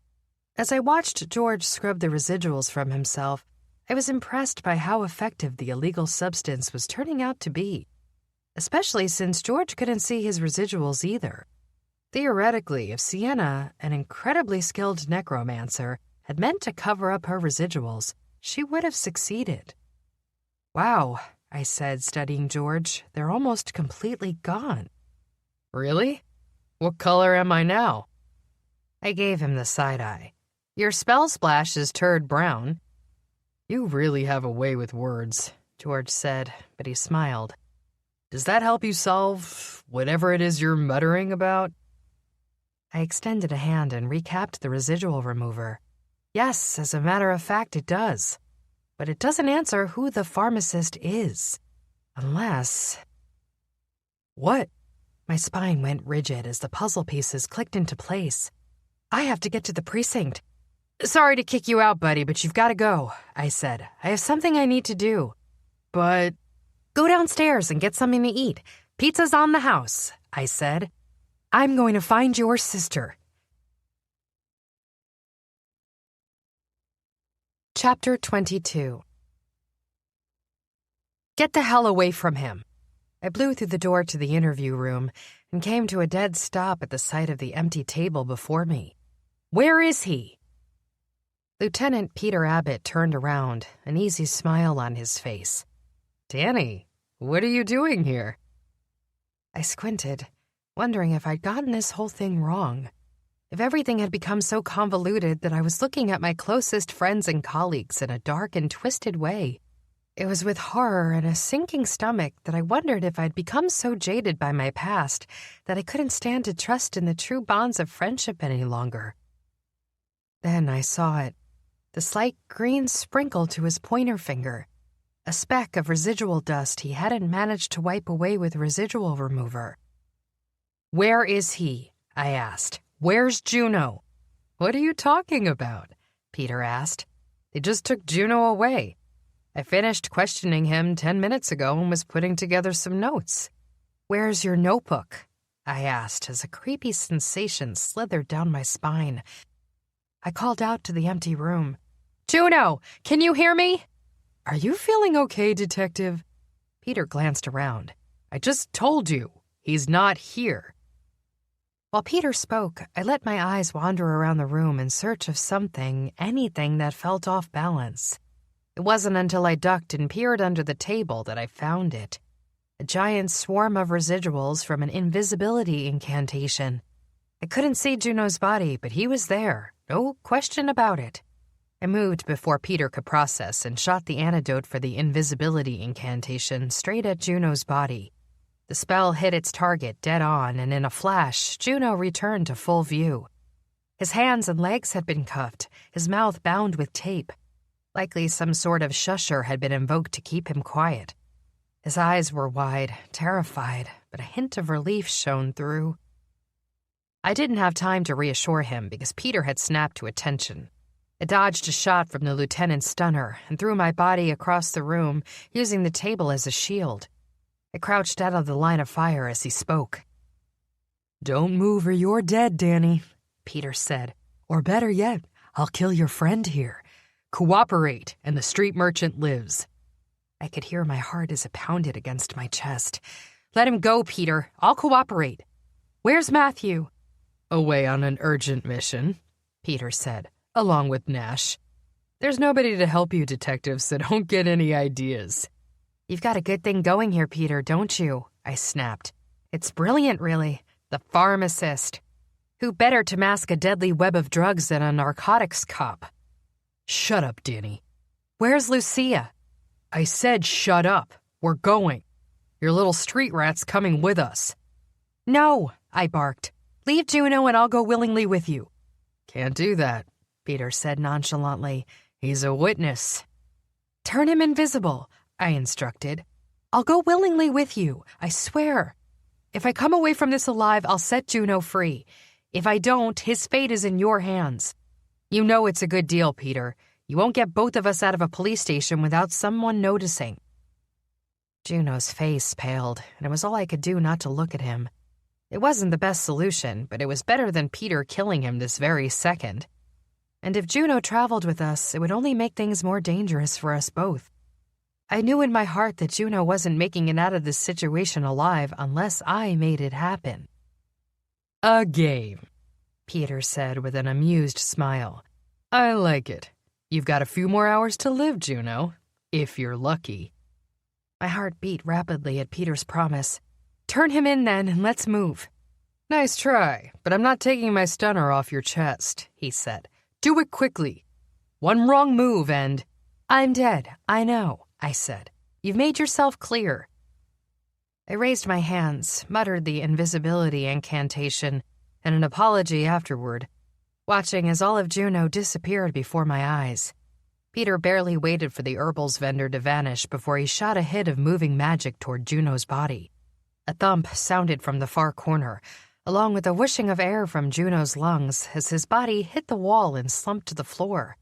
Unless another reserve stumbled in the room and noticed an odd pile of residuals, I was Juno's only chance of survival. "How shall we do this?" I asked as Peter marched to my side and pressed the stunner into my back. "Are we skipping merrily through the front gates, or would you prefer a different option?" "We're going to the flight deck and leaving here on a double. You so much as flinch on that broomstick and I'll stun you off the side. Falling 300 stories doesn't make for a nice open casket, and I know Mama DeMarco will be pissed if she can't see her daughter laid out nice and pretty." Peter had thought this entire scenario through. I could see he'd been prepared for my arrival with a backup plan. Even the interview room he'd booked lined up next to a back staircase that was completely unused at this time of night. The dinner hour had come and gone, and most officers had either stepped out for a bite to eat or gone home. The station was all but deserted due to the limited number of night shift staff. Peter quickly checked out a double broom, keeping the stunner pressed to my back all the while. I didn't get a good glimpse of the board desk attendant, and he didn't bother to look at me. Peter nudged me onto the broom the second we reached the flight deck, and before I could even think about calling for help, we were headed straight into the skies. "Where are we going?" I asked. "Why are you doing this?" "Shut up." Peter's penchant for discussion died completely as we sailed up, higher and higher, as the moon seemed to crystallize the air around us. We passed through flimsy clouds, and I briefly debated the pros and cons of trying to throw Peter from the broomstick. However, seeing as he held the gun, my chances were slim, and he'd been right about one thing. A 300-story fall didn't look good on anyone. "Here we are," he said, alighting at the very top of one of the newest high-rises in town. "Floor 407, highest around." "Not the sort of thing a cop's salary will buy you," I said wryly, as we came to an abrupt landing on a flight balcony. "What's the name on this place?" I imagine you didn't register it under Peter Abbott. "One doesn't need a name when they pay cash," Peter said, and led me into the ritzy apartment that oversaw all of Wicked. "And the pharmacist always pays in cash." "Why did you bother to bring me here?" I asked. "If you were going to kill me, you would have dumped me from the broom and made it look like an accident." "Because I'm just getting started," he said with a dry smile. "And I have a use for you. Now give me your wrists." I did as he said, feeling the clink of black, magic-proof handcuffs as they slid over my wrists. I racked my brain for what use I might be to Peter alive, but came up with nothing. That's when I realized he didn't want to keep me alive. He just wanted to kill me when the time was right. "You want to use my death as a distraction," I said. "You think it'll make people forget about Harmony." "If I frame Gray for your murder," Peter said happily, "your vamp will be so angry and bereaved, he'll kill that dog himself. Then King will go to jail, Nash will be upset at the loss of his sister, and Harmony will fade gently into nothingness." "What happened to make you this way, Peter? You swore an oath to protect people." "We all desire money and power and wealth," Peter said with nonchalance. "The only difference is how far people are willing to go to get it. It's a sign of strength, Danny. You could have been strong too, if only you weren't so damn concerned with justice." "For what? This?" I raked my eyes past him, studying the shiny floors of the stinking rich apartment. Everything in it spoke of wealth. The golden-plated sinks, the glossy black counters, the marble statues everywhere. It was worse than the Golden District. Wealth? "We both know it's more than that," he said easily. "Unfortunately, I can't kill you yet. So for now, you'll be reunited with an old friend. I'll need the wolf marks on your neck to match up with the time of death." "Leave Matthew and Gray out of this," I snarled. "This is between you and me." "No, it's not. That would make things easier." He glanced outside as if he'd prefer to just tip me out the window and let me fall. "I'll be back." Then he grabbed me by the arm, opened the door to the first bedroom, and threw me inside. Just before my head hit the wall, I caught a glimpse of a familiar face. "Lucia," I said, and then clunked into unconsciousness. Chapter 23. Get away! I snapped at the hands touching me as I struggled to consciousness. Get the hell away from my head! Chill, detective, Lucia said with a small snort of laughter. I'm trying to help you. I sat up, helpless to ward off much of anything since my hands were cuffed behind my back. It took a moment for the situation to sink into place, seeing as I just had my head knocked against a solid cement wall. Slowly, the sights filtered into my brain. Lucia stood before me, her hands loosely tied in front of her body with magic-proof rope that would allow her the flexibility of movement without the use of her powers. She was currently dabbing a substance that was likely blood from my forehead with a rag. You need an ice pack, but we don't have that luxury in here, she said. Sorry, but if it helps, I think you look badass with a black eye, detective. For a long while, the two of us watched one another, uneasy and injured and captive and upset. And then we both burst into laughter. Lucia was able to semi-throw her arms around my neck and pull me into a hug. Man, am I glad to see you. She gasped and laughed all at once. It's been what, weeks? A month? I've lost track of time. I'm so sorry we didn't find you sooner, I said. We didn't know what to think, and I know, I wrote the note. Peter made me, she said. Did you find the message? Is that how you got here? It was brilliant, I said, offering a grin. Then my grin faded, and the somber moment returned. If you hadn't thought to do that, I might have believed the letter. Your brother thought you eloped with some guy, which is why he didn't call the cops earlier. I had a good mentor, she said in explanation. Otherwise, I wouldn't have thought of that little trick. You told me about it yourself. Well, we'll have to remember it. Though the mention of the Isles sent us on a wild goose chase for a bit, I said, thinking of Gray. I'm afraid it cost us precious time. Detective, let's just get out of here, I said, interrupting. We can sort through the details later. No, she said sharply. You need to know. I sat back, surveying the near-empty bedroom in which we were held captive. You loved Peter. Yes, I was ready to elope, she said. My brother wasn't wrong. If Peter had asked, I might have gone with him and left the rest of the world behind. How did I let this happen, detective? People are dying because of me now. I became a cop to help people. I dated Peter because I wanted to fall in love. And look where I ended up. People aren't dying because of you, I said firmly. You couldn't have known. Nash was Peter's partner for years, and he didn't see this coming. Understand? None of this is your fault. You are very good at your job, Lucia.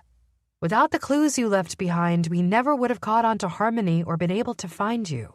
Now, I'm not sympathizing with you any further. Put on your big girl thong and let's get out of here. I hate thongs. Me too, but I hate the word panties more, I said and cringed. Tell me what happened as we searched this place. I've searched it, she said, gesturing to the sparse room. There was a bed, a small lavatory with no mirror, and not much else. It was the equivalent of a prison among the clouds. There's nothing. Then start talking while I give it a look, I said. How did Peter pull everything off? Has he told you the full story? Oh, yeah, she said wryly. We've chatted plenty. He makes me eat dinner with him every night.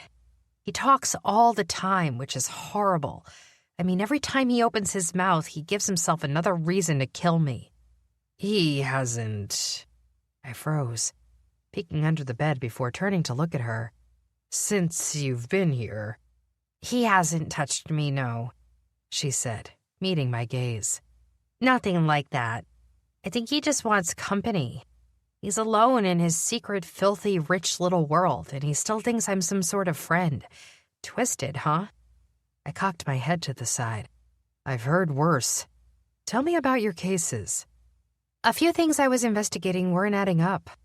I'm assuming you took a glance at my open cases, she said, quickly and efficiently walking me through her caseload. The bit with Farmer Marcel and then the necromancy claim just didn't feel right. Then I noticed something new and big was happening in the drug world. Marcel was Peter's informant. Not sure if you knew that. Just found out recently. Well, Peter is in narcotics, so he's got a huge web of informants, which fits perfectly well with his plan. Lucia grimaced. Somehow he concocted Harmony. I don't understand all the magic and chemistry behind it, but it's a line of herbals infused with a curse. Gets people hooked without knowing it. The real problem for Peter began when bodies appeared across Wicked, dead for no reason at all. And then they disappeared from the morgue, I said bitterly. I might have lost a friend over that. He framed Sienna, Lucia said, looking sadly at me. Is that what you mean? Peter was in the narcotics training session the same day as Sienna. During their break, Peter put a hex on her and an invisibility incantation on himself. He walked her straight into the morgue and carried the bodies right on out. He must have turned her invisible to deal with the bodies, and that's when she collected the residuals you saw that made you think she was lying. He knew she'd take the fall. I swallowed hard, and I fell for it, hook, line, and sinker. Where are the bodies? Lucia's lips tightened. The Deadlands. He buried them just across the border there.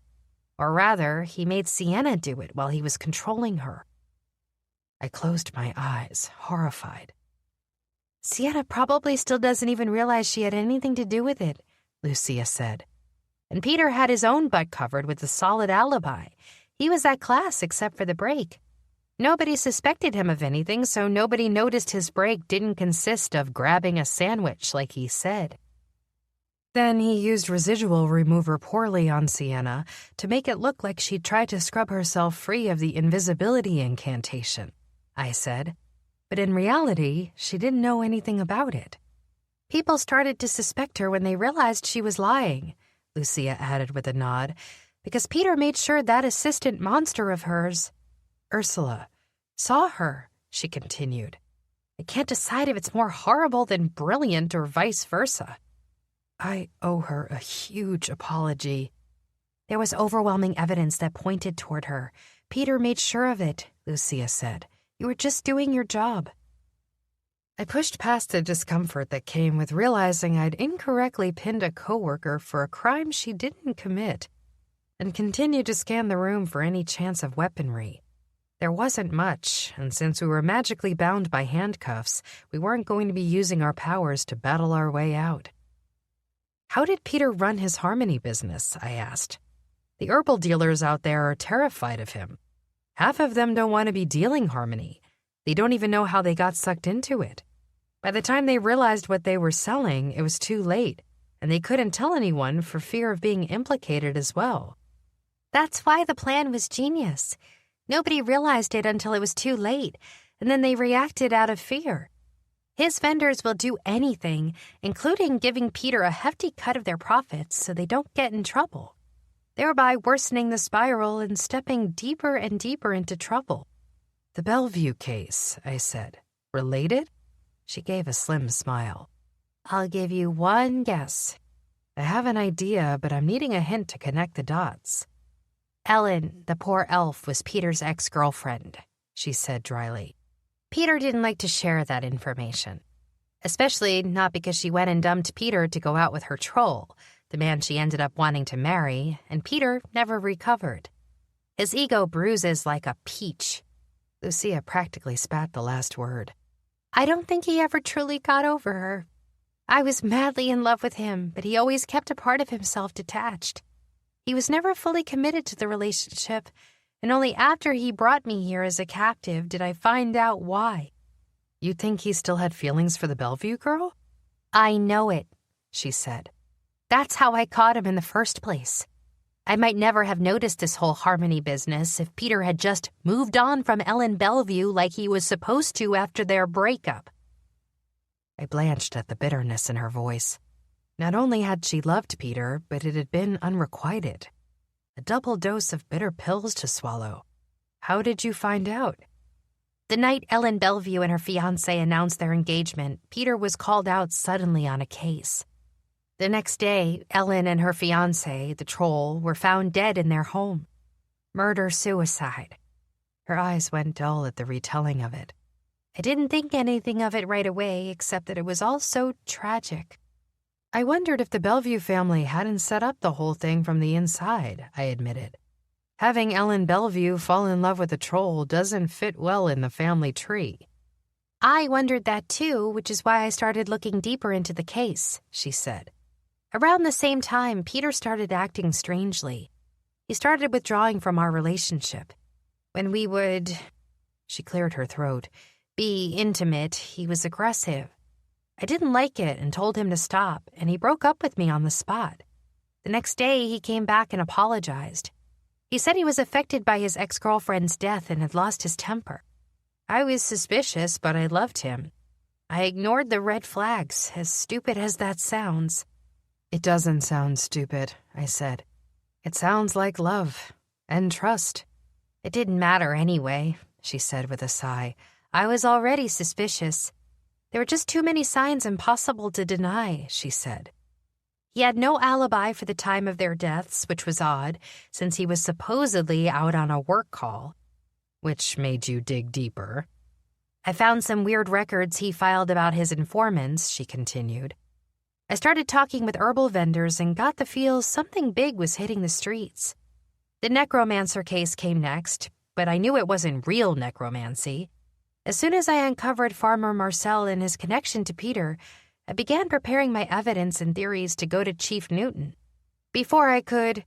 A door opened noisily in the other room, drawing Lucia's story to a grim end. That's all for story time today, she said dryly. Any questions, kids? Yep, I said, adding a layer of sarcasm. How are we planning to get out of this mess? Chapter 24. The fight for our lives began before I was ready. Peter opened the locked door, holding us captive in his swanky apartment, and I set my resolve. I was prepared to die if it meant that Lucia would live. My jaw dropped open when Lucia flicked her wrist and sent a knife flying across the room. She'd pulled it from her side, and before Peter could take a breath, it plunged into his side. Peter's eyes went wide with shock first and then anger. Also reeling from shock, I felt my head do a full swivel as I turned toward Lucia. "Where'd you get the knife?" I asked. "And why didn't you tell me you had one?" "Stole it from dinner a few weeks back," she said, gasping as she stood to move toward him. "We'll chat later, Detective. We need to get you free." It wasn't a perfect shot, but considering Lucia's hands were tied, it had hit the mark. The steak knife had lodged itself in Peter's side, just above his hip, deep enough to slow his movements for a brief second.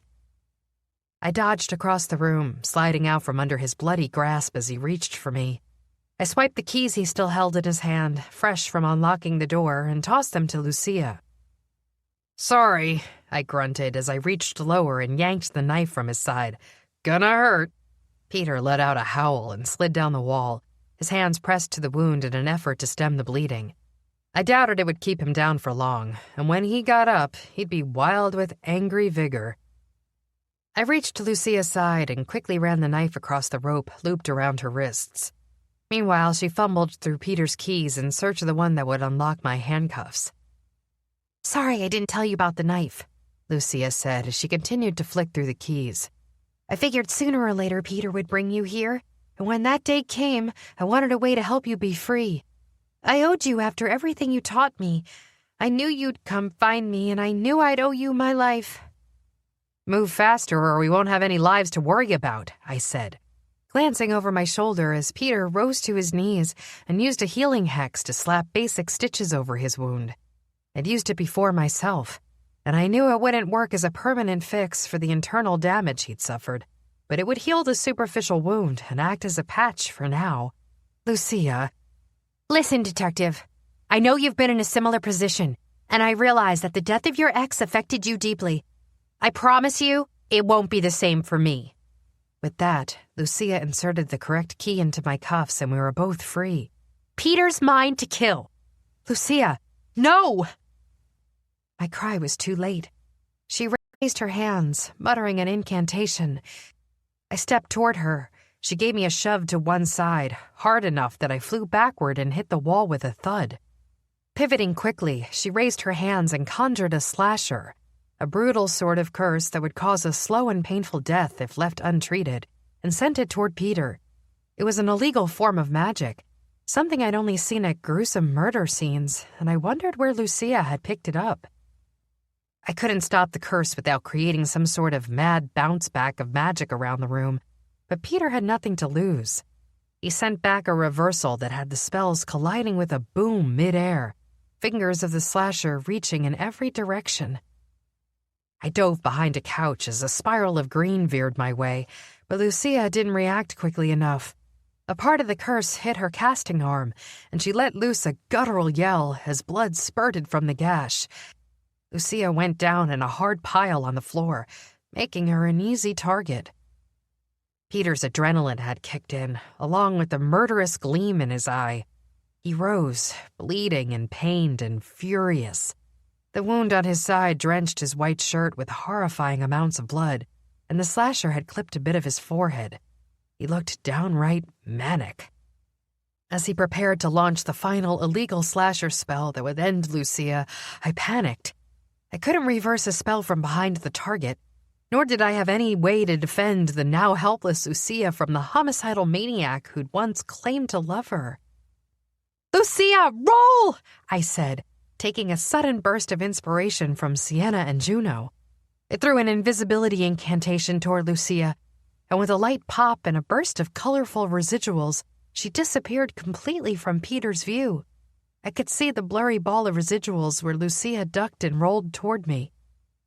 Peter roared with frustration, but he sent down the curse anyway, even as I lunged for him and dislodged one of his feet, sending his spell careening off the wall and shattering into fractured bits.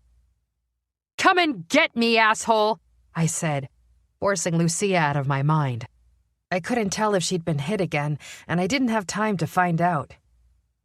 Sprinting around the corner, I spotted the agency-issued dual broomstick Peter and I had ridden to get here and grabbed it, tearing through the glam apartment toward the flight balcony. Peter followed close at my heels. There was no way he was letting me off this deck alive. I knew too much, and so did Lucia. I was counting on Peter tailing me through the skies. It was the only way to save Lucia's life. If I got away on my own, he'd kill her first before coming after me. I mounted the broomstick and lifted into the air, hovering over the edge of the building, taunting him. His broomstick sat on a ledge next to the flight deck, but instead of reaching for it, he didn't stop running. By the time I realized his plan, it was too late. With a flying leap, he managed to grasp the back of my broomstick, even as I twitched it upward and out of his grasp. He was strong, and the adrenaline gave him an extra burst of strength.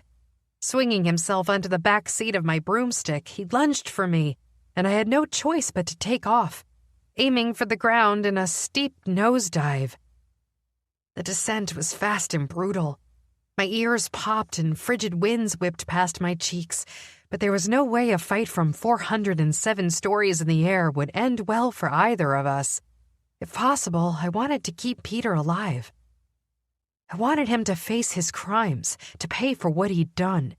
I wanted him to see the disappointment on Nash's face. I hadn't found closure with Trenton, but Lucia and Nash deserved that from Peter.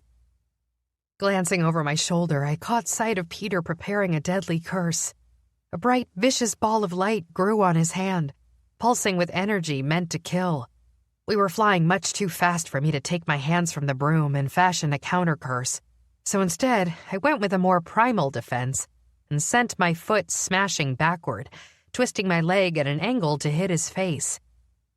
Blood spurted from his nose as the ball of light sizzled and died with Peter's roar of frustration.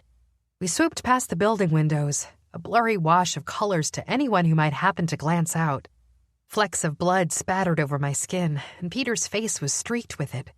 He began shouting another incantation, one that would leave me paralyzed. So I jerked the broom upward with a brutal change of direction that sent Peter scrambling to grab hold.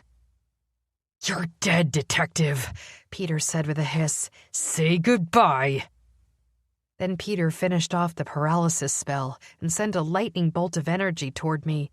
I was able to dodge most of it, but a chunk hit my arm, causing me to lose feeling from my elbow on down. My hand fell limply to the side of the broomstick, sending my heart racing as I latched on tighter with my only functioning arm. I felt utterly defenseless as Peter continued to shout the incantation. If he launched a second attack and hit my other arm, I'd fall to my death. We raced together over the rooftops of Wicked, weaving between buildings as I fought to keep Peter off balance. A second's hesitation on my part and the chase would be over. He would win, and I would be dead.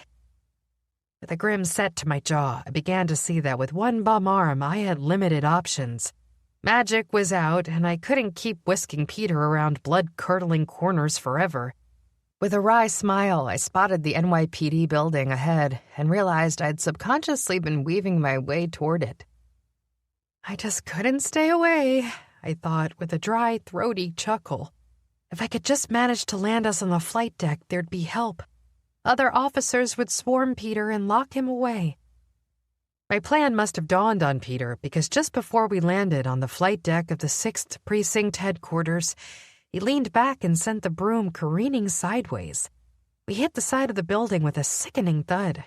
My good elbow cracked against the wall, and I felt something break. Peter, however, took the brunt of the collision. His head smacked against the brick wall and his eyes glazed over. Even as I turned, struggling to reach for his bloody fingers, I could see it was useless. With 2 bum arms, I could barely control the broomstick, let alone hold on to a full-grown man. I watched as Peter's limp body slid from the broom and began a free fall toward the ground. The broomstick bucked and recoiled with the loss of a passenger, malfunctioning after its impact with the wall. I barely managed to hold on as it dragged me along the exterior of the brick building and struggled to return home, its natural default charm for times of emergency. The broom succeeded in barreling through the largest glass window in the building, a conference room that happened to be in use despite the late hour of the night. I mercifully let go and landed on my back in the middle of a conference room table while the broom whizzed away toward the flight deck where it belonged. I skidded a few feet down the long table, recognizing a few faces in my pain-streaked haze. The chief, Matthew, and Nash were among those at the meeting, their expressions a mixture of concern and horror and confusion at the intrusion. I came to a stop at the far end of the table in a pile of donuts. To my great surprise, I found myself face to face with none other than Matthew's sworn enemy. Oddly enough, Gray looked mildly amused at the entire situation, until his eyes flicked downward and he spotted the blood. His face went slack with fury. I was still struggling to determine whether I was hallucinating. There was no good reason I could come up with as to why he'd be sitting around a table at the 6th Precinct, surrounded by cops. I shook my head, gave a bleary, bloodied grimace. "Hey, you guys," I gasped. "Good evening." "Danny?" Nash muttered. "What?" "There's an invisible man in interview room 4B, I said. "Lucia's in the new penthouse on floor 407, and Peter, he's dead. Outside." "Danielle!" Matthew lunged to his feet and reached for me. "Good night," I said, and then slumped into blackness. Chapter 25. The chill in the air swept over the long, whispering grasses, surrounding me with suffocating vengeance. It had been months since I'd stepped foot into the Deadlands, and the last time I hadn't been alone.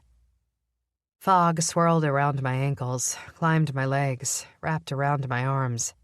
It was thick with humidity, driving the cool dampness straight through my leather jacket and deep into my skin. It cinched my arm closer to me, cradling the sling to my body as the cold sent jolts of pain ricocheting through my body. When I'd gained consciousness early this morning, I'd been splayed in the middle of the conference table with 5 sets of eyes staring down at me. Aside from a broken arm, some bangs and bruises, and the sheer embarrassment at ending up face down in a pile of jelly donuts during an emergency NYPD staff meeting, I was fine. Peter, however, was not. They'd recovered his body from the pavement while I'd been carted off to Nurse Anita. She'd efficiently patched me up and sent me on my way without argument. The hospital would be busy today. All the wicked citizens who'd been unwillingly sucked into the Harmony debacle were being notified and sent to the hospital for recovery. "They were over there," a familiar male voice said, causing me to flinch in surprise. "I'm assuming you are here because you wanted to see where Peter hid the bodies?" "What are you doing here, Nash?" I swiveled to face my older brother. "I thought you were—" "We've done as much as we can on the knowledge we have," Nash said. 103 wicked citizens have been notified that their herbals were laced. There might be more. The hospital has called in extra staff to deal with the detox procedures. I shook my head. How could he? How could Peter have been double-crossing us, everyone, this whole time? Nash's jaw clenched. I should have seen it. I was partnered with him for years. You couldn't have known. We all fell for it, I said, the chief included. Peter was a crooked cop. He was a good cop when he was on the right side. It's not your fault, Nash. He merely shook his head. Except it was my responsibility to keep an eye on my partner. There were signs, now that I look back. There always are, I murmured. Hindsight. There were a few times he said things I thought were jokes. I'd always written it off as dark humor.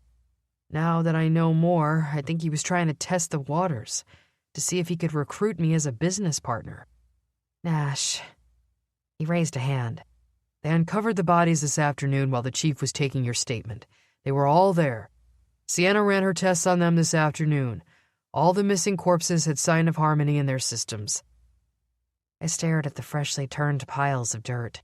What a waste. Nash kicked at the ground. You couldn't have done anything about it. Trust me, I said. You're not alone in feeling like you should have noticed. We've all been fooled. I'm not here to talk about my feelings, Detective, Nash said sharply. I came to find you with a message. From who? Eloisa Brimstone. The name hit me like a rock straight to the gut. The air whooshed out of my lungs at the name of Trenton's mother spoken so matter-of-factly. What did she want? I whispered, remembering her pale, shrunken face at the bread vendor in the marketplace. Trees loomed around us, arching tall pines with visible fog winding through the branches. I shuddered. Trenton's mother wanted to thank you, he said. She was affected by Harmony. When I escorted her to the hospital, she knew me, or recognized my name, and we got to talking. She doesn't hold anything against you, Danny. She knows Trenton's death was his own doing. How do you know that? Nash raised both palms. I'm just the messenger. Do with it what you will. I hope it helps you realize that you're not to blame. Funny. You're giving me the same lecture I was prepared to give you. Nash smiled. Maybe it's a DeMarco thing. I smiled too. I'm sorry about Peter, Nash. Me too, he said. Then gruffly, he pulled me into a hug and brushed a quick kiss against the top of my head. By the way, congrats. The department is lucky to have you back. But if you tell anyone I said that, I'll have to kill you. I gave him a good-natured shove away. Love you too, big brother. Lieutenant, Detective. A shimmering form appeared behind the trees. Am I interrupting? Nash's head snapped up. Not at all, Captain. I was just leaving. Don't leave on my account, Matthew said, stepping forward from between two thick trees. I can always speak to the detective on Monday morning. At the office. Matthew's loaded comment sank softly into the mossy grounds. Neither Nash nor I responded, though Nash did give a nod of dismissal to me, then the captain before turning to leave. I had eyes only for Matthew. I'd never been through the Deadlands with him before, and it was an oddly mysterious feeling to be here with a vampire. Matthew looked stunning, as if he belonged here, as if the beauty of death and darkness brought out everything that was Captain King. Dark, brooding eyes and broad, sturdy shoulders held high. A suit made from the finest materials glistened with fingerlings of fog. Skin so silvery pale that he looked like a piece of moonlight against the blackness of the Deadlands behind him, shone bright. You shouldn't have come here alone, he said finally. Is that an order? I found my voice, stared him down. I thought work didn't start until Monday morning. Matthew broke into a smile. How are you feeling, Detective? Fine. A little uneasy. Discovering a close friend's true nature is never easy when that nature is dark, Matthew said. I hardly think your feelings are unusual. I shrugged. I suppose congratulations are in order. Matthew moved closer. Detective DeMarco. I lifted my chin high. All thanks to you. What's that supposed to mean? He asked your permission first. Yes, Matthew said in a careful, measured voice. 2 days ago. I blinked, calculating. 2 days ago? You mean before we...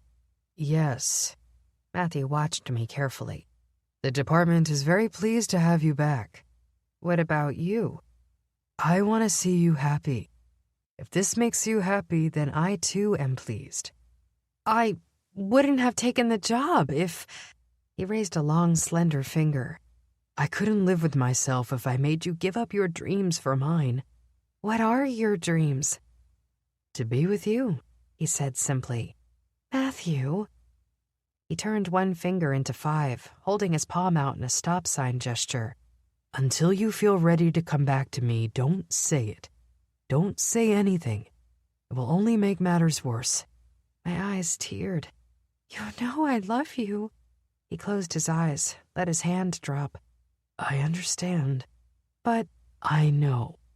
If we are meant to be, then why is it so hard to be together? A sob bubbled up in my chest. I want to be with you, Matthew, but there's no easy path to us. I'll make one when you're ready. I want to be ready. But you're not, he said gently, dropping his grief, his frustration, his hurt, and leaving an expression filled only with love and light. He moved closer, drew my face into his hands, and pressed a life-giving kiss to my lips. It only made me sob harder because he was right. The only man I loved was Matthew, but the time was not ours to have. Not yet. So I let my arms loop around his neck and devour the kiss as if it were our last. Our tongues tangled, the heat from me blending with the tender strength of him. By the time we separated, my tears had bled to his face, and his cool touch lingered on my skin. So, he said, breaking the silence while my tears still glittered on his pale cheeks. I guess this is it, Detective. Until Monday morning? I needed some time to cool down after my run-in with Matthew. The news that he'd given the chief his word before we'd spent the night together meant something. I wasn't sure what, but it meant something. I ached, physically and emotionally, as I parted ways from Matthew outside of the Deadlands. I needed to get back to the pizzeria, but I couldn't go straight there. I was a mess. My eyes were red-rimmed and my face exhausted. The last thing I wanted was to see my family and be forced into a sympathetic pep talk. As I wandered through Wicket, I strolled closer to the marketplace than usual. I passed several small shops, decided there were too many happy people milling about for my liking, so I turned down a dark and dingy side street. It better fit my mood. I glanced through the windows of the shops and restaurants as I passed them, content to watch strangers interact in their normal lives, until I caught sight of one particular loner in a grimy old pub with a frosty pint in front of her. I stalled, a wave of guilt shattering in my stomach, splintering and breaking off every which way. It was impossible to say how long I stood there, but it was long enough for Sienna to raise a skinny arm and wave to the bartender for another glass. I averted my eyes, feeling voyeuristic as I studied her. I made it 2 steps before I stopped, a decision snapping into place and forcing me to turn back. I yanked the door open to the pub and slipped inside. I was at Sienna's table and seated before she could utter a curse. "Hi," I said simply. The bartender swooped by to take my order, but I shook my head. "Bring her one," Sienna drawled. "She'll need it." The bartender looked confused. He slunk away behind the bar and pretended to be busy while watching us from under lidded eyes. Sienna. What brings you here, hotshot? Sienna pulled her pint closer, wrapped her thin fingers around it, and studied me. She had violent black hair today. One side of her head was completely shaved. The other was covered by long, beautiful locks. Her black jeans were ripped and her shirt hung on by threads, dripping from her thin body underneath a chunky leather jacket. Should I be asking for your autograph? I came here to apologize. Right. Sienna rolled her eyes, took a sip of the pint, and slammed it to the table. Now that you're hired back on and need favors from me, we're friends again? Believe it or not, I owe you an apology, and I'm good for it. I know when I screw up. Sienna studied me. Did you screw up? I hesitated. No, I saw what I saw, and I wasn't all that far off, was I? It was an inside job. Peter Abbott is dead because of it. And Lucia? She's alive and well, I said. So are the rest of the Harmony patients at the hospital. At least for now. What about the invisible kid in the interview room? Sienna asked. He survived? Juno? I couldn't help but grin. He's better than ever. He's out of the herbals business now, and he's going to help Willa's mother with her garden. DeMarco's Pizza is going to be buying some herbs and veggies from them moving forward. Aren't you all just one big, happy family? What about Lucia? Lucia will be fine. She's tough. She'll have some things to work through, but she'll get there, I admitted. The chief has given her 6 months paid leave, and I encouraged her to take it. She'll decide if she wants to come back after that. You nervous about her decision, Detective? There have never been 2 reserves on staff, Sienna said. You've got competition. Look, Sienna, I know you're upset, and frankly, that's fine. You deserve to be, I said. I wasn't wrong about what I saw, but that's only part of the story. I should have trusted you. Matthew did. He never for a second believed you could have had anything to do with the bodies disappearing. Right. Sienna snorted. Matthew trusts you. He respects you, I said. And I do too. I was wrong to assume, Sienna. I'm sorry. The bartender chose that very moment to deliver a pint of beer. He slid it in front of me and was gone again before I could thank him. You trusted Peter, too, Sienna said finally. And if you'd believed him explicitly, if you hadn't followed your gut, people would still be dying from Harmony. I shrugged. True, but... Sienna raised her glass. Forget about it. About what? Cheers, she said. You're the meanest detective I know, and we're glad to have you back. But you owe me dinner, remember? Sienna said with a fiendish smile. I canceled our ladies' night when you started thinking I stole dead bodies. So, what do you say? Are we back on? Did someone say ladies' night? The door to the pub clanked shut as a breathless Willa appeared behind me. I have been trying to catch up with you all night, Detective, but you're so damn fast. Hi, Sienna. Anyway, I wanted to tell you thanks from my mom, Danny. She's feeling so much better, and now that you've given her some work, it's like she's a new person. I patted the seat next to me while Sienna gestured for another pint. When the bartender delivered it to Willa, the 3 of us raised our glasses. To all the superwomen who saved our city. Willa raised her glass and winked. That's you two, if you didn't know. By the way, super cute jacket, Sienna. Detective, maybe you'll look a little more badass if you shave one side of your head, too? Both Sienna and I stared dumbly at Willa. Right, never mind, she said, and raised her glass higher. Cheers! Epilogue. A shadowy figure cloaked in black robes watched Danielle DeMarco as she walked home, alone. His hands were splayed over the crystal ball before him, his eyes alight with fire as he studied her careful footsteps, her bright eyes, remnants of jolly laughter left behind after a night at the pub with her friends. He could do it now, he thought. Kill the detective and end this once and for all. But that would be far too easy. Soon, he murmured to the damp, stone-cold room. Very, very soon. But, sir, A man spoke quietly, with reverence before his master. "Let me get rid of her this evening, and you will never have to worry about the Hex Files again." "Silence," the master said, and then turned to his assistant. "Touch her and you die." The master's eyes gleamed. The fire crackled. The crystal ball went blank. "She's mine."